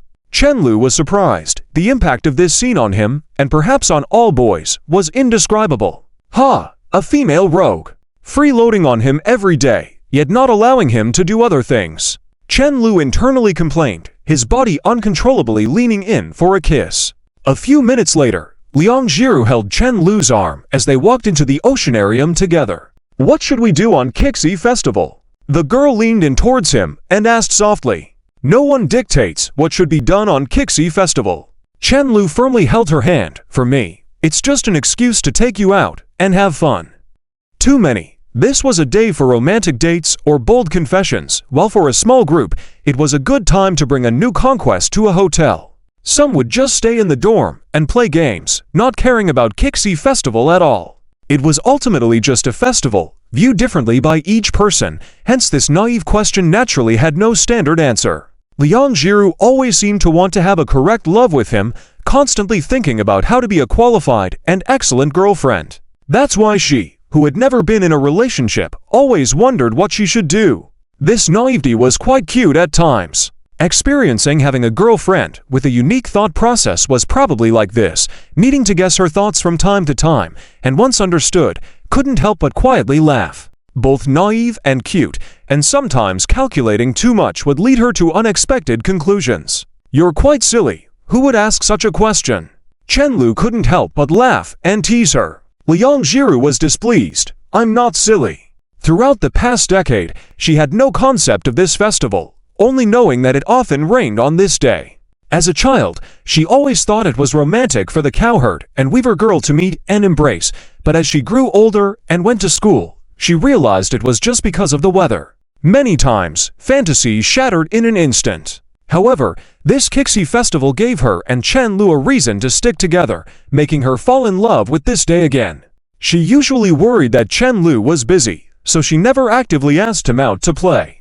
Today, she could be a bit willful. Just as she was thinking this, a girl holding a bunch of flowers approached with a smile. "Young man, buy a bouquet for your wife." Chenlu was quite amused, straightforwardly asking, "How much?" 15 yuan per flower, 99 for the whole bunch. Chenlu raised his chin toward Liang Jiru. "I don't have money. My wife manages all the money." Liang Jiru was stunned. Then she saw a little girl coming to her, blinking her eyes and saying, "Dear sister, boys also need romance. Buy a flower for your husband. Will you sell for 10 yuan? If not, I won't buy it." Liang Jiru suddenly wanted to buy a flower for no reason, but still instinctively tried to bargain.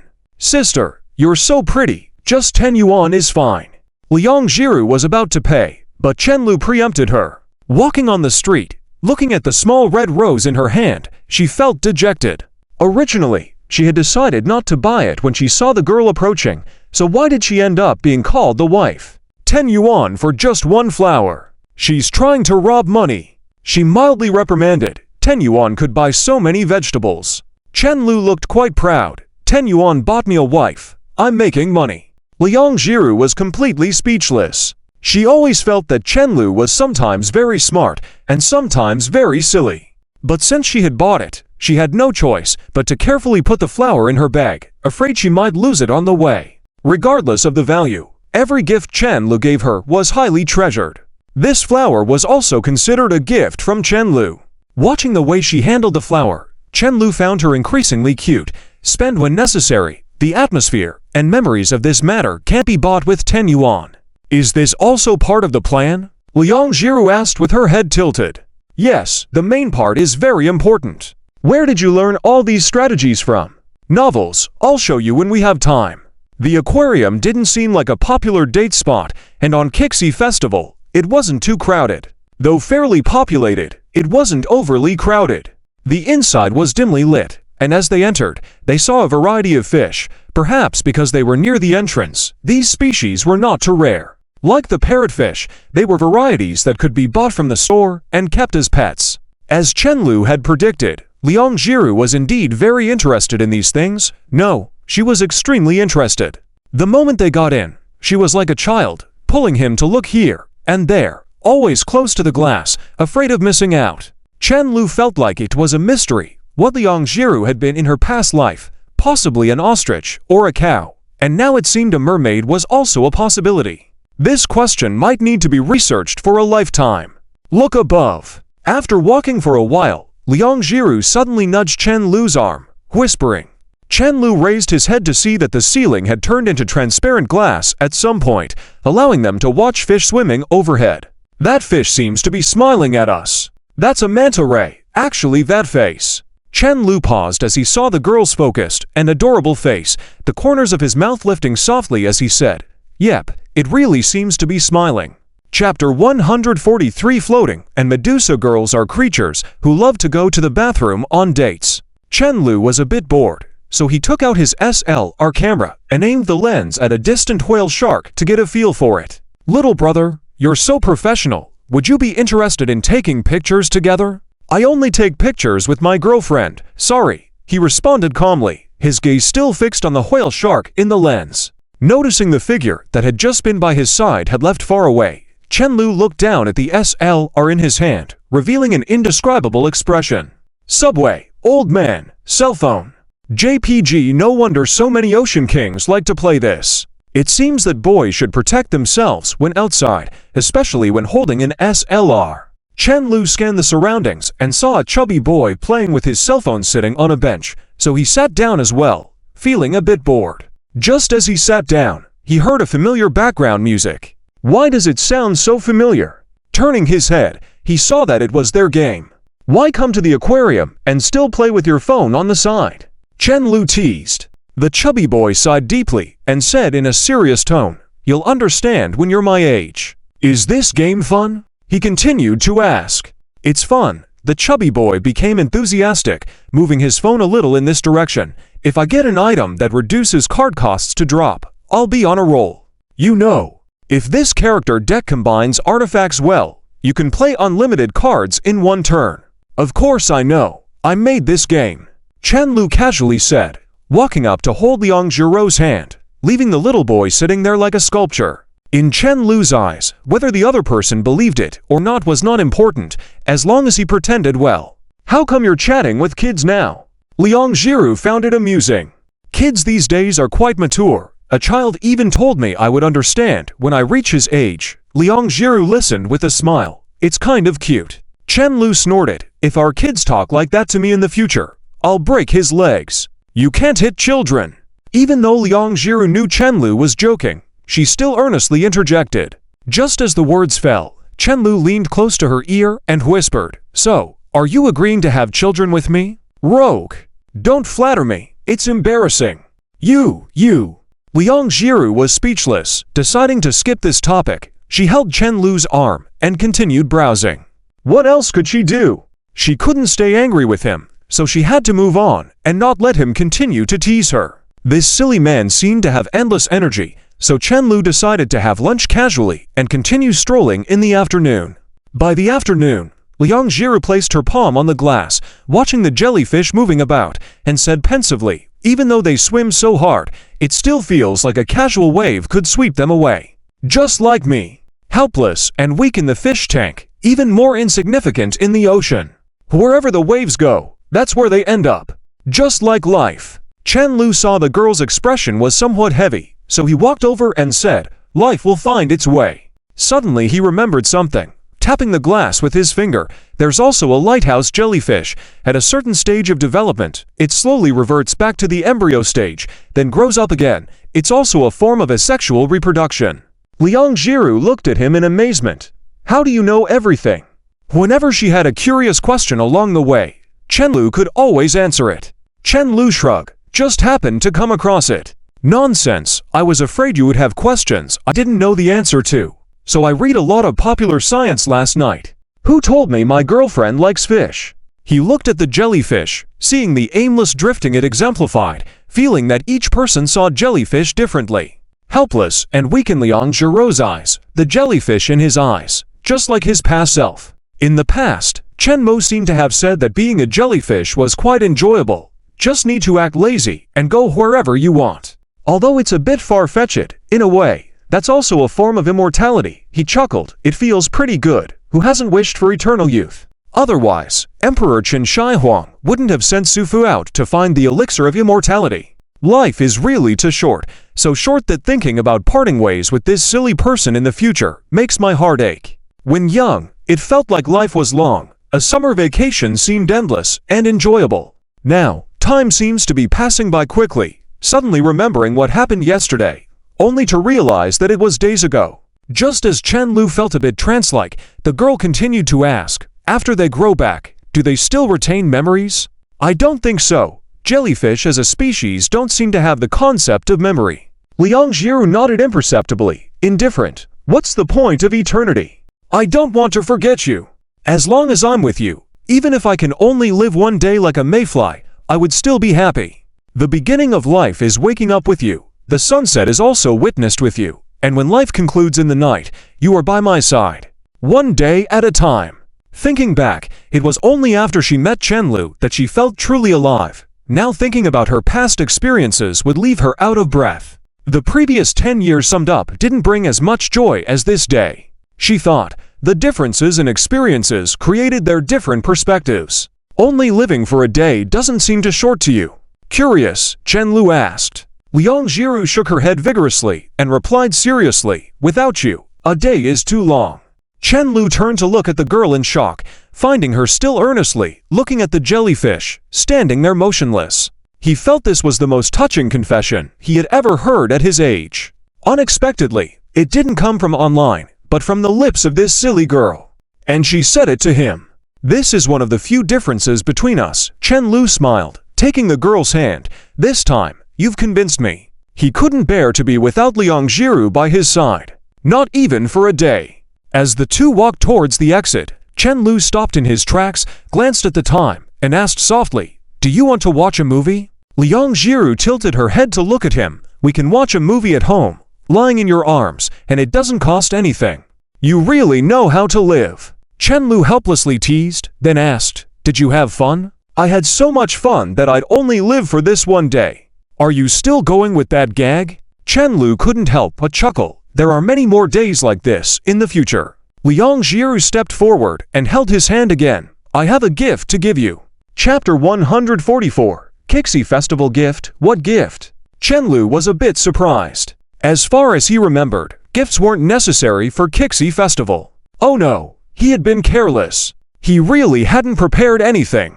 Let's go back first, you'll know when we get back, Liang Jiru said with a gentle smile as she held Chen Lu's hand in front of him, walking lightly. She happily swung Chen Lu's arm, and her long skirt swayed with her steps. It was already past 5 in the afternoon, and the sky outside was still bright, one of the advantages of summer. If it had already been dusk coming out, his mood would have been somewhat low, with a feeling that the day was truly coming to an end. Chen Lu suddenly smirked.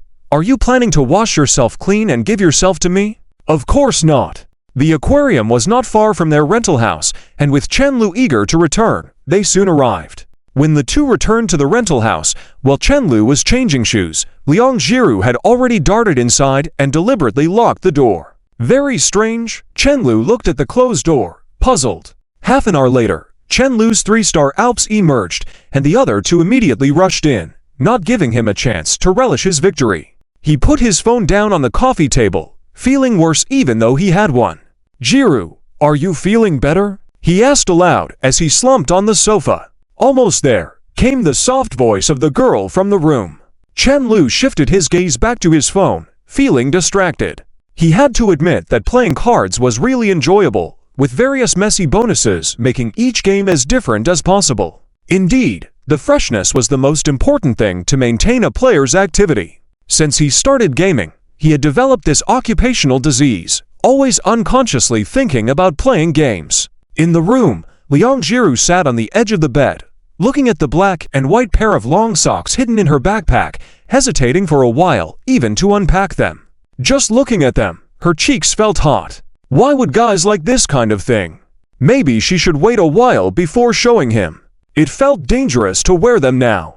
She carefully tucked the items into the deepest part of her bag, then collapsed on the bed like a deflated ball. Liang Jiru, what were you thinking at that moment? With her mind racing, she realized she had agreed at that moment, and now she was suffering.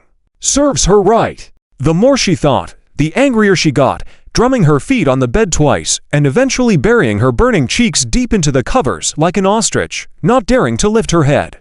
At that moment, all Liang Jiru could think of was how painful it was to be a person who kept their promises. Just as Chen Lu sat quietly lost in thought, the door suddenly opened slowly. Curiously, he looked up and found the door only slightly ajar. Perplexed, he tilted his head. What are you up to? Close your eyes, the girl said timidly. Chen Lu felt it was all very strange but didn't say anything. He just closed his eyes as told. If you peek, I'll hit you with my head. Don't worry. Chen Lu helplessly smirked, finding it frustrating every time she made him close his eyes, feeling like he was losing control. Before, he felt very insecure closing his eyes, but now it felt a bit thrilling. As soon as she spoke, the surroundings fell silent, with no more talking or footsteps. After a while, the girl finally gathered her courage and started walking towards him step by step. Each step resonated with Chen Lu's heartbeat, making his heart race. What was this girl up to again? He was about to furrow his brows when he felt the girl take his arm and sit on his lap, about knee-height, keeping a certain distance. Can I open my eyes now? Chen Lu asked. Liang Jiru murmured a soft hum. He opened his eyes to see the girl already shyly turning her face away, and then he noticed the hanfu she was wearing. With a pale green large-sleeve shirt and a red cozy skirt, it seemed like she had descended like a fairy. Her white neck and collarbones were elegantly exposed, accentuating her slender figure. She even had her hair pinned up. He didn't know for how long she had practiced. Chen Lu was too shocked to say anything for a moment. He had seen this kind of attire a lot in costume dramas, but never seen one this beautiful. Feeling a bit embarrassed, Liang Jiru pressed her chin against his shoulder, leaning toward him nervously and hugging him tightly. Chen Lu swallowed hard, feeling the smoothness of her sleeves as he wrapped his arm around her delicate waist, whispering, "Are you the Weaver girl?" "I'm your girlfriend," Liang Jiru softly inquired. "Do you want to see me only once a year? Is this something you bought?" "Yes, Meow Meow helped me pick it out." Chen Lu was taken aback, So you bought this hanfu with your own money just to show me. Whether Liang Jiru liked to wear it was another matter. First off, she wouldn't buy this kind of clothing for herself. It must have been solely to show him. Buying such clothes for herself would be wasteful, as she couldn't possibly wear it outside. Only he could see her in it. In other words, this girl really intended to wear it only for him. Suddenly, he felt like tearing out his rib and making soup for this girl. Do you like it? The girl buried her face in his neck and asked in a very soft voice. Chen Lu could feel her cheeks burning. I really like it. But why did you think of buying this? Liang Jiru bit his neck. I saw that you really liked it. When we first met, you kept trying to trick me into wearing it. I was thinking of borrowing one from Lin Miao Miao at the drama club. Chen Lu felt a bit guilty. He felt he should have been the one to buy it. Even though they were now in a relationship, it felt strange that she had spent her money to buy it for herself just to show him. The girl brought her mouth close to his ear, murmuring, I thought you wouldn't be able to resist harassing me when you saw it. Borrowing someone else's clothes wouldn't be very good. Chen Lu felt his heart skip a beat, then race as if it had gathered strength. Hearing these words, it was impossible to control himself. Slowly extending his hand, he gently pulled her hairpin, and her 3,000 strands of black silk cascaded down like a waterfall onto her back. I didn't prepare any gift either. How about I pack myself up and give you? Chen Lu said absent-mindedly. Really? You being so happy would make me feel guilty. Liang Jiru nonchalantly opened her hand, adjusted her waist-length hair, and was about to speak when Chen Lu lifted her up and placed her on the sofa. Then he pinched her chin and pressed his lips against hers. Unconsciously, as the success of his plan came to fruition, Chen Lu's hand, that was originally at her waist, began to wander upwards. This time, Liang Jiru didn't push him away. Maybe she didn't want to. Chapter 145, Chen Lu, I am your breakthrough person. For primary school students, summer vacation is always extremely short. In fact, it's the same for university students. Who wants to go to school seriously? By the time of the Kixi festival, it was already the end of August, and in the blink of an eye, it was the first day of school. At noon, even though it was already September, the weather was still hot, the sun hanging high in the sky with not a cloud in sight. Chen Lu had just returned to his rental apartment, only to see Liang Jiru drawing. She looked so serious and focused, just like a primary school student doing homework. Curious, he approached her and hugged the girl from behind, unable to resist teasing her. Liang Jiru glanced at him with a mix of annoyance and tenderness, then buried her head back down to continue drawing seriously. Chen Lu felt smug, realizing that many permissions had indeed been unlocked after one successful attempt. Now he could climb mountains whenever he wanted. He would have to continue to work hard in the future. He decided to stop there, handing the fruit tea in his hand to the girl's lips with a straw. How does it feel to go to school with your bangs trimmed off? Does it feel like the whole world has been refreshed? Chen Lu asked curiously. Liang Jiru pouted and rested her chin on the table. I've cut it for many days. I've already gotten used to it. But now I realize that many people in my class don't even know my name. You're joking, so I'll reward you with a candy. I'm not joking, it's true. Liang Jiru obediently took the candy in her mouth. She always felt like Chen Lu was constantly feeding her. She felt like she wouldn't have to worry about low blood sugar for the rest of her life. He remembered this better than she did. He wasn't sure if he was really scared at that time, but Miao Miao said Chen Lu looked so powerless when he first arrived at the hospital. Chen Lu paused for a moment, then found it normal and pinched the girl's cheek, smiling and asking, "Isn't reality cruel?" He remembered when he first entered middle school, he got sick after 2 or 3 days of military training and had to go home to recover for a few days. When he returned, his classmates thought a new student had joined the class. It was embarrassing and painful. I don't care if they know my name or not, Liang Jiru said softly. But I don't like them bothering me. When they add me on WeChat, I tell each one that I have a boyfriend. Isn't there a more permanent solution? Chen Lu looked at the message sent by the school leader, mentioning his upcoming speech at the end of the month. Maybe there is. By then no girls will bother me, and no boys will bother you either. Isn't that a game? Chen Lu asked, staring at the computer screen. Why are you painting only eyes? Miao Miao said my human figure practice was okay. Liang Jiru handed the fruit tea back to Chen Lu. I remember you can draw. She kept a sketch he gave her very well. A little, Chen Lu replied casually. Why do you know a little bit about everything? Because I've learned a little bit about everything, Chen Lu said, somewhat amused by the naive question. Are you having dinner? Liang Jiru asked softly. Not yet, let me see your drawing. Chen Lu moved a chair from the dining table to sit next to her. Only then did he notice a book placed next to the monitor. Are you really reading Three Body Problem? He asked in surprise. I want to have more common language with you, Liang Jiru said. Then she put down her paintbrush, turned around, and coldly faced him. Chen Lu, the one who faces the wall. I am your breakthrough person. I've already seen through your plan. How did you guess? Chen Lu's gaze shifted uncomfortably to his room. Liang Jiru tilted her head. Guess what? Chen Lu breathed a sigh of relief in his heart and thought, although he didn't know why his acting skills had improved, a fool was still a fool. He quickly explained, I'm just cooperating with you. He almost let slip the big trick. Liang Jiru held Chen Lu's hand with her left hand, quietly drawing, and she now vaguely understood Chen Lu's intentions. Doing something she loved, with her favorite person nearby, she could relax and feel the joy of life. Chen Lu, say you love me quickly. This is part of the plan, Liang Jiru suddenly said. Don't learn so quickly. After dinner, they spent a moment being affectionate before each retreating to their own rooms. Liang Jiru had a full afternoon of classes. Chen Lu pressed the air conditioner remote control button twice, only to find that it didn't respond at all. He smugly smirked. Walking to the wardrobe, he pulled out a slightly thicker blanket. Squinting at the sun outside, he couldn't help but take a deep breath. Parental love protecting their children. As an experienced frog boiler, how could he not bear this bit of suffering? After firmly making his decision, he clenched his teeth and wrapped himself in the thick blanket in the scorching summer. 10 minutes later, drenched in sweat, he knocked on Liang Jiru's room door. She probably hadn't fallen asleep yet, and quickly answered. Why are you? She stopped mid-sentence, startled to see Chen Lu looking like he was about to get heat stroke, and quickly reached out to wipe his sweat. The air conditioning in my room is broken, he said suddenly.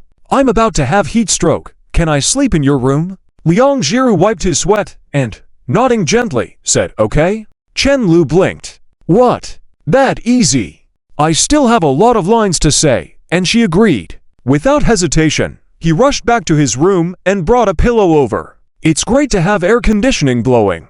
Chen Lu lay down and saw Liang Jiru holding a pillow and walking to the door. Where are you going?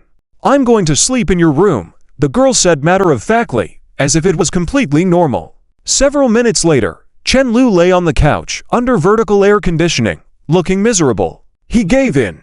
He lost to her innocence and purity, feeling like he had lost his conscience. He felt like a demon tainted by the evil world, burning under the holy light of an angel, ashamed to the core. With his plans crumbling, Chen Lu was at a loss. I really should die, he muttered with guilt. After a while, Chen Lu suddenly turned over on the couch like a dried fish. No, 30 years in the east, 30 years in the west. I must win back. Chapter 146.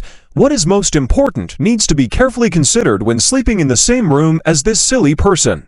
In the afternoon, he found someone to fix the air conditioner that he had deliberately broken and decided to honestly think of another way. The next day, since there were no classes in the afternoon, Lin Meow Meow came to the company after lunch, placed the cup with drinks and snacks on her desk, and then sat down slowly. Well, slacking off also requires a sense of ritual. Later, she will find a chance to catch up on the latest anime updates this week. Feeling satisfied. Just as she sat down, she was attracted by the noise coming from the side. This company is quite magical. Here, you can not only see the boss, who is always leading by example in being late and leaving early every day, but also see the boss's wife who proactively pours water for you. Normally always feeding on the boss and the boss's wife's favoritism, they now have some antibodies. However, today they witnessed an even more outrageous scenario. The company's second-in-command was arguing with his girlfriend. That would be Zhang Chao and Liu Yan. Although Zhang Chao has never had a fixed position, moving wherever needed like a brick, in the company, he has the second most say without any objections. Do you believe me now? I told you I was busy. You were too busy to visit me during summer vacation, too busy to make time for the Double Seventh Festival. Everyone was working late on the Double Seventh Festival, Go ask them. Chen Lu as well. If you don't believe me, I'll call him right now. Liu Yan deliberately emphasized the last few words. You don't have to conspire now. How many times have you conspired against me before? Lin Miao Miao stood dumbfounded, her mouth wide open. Can I eat this melon? Will I get fired? She picked up her pen, lowered her head, and pretended to be diligent. But then she remembered that she was the boss's wife's best friend, so she raised her head and continued to enjoy the show. Advising is really difficult. As the saying goes, even a just judge finds it hard to settle domestic matters, not to mention that she is not as close to Chen Lu as she is to Zhang Chao and has never even spoken to Liu Yan. Better observe first. Zhang Chao and Liu Yan were both in a fit of anger. Neither of them thought to close the office door. This game is on fire right now. I'm definitely busy. The busier I am, the more money I make. Otherwise, where would I get the money to buy you that necklace worth over 20,000 yuan? For that, I didn't even sleep all night. I told you I didn't want that thing in the first place. Liu Yan became angrier as she spoke. Zhang Chao, do you think I'm with you for your money? Regardless of whether you want money or not, I still need to earn it, right? Why can't you understand me? Under the gaze of everyone, Peng Lian quietly approached, sticking his head in, and said, Brother Chao, let's talk calmly. As the saying goes, close the door. After being scolded, Peng Lian didn't get angry. He just closed the door honestly, then shrugged with a dejected look on his face toward the laughing crowd. Stop gawking and finish your tasks. Brother Chao is upset. Be careful not to get scolded like me. The effect of stepping on a landmine himself was immediately seen. Zhang Cao's roar was as if addressing everyone, and all those who were just slacking off immediately lowered their heads to focus on their tasks. After a while, the outer glass door of the company was slowly pushed open again. In the future, make less food for lunch. Every time it's so lavish, I'm worried people will think I'm malnourished. But you are indeed thin. I'll sue you for defamation. Classmate Liang Jiru, this is called slim. Chen Lu had just walked in, and seeing this peaceful scene, he couldn't help but ask Lin Miao Miao, is our company going bankrupt? Lin Miao Miao found it strange. No.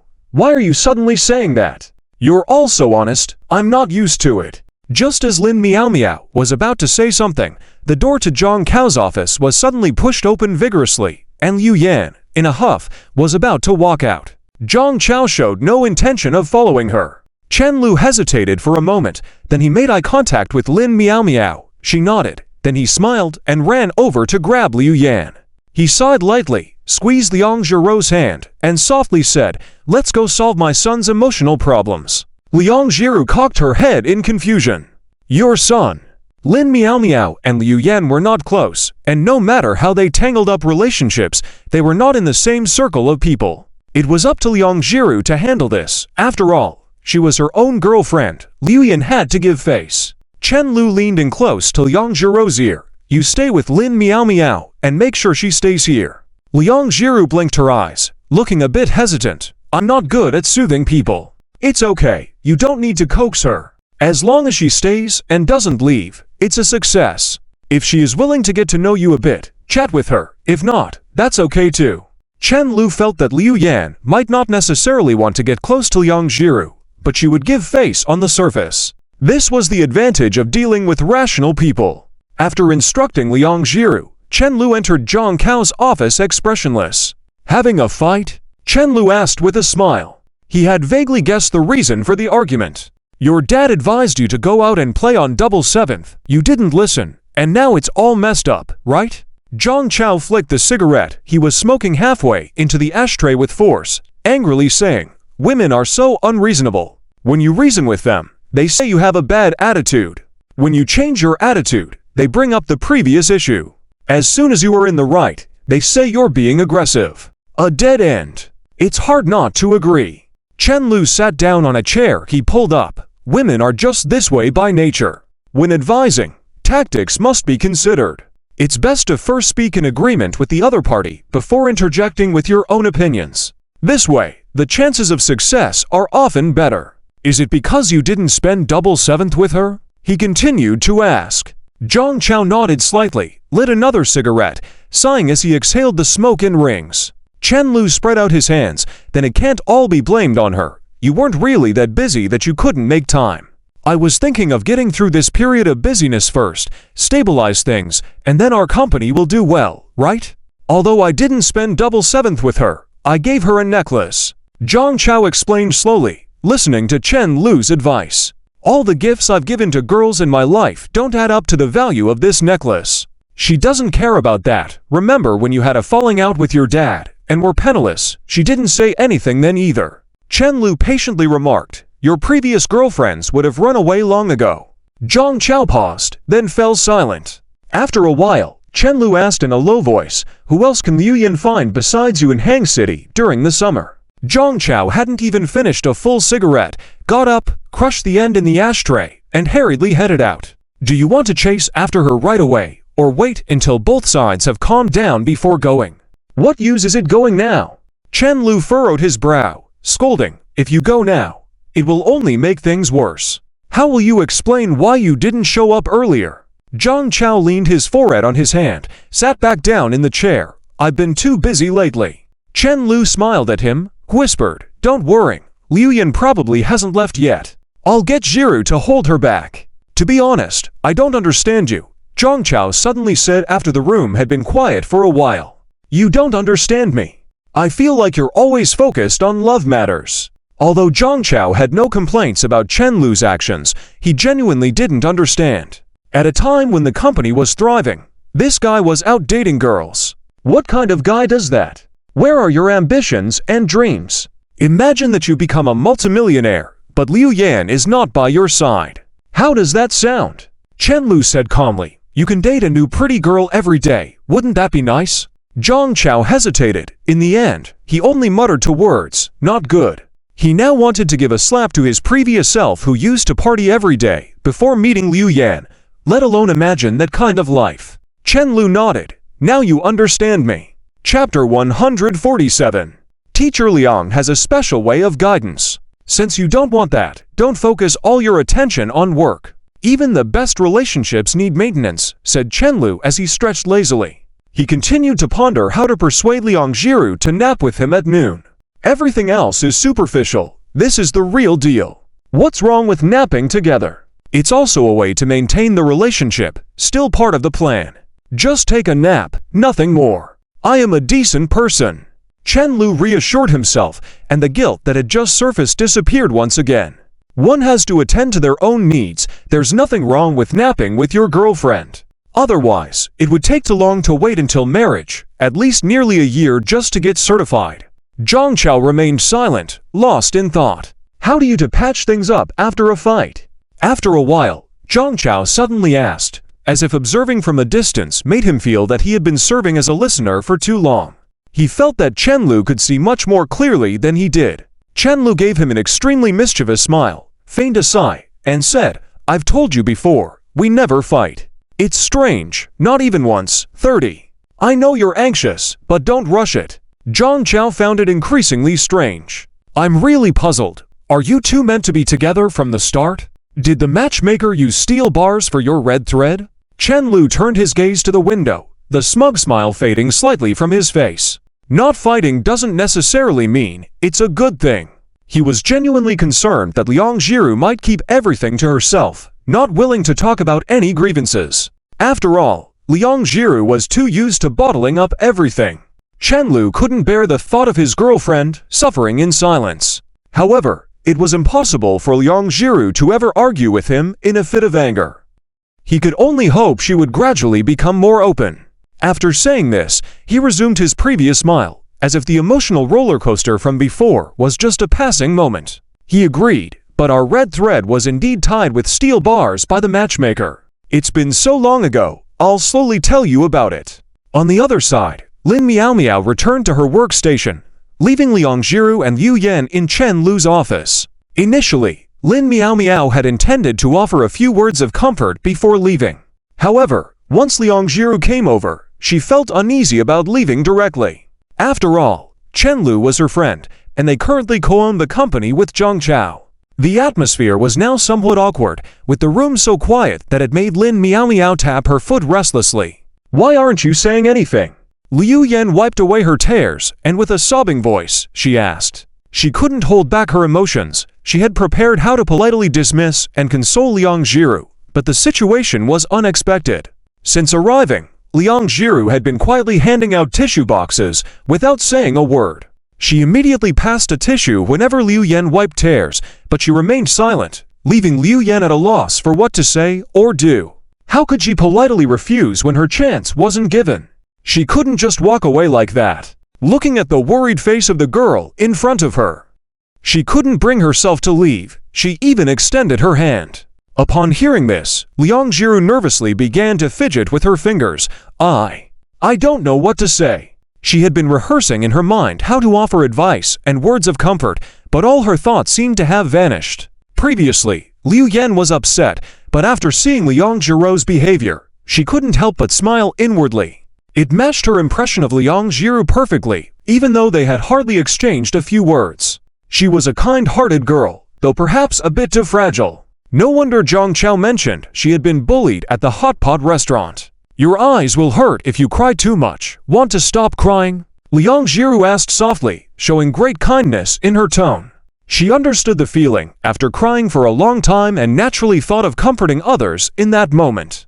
Tossing the tissue into the garbage bin, Liu Yan nodded softly. If Chenlu is too busy to spend the whole summer with you, how would you feel? Liang Jiru thought for a moment and replied softly, then, I would miss him very much. Just that. Liu Yan looked at Liang Jiru incredulously, studying her delicate features and clear eyes with a bewildered expression.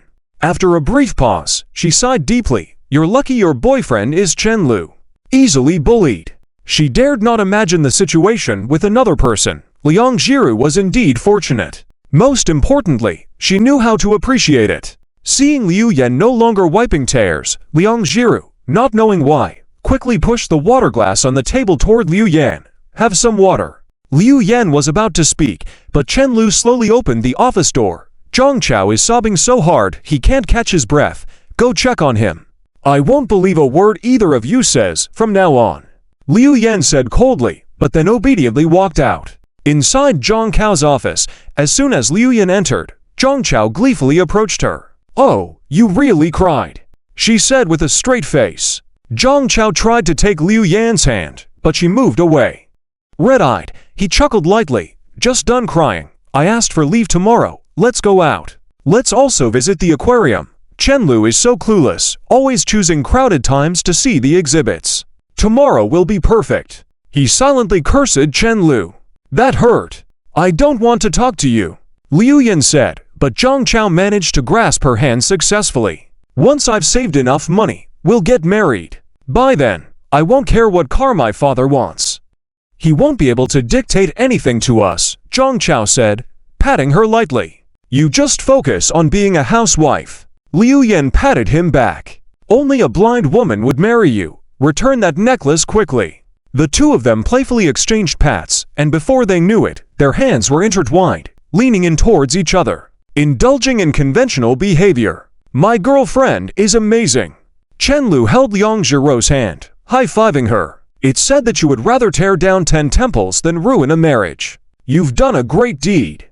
Liang Jiru looked at the closed door blankly, tilted her head, and whispered, but I didn't do anything. Chenlu was puzzled by the girl's bewildered expression. He pulled Liang Jiru into an embrace from behind, resting his chin on her shoulder. What are you thinking about? Liang Jiru rubbed her cheek against his and murmured, I wonder what we'll do if we ever argue in the future. Why are you so afraid of arguing? Chenlu asked in curiosity. Liang Jiru had mentioned this when Zhang Chao and Liu Yan had a fight before. Now she was bringing it up once again. The girl thought for a moment, tugged at Chenlu's arm with both hands, making the embrace tighter. Well, I don't want you to scold me. I'm scared. Chapter 148. What to do when the people around you don't give you a chance to act tough. Silly, have I ever scolded you? Chenlu asked softly. Should I say you're sincere, or should I say you're adorable? No. Liang Jiru leaned towards Chenlu. I just said it like that. I can't bear to do it. Chenlu lowered his head and kissed the girl's forehead. He couldn't bear to scold her. He might as well smack himself awake in the middle of the night. How could he bear to see this silly girl being wronged? Other people's girlfriends would count to 3 before scolding. Why are you afraid of being scolded by your boyfriend? he joked. Liang Jiru lowered her eyelids slightly, subtly lifting the corner of her mouth, gently holding Chen Lu's hand, because I only have you.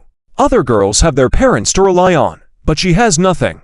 Chen Lu's attitude towards her meant everything.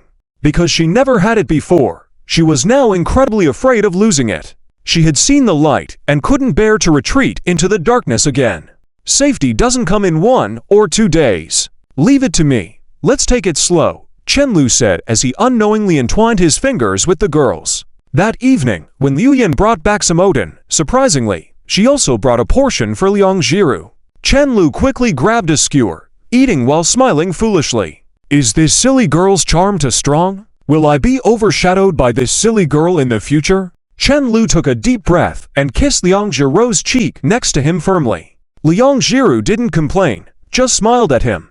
Even her shallow dimples looked so blissful. She took out a tissue and quietly wiped the oil from her face left by Chen Lu's kiss, then handed him another tissue to wipe his mouth. Late at night, Chen Lu specifically went home for house-related matters. As soon as he entered, he saw Chen Guanglin sitting on the sofa reading a book. He always felt that his old man was always engaging in solitary entertainment when he had nothing else to do. "Dad, where's Mom?"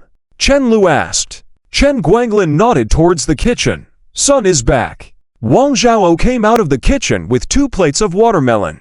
Seeing Chen Lu still looking surprised, she asked, "Have you eaten?" "I've come back to eat. You didn't tell us in advance. Your dad and I have already eaten." Chen Lu quickly checked the time. It was only a little past 7 in the evening, and the sky hadn't completely darkened yet. "I rarely come back. How can I not have food to eat?" Wang Zhao sat on the sofa, sighed deeply. "We're getting old, and you and Xiaomo are not at home. We just manage our dinners casually.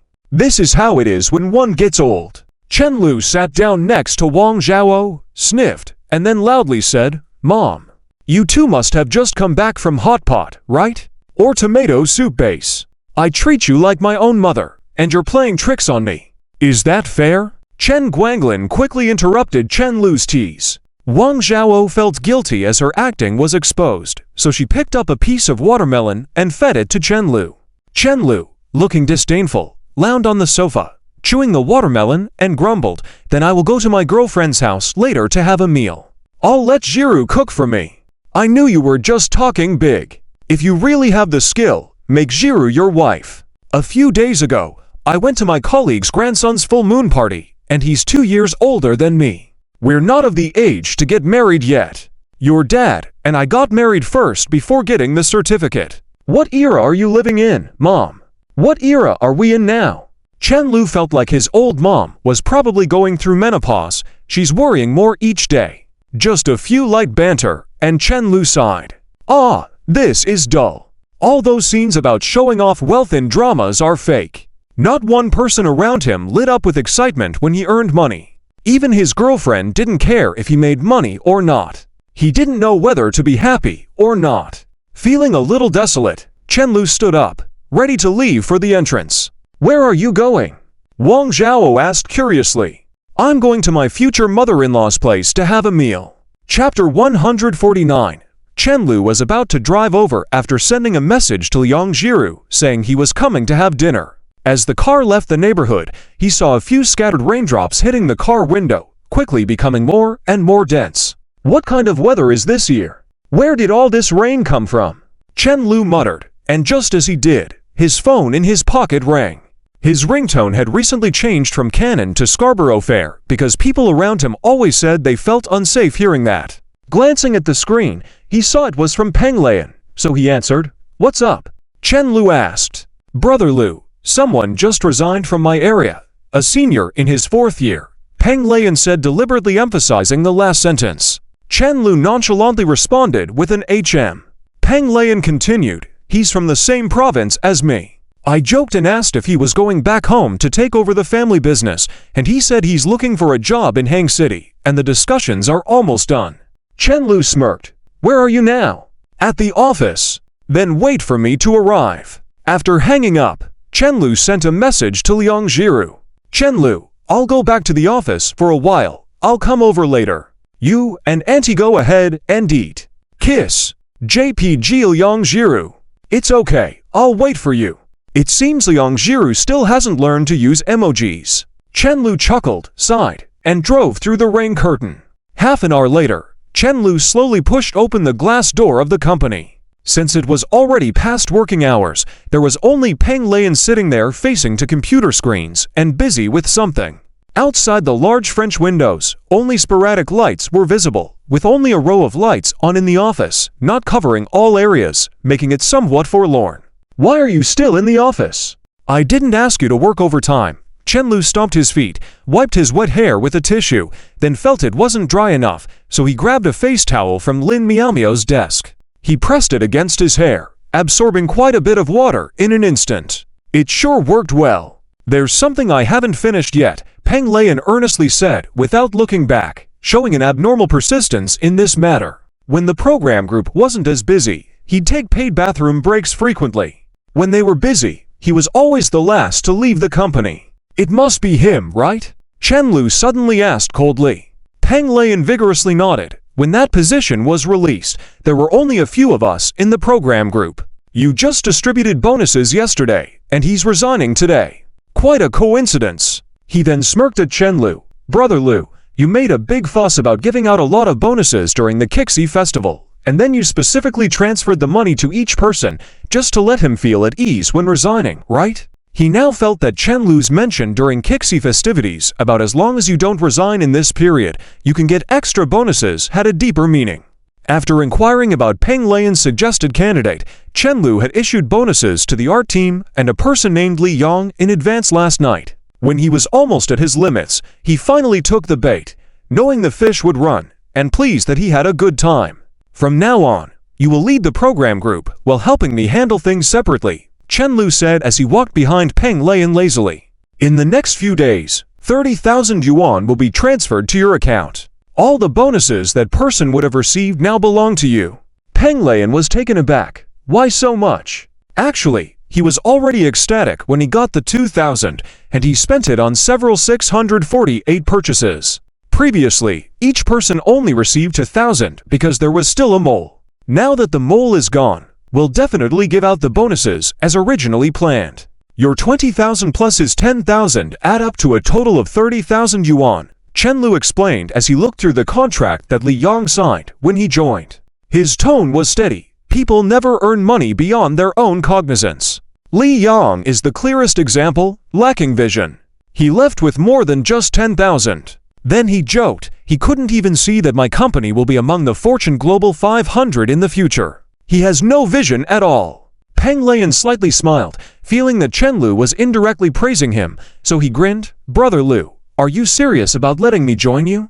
Of course, there was no need to overly express it. The ritual of promoting someone was that simple. "I'm leaving. The boss lady is waiting for me to have dinner at home." Chenlu walked to the door, then turned back to ask, "Aren't you going back?" "I'll sleep here tonight. The new role is still full of bugs." Peng Leian pointed to the thin blanket on his seat. Chenlu was astonished. "You really have dreams, huh?" Peng Leian affirmed seriously, knowing that he needed to seize the opportunity to work in this company, as he might not have such a high say elsewhere. Moreover, he genuinely admired Chenlu's thinking and perspective. Who wouldn't like to follow a brilliant person? Especially one who is helping you achieve those incredibly naive dreams. What's the point of working overtime? Isn't it nice to go back and play games? Chenlu left behind a sigh, then hurriedly went out.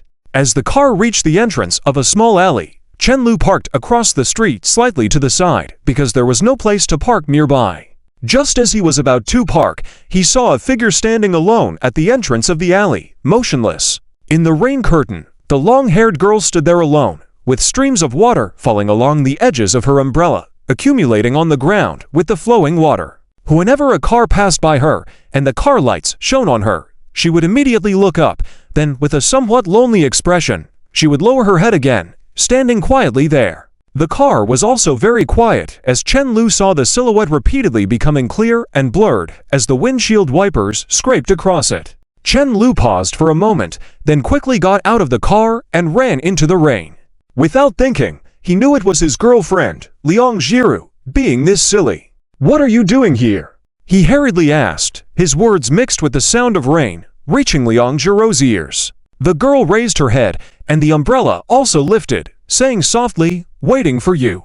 As she spoke, she quickly raised her hand and took 2 steps forward, covering Chenlu under the umbrella. It was a cute and serious gesture. Chenlu playfully poked her forehead. "Didn't I say I have to go back to the office for a bit? You didn't know when I would be back and you just waited all this time. When you lived with me before, you said you didn't have an umbrella," Liang Jiru explained slowly. "Since you don't like bringing an umbrella, I was afraid you'd get wet. It's just a few steps away. It wouldn't even take 2 minutes. Are you silly? You waited for me without making a call to summon me out." Liang Jiru gently wiped the rain on Chenlu's cheek with a tissue. "I'm smart. I didn't come out right away. I waited for a while before coming out. Only silly people think it's okay to get rained on for a bit. I don't believe you'd call me just to ask me to come specially. You wouldn't want to bother me. Besides, I wanted to see you earlier." Chenlu sighed helplessly and didn't say anything more. He just reached out his hand, interlocking fingers with the girl beside him.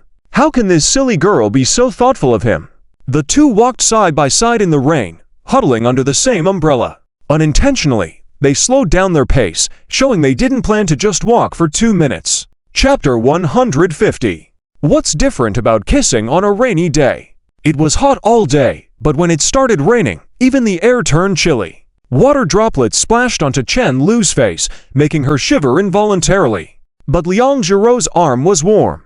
Could it be that girls have a slightly higher body temperature than boys? Next time, don't wait for me again, alright? Chen Lu took the umbrella from the girl's hand and said in a deep voice, "Alright, your rent is almost due, right?" Liang Jiru nodded lightly. "Yes, it's coming. I'll be looking for a new place soon. Now the pressure isn't so great, so I can find somewhere better." Suddenly, not having to live in this dark little house anymore felt surreal.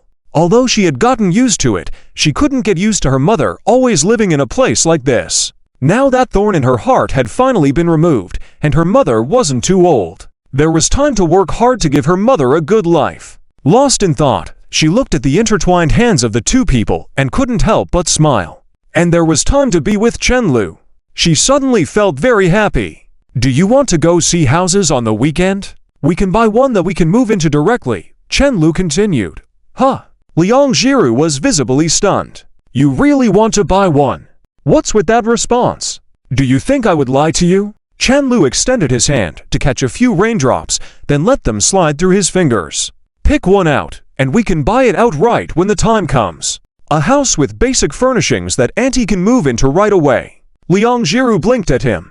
"How much would that cost?" "Exactly. I was waiting for you to ask that question." Chenlu grinned triumphantly. "Around 2 to 3 million. It's fine, I've already earned it. Isn't your boyfriend impressive?" The girl's eyes widened a bit, then she vigorously nodded. "Impressive. That's it. Nothing more. Your reaction is too flat." Liang Jiru was dumbfounded. "What kind of reaction are you looking for?" Chenlu teased. "You don't sound surprised enough. You should be more shocked and show a bit of admiration. You should think, wow, this is my boyfriend." Liang Jiru pursed her lips, feeling a bit awkward. "Do you know what hundreds of thousands mean? You can buy a lot of groceries. What else? You won't run out of money in your lifetime?" "That's true. As long as your brain doesn't malfunction, you'll never run out of money. What else?" Chen Lu felt like this naive girl had no concept of money over 100,000. "You no longer have to fear your family getting sick." Chen Lu paused, changing the subject. "Okay, let's not talk about that. You better show more excitement, or else I'll have to punish you." Liang Jiru panicked. It was okay when they were in the rented house, but now they were so close to home, it felt like they were already stepping over a line. "Then should I kiss you?" the girl suggested quietly. Chen Lu nodded slightly. "That works, but it does feel a bit different. Because I've always known how capable you are, and I don't really care how much money you can earn. So, I'm just not that excited," Liang Jiru explained. She realized that her reaction was closely related to her expectations. If it was Lin Miao Miao who ran over and said she had earned millions, Liang Jiru might be very surprised. But when it came to Chen Lu, it just felt normal. Besides, whether Chen Lu made money or not didn't affect her feelings towards him. It was hard for her to feel anything special at the moment. As she thought about it, she saw Chen Lu sigh deeply, looking somewhat forlorn. The girl could not fathom that he was disappointed because his attempt at acting cool failed, rather than being unsatisfied with her response. Summoning her courage, Liang Jiru tiptoed to Chen Lu's ear and whispered, "My dear, you're amazing." She stepped back, accidentally stepping into a puddle, creating a small splash. Chen Lu froze, feeling like his head exploded along with the sound of the splash. No guy could resist such words. After a few seconds, he stopped, turned around, and stared at the girl in front of him. Liang Jiru seemed to realize something and took a step back. "It's still raining. We have an umbrella," Chen Lu said, stepping forward. "We're almost at my house. Aren't we there yet?" Liang Jiru wanted to say something more, but she had backed up against the wall. Chen Lu held the umbrella while embracing the girl's waist, lowering his head slowly. Despite the darkness around them, she closed her eyes instinctively, a silent protest to his advances. After a while, the two walked to the end of the alley. Liang Jiru turned to Chen Lu. "If I can earn millions in the future, would you still need to work?" Chen Lu couldn't resist chuckling. "With your skills, to earn millions, you should consider changing your profession. The real talented accountants are in jail." Liang Jiru sighed inwardly, feeling that making money was indeed difficult. It was at that moment she fully understood the issue of perspectives Chen Lu had mentioned back when he asked her to tutor Chen Mo. After experiencing the meager earnings of a few hundred yuan per hour tutoring, she would never consider taking a job that required hard labor all day for only a couple hundred yuan. Chen Lu had broader horizons, which meant he didn't have to ponder on taking up a job that paid a few hundred yuan per hour. She felt like she was slowly learning a lot from Chen Lu. If she hadn't met Chen Lu, she might still be working part-time at a hotpot restaurant every day and distributing flyers in her spare time. She thought of her future possibilities for earning money, feeling that she might not be able to support him anymore. "I feel like I may not be able to support you anymore," Liang Jiru said with a touch of self-pity in her voice. "I think I'm not as smart as you." Chapter 151. The double deception of husband and wife. "Why did you suddenly say that?" Chen Lu felt puzzled. He thought to himself, it couldn't be because of the joke he made earlier, right? You don't need to care too much about what others say. They might just be messing with you. Liang Jiru tilted her head. "What do you mean?" "Anyway, when others criticize you for this or that, just ignore it all," Chen Lu said. "I never care about what others say. I only listen to you. I feel like you always think more long-term than me." Liang Jiru spoke frankly, feeling proud yet a little lost. After all, she had truly fantasized about earning more money in the future than Chen Lu, so he wouldn't have to work so hard. Without saying anything, Chen Lu could still see that since starting this company, the dark circles under her eyes had been increasing. On the day they stayed in a rented apartment due to rain, Chen Lu would fall asleep from exhaustion while she cooked. Whether it was due to his active mind or otherwise, he was always the type to lack sleep.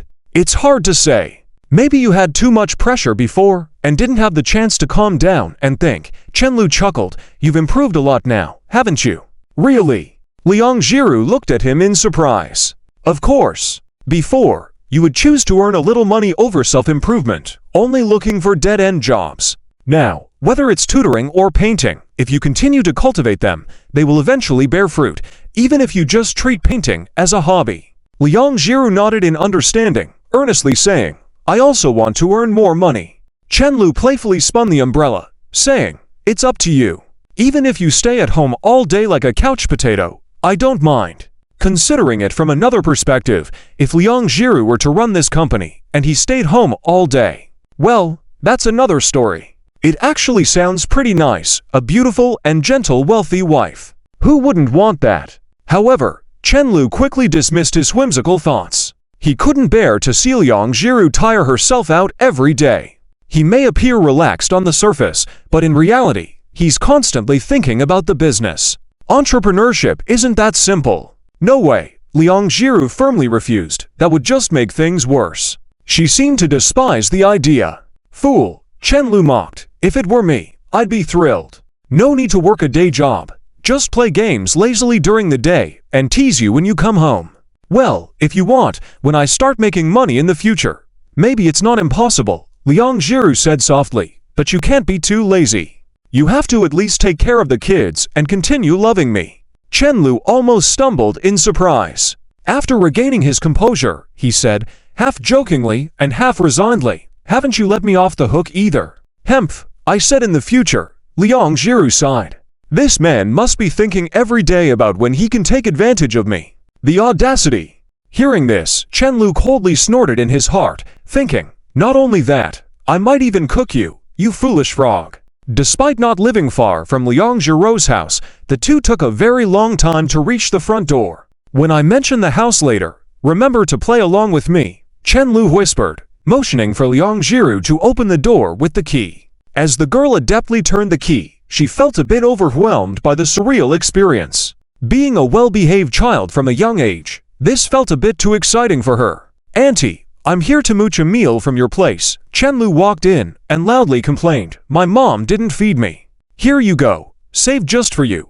Zi Zunfang chuckled, using her cane to stand up and take a few steps towards the door. She could now manage to walk a bit with the help of the cane, but she wasn't sure how long she would still need it. Liang Jiru carefully helped her to the dining table before heading to the kitchen to get utensils. There were 4 dishes on the table, all of Chen Lu's favorites, evidently untouched. Chen Lu's heart skipped a beat at the sight. "Next time I run away from home, I'll come over here," Chen Lu said without hesitation, sitting down next to Zi Zunfang. "Work may be busy, but remember to eat on time. Your health is the most important. Look at those dark circles under your eyes," Zi Zunfang advised. Chen Lu nodded slightly. After a while, Liang Jiru returned, mentally preparing herself to deceive Zi Zunfang along with Chen Lu. However, to her surprise, Chen Lu didn't bring up the topic at all. Instead, he casually engaged in conversation as if nothing happened. Perplexed, she decided to let it go and silently served the two of them food. "How's the company doing lately, little Lu? You seem really busy." Sensing the lack of conversation topics, Zi Zunfang smiled lightly and asked the typical question every elder would ask, whether work was busy or studies were tiring recently. Though no one enjoyed going to work or school, and no one wanted to recall how busy they were, it was always an inevitable topic. But Chen Lu was waiting for this question. "These past 2 months have been quite busy, working non-stop every day," Chen Lu replied seriously. "But I've also earned a lot, making hundreds of thousands in just these 2 months. Little Lu is really amazing, becoming the big boss." Zi Zunfang smiled, using a pair of chopsticks that had never been used to pick food for Chen Lu. "Eat more, you're still a bit thin." Chen Lu stared at the chicken wings in his bowl for a moment. Something felt off. How come there wasn't a single expression of shock around me? He felt as though earning this money made no difference, and he wasn't pleased about it. Couldn't someone make a snide remark about me being a broke college student and let me prove them wrong? But Chen Lu was still happy. Instead of wanting to see you succeed, when an elder is more concerned about your health than your success, it means you really matter to them. They only wish for your well-being. The rest is secondary. Property prices in Hang City have been rising rapidly. "I'm thinking of buying a house soon," Chen Lu, pretending, continued the lie, "but since I don't usually stay at the company, you can move in there. It'll just be empty otherwise." Zi Zunfang, who had shown little change in expression up to this point, was taken aback. After a moment, she spoke slowly. "Actually, I want to go back and be with Jiro's dad. There's some savings at home, and I'm thinking of renting a house in the county town, so I can visit him whenever I want. It's been so many years. I haven't gone back even once." Tears welled up in her eyes, a smile on her face. "He must resent me." Chapter 152. The frog is going to cook the chef. Upon hearing this, Liang Jiru bit her lip and lowered her head in silence. A few strands of hair fell down from her ear, making her look lonely. Chen Lu patted Liang Jiru's knee under the table and whispered, "You have to wait until your leg is fully healed before going back. Before that, you have to find a place to stay, right? Renting a house is so expensive, it's like dying." Chen Lu couldn't help but pause after speaking, feeling like he had abruptly changed the subject from talking about millions to talking about expensive rent. "I have a house that I bought, but haven't lived in yet, so you don't have to pay rent. Think about how much you can buy for Jiru with the rent money you save. When your leg is better, I'll drive you back," Chen Lu explained. "You can wait until you're fully healed to go back. I won't stop you this time," Liang Jiru said tearfully with her head down. Seeing this, Chen Lu continued to persuade her. "I'm very familiar with the route after running there last time. When your leg is better, You can go back if you want, and come over if you want. For now, just listen to us. Okay. After a long hesitation, Zi Zunfang finally nodded. She looked at Chen Lu, feeling complex emotions. Even though Chen Lu was being tactful, she felt unsure. She felt she should find a chance to tell Liang Jiru that the money for the surgery was actually provided by Chen Lu. The child should know how lucky she is and how deep the boy's love is. Thankfully, the heavy atmosphere did not last long, and the three of them soon started talking about other things. Chen Lu began to talk about childhood stories, including being chased by chickens and geese in his grandfather's house. After Liang Jiru knew he was afraid of bugs, Chen Lu added another embarrassing story to his history. After a while, Zi Zunfang said, "I'll go get some more rice." She reached for the crutch next to her, but Chen Lu stood up to help her, only to be politely declined. "It's okay, I can go by myself. You don't know, I can be happy for a long time just by walking a step on my own now." Chen Lu watched Zi Zunfang take each step with difficulty, looking as if she was walking barefoot on broken glass. But she seemed genuinely happy. The dining table fell into silence, only the sound of rain outside could be heard clearly. Comfortable and peaceful. "Did you already plan how to persuade Mom from the beginning?" Liang Jiru asked softly, not eating any more and looking down. Chen Lu replied thoughtfully, "Yes. The so-called skillful combatant subdues the enemy without fighting. You have to lead the other party into a pre-dug hole, instead of digging one on the spot and waiting for them to jump in." Chen Lu felt self-satisfied. Liang Jiru looked up as if she had gained some insight, her clear eyes blinking. "Is that how you were when you lied to me before?" This question startled Chen Lu, accidentally dipping his finger into the bowl of tomato egg drop soup. Hastily trying to act calm, he said, "Why are you suddenly questioning my innocence?" Just then, a call from the kitchen interrupted them. "Jiru, come over here." "Why can't I turn on the faucet?" Seeing the soup on his finger, Chen Lu asked Liang Jiru, "Do you have tissue?" Unable to find tissues, Liang Jiru looked towards the kitchen. Then she grasped Chen Lu's hand, used her other hand to tuck the stray hair behind her ear, lightly licked his finger on her cheek, and quickly rushed into the kitchen, seeming embarrassed or in a hurry. Confused or in a hurry. Chen Lu stared at his slightly moist fingertip. Feeling cool, he couldn't help but recall the warm and soft feeling he had just experienced. After a moment, the restaurant echoed with a shy voice from the girl. "Don't put that in your mouth." "I didn't." By the weekend, Chen Lu really took Liang Jiru to see some houses. Liang Jiru didn't understand why Chen Lu would bring her along to buy a house when they weren't even married yet. Seeing Chen Lu being young, the real estate agent paid extra attention, thinking he was a wealthy second generation. However, when she overheard Chen Lu discussing business development with Zhang Chao on the phone, she became even more interested. After looking around, the two of them sat in the car and looked at the floor plans they brought back.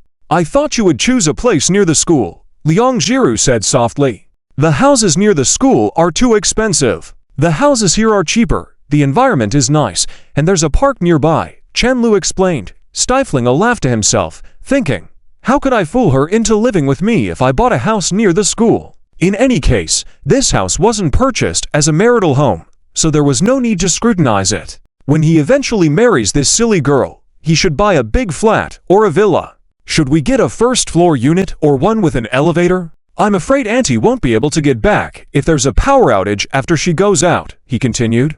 Liang Jiru thought for a moment. "She doesn't like going out when I'm not at home."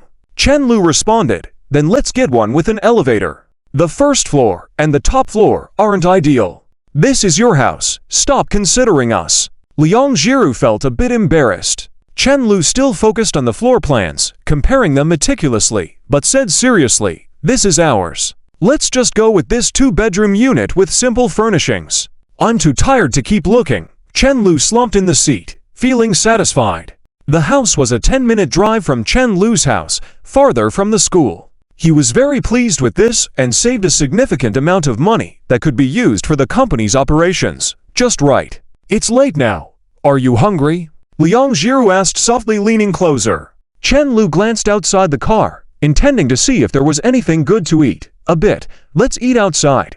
"What do you want?" "We still need to buy a house. Let's save money and eat," Liang Jiru replied.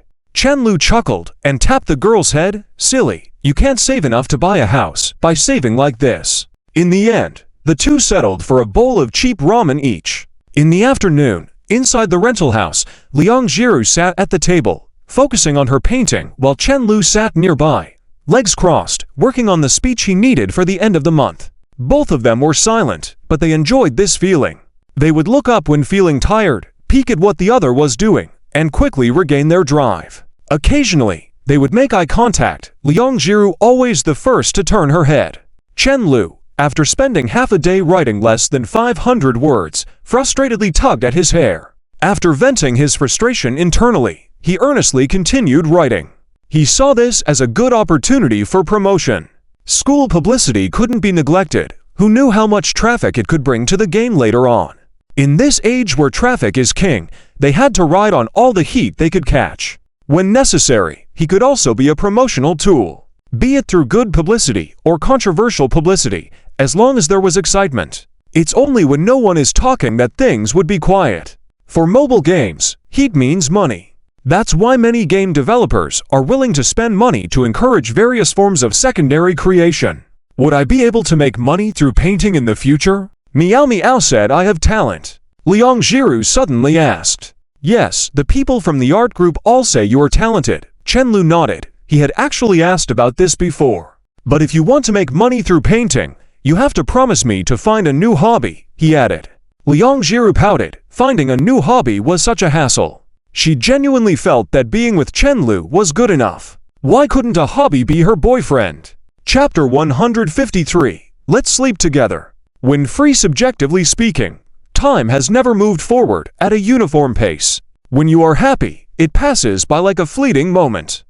When you are sad, it feels like time drags endlessly. Both of them were busy with their own tasks. Most of the time was quiet, chatting only occasionally. Sometimes a conversation would be abruptly cut off when one of them becomes engrossed in something, but strangely, they are able to pick it up later. In the blink of an eye, it was already 3 in the afternoon. I've become lazy, Liang Jiru suddenly said. Chen Lu furrowed his brows, thinking, if you're lazy, what does that make me? Why haven't I noticed? While saying this, he was focused on taking photos of Liang Jiru, who was drawing on her digital tablet. The girl in the frame had long hair, her eyes fixed on the computer screen, looking peaceful and serene. Chen Lu couldn't understand why this simple-minded girl looked so good in every photo, as if she came to Earth just to become his wife. But as soon as she spoke, the charm would break. At first glance, she seemed ethereal and beautiful, almost otherworldly, and then the moment she spoke, her simplicity was laid bare. Liang Jiru propped her head on her hands, pouting, looking at him. I just feel a bit lazy overall. Chen Lu shrugged. Everyone is lazy. Before I started my company, all I thought about was making a few tens of thousands a month, working like a mule until I dropped dead. Now I am making a few million, but still don't want to work. Why? Liang Jiru found it strange. Because now I am thinking that I should work myself to death if I can make a few tens of millions. Liang Jiru was speechless. Chen Lu had actually proven that her thoughts were not unique. She continued to gaze at Chen Lu's handsome face, feeling a bit lost. After being tense for over a decade, she truly didn't know how to live now. She should thank the kind people who had raised funds for her. Otherwise, she wouldn't have had the chance to think about this question. Chen Lu glanced at his own fingers, feeling a bit embarrassed. He surreptitiously extended his index finger to ask, "Are you hungry?" Liang Jiru's cheeks turned crimson instantly, her breath quickening as she glanced at him. I told you to forget about it. She regretted it deeply. Could this man just act like nothing ever happened? The more she thought about it, the angrier she got, feeling like getting up and hitting him.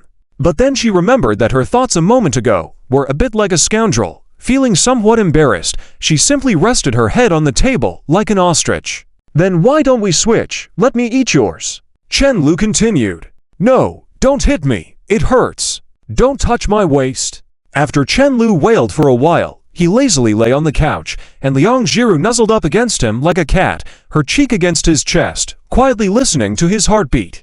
I like these days. Liang Jiru closed her eyes. Perhaps exhausted from drawing, her voice sounded tired. It was this silliness of hers that got to him. Everyone else was playing, and she was always so serious, just like when it all started. But having discovered that she actually enjoyed it, Chen Lu didn't say much more. Chen Lu's hand brushed through the girl's hair, finally resting on her waist. "I like it too," he said, gazing at the girl lying against him, pondering, "In just half a year, you've changed so much." From the time she was a pure simpleton, naive enough to move only when she was told, she could now make him want her without effort. However, Liang Jiru hadn't fundamentally changed. She always appeared delicate and gentle, but she was actually stronger and braver than anyone else. He always believed that if the same circumstances were placed on himself, he could endure it, but not with the same integrity, nor the same kindness. As for emotions, when he moved 50 steps towards her, he would find that Liang Jiru had already run to him. The scenario of one person taking 99 steps while the other didn't exist, at least not between them. "Which version of me do you like the most?" Liang Jiru also felt that she had changed a lot. Often, it's hard for the person undergoing changes to notice them, but she was aware of being happier day by day. "I like you at all times," Chen Lu responded, and then saw Liang Jiru looking up at him. "Why can't you keep your hands to yourself when discussing serious topics?" She regretted buying this cardigan-like pajama. It was too convenient for Chen Lu to act offensively. She seriously suspected that this was a trap set by him a while ago. After all, he was so mischievous, setting a trap days before wasn't unlikely. "Aren't you making me long for what I can't have?" Chen Lu said without changing his expression, continuing his flirtatious attempts. Liang Jiru bit him lightly, not stopping him, as she was already lying there. She couldn't understand, in the end, won't you be the one feeling uncomfortable? Thanks to having a theoretical tutor who drove at low altitude beside her, she understood many things that she wouldn't have otherwise. "I am in both pain and happiness," Chen Lu tried to explain, hearing Liang Jiru's judgmental silence. "Stop bothering to explain," Liang Jiru said, closing her eyes and rubbing her cheek against his face slightly. If longing is all that remained, she couldn't help but feel that Chen Lu was also having a hard time. Chen Lu never pushed her for any changes, it was always her acceptance that prompted him to move forward. If there was something she didn't want, Chen Lu never probed further. Realizing this, she lowered her head, concealing her slightly upturned lips. Gradually enveloped by a sense of contentment and peace, she focused all her attention on Chen Lu's heartbeat. After a while, Chen Lu noticed that Liang Jiru's breathing had become steady. He gently patted her head, only to realize she had fallen asleep. Chen Lu coldly chuckled. He was indeed being mischievous, but how could she fall asleep like that, without any vigilance? Wasn't she afraid of waking up to being completely taken advantage of? He chuckled softly, smelling the faint fragrance of her hair, holding the girl in his arms a little tighter. Unconsciously, he slowly closed his eyes. When he woke up again, Liang Jiru was already sitting beside him, gently shaking his arm. "There's a phone call," she whispered. Chen Lu yawned, feeling a bit numb in his arm. He picked up the phone to check the time. It was already past 6 in the afternoon. Seeing that it was Zhang Chao calling, he answered, "You better have something important to say, disturbing your dad's beauty sleep." Just when he managed to sleep beside this silly girl, he was interrupted like this. "Ungrateful child." A serious voice came from the other end of the phone. "Actually, I do. Are you at the rental house? I'll come over to talk." Chen Lu was taken aback. "Then come over," he replied. Chapter 154. Small differences. After hearing the sound of the phone call being hung up, Chen Lu still hadn't woken up completely, staring blankly at Liang Jiru. Liang Jiru also woke up a few seconds earlier than Chen Lu, not fully awake yet. How did she end up falling asleep on him? "Zhang Chao is coming over. I wonder what's going on," Chen Lu said, then unsteadily got up and walked towards the bathroom, splashing water on his face to wake himself up. To be able to make an unreliable person like him become serious, it must be quite a big deal. When he came out, he noticed that the ostrich that had been sitting on the sofa was gone, and turned around to see the tightly closed door of Liang Jiru's room. Chen Lu pursed his lips, thinking, they just took a nap together, so why such a big reaction? "What are you doing?" he asked with a smile. I'm changing clothes." Chen Lu tilted his head. "Your pajamas are more decently covered than the clothes you wear outside. Is there a need to change? How did it end up looking like we lived together?" He remembered when guests came to his house when he was a child, Wang Zhao reacted the same way. A few minutes later, Zhang Chao knocked on the door and entered, staring in surprise when he saw Liang Jiru. Every word he wanted to say got stuck in his throat, and he swallowed them all. His eyes widened, staring fixedly at Chen Lu.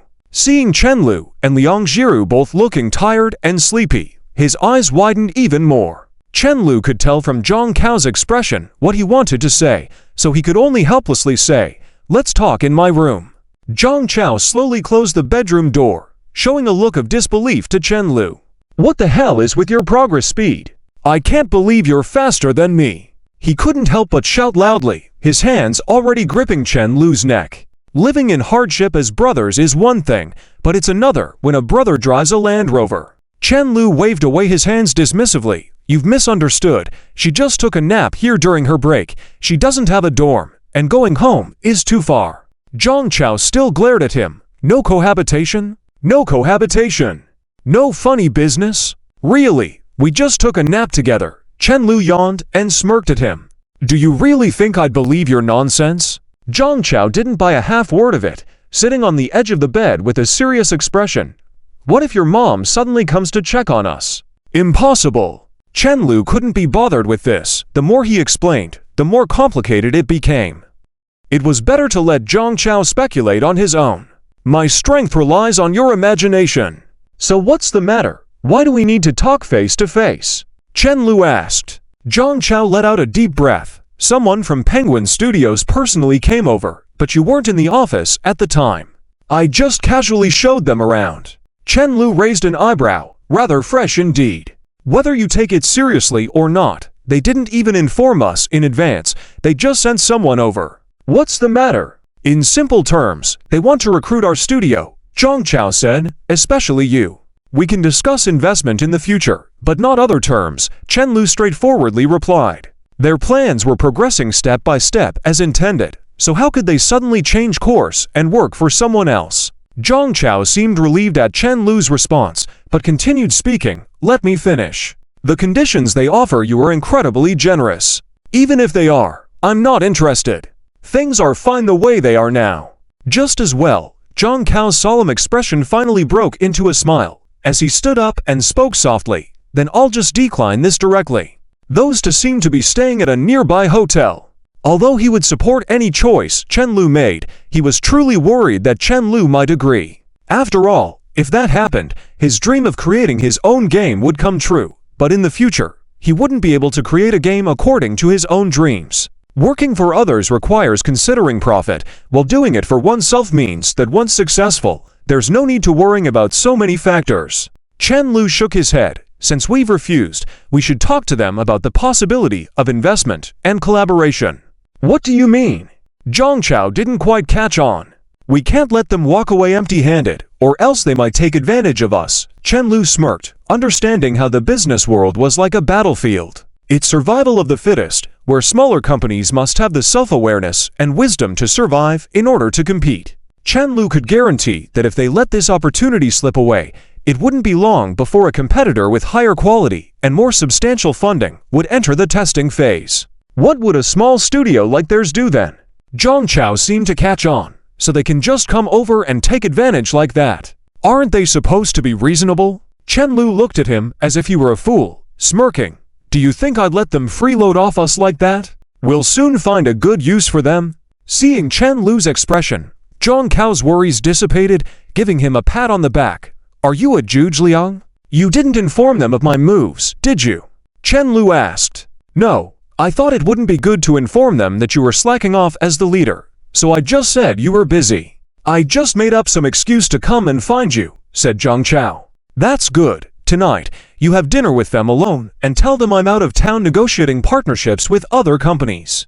Tomorrow, I'll tell them I just got back and start discussing collaboration with them. That should settle things." "You're really sly." Zhang Chao left this remark and closed the door behind him. Chen Lu walked slowly to the living room, looking at the closed door in the hallway, and let out a deep breath. Liang Jiru walked over to him, curious about what important matter they seemed to have discussed. "I never would have thought that in the future, I would be so far from leading a peaceful life," Chen Lu suddenly said. Though he couldn't help but sigh, from the moment he decided to accompany Zhang Chao, giving up all his shares without a second thought to help Zi Zunfang's surgery, he knew he had to stick with him till the end. "Don't you like it this way now?" Liang Jiru whispered. Chen Lu gently held her hand, feeling the calluses on her hand, and suddenly his heart was firm. "I used to dislike being restless, but now I do."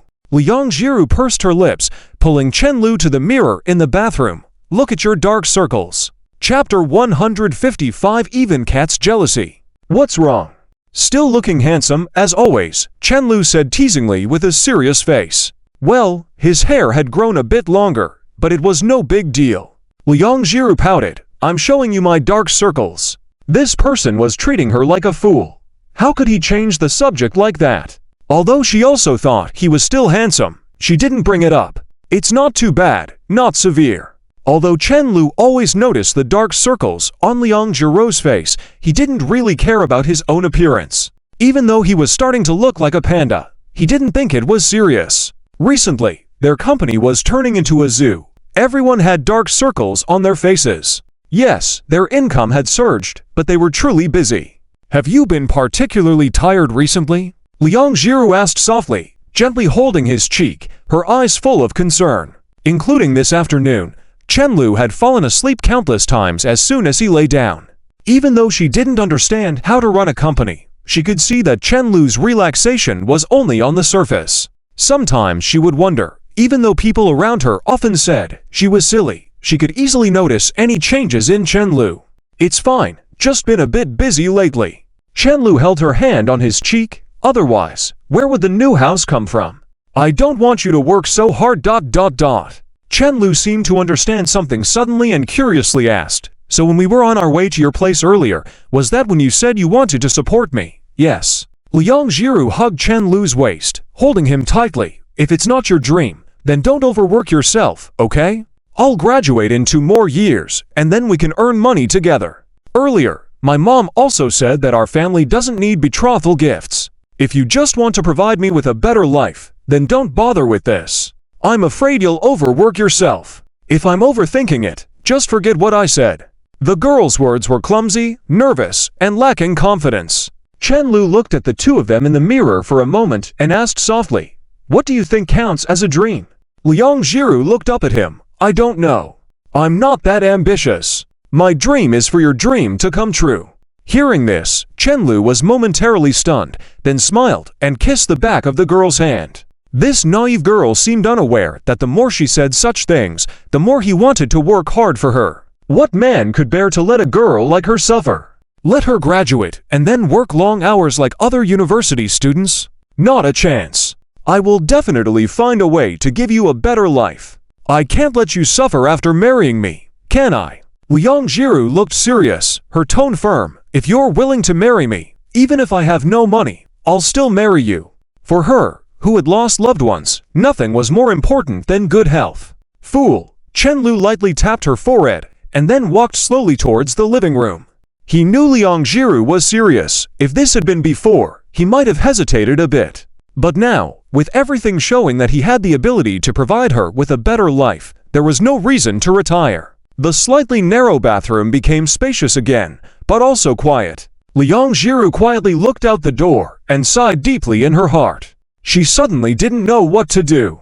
She remembered that Chen Lu had told her a long time ago that disagreements must be communicated promptly. Now that she had thoughts contradicting Chen Lu, she didn't know if she should clarify them.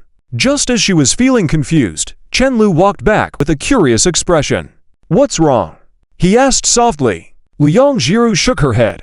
"Are you hungry? I'll eat first before going home. I'll see what's left in the fridge." "No need to check. There's only a little spinach left." The girl sighed helplessly. Chen Lu surprisingly knew more about his own fridge inventory than she did. A few minutes later, after changing clothes, the two held hands and walked downstairs. Chen Lu looked pleased. Although it would take some time before they could live together, there was already a playful hint of seriousness between them. It was quite enjoyable. As soon as they came downstairs, the noisy cicadas filled the air. Chen Lu found the noise irritating. "These cicadas are giving me a headache," he said exasperatedly. Liang Jiru paused, looked around, and said, "There's a cat meowing." "It's normal to have a cat as a pet," Chen Lu shrugged off. When he was in junior high, he had once pestered his mom to buy him a cat, but he was refused by Wang Zhaowo, who couldn't even explain how to take care of himself. He was resentful back then, but now he found it reasonable. Who wasn't just a waste who only knew how to cry, "Mom, I'm hungry." Now, he hoped someone could take care of him like taking care of a cat. Liang Jiru followed the sound and indeed found a gray stray cat in a bush. Chen Lu approached and heard the weak meow. This breed doesn't seem like a stray cat. Chen Lu took a piece of bread from his mouth, tore it in half, and offered it to the cat. Liang Jiru, lacking knowledge about cat breeds, saw the cat not resisting, gathered the courage to reach out and stroke it. After a few strokes, Chen Lu couldn't help but smile. It seemed girls could resist fluffy creatures. "So, you really like cats?" he said in surprise, and there was a hint of jealousy in his voice for some reason. Liang Jiru stood up, clapped her hands, walked over to Chen Lu, kissed his cheek, and said playfully, "I like you." Chen Lu turned his face, cleared his throat, and said, "I'm not jealous of a cat." He then turned away. Liang Jiru smiled, walked up, and held his arm. "Where did you learn that?" Chen Lu couldn't help asking. This sudden progress of the naive girl was challenging for him. It's not that he wasn't trying, but when someone played an ace, how could he compete? "Don't you like it?" "I'm just too fond of it. That's why I'm curious." Liang Jiru leaned against Chen Lu, holding him tightly. "I didn't learn it from anyone. It's just an impulse. I find it amusing how you pause. I can tell from your expression that you like me, and that makes me happy. So, over time, I learned to react like this. Why are you so warm?" Chen Lu was taken aback and quickly placed his palm on her forehead. "Are you running a fever?" Chapter 156. The silly cold is also adorable. Chen Lu furrowed his brows and touched his forehead. It didn't feel right at all. Liang Jiru was definitely running a fever. Liang Jiru didn't seem too concerned. "It's nothing. Let's go buy groceries and I'll just take a nap when I get home tonight." She was willing to bet that if she went back now, Chen Lu would be too lazy to cook for himself and just order takeout. Seeing that Chen Lu was not moving, she looked like a guilty child and said softly, Then I'll go home to rest now." Chen Lu pinched the soft cheek of the girl. "Will you really rest when you go home?" "Can't let her go home. This silly girl wouldn't really rest." Chen Lu felt like she wouldn't even let Zi Zunfang know she had a fever. After she went back, she could only do what she could do and not let her mother find out. "I will go to bed early," Liang Jiru said earnestly. "When it rained, you waited for me with an umbrella. Did you catch a cold then?" Chen Lu continued to ask. He always felt that Liang Jiru's body temperature was slightly higher than his. As this silly girl always had a slightly higher body temperature than him, he didn't pay much attention. "Damn it, why didn't I pay attention? I really want to slap myself." "A little bit," Liang Jiru muttered. She didn't dare to say that it was because she came out in the heavy rain that day, caught a cold from the wind, and hadn't recovered yet. Chen Lu used both hands to hold Liang Jiru's cheeks on both sides. "Your acting skills are better than mine." Indeed, she must have acted strong through sickness since she was a child. If he hadn't accidentally touched her arm after coming out, Chen Lu wouldn't have noticed. She really looked as if nothing was wrong.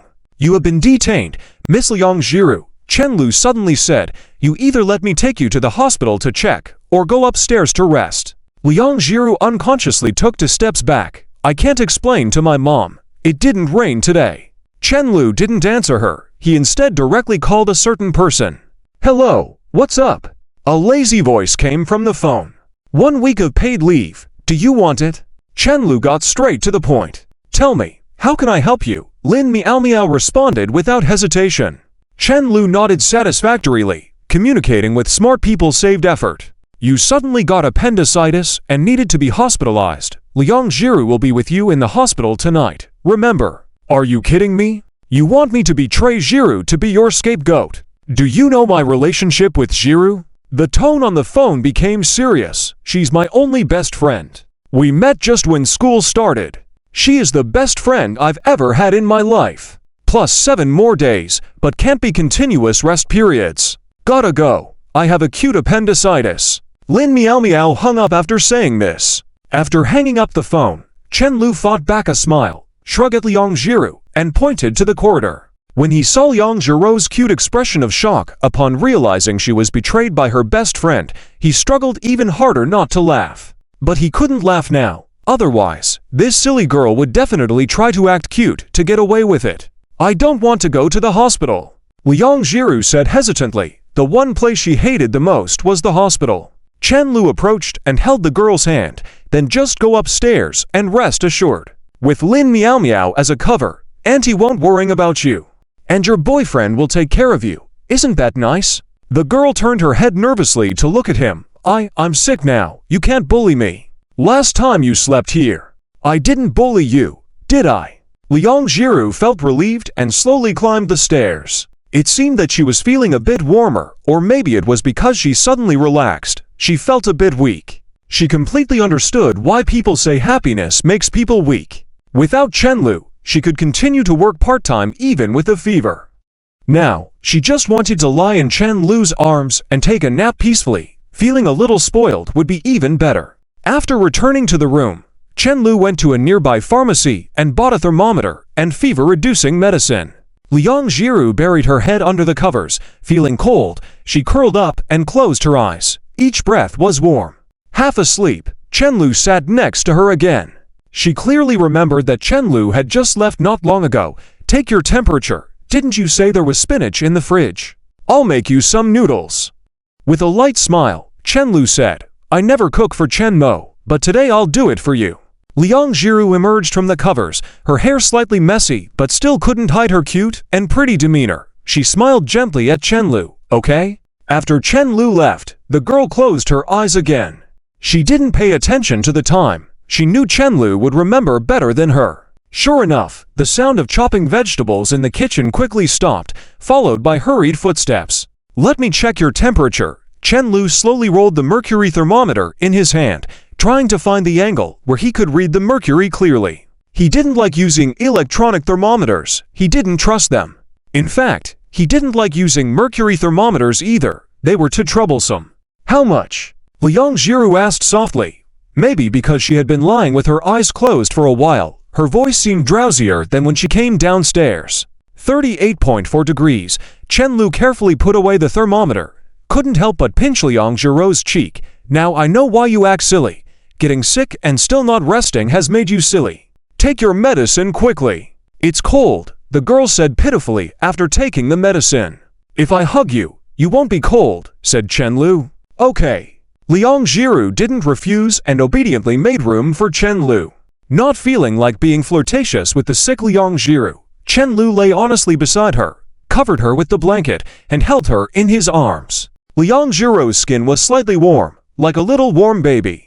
The girl buried her cheek against his neck, holding him tightly. Her breath was warmer than usual, occasionally blowing on Chen Lu, along with her soft hair, making Chen Lu's neck a bit itchy. Still cold? Chen Lu asked softly. Liang Jiru smiled and leaned closer to him. Not cold. Then let me hug you for a while, and then I'll make you dinner. After eating, go to sleep.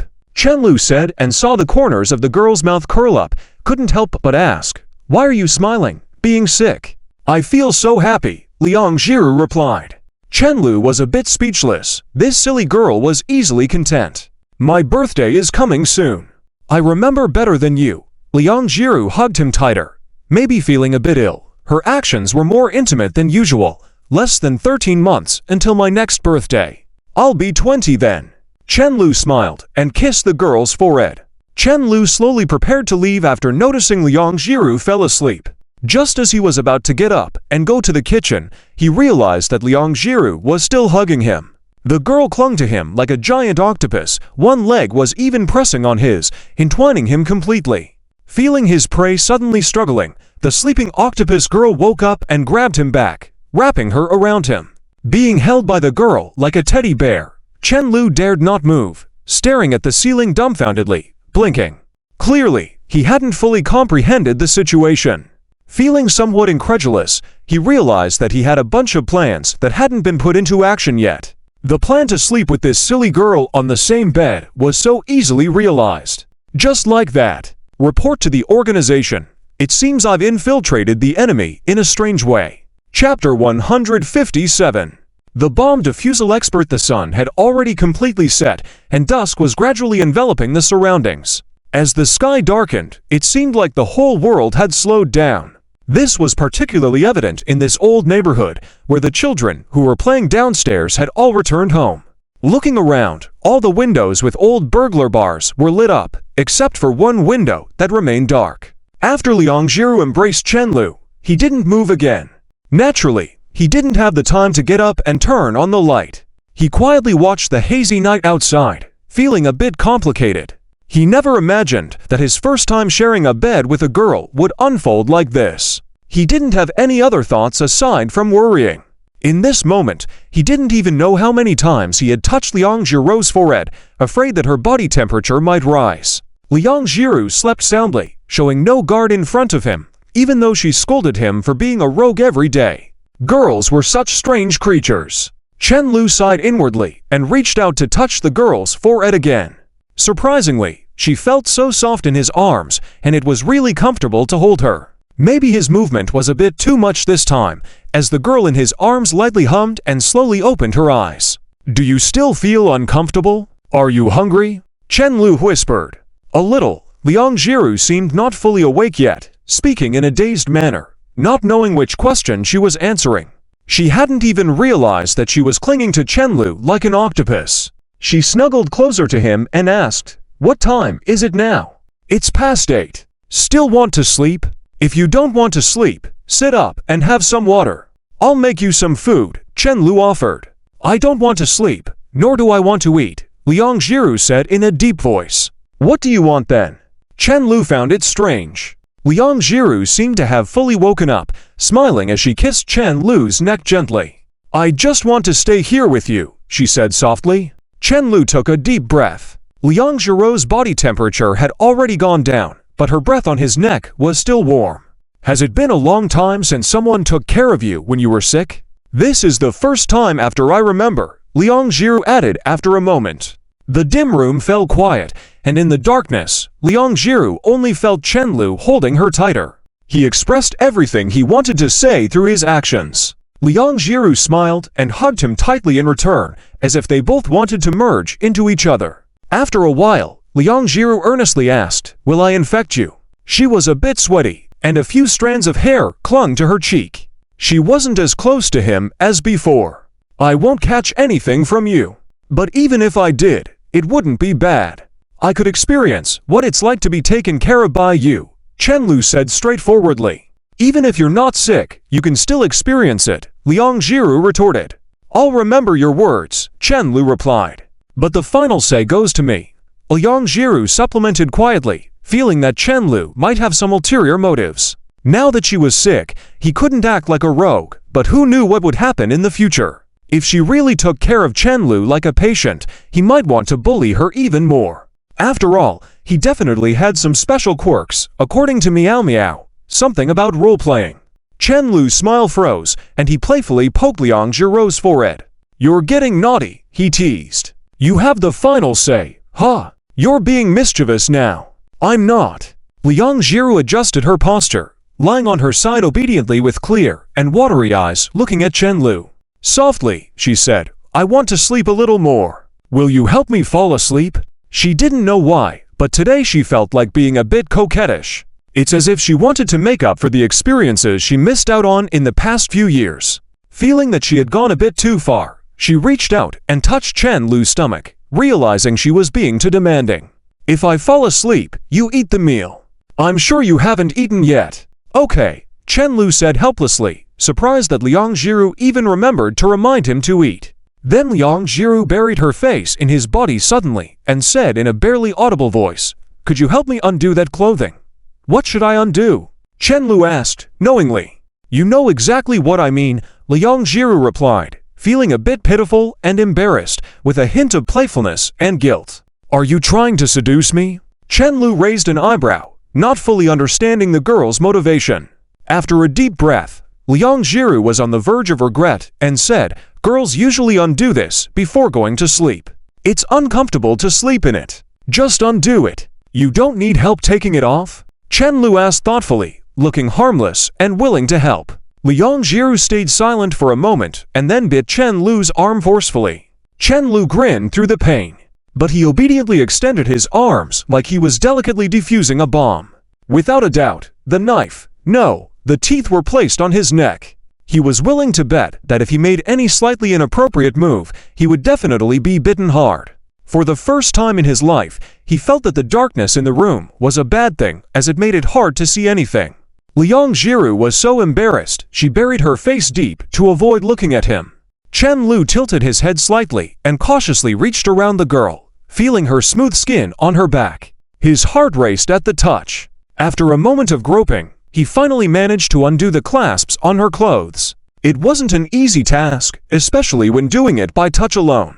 Chen Lu spent half a minute figuring out the 3 small clasps on her back. When he undid the last one, his heart almost leapt out of his chest. It was thrilling to feel this kind of excitement just from touching it. Sensing that the bomb was defused, Liang Jiru swiftly grabbed his hand to prevent any further cheekiness. Chen Lu obediently pulled back his hand. No wonder they say those who can undo this easily are mostly scoundrels. Chen Lu sighed in his mind, finding it quite troublesome to undo the clasps, especially when the structure had to be explored through touch alone. Chapter 158. The Tortoise and the Hare Race. If you're uncomfortable sleeping like this, just take it off and put it aside. I'll go outside and heat some water for you, Chen Lu said seriously. Anyway, once I put you to sleep, I'll leave. As soon as he finished speaking, the girl suddenly hugged him tightly, pressing her whole body against him.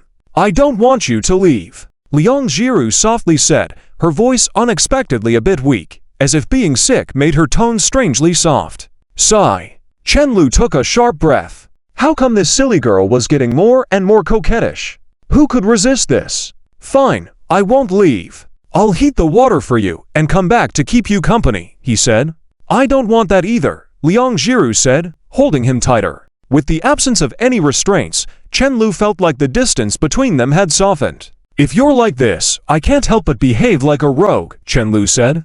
I'm sick, Liang Jiru emphasized. Chen Lu sighed and then softly said, let me help you fall asleep. Although he said he was going to lull Liang Jiru to sleep, in reality, he had no experience with this. Strictly speaking, the last time he had put a girl to sleep was when he was still in primary school with Chen Mo.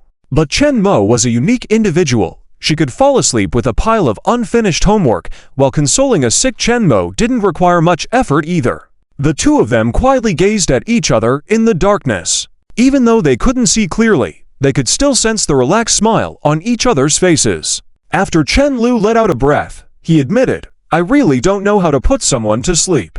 Liang Jiru blinked. I don't know either. I've never been put to sleep before. Just as Chen Lu was deep in thought, the girl suddenly propped herself up, placed his arm flat on her pillow, and then carefully rested her head on it. Seemingly unsatisfied, she nestled even closer into Chen Lu's embrace and finally settled down. This is good. Liang Jiru closed her eyes and thought she would fall asleep quickly. She had never felt this calm before. The uneasiness she felt during her first overnight stay had completely disappeared. Chen Lu was always proving his deep love for her through concrete actions. Seeing the slight curve of her lips, Chen Lu smiled faintly. You're too easily satisfied. How about I tell you a story? Liang Jiru looked up at Chen Lu. Isn't it childish at my age to fall asleep listening to a story? Although she was quite curious about it. It's all right. I'm here to be childish with you, right? Chen Lu's expression was nonchalant. As long as it made this silly girl happy, a bit of childishness wouldn't hurt. Liang Jiru fell silent, simply holding onto Chen Lu tightly, her sweet smile lingering on her lips. Chen Lu gently kissed her forehead, and thought that this sickly version of her was unexpectedly cute. He randomly picked a fairy tale and softly read it out loud. Surprisingly, it was quite enjoyable. Both of them were in their 40s, but they were having fun dissecting a fairy tale.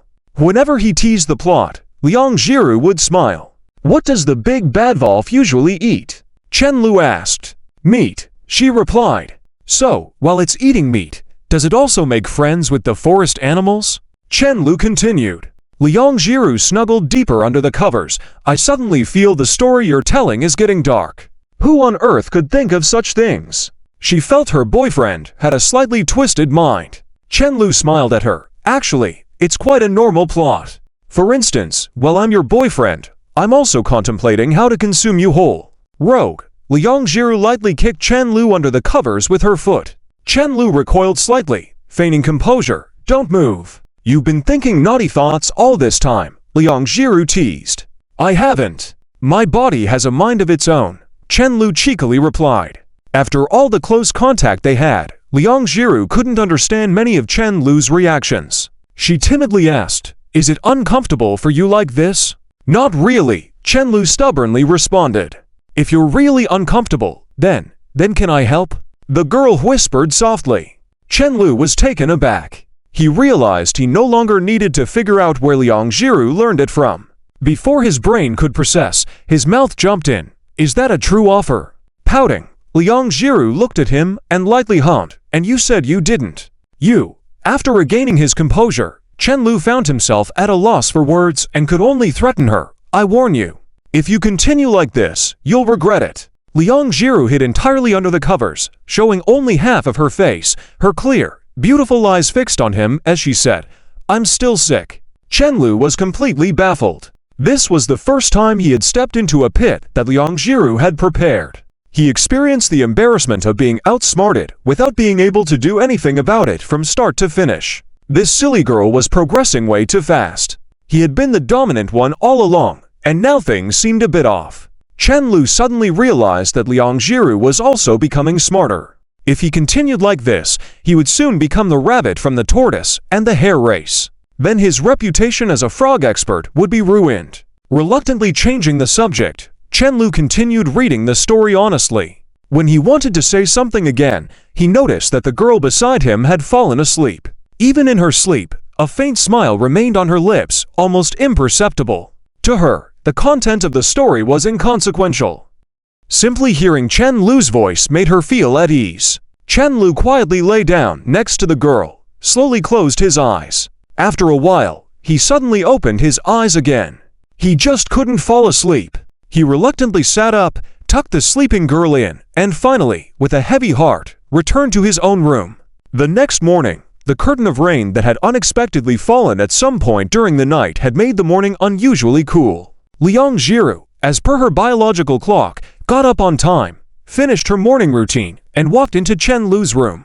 With her chin resting in her hands, she quietly leaned on the edge of the bed, watching Chen Lu sleep. She wouldn't tell him that she thought every day about how to make him happy. How else would she know so many charming words? She never had a romantic relationship. She liked the scene so much that she took out her phone to capture it. Just as she adjusted her phone, Chen Lu's alarm suddenly went off. With both of them looking at each other in a bit of a fluster, the atmosphere became somewhat awkward. Are you feeling better? Chen Lu asked. Liang Jiru sheepishly nodded. Yes. Let me check. Liang Jiru cleared her throat, climbed onto the bed, and leaned in. I thought you'd check my forehead, she teased. This is me checking your conscience for daring to secretly record me, Chen Lu said seriously, sitting up and placing his hand on the girl's forehead, only relaxing when he felt her temperature was normal. This silly girl was getting naughtier. If he hadn't wanted to prevent her temperature from rising again and setting more alarms, she would have caught him off guard. After turning off the alarm clock, a new ringtone sounded in the room. This time, it was Liang Jiru's phone. Since Chen Lu had sung What's the Harm to her once, the song had been her ringtone ever since. Liang Jiru checked the caller ID and abruptly stood up. It's my mom calling. Chapter 159. Mature people must learn to lie. Why are you panicking? Chen Lu looked at the girl in a hurry and panic, finding it funny. It made it seem like they had actually done something. Oh, it seemed like they had done something a bit improper just now. Liang Jiru took a deep breath twice, trembling as she tapped to answer the call. Hello, Mom. Her voice was almost inaudible, her right hand clutching her clothes, fidgeting. A kind voice came through the phone, near. What's wrong? The girl thought for a while and couldn't decide what to say, making Zi Zunfang think her phone had cut off. After calling out a few more times from the other end of the phone, she quickly spoke. I was just about to go buy lunch. How's Meow Meow? Liang Jiru paused. Meow Meow. She's fine. Zi Zunfang sighed. I heard that this illness requires surgery. Oh, poor child, getting sick without family around. I heard that the pain during an outbreak is excruciating, so take good care of her, she added. Liang Jiru opened her mouth slightly. Ah, it's painful. A few seconds later, she saw the words Chen Lu had typed on the phone, and without much thought, she subconsciously read them out loud. She cried all night from the pain, kept rolling around. Halfway through reading, she felt something was off, but stopped and didn't know how to turn it around, so she could only close her eyes and finish, then quickly looked at Chen-Lu, feeling both embarrassed and annoyed. Why does this person not let go of any opportunity to tease her? Chen-Lu couldn't help but burst out laughing as soon as he heard it. He even felt that compared to Lin Miao Miao, his lips were more painful. Lin Miao Miao had officially become in his mind a tool similar to Zhang Chao. Zi's Unfeng gave a few more instructions before hanging up the phone, and Liang Jiru finally relaxed. She sat down at the bedside as if she had just finished running an 800-meter race and felt weak. This silly girl obviously couldn't lie. She spoke hesitantly, with a slightly flushed cheek. Liang Jiru took a deep breath, lay back, then leaned pitifully on Chen-Lu. I feel like I've turned into a bad kid. Congratulations on becoming a mature adult, keeping secrets from your parents and staying out all night, Chen-Lu teased her. For some reason, Chen-Lu originally didn't care much about this, but now he suddenly found it a bit exciting.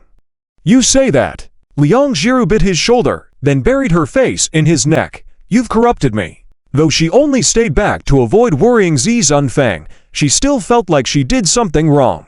Her cheeks were really hot, whether from shyness or a cold, she didn't know. Chen-Lu didn't mind. If you don't corrupt yourself with me, who else will you corrupt with? I advise you to give up struggling early. You are destined to be corrupted by evil me. He was just about to check the time on his phone when he saw his mother calling. This time, he sat up abruptly, and Liang Jiru was startled by his reaction. However, instead of answering immediately, Chen-Lu deliberately waited for a moment longer before asking in a drowsy voice, Mom, why are you calling so early? You woke me up from my sleep. In contrast to Liang Jiru's hesitance, he lied smoothly, with a confident demeanor. Wang Zhaoxia's voice was excited. Your dad said you have to give a speech at school at the end of the month. Is it true? Of course, it's true.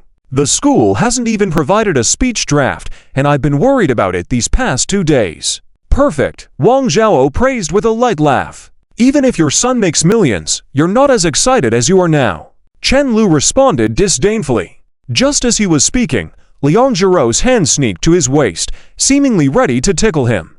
Chen-Lu quickly grasped her wrist, giving her a pleading look. Seeing that she wouldn't stop, he gave her a stern glare, which seemed to have some effect. Wang Zhao found it odd. What are you laughing about? I'd be happy to show off a bit, Chen-Lu said, tightly holding Liang Jiru's hand to prevent her from tickling him. Liang Jiru tried to nuzzle his waist with her head, but he stopped her, and her hand once again escaped his control. Chen-Lu had to put the phone aside and use both hands to capture the silly girl. The two playfully struggled, making rustling sounds. Chen-Lu was speechless. This silly girl didn't want to learn from him, but had mastered retaliation quite well. The pot always breaks when it hits the water spout. The questions from the other end of the phone hadn't stopped. I'm not going to work today. I'll come over later, Chen-Lu said casually. I've sent you videos before. What's so remarkable? Why, can't your mom come to see where you live? Wang Zhao joked. Are you hiding someone at home? Do as you please. If you want to come, come, Chen-Lu acquiesced, playing along with Wang Zhaoxia's banter. Liang Jiru sat next to Chen-Lu like a duck, tapping on her phone screen, then pushed the typed words in front of him. Are you a pig? If you nod, I'll spare you. Chen-Lu gritted his teeth, grabbed the girl's wrist, and lied. Mom, I have to hang up. My phone wasn't charged last night. He quickly ended the call and tossed the phone aside. How could he be outwitted by a silly girl? Liang Jiru didn't expect this turn of events. Dumbfounded, she met his gaze, lowered her head earnestly. I know I was wrong. Chen-Lu gave her an innocent smile. After some commotion, Chen-Lu took over the breakfast task and left the room. Liang Jiru sat on the bed, pulled at her collar to cover the strawberries on her collarbone, tittied up her messy hair while looking at the messages on her phone. Lin Miao Miao, spill the beans. What really happened between you two last night? Liang Jiru. Nothing happened. Lin Miao Miao. Jiru, you've changed. You never used to lie to me before. Liang Jiru. I'm really not lying to you. Lin Miao Miao. That's it. The organization is extremely disappointed in you. Chapter 160. Mature frogs will jump into the pot by themselves. Lin Miao Miao made several shocked expressions in a row, looking incredulous. Liang Jiru, What else could happen? She seemed a bit bewildered, as if the speed of progress in her ideal world was perceived as slow by others. At that moment, Lin Meow Meow sent another message. Well, it's okay. I'm just a bystander. I feel a bit disappointed that the imagined plot didn't happen. Speaking of that, one of my roommates in the dorm was with her boyfriend for 2 weeks, and they did it all. Liang Jiru slightly pulled down her collar, glanced at the red mark beside her collarbone in the small mirror in the room, and quickly covered it up. Until now, she and Chenlu had only reached this level, and as for the rest, she wasn't mentally prepared yet. Liang Jiru, am I abnormal? Lin Meow Meow, it's not that you're abnormal, it's just that when mistakes become mainstream, the correct thoughts will be considered wrong. I'm just joking a bit more, teasing you. How could you doubt your normalcy? I'm just here for the entertainment. Funny, JPG. What are you doing? After a while, Chenlu saw Liang Jiru sitting by the bed looking at her phone. He walked over and asked, although he already knew the answer in his heart. It could only be Lin Meow Meow or Chenmo, it couldn't be anyone else. Though Chenmo brought a phone to school in senior year, he seemed to be studying seriously recently, so it was probably Lin Meow Meow. Sensing the idle hand being held, Liang Jiru also gently held back, chatting with Meow Meow.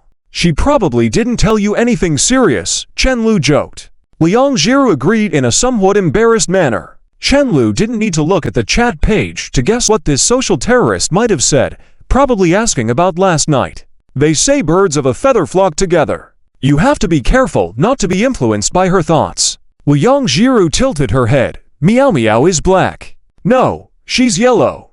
Chenlu felt the callus on the girl's palm and said softly, the callus on your hand has improved. Liang Jiru nodded, looked up at him, and asked, don't you feel more comfortable acting a bit rogue? Is it considered rogue when it comes to boyfriend and girlfriend matters? Chenlu remained composed, holding the girl's hand, softly, mischievously. It's about building intimacy. After that, he chuckled, but congratulations on getting better at joking, even if it's based on teasing your boyfriend. Chenlu noticed he had been unconsciously marveling at Liang Jiru's significant changes recently, even though this silly girl was still delicate and shy, but she seemed a bit more playful in front of him.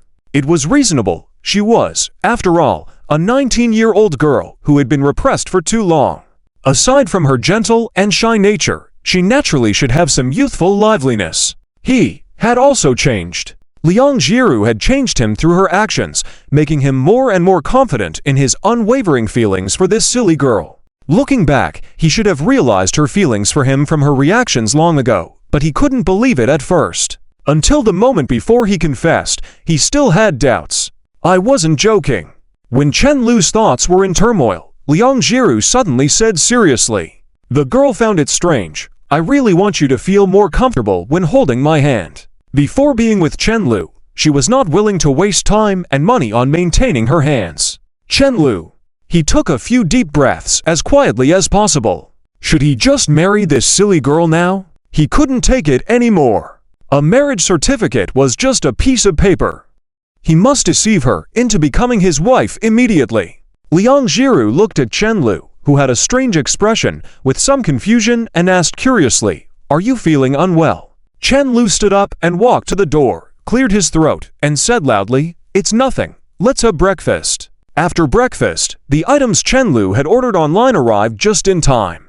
Liang Jiru began helping Chenlu tidy up the house. Once all the daily necessities were taken care of, people began to consider buying things to increase their happiness. After all, humans are creatures who enjoy life. Although it was a rented house and Chenlu had no plans to move before buying a marital home, he was quite enthusiastic about arranging things. The two-bedroom house was neither big nor small, but with a few touches, it felt lively. Flowers and plants, even if he couldn't keep them alive, were still worth displaying. The most prominent item was the reclining sofa in the living room. He deliberately chose a larger size so that both of them could sit comfortably and watch movies together. There was no need to go to the cinema to buy couple seats anymore. When it was almost all cleaned up, it was almost noon. Chenlu sat heavily on the soft sofa, sinking almost its whole body into it. He stretched his arms toward Liang Jiru, who was arranging the flower pots on the balcony. Come here. Liang Jiru walked slowly to him, turned her head, and pursed her lips. With a bite of her teeth and a closed eye, she hugged him. Chenlu held the girl tightly in his arms, looking at the clean floor. It felt a bit like home, even though they weren't sleeping in the same room at the moment. "Is your aunt coming suddenly?" Liang Jiru suddenly sat up, a bit nervous as she locked eyes with Chenlu. She seemed to remember him mentioning something on the phone just now. "It's possible," Chenlu explained honestly. "You should have understood my mom's temper by now. To put it nicely, you to get along well, and to put it harshly." He hesitated for a moment. Well, Liang Jiru couldn't understand why Chenlu was so calm. If they were caught red-handed, it would be a mess, wouldn't it? "We didn't do anything. Why are you being so guilty? Is this also considered not doing anything?" Chenlu blinked at her, looking surprised and innocent. "What have we done?" "Miss Liang Jiru, your thoughts don't seem to line up. We're in the right, so there's no need to be afraid of the shadows. If my mom comes, let her. What's there to be afraid of?" Pouting, Liang Jiru ignored him. She was certain that he was eager to be misunderstood. Later, he would likely use it as an excuse to convince her to live with him. He didn't care about his innocence at all. He might even be willing to be misunderstood and then bear the consequences. Liang Jiru suddenly felt much smarter. She could already anticipate what schemes Chenlu was plotting. After suffering numerous losses, one tended to become smarter, especially when all those losses came from the same person. Her brain had analyzed all of the man's wildest schemes. Yet her body instinctively leaned into Chenlu's arms, greedily feeling the comfort and security. Unconsciously, she murmured, "You make sense." Chapter 161. Timing was just right as the end of the month arrived, the morning that Chenlu was scheduled to speak on stage. According to common sense, the end of September was considered the tail end of summer by many, with the scorching days being left behind. However, had the cool autumn truly arrived? Not really. One could say it was in transition. If one really wanted cooler weather, they would have to wait until nearly the end of October. The morning was not as hot, the studio had no air conditioning on, and Chenlu sat dejectedly in his chair, clutching his speech manuscript. At that moment, the office door was violently pushed open. "What's wrong with you?" Chenlu frowned as he recognized Lin Miao Miao, startled by her sudden entrance. Oh right, it was Lin Miao Miao's first day back at work after a brief holiday. Acute appendicitis, understandable. Lin Miao Miao excitedly placed her phone on the table, tapped the table with her fingers, and said, "Take a look, take a look." Chenlu sat up and glanced at the screen. It was an original artwork with a thick painting style, depicting the scene from the anime A Silent Voice, where the female lead, Nishimiya Shaoko, confessed while holding a bicycle. While the anatomy of the characters was a bit off, the background of the setting sun and the street complemented the characters vividly. It felt like the emotions had leapt out of the painting. There were many illustrations that could catch one's eye or exude a certain charm at first glance, but ones that could convey emotions at a glance were truly rare. "Not bad," Chenlu sat back down slowly and nonchalantly remarked. "This was painted by Jiru." Chenlu suddenly became energized, admiring it more and more, almost burying his face into the phone screen. "It's so well painted." With a smug smile, he said more excitedly, "See, I told you my girlfriend is a genius, right?" Lin Miao Miao was speechless. This guy had seemed indifferent just a moment ago. Jiro's sense of aesthetics and experience with images are different from ordinary people. She should learn properly from someone skilled like a professional artist. "Aren't you already skilled enough?" Though Chenlu didn't want to admit it, Lin Miao Miao's artistic abilities were quite formidable and continued to improve after several months in the company. While she might not match the chief artist at a major gaming studio, she had no issue serving as the chief artist in their company, handling tasks with ease. "She has a higher ceiling than me." Lin Miao Miao cheerfully felt like she had discovered her own genius. Mastery in art isn't easy, and as a layman, you might not notice it, but Jiro's progress is quite astonishing, although she started from a high point. "But she often watches you draw, right? How come you only noticed now?" Chenlu found it strange. Lin Miao Miao looked at the illustrations in her phone album, sighed deeply, and said, "Before I met you, or rather before Ziant underwent surgery, she wouldn't touch these things at all, no matter how much I tried to persuade her. I simply didn't notice." At that time, her only form of entertainment was quietly sleeping. She couldn't help but wonder how Jiro's life would have been if she hadn't met Chenlu, realizing that she truly paled in comparison to him with limited capabilities and considering that she would eventually graduate from university and return home. Chen Lu nodded slightly, not saying more on the matter, and instead changed the subject. By the way, maybe you should stop teaching her random things. Earlier, when I asked her if she liked cats, she said she liked me. Lin Miao Miao glared at him. Are you deliberately teasing me? Didn't you teach her that? Chen Lu couldn't believe it. Could this innocent girl really be outdoing him single-handedly? How would he face others if this got out? Of course not. Lin Miao Miao immediately retorted. She just said a sweet thing to you, and you took it so seriously. Perhaps it's because your defenses are too low. That's not possible. Oh well, forget it. You wouldn't understand. After all, she likes me so much. Chen Lu said somewhat dejectedly, as if he wanted to proudly declare that Jiru liked him even more. Lin Miao Miao gritted her teeth, feeling both indignant and unable to refute, so she stomped out of the office, frustrated once again by the heartless boss. Chen Lu watched the closed door, his lips almost reaching up to the sky. He suddenly realized that not only had he snatched Lin Miao Miao's bestie, Jiru, to become his girlfriend, but he had also deceived Lin Miao Miao into working tirelessly at the company. He couldn't help but raise an eyebrow, feeling as if he had schemed in love like in a drama. How could the protagonist of this love triangle turn out to be him? By mid-morning, Chen Lu had arrived at the backstage area. It seemed that the school attached great importance to this speech, as it was scheduled to be held in the auditorium where the school's celebration had taken place previously. Many people from the company had come along to witness, gathering, and creating a lively atmosphere. Word had it that there would be many dignitaries in attendance, along with mostly freshmen in the audience. Seeing Lin Miao Miao as the spotlight in the enrollment promotional video made him somewhat envious at the time, but now he had the opportunity to appear on the school's official website. Who couldn't handle a little fame? There are so many people on the stage. Jiru walked over to Chen Lu with hesitant steps after taking a peek outside, saying shyly, "And many people are filming with cameras." It seemed she still found it challenging to cope with such a large crowd. If she were the one giving the speech, she felt she might get nervous and wished to disappear on the spot. Setting the manuscript aside, Chen Lu paid no attention to the crowd around them, simply taking the girl's hand. "I heard there are people from the TV station here." Jiru's lips slightly parted in surprise. Seeing her reaction, Chen Lu felt even more pleased. "Your boyfriend is pretty awesome, right? Do you feel like marrying me right away?" "You're dreaming," Jiru chided softly. A few seconds later, she looked at Chen Lu with concern and asked quietly, "Aren't you nervous?" Chen Lu chuckled at this. It appeared that the innocent girl hadn't realized he was even more nervous than she was. His palms were slightly sweaty. Thinking about how Jiru was nervous for him made him feel a little warm inside. "No," Chen Lu started, then quickly swallowed his words. "I'm about to be nervous to death," he admitted as Jiru held his hand a bit tighter. With her other hand, she gently brushed Chen Lu's hand back. Are you trying to calm down?" "It's no use," Chen Lu replied with a serious expression. He sneakily glanced at the mirror, quite satisfied with his acting skills. Why bother with business when he could excel as an actor? "Do you want to drink some water then?" Jiru became more concerned, her eyes filled with tenderness and worrying as she blinked at him, visibly worried.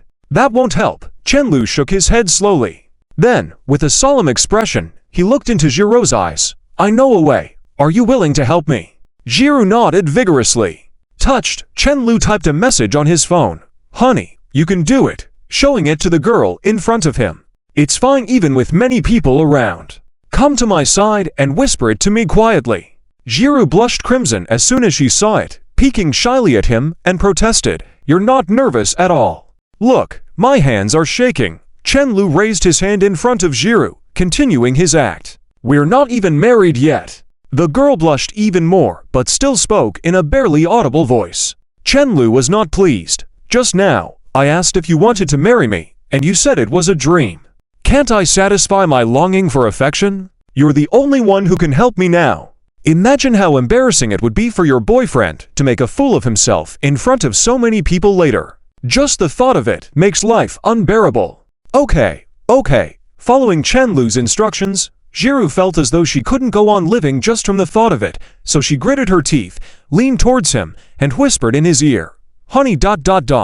Her voice was nervous and urgent, sending warm breaths along his ear, making his breaths quicken with warmth. "You can do it." Chen Lu swallowed hard, his eyes gleaming with determination, as if he had just been infused with energy. "I'm really capable." His words were cut short by Peng Lei knocking on the door and entering urgently, saying, "Lu Jie, a school leader, is asking for you." It seems they called Chen. Chen Lu got up and headed outside. "That's my dad." Chapter 162. Chen Lu's daughter-in-law didn't even have time to look at Peng Lei, nearly dropping his chin to the ground. Chen Lu, somewhat curious, continued walking straight ahead. Peng Lei paused for a moment, then followed. He had something else to discuss. "Lu Jie, the demo for the new game is ready," Peng Lei said with some embarrassment. "It's a sudden shift from card games to action games, and we have no experience. Even if we work our hearts out, we might only come up with a half-finished product by the end of next month." In reality, even a half-finished product was considered good. With 2 to 3 months already spent maintaining the stability of the first game, while also trying to develop the next one, the difficulty was evident. Although both were mobile games, card games, and 2D side-scrolling action games were completely different in terms of development. There was no common ground between them. He was already prepared for criticism, but to his surprise, Chen Lu simply nodded and said, "It's fine. A half-finished product is enough. Don't spend too much energy on this game. It's just a stepping stone. You can now use your time to learn how to develop those two-dimensional mobile games from other studios." "What do you mean?" Peng Lei didn't catch on immediately. "Slow," Chen Lu said, not in a hurry to reach the platform. Leaning against the wall of the corridor, he pointed to the people outside taking photos. "Our company can't just promote the school for free, right? This is mutual. The exposure from this event can also benefit our new game." Peng Lei now understood. "So Lu Jie, are you planning to make a quick exit after this deal?" Chen Lu extended 3 fingers and said with a tinge of regret, "We can only keep 30% of the earnings now. In other words, if we make $1 million on this small gaming platform, we have to give away 700,000. To expand and thrive, we naturally need to make a quick exit." "That makes sense." Peng Lei curiously peered outside, even though it wasn't him on stage speaking. He couldn't help but feel a sense of pride. Back then, on a whim, he went to interview with Chen Lu, never expecting this kind of success. As he reflected on this, Chen Lu spoke up again. "Oh, there's one more thing for you to handle." "What is it?" "Go communicate with the school administration and student council. Get Qin Wangxi, who will be macking shortly, replaced." Chen Lu frowned reading a message from the person in charge. "I just don't like her. Besides, I want to take the opportunity to mention that I have a girlfriend. She's a bit much." Since the interview wasn't going to be lengthy and the questions had been sent in advance, there was no rehearsal required. The host responsible for the questions was notified last minute. "Me. Should I go?" "I haven't done this before," Peng Lei asked softly. "You can learn. It's not suitable for me to handle this personally. You doing it in my place lets them know my thoughts without losing face." "It works out well," Chen Lu quickly agreed. "Exactly, I can learn." Peng Lei nodded eagerly. After Peng Lei left, Chen Lu strolled to the platform, searching for his father. The school staff sat near the front, making it easy to spot him. To his surprise, Mo Wenbin was also there. "Dad, Uncle Mo," Chen Lu greeted as he approached. Both men nodded, and after sitting down, the conversation resumed. Nowadays, young people have interesting things. With a game console at home, one can game and exercise, Chen Guanglin said, showing a video on his phone that displayed a fitness ring. Mo Wenbin glanced at his slightly bloated stomach. "Lend yours to me to try. I should keep up with the trends." "I haven't bought one." "Morning jogs work fine for me," Chen Lu replied. "Is it perhaps because your wife won't let you buy one?" "Impossible." Chen Lu was speechless. The two old men, combined, were well into their 80s but still playful. Since Mo Yuking left, Chen Lu hesitated to call Mo Wenbin. The two families were aware of their past, but Chen Guanglin and Wang Zhao chose to ignore it and treated Liang Jiru as their future daughter-in-law, reducing Chen Lu's worries. "Why did you come here, Uncle Mo?" Chen Lu asked embarrassingly. Since Mo Yuking left, he hadn't mustered the courage to get in touch with Mo Wenbin. Their past had become a topic among the parents. Then Mo Guanglin and Wang Zhao acted as if they knew nothing, treating Liang Jiru as a future daughter-in-law. I can't come. Mo Wenbin chuckled. I've witnessed you grow up and run around naked. It's normal for me to be here. I was waiting for your treat for months. Thought you were avoiding me, Chen Lu teased. Hey, you. Mo Wenbin jested before standing up. I'll go to the toilet. While chatting, people backstage with Chen Lu moved to the platform.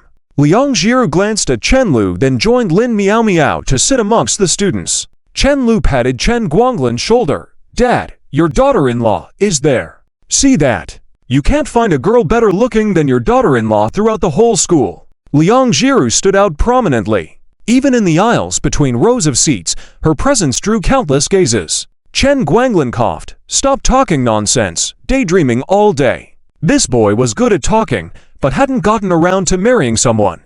Oh, maybe he was not yet old enough. Perhaps, growing older, he also envied colleagues with grandchildren. You want Jiru to be another's wife? I didn't say that, Chen Lu retorted. To change the topic, Chen Guanglin asked, how about that partner you had? Chen Lu glanced at the audience, didn't see him. Meanwhile, Zhang Chao sat expressionless in the audience, next to a slim, middle-aged man with slightly tan skin. The man sat at the back of the audience, watching the latecomers.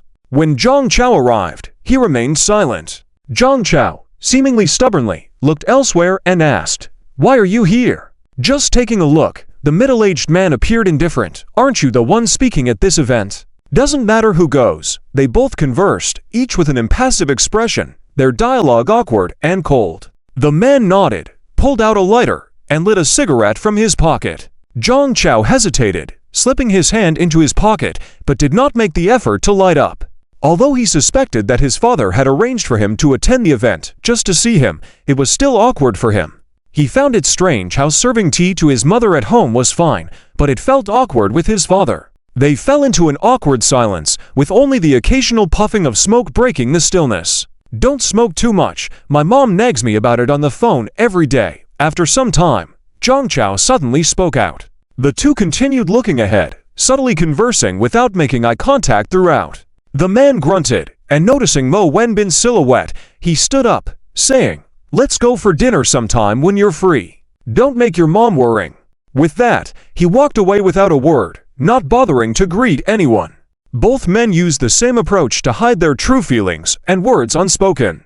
The audience gradually fell silent, leaving Zhang Chao alone, playing with his lighter, giving it a few twirls, then involuntarily forming a slight smile. Chapter 163. Thanks to my girlfriend for a while, he ran ahead and called Chen Lu to the side.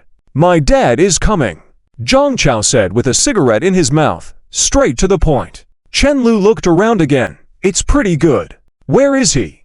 I'll go say hi. As soon as he saw Mo Yuking's father here, he left. Probably didn't want me to misunderstand that he came to flatter me, Zhang Chao said as he flicked the cigarette. Everyone is trying to avoid suspicion, but they casually say they're just looking around. He had a different feeling, starting to quietly reflect on the time they spent together. Chen Lu was about to tease him, but then heard Zhang Chao suddenly sigh. I don't know if it's because my situation is good now. I find myself not hating him as much as before. Originally he was devastated when his preference was changed, lived recklessly, ran away from home hysterically, then in university, started seeking revenge by going to bars, skipping classes, and living a carefree life daily. Often couldn't even remember the names of the girls he ate with, until he met Liu Yan, gradually correcting these bad habits. Seemed like a lot of his bad habits changed while pursuing her, not sure if she did it on purpose. Looking back now, all that seemed like clouds. Memories were still vivid, but the emotions he had back then had long since blurred. Remembering the past was like watching a movie, with no emotional fluctuations, seemed like he had truly let go over time. Chen Lu looked at Zhang Chao appearing somewhat content, took a deep breath. I always think that growing up is a process of gradually reconciling with your parents. As they get older, we mature, eventually reaching a compromise. Zhang Chao raised an eyebrow. Why do you have this realization? Aren't you really close with your parents? How could someone have conflicts with their parents?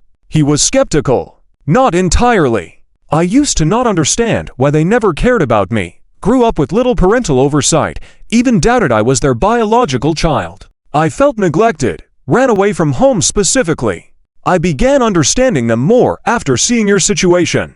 My parents are simple. They didn't know how to discipline, so they just hoped for my happiness. I think that's nice. Zhang Chao still envied, saying people's happiness and sorrows aren't the same. He hadn't experienced that, just felt that it was fine. At least there was freedom. Something he lacked greatly from childhood to adulthood. He lifted a corner of his mouth, finding it amusing. It seemed the more they lacked something in their youth, the more they desired it now.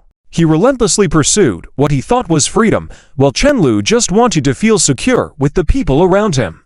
All the lessons I've learned were from actual losses, Chenlu said earnestly, for example, such as how to handle relationships. Chenlu finished with a smile, walked slowly toward the stage under the guidance of the school staff. In the audience, Liang Jiru opened her phone camera and didn't switch apps since, seemingly ready to capture her boyfriend on stage. Her free hand was clenched nervously, afraid of missing any detail. When sitting beside Lin Miao Miao, she curiously asked, "Were you supposed to work part-time today?"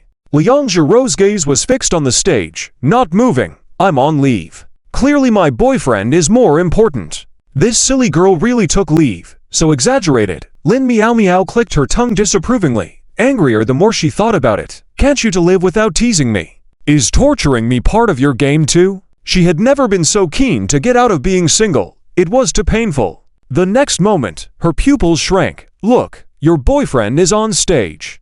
The gaming industry was strange nowadays. After a game became popular, even the players liked seeing the producers come out, let alone a producer so handsome and from the same school. After the university leaders finished their opening speeches, as soon as Chenlu walked on stage, there was a burst of cheers from the studio, nearly startling Chenlu, something he hadn't expected. Liang Jiru stayed silent, watching Chenlu calmly, eyes filled with admiration. Chenlu walked onto the stage, bowed lightly, didn't speak, but scanned the area where he remembered she would be. Even from that distance, their gazes seemed to momentarily connect. She just felt he was looking for her. Truly so. When Chenlu spotted Liang Jiru, regardless of how childish his actions seemed, he raised an arm and waved in their direction. Liang Jiru was surprised, feeling warm inside, eyes moist, muttered a cheering word, even though she knew Chenlu couldn't hear it. Chenlu, previously nervous, was no longer in that state. He couldn't afford to embarrass himself in front of his girlfriend. He hadn't brought a speech, so he recited neatly, keeping his eyes on Liang Jiru's direction, even if he couldn't see her expressions. Likewise, Liang Jiru. For the many classmates present, many are freshmen like I once was, perhaps feeling lost. It's okay. This is just a beginning, mine, and yours. Chenlu bowed slowly as applause erupted, with cheers from many girls heard. He didn't rush to step down. Normally questions would come next. Chenlu had already anticipated it. Peng Lian must have arranged for Qin Wenxi to be replaced. But he didn't anticipate that Peng Lian would come up on stage himself. His eyebrow twitched. Wasn't this a bit ridiculous? Peng Lian smiled foolishly, then took the microphone, raising it to his mouth. "Senior Chenlu, can you share your experiences with the students?" Of course. Chenlu knew what questions he would be asked, so he wasn't too stressed. They bantered as if playing a game, the questions and answers becoming lighthearted. What might have seemed empty questions and answers before now had more flavor. How do you overcome setbacks? During the toughest times, my mentors and classmates encouraged me, giving me the confidence and courage to overcome difficulties. The school leaders stood by me and provided much help. Even the time when my company was in dire need of funds, the school support funds came through. He sneered internally. As he finished answering all the questions he remembered, contemplating how to achieve his goals, Peng Lian spoke again. "Senior, you always seem resolute. Why is that?" Chenlu smiled, turning to look towards Liang Jiru. "Actually, this resolute mentality didn't come from the start. I have to thank my girlfriend, Liang Jiru." Chapter 164. As the last words of Chen Luoshikan fell, the entire room fell silent. After 2 seconds, whispers broke out, with more lively students already starting to stir. Liang Jiru, sitting in the audience, was completely dumbfounded, mouth slightly agape, blinking her eyes repeatedly. It was evident that she did not fully comprehend the situation. Although she had heard Chenlu mention before that he would resolve the issue of someone asking her for WeChat by the end of the month, she could not have imagined he would go as far as to publicly reveal their relationship. As a girl, Liang Jiru naturally had a penchant for romance, so besides her surprise, she was also deeply moved. By making this declaration, Chen Luo also effectively announced to the world that he had a girlfriend. Not only within the school, but this whole interview process would be posted online, and this would become one of the labels attached to him in the future. He was still using his actions to prove his devotion and affection. The power of love. Peng Lian continued to ask. Chen Lu slightly nodded. You could say that. It was when I was at my most lost. She told me she would always be by my side, which helped me persevere. It seems like you and your girlfriend have a great relationship, huh? Of course, she is far more important to me than my life and career. Wow, Jiru, your boyfriend is really something, huh? Lin Miao Miao couldn't help but comment. Since she couldn't avoid being fed dog food at any moment, why not just enjoy it? TV dramas were just a start. Those female celebrities didn't even hold a candle to Liang Jiru's looks. Liang Jiru didn't speak, just pursed her lips. Why aren't you saying anything? Lin Miao Miao lightly tapped her unresponsive friend's shoulder. You're not already so moved that you want to marry him immediately, are you? Hearing this, Liang Jiru's already slightly flushed cheeks turned scarlet, and she lowered her head, hands tightly entwined, and softly confessed, I've wanted to for a long time. Lin Miao Miao hesitated on her words, her mouth opening and closing, but no words came out. It took her a few seconds before she finally cried out, so hopeless. On the other side, Chen Guanglin and Mo Wenbin were somewhat surprised, with faint smiles on their faces. If this were middle or high school, Chen Lu's move now would likely prompt Chen Guanglin to promptly call Wang Zhao to report the situation. They used to worrying about delayed military information, fearing they would both be reprimanded together. But now, they just found it amusing. Hey, the son had grown up and was now poaching others' fields. Your son is quite something. Mo Wenbin smacked his lips. The young man sure knows how to play. It's a pity he's not his son-in-law. Chen Guanglin chuckled, raised his phone up to snap a photo of his son on stage, and lightly said, He's doing okay. He must have inherited a tenth of my skills. Xiao Lu is just like you in your younger days. Suddenly thinking of something, Mo Wenbin's smile faded a bit, as he sighed internally, whether it's managing a family or educating children, I'm no match for you. He never imagined that the seemingly ordinary and uneventful days he once lived now seemed like a distant dream. When he yearned for financial status during harmonious times in the family, now that he had everything, he found himself longing for family. In the end, it was all in vain. Chen Guanglin stopped smiling, shared the photo of Chen Lu on stage to his social circle, and said solemnly, I advised you back then, one must prioritize correctly. Yes, but not everyone could make the bold decision to step down like you did. When you have time, remind Xiao Lu for me. No worries, he understands. After stepping down from the stage, Chen Lu had intended to sneak over to the audience seats, but he was stopped by the school authorities. With no other choice, he messaged Liang Jiru to meet him backstage. He then sat quietly by himself, not saying a word. Luo Zhe, what are you thinking? Peng Lian curiously approached. Chen Luo's was momentarily caught off guard. Oh, just thinking about the company's future plans. That's amazing. Peng Lian marveled from the bottom of his heart before walking outside slowly. He couldn't just walk away after causing trouble. He was planning to buy some milk tea for the students in the school's arts department. This way, they'd get to know each other, and he might still be able to leverage those connections. Seeing Peng Lian leave, Chen Lu couldn't help but sigh deeply. Liang Jiru had become increasingly difficult to deceive. How was he going to trick her into taking a nap together? After living together at noon every day for a month, they were still separated by a barrier. Except for the day Liang Jiru had a fever and cuddled with him for a while, there had been little progress. Just as he was pondering, Liang Jiru walked up to him. The girl looked somewhat embarrassed, slightly turning her face away, and remained silent for a long time. You. Chen Lu was about to speak, but his words collided with the girl's. He chuckled lightly. You first. Liang Jiru took out a thermos from her bag and asked softly, You said so much just now. Are you thirsty? A little. Chen Lu reached out, intending to pick it up, but instead saw the girl unscrewing the lid, taking a sip herself, and then smiling contentedly. It's still warm. He stared fixedly at the girl in front of him, momentarily forgetting to take the cup. Is she an angel sent by heaven to save me? The next moment, the backstage, which had been quiet until now, was suddenly filled with the girl's embarrassed voice. "Why did you purposely position my lips opposite yours?" Liang Jiru immediately regretted her words, sneakily glanced at the students looking in their direction, then quickly sat beside Chen Lu, burying her face in his shoulder like an ostrich. Mentally cursing herself, she thought, might as well die and be done with it. "I didn't. I just casually turned the thermos around because I had nothing to do," Chen Lu whispered to her gently. "Would your boyfriend behave so perversely?"